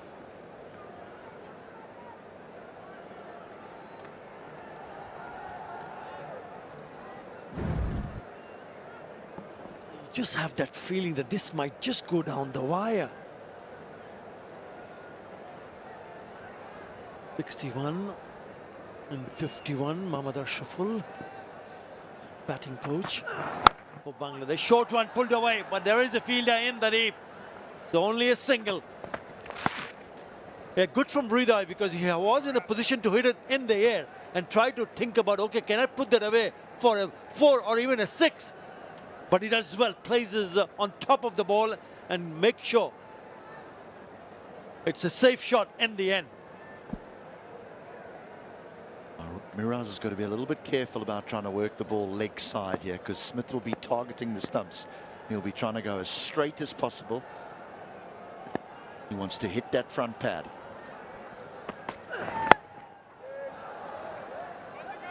Yeah, nicely done here from Mehdi Miraj. Just letting the ball come onto the bat and just opening the face of the bat at the last moment and guiding it away towards the third area. The last 5 deliveries, yeah, 4 deliveries, I should be saying, 4 singles. That's Sean Tate, fast bowling coach, Bangladesh team. Now the required run rate has climbed above 7 in an over.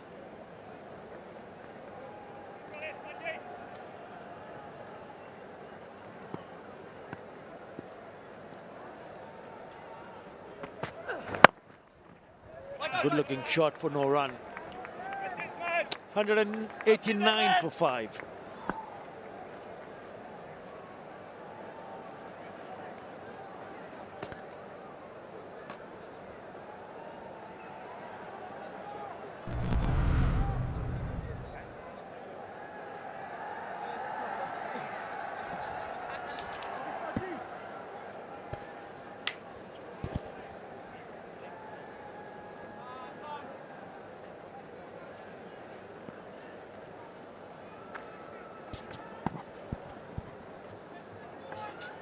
Red worm, which was just a tad over.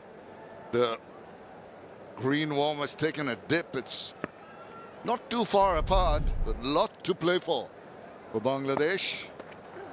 They're out of their skins, not swept. It's high in the air, but it's going to just ease off and allow the fielder to come and collect it, but not before the batters have got 2 more important runs. Well, we're in the home stretch and the 2 horses pretty much neck and neck. Hamish looking at the finishing line. It's going to be quite a clincher. Yeah, definitely is. Cried rate just over 7 and over. 57 off the 47 balls. So good, so good. Get us 2 dots a set, lads. There's been a lot of variations on show today. Here's Lennox. Seen a lot more cross seamers left of your screen. Show a little bit of variability. He's changed his pace beautifully as well. Mixing up the pace beautifully. Just taken the 1 wicket. It's in his last over. It's been a good return. Just the 31 runs so far. Oh, another beauty. He has brought the batters forward. He's beaten the bat with some lovely drift and that grip and turn.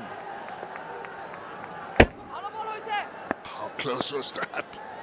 Just another paint of varnish on the bat. Could have got him. Ah, a quicker one. Whew, that was a snorter.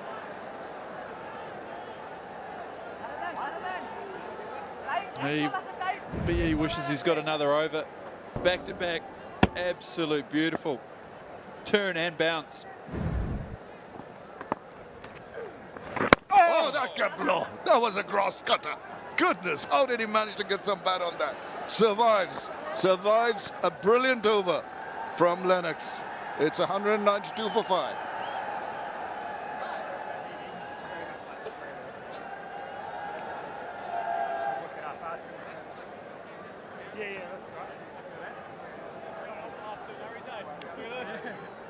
That was definitely offside. That was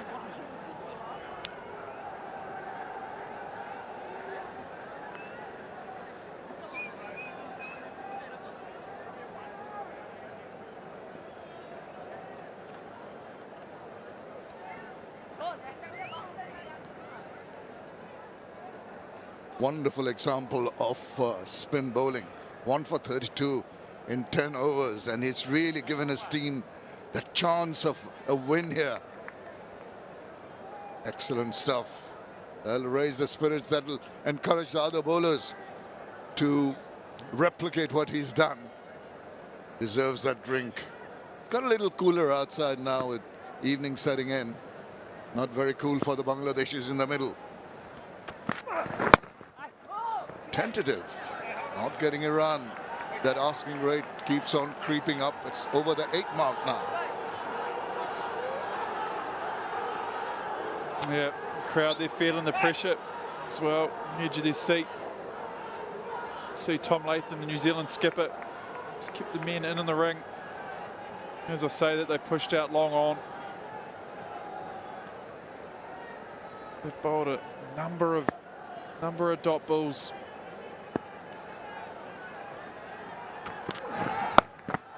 That was there for the taking, but even then he couldn't take full advantage of that. That was short, was there for the swivel, but once again finding the fielder. Bangladesh desperately in search of a big over. The required run rate going up very sharply. And finally it comes in and corner goes out. 3 out now on the leg side.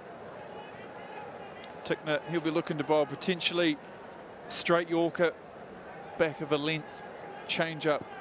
Seen a number of those from him this afternoon.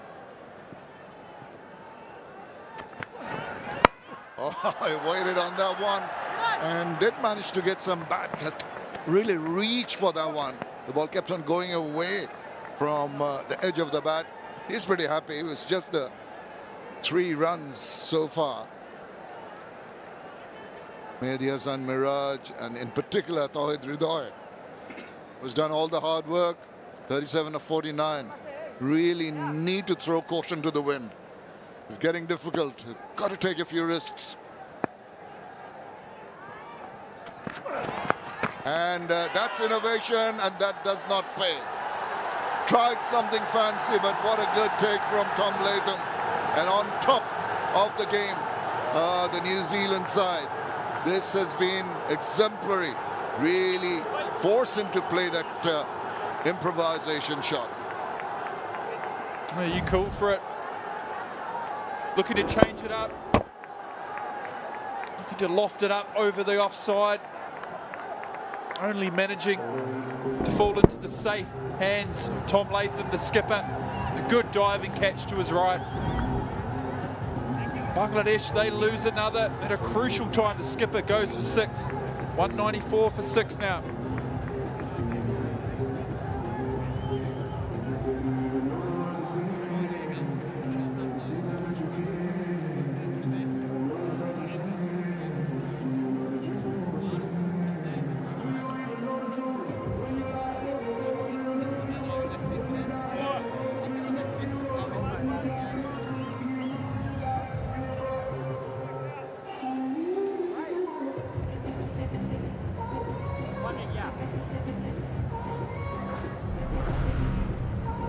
Rashad Hussain, 178 runs. His 14th innings, but he can belt the ball about, but this is not the time for it. He's got to make sure that he builds up a partnership, get a little closer to that target. This is the reason why he is here. They're looking to change it up, needed to take a risk. Fortunately got it too fine. A good diving catch from Latham. Hey, the Kiwis in the outfield and also behind the stump have been top-notch today.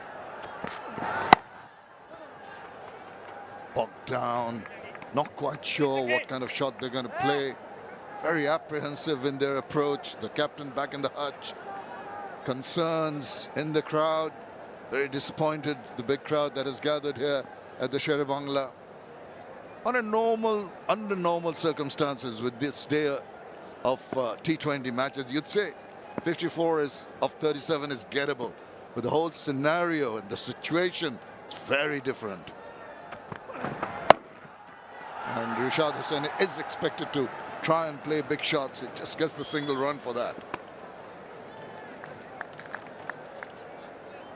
After 44, it's 195 for 6.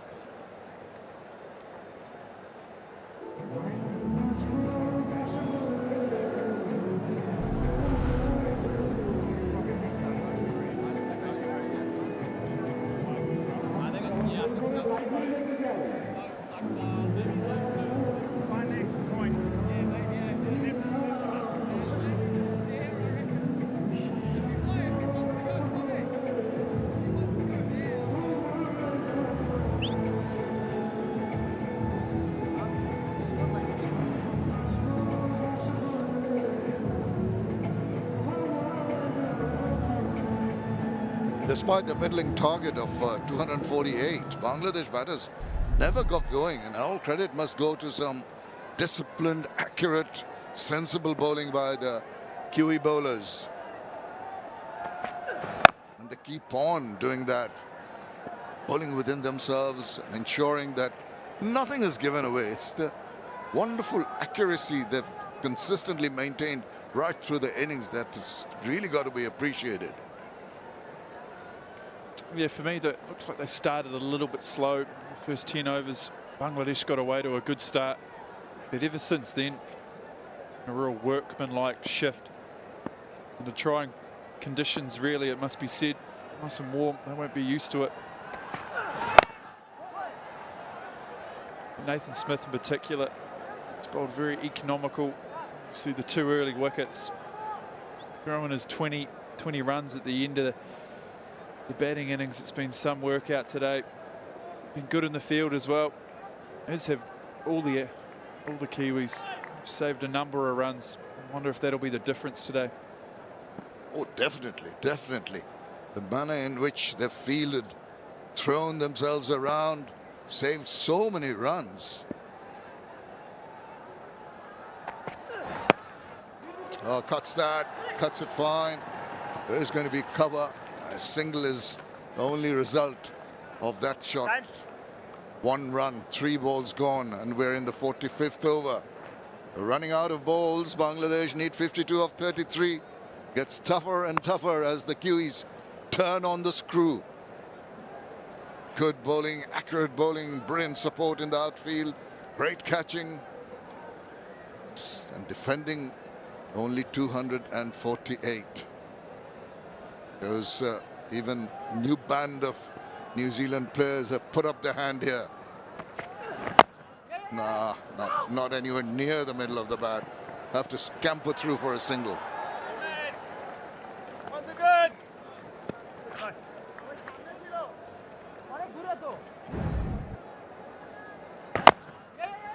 He kept a little bit low. Good piece of fielding again. Was it a chance? Oh, he would have been short. Rashad to scamper through for a single. Definitely a chance.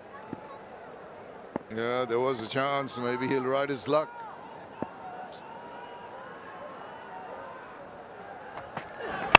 Down the wicket. Trying to get a move on. More positivity shown in that shot attempted, but still the single. They are not allowing. They've got a real tight stranglehold over the batters. Big over has to come very, very soon. Into the last 5 after this delivery is bowled. Can't die wandering. They've got to make a move. No, he's spot on. You don't want to be 6-7 down and lose the game, do you? That's it. There's that put forward, and once again, this is absolutely top-notch. Extraordinary fielding effort in the heat. Not used to the conditions, but they've done a grand job, the fielders. 45 overs have been completed. Bangladesh managed to reach 200 for the loss of 6 wickets.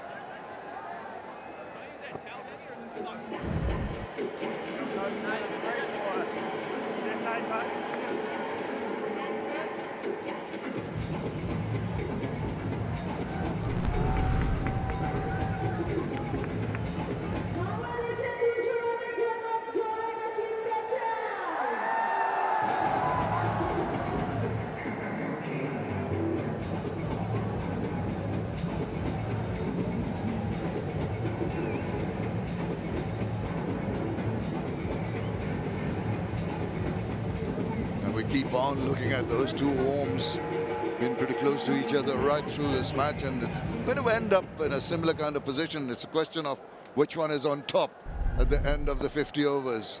Going to the wire. Smashes that, but straight to the fielder.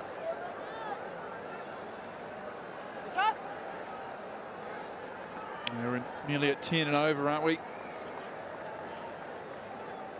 This over for me. Got to take the risk. Got to be willing to lose the game in order to win it. Just chance your arm. Look for that boundary. Well, Rashad Hussain, very capable. He can use his long levers for the big shots.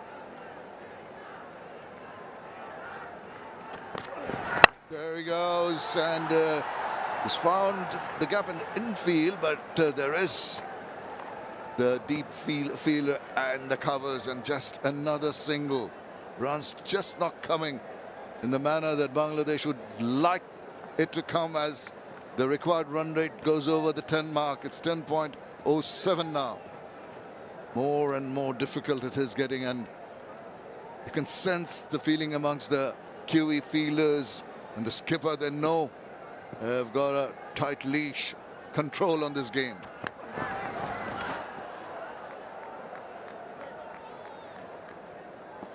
Trying different things, even maybe a little enticement for the batters, just not being able to put bat on ball in a proper manner.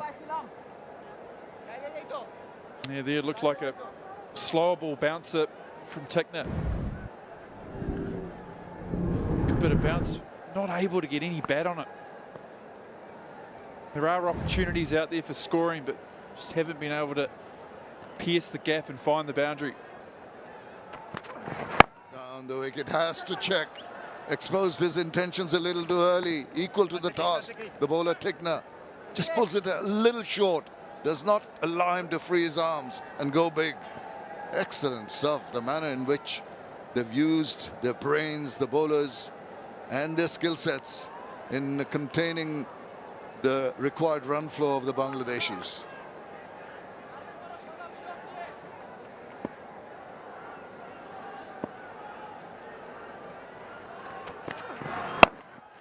Oh my goodness. Goodness gracious. What about that? He tried to thump it, did not time it properly. He had to really jump up to his full height and even more, and then lashed onto it. Spectacular stuff. Yeah, great piece of composure. Again, going to that slower ball, bounce it. Rashad looked to get a good piece of it. Straight at him, Tickner. And a celebration to boot. Rashad, he has to go. 4 on the board. Bangladesh 202 for 7.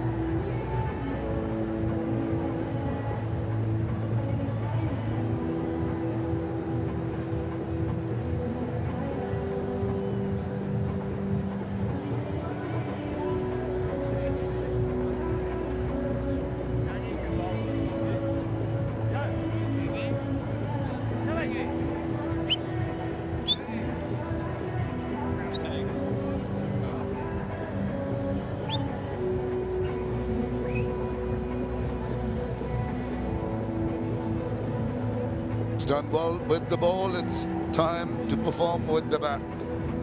But, you know, Hamish, when the top order and the middle order cannot deliver, you can't expect 9, 10 and Jack to do it for you. No, you certainly can't. This is why he's out here. These are never easy. Straight back at you as a bowler. Great composure. Jump high and to his left. And he enjoyed it too.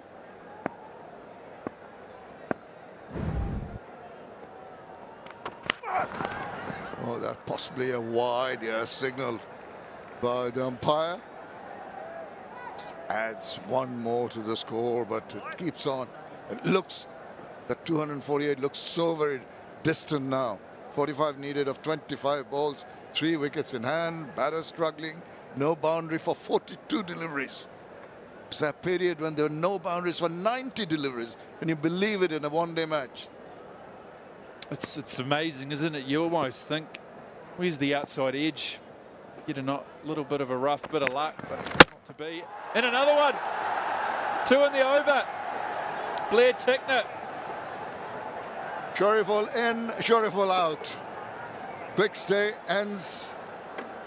And he is really on fire. Exceptional bowling. Tried to just hoik it away and just crept past the inside part and hit timber. He's back without bothering the scorers. Riding on the wall for Bangladesh. 203 for 8.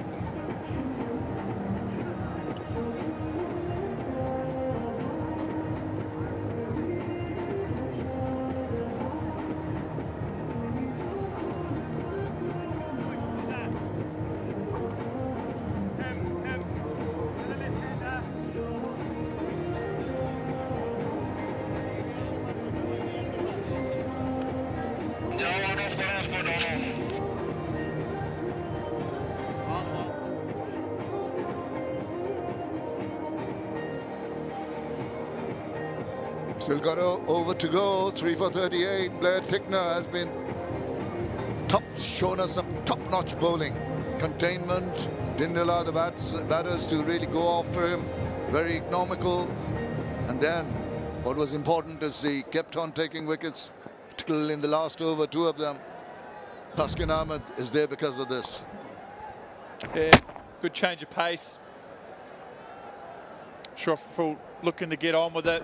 Launch into the leg side, but unfortunately missed it. 2 in the over for Blair Tickner, his 3rd. Been a good comeback. Now he's picked that up, much to the delight of the crowd, and he's landed it in the 2nd tier. That's something that we haven't seen for a while. I think it's the second 6, is it, for the Bangladesh team? There were none in the New Zealand one. They could use more of those, and in quick time too. Yeah, they need plenty more of this. Willow Rourke back into the attack. Bowled in what you call the slot. Clipped beautifully. Lovely swing of the bat. 76 metres up into the 2nd tier. They need a few more of those.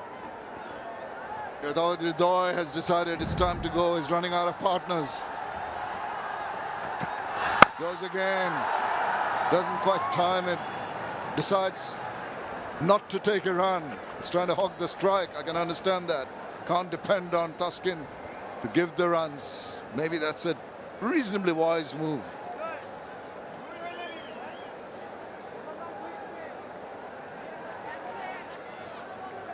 Having a quick chat, and that's imperative. They don't want to mix up. Lack of communication. Change in the field. The fielder backward point going to deep backward point. And the third fielder comes into the circle at short third.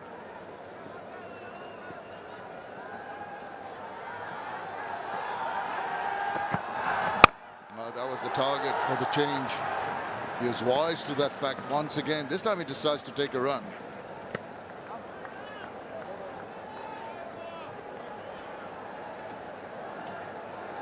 Yeah, field set there for a wide Yorker. Well, looking to hide it outside the off stump. Good piece of execution there. That's the last 30 balls. It's been a good effort from the New Zealanders. 3 wickets. You'll see there just the one boundary in that 30 balls. Telling sign. 8 down, 2 wickets to go. They got to tell themselves we've got to play out the 50 overs. An outside chance if they do. And it's played over the top very nicely too. Maybe timing a little all right, but they get a couple of very, very precious runs for Bangladesh.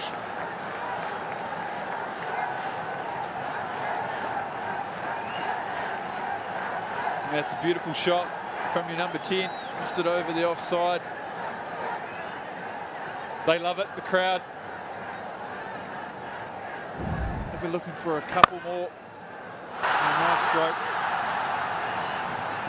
2 balls to go. They've got 9 runs already in this over. Could they manage another boundary? Oh, there's going to be a wide. Just little things play on the minds of bowlers. It's been hit for 6 the first ball, and then the run's taken, and suddenly he gets to his head and bowls one down the leg side.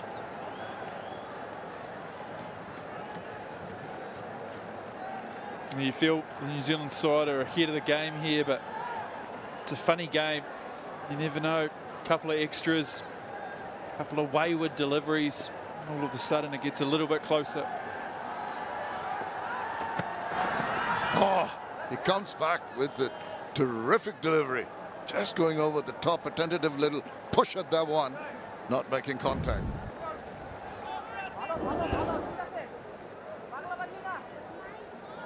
Into the final delivery here. Wonder if they'll take a single. No way, Hamish. No way. 2 or a 4. 11 runs required from now on after this over is completed.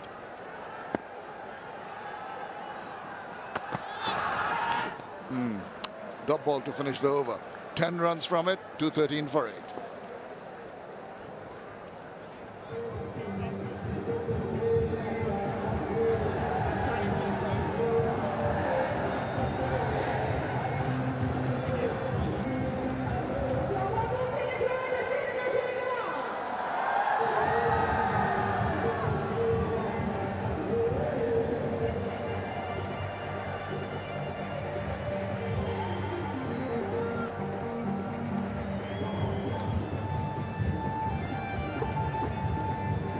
Three overs to go. They had a decent over, the last one 10 runs.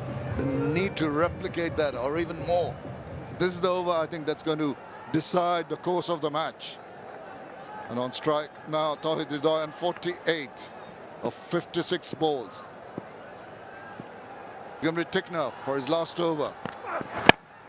There he goes, picks that up. There's a fielder coming around, but it's going to drop right in front of him. Thankfully for Tawhid Hridoy, maybe that miscontact or the mistiming saved him. It could have gone to hand if it timed properly. Certainly Macasey scampered through. He's yelling at Tuskin to come back for 2, but big fast bowler Didn't want a bar of it. And in the end, 1 run. 1 run takes that required rate to 12. 2 runs per ball from now on. Taskin Ahmed would do well to just angle his bat, play it in a unprotected area and give the strike back to Tauhid Hridoy. Oh, didn't get that on ball at all. Just crept underneath his bat.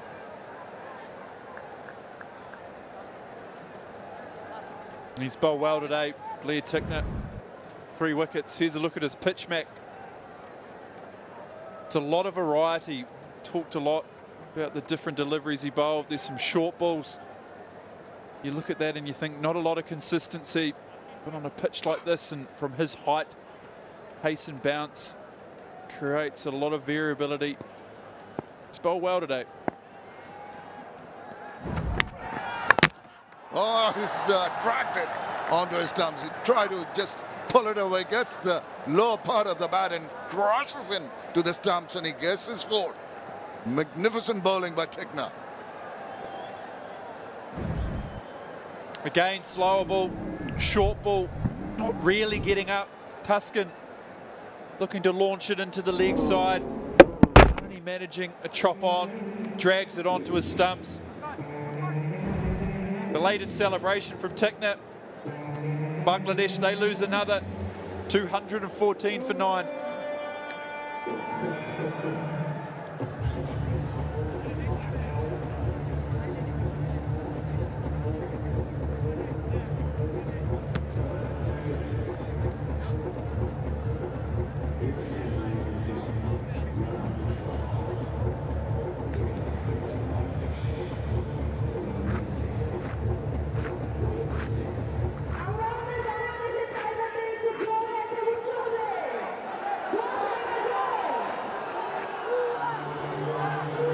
Last man in, Nahid Rana.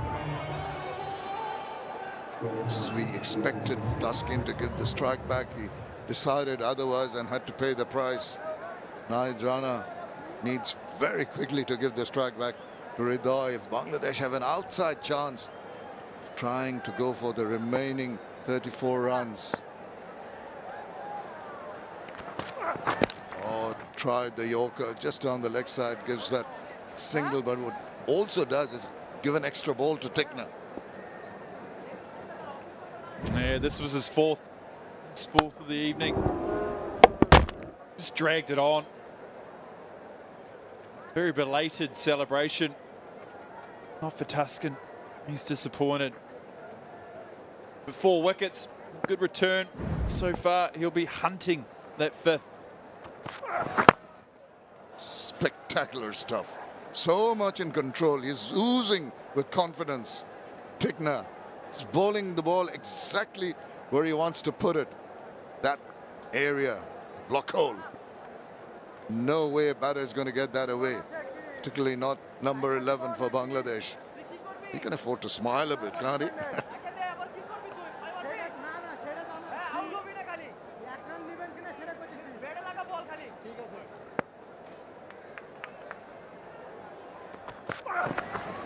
Showcasing some wonderful variety of a bowler. He looks tired. It's been a good shift. It's been mentioned a number of times, the warm conditions here today. He's got 1 more delivery. He'll be pole hunting, as they say. He'll be looking for that 5th wicket. He's got to survive this, Nahid Rana. And he just about does it. Decently enough too. Overdone. Tickner completes 10, 4 for 40. It's 215 for 9.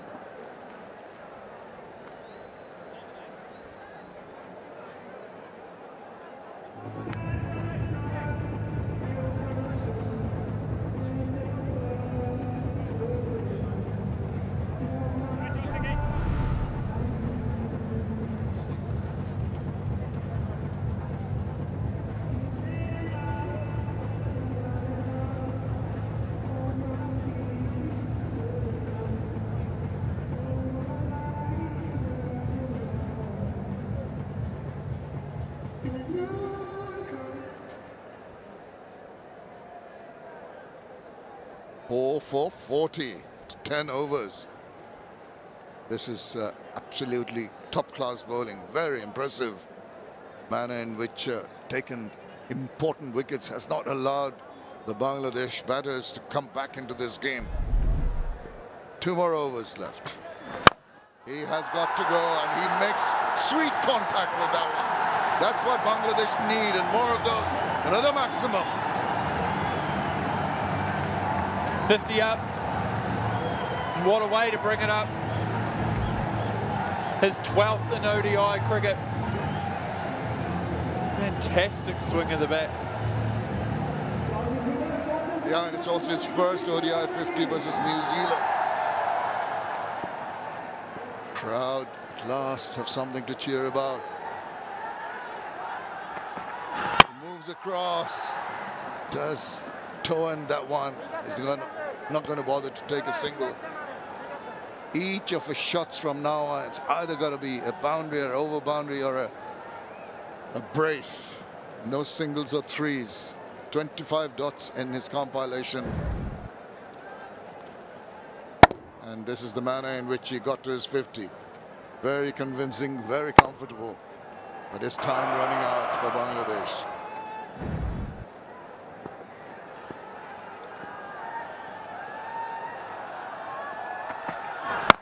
Now swivels round, and it's a tumble and it's a take. That has been what New Zealand have been all about in the outfield. They're just going to have a quick check whether it's been taken cleanly. We'll have to wait and see. TV umpire to director, we're looking for a fair catch in the deep there. I've checked the, it's an umpire review. I've checked the feet placement and it's a fair delivery. If I can have a look at your best angle, please. They're shaking hands. I think the third umpire is going to have a look at this catch just to see that it carried.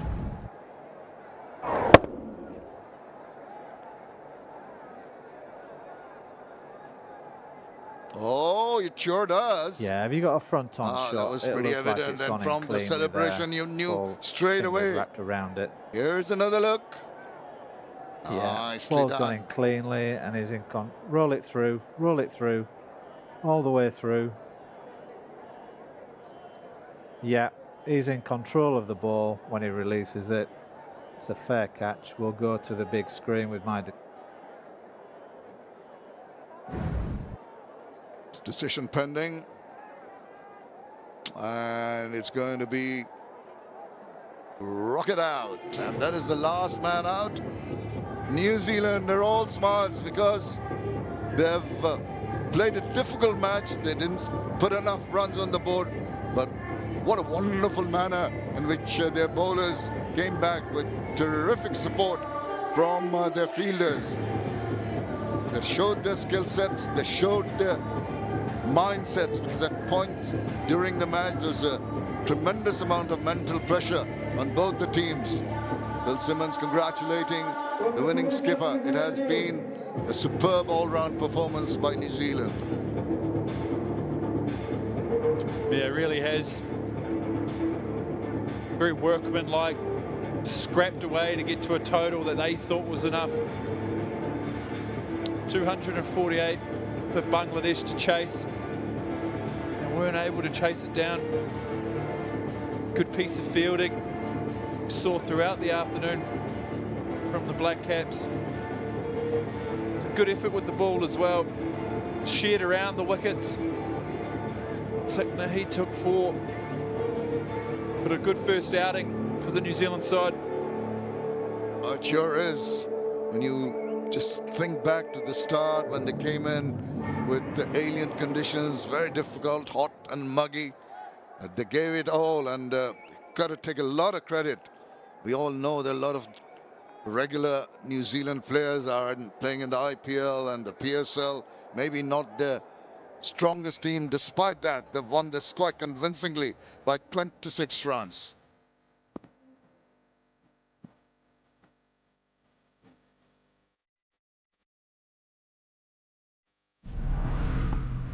So that's how it's gone for Bangladesh. Saif tottered around for a bit, didn't quite get moving right the way through, got to 57, and there was Leighton Kumar Das, who looked to be going reasonably well and comfortably, but that's surprised by a spectacular delivery from Foxcroft. Hriday opened up right at the end. He could have tried to do that much earlier in the innings, then they might have had a chance. 93 runs partnership between Saif and Leighton, 52 between Afif and Hriday, but not in quick time, and that was the problem. That was the pressure created on the Bangladeshi batters, which eventually led to their downfall. Yeah, the bowling effort, stand out there. Blair Tickner, 10 overs, 4 for 40.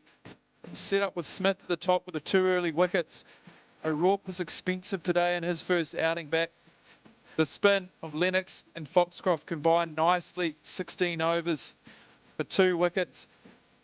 It's a good outing for the New Zealanders. Here we have a look. There was an early chance. Nathan Smith, he got the ball swinging early on.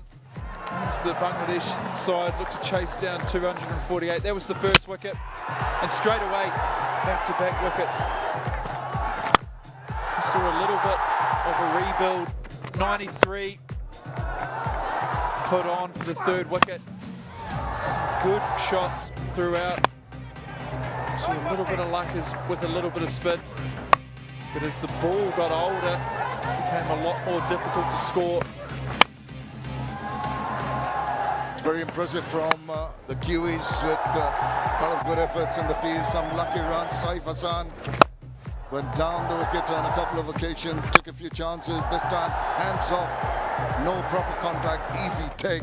That's what Look at this spectacular delivery, turning, and the pressure was back on. Initially, Bangladeshis were ahead of the game, but slowly and gradually, the Kiwis turned on the screw with some good bowling, some superb batting. Innovation intended by the skipper did not come off. Tickner was the man who really put the batters in trouble. And what about that catch? Came quickly to him, hung on to it, enjoyed it. This was a wild wicket cross from Shariful. He got his 4. Eventually, he was pushed into playing big shots. Inside edge from Taskin Ahmed, hit timber, and a 6 raised some expectation and hope. Another attempt at a big hit did not come off, and a good tumbling catch taken by Nichols ended the innings for Bangladesh. And New Zealand have done very, very well under trying conditions to beat Bangladesh. 247 for 8 is what New Zealand garnered. Didn't seem to be big enough, but it was eventually a big enough total for Bangladesh to chase, who fell short. 221 is all they could muster. New Zealand winning the first ODI by 26 runs. Right, we're going to take a short break. We'll come back soon for the presentation.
Hello and welcome everybody to the post-match presentation of the Dutch Bangla Bank ODI Series 2026 between Bangladesh and New Zealand, powered by Rocket, co-sponsor Nexus Pay. It was a very exciting first ODI where New Zealand, with a lot of determination, have won this first ODI by 26 runs. So congratulations to the New Zealand ODI team and commiserations to Bangladesh.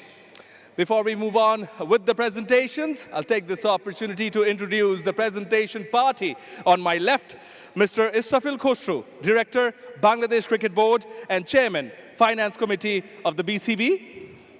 Next to him, we have Mr. Atashamul Haq Khan, Managing Director and CEO, Dutch Bangla Bank.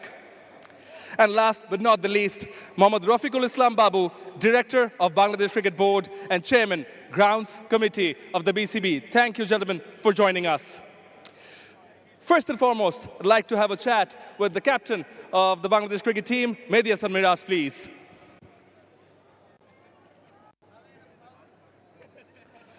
Miraz, tough luck, but the way the first innings went, limiting them to 247, were you happy with that? Yeah, definitely. I think we bowled really well, and 270 is not difficult to chase on and this wicket, and I think it's a great wicket, and our bowler did very well last time. If we take 2 catches, definitely we keep them like under 200 runs. So it's a little mistake our team. I think we have a lots of positive side as well. Yes, definitely quite a few positives, and one of the positives came as a blessing in disguise, the inclusion of Shoriful last minute. He bowled brilliantly, didn't he? Yeah, definitely. It's a great opportunity for him. Like, you know, the last moment, Mustafis got injured, and after that, it's been difficult any players because the preparation-wise, he didn't know that the playing this. Fortunately, he came and he bowled really well, and after a long time, he came and bowled. Yeah, and certainly you have some positives in the batting lineup as well. Saif Hassan making the most of the opportunity. Liton was looking good. And Tawhid Ridhoy in the end showing a lot of grit, not giving the match away. Yeah, definitely. I think back-to-back wicket is always the key for the opponent team, you know, and the way batting Liton and Tawhid Ridhoy, and definitely the brilliant bowling that moment. And after that, and Tawhid and Afif, definitely you have to finish well. Otherwise, you cannot win, because in the chase always making big partnership. If we make big partnership, definitely win the one. And to sum it up, where do you think you've lost the match? Yes, sometimes it can happen. You know, yes, I think the player, everybody excited and everybody wanted to do win, and sometimes it can happen. All right, wish you all the best for the next match. Thank you.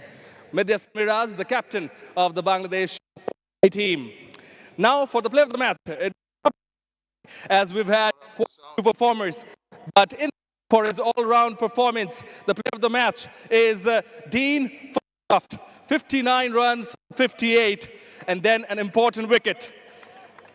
The Dutch Bangla Bank player of the match gets an award of USD $1,000 check to be jointly handed over by Mr. Atashamul Haq Khan and the rest of the dignitaries, along with Mr. Israfil Khosru, Mohammad Rafiqul Islam Babu as well. Dean, congratulations, very well done with the performance. How much did your previous experience here in Bangladesh help you to perform like this?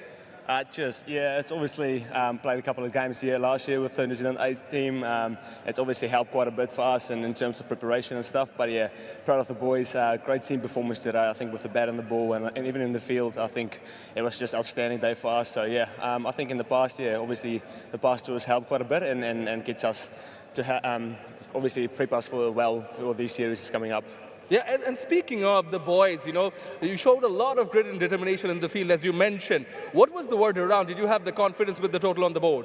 Yeah, 100%. We thought 240 is pretty passable, but we knew, like, obviously we're going to bowl well, and obviously they got a quality batting lineup. So for us, just making sure, like, we stick to our guns and make sure we're putting a clinic performance with the ball, but also with the field and backup bowlers up. It's not an easy place to come here and win games. So, but yeah, no, good performance from the boys. It certainly wasn't easy with the conditions as well. No, it was obviously extremely hot. We're not used to it. It's obviously winter in New Zealand now. So yeah, now again, like the boys, we just want to take the challenges on that's giving to us, and yeah, hopefully we come out on top. And yeah, today was our day. All right, Dean, congratulations and go well for the rest of the tour. Cheers, thank you. Cheers. Dean Foxcroft, the player of the match, got runs and also got the all-important wicket of Leighton Dash. Now, the winning captain, if I may have a word with Tom Latham, please. Tom, congratulations on the win. Is that the total you were looking forward to? You know, when you had 247 on the board, you had the belief? Yeah, we were pretty happy at the halfway mark. You know, it wasn't perfect by all means, but you know, the guys found a way to get to a really competitive total, and sort of said at the toss the reason for batting first was, you know, we were hoping that the wicket was going to deteriorate and get harder, and I certainly thought, you know, definitely did that towards the back end of the innings tonight. So yeah, full credit to the guys. We scrapped away, and yeah, it was a great performance. Yeah, and a bit of word on Henry Nicholls, Will Young, and the rest of the boys who put their hand up. Yeah, they played fantastically well. You know, for us, we, as a batting unit, we talk about, you know, partnerships and contributions, and sometimes there's parts of the world, they look slightly different, and it's not necessarily, you know, the guys that had the big partnerships, those small contributions, you know, once a wicket fell, and you know, that was really important today, even towards the back end with a few of the bowlers. So, you know, credit to the way Dean sort of, I guess, anchored that innings towards the back end, and did well to obviously get us to a really competitive total. And there's an interesting trivia how New Zealand, even though they've won the series, haven't won the first match in quite a while. How much does this first win matter to you and the team? Yeah, look, I think for us it's always about improving and putting a good performance on, and adapting to conditions and things like that. So, you know, hopefully results take care of itself if we're doing the things that we want to do from a team point of view. And look, we obviously fell on the right side tonight. We did a lot of good things. You know, hopefully we'll also be better off for the experience in playing on a surface like that. And you know, potentially it might be the same in a couple of days' time, but it might be different. So we pride ourselves on adapting, and yeah, as I said, I thought we did that really well today. Well, you deserve it. Congratulations, and wish you all the best. Cheers. Thank you very much. Cheers. Tom Latham, the captain of the New Zealand side. That's it from the presentation here. And that's the first ODI done and dusted. We're back here for the second ODI in this Dutch Bangla Bank series, and that's on the 20th of April. We come live at 10:50. The match starts at 11 o'clock, and that's between Bangladesh and New Zealand. Well, we hope you've enjoyed our coverage. Look forward to your company for the second ODI. For the moment, it's goodbye from all of us here.